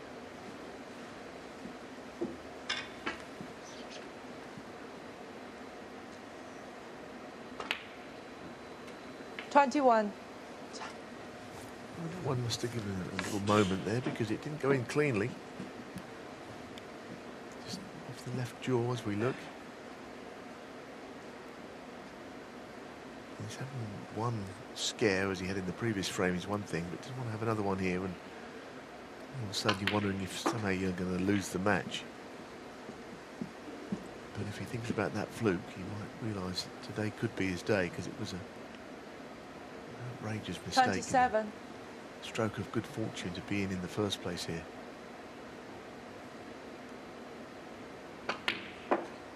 28. And he's brought about this wonderful chance now.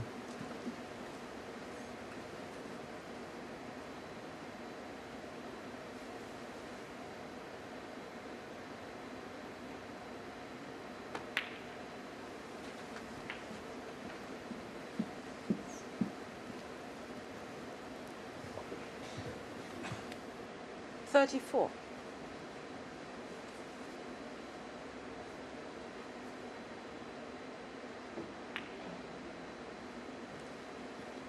35.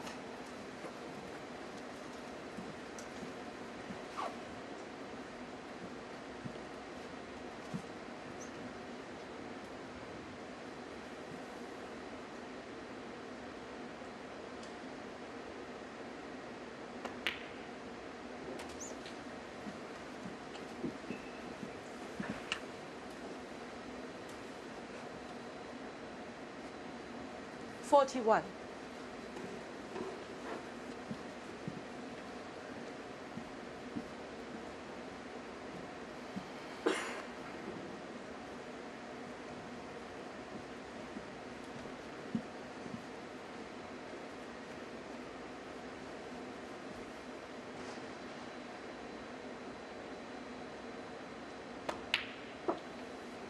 42. Enough out in open play here again. like the last frame, I suppose, to put this match away.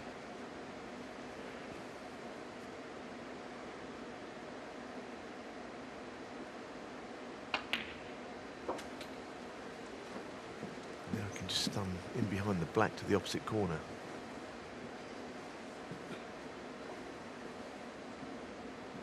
.48.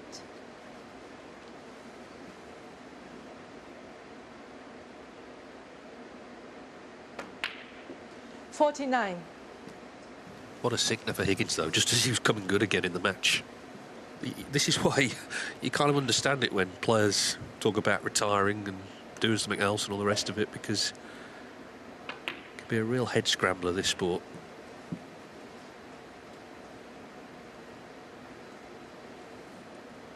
Yeah, but then of course the next day when you wake up you realise it's the thing 56. you do best in the world, and what else would certain snooker players do?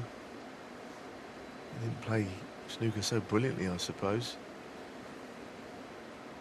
But yeah, it can hurt, especially when you're travelling halfway around the world 57. for a tournament. You've got a lot of things to think about on your journey home. Higgins, if he does lose, he's been beaten by the better player, there's no doubt. His comeback in this match was a good effort in the previous frame. Murphy got lucky here. Murphy's been the better player, so that is the fact.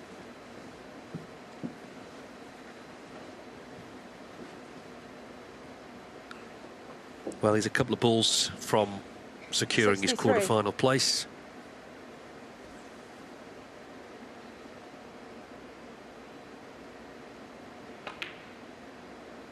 .64. Of course, he'd grown up watching the greats, including John Higgins, so any win over him is very satisfying, because it's always tough.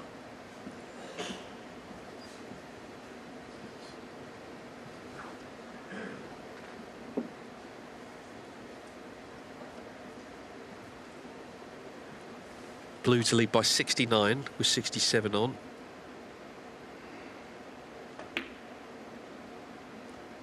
And it's not there. I mean, he didn't play, obviously, Shot Murphy, for it to the 64. corner. So another twist potentially. There's still enough on, at least, for Higgins here.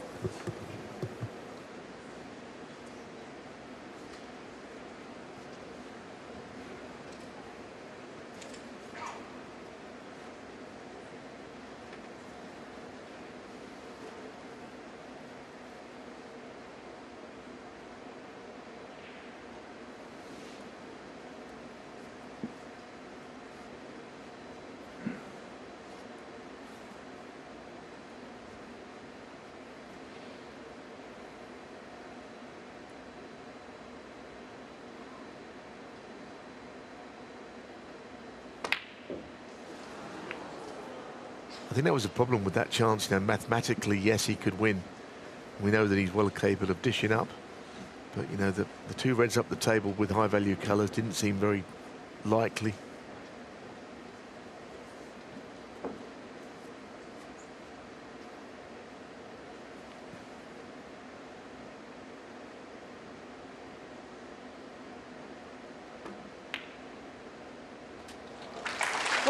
Yeah, good pot. And he's on this blue, so it's going to be Sean Murphy progressing. He certainly has been the better player. There wasn't much between them early on. We saw that big mistake from John Higgins in the 6th frame when he missed a red. Murphy's looked very solid. Obviously didn't get the last frame one, had a fluke in this one, but I think he'll be delighted. He lost here last year in a decider to Robert Milkins. So first match was on the plane back home again, but going to be taken on Zhou Yulong on Thursday, assuming that John Higgins doesn't get the 3 snookers he needs.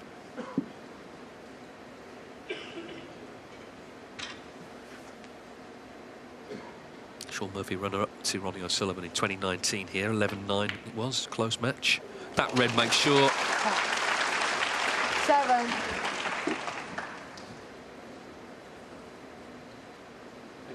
Pink ball.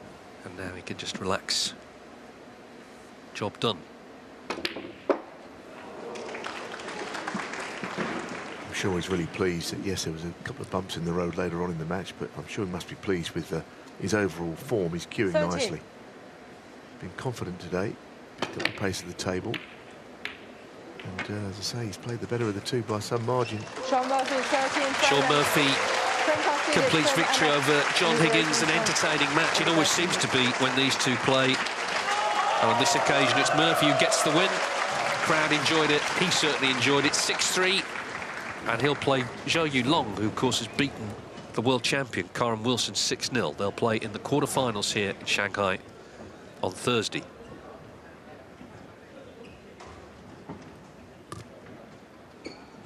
John Higgins, as ever, just gracious in shaking hands. He'll be looking back at a couple of errors. But Murphy delighted to make progress.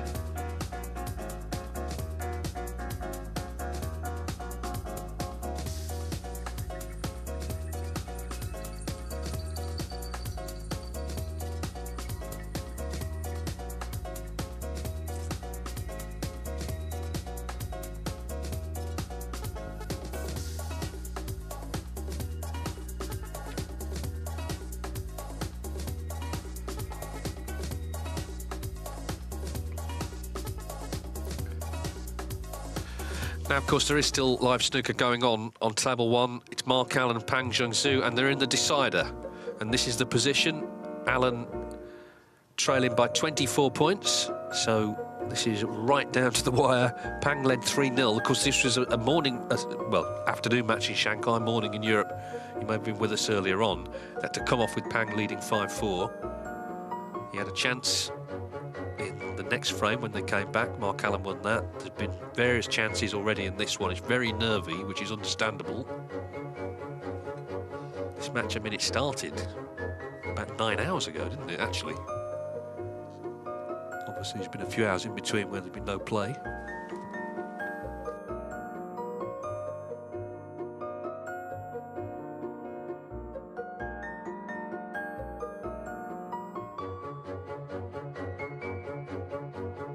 Yeah, but as you say, chances have been missed.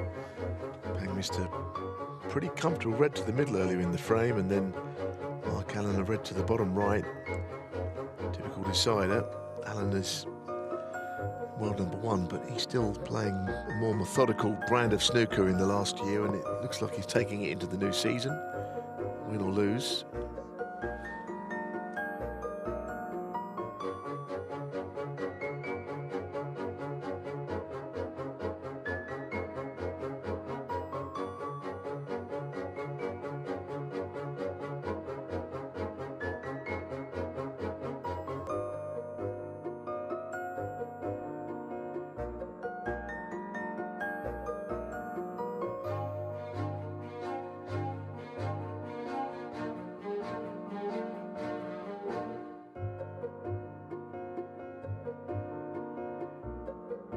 And that is an important pot, nicely done.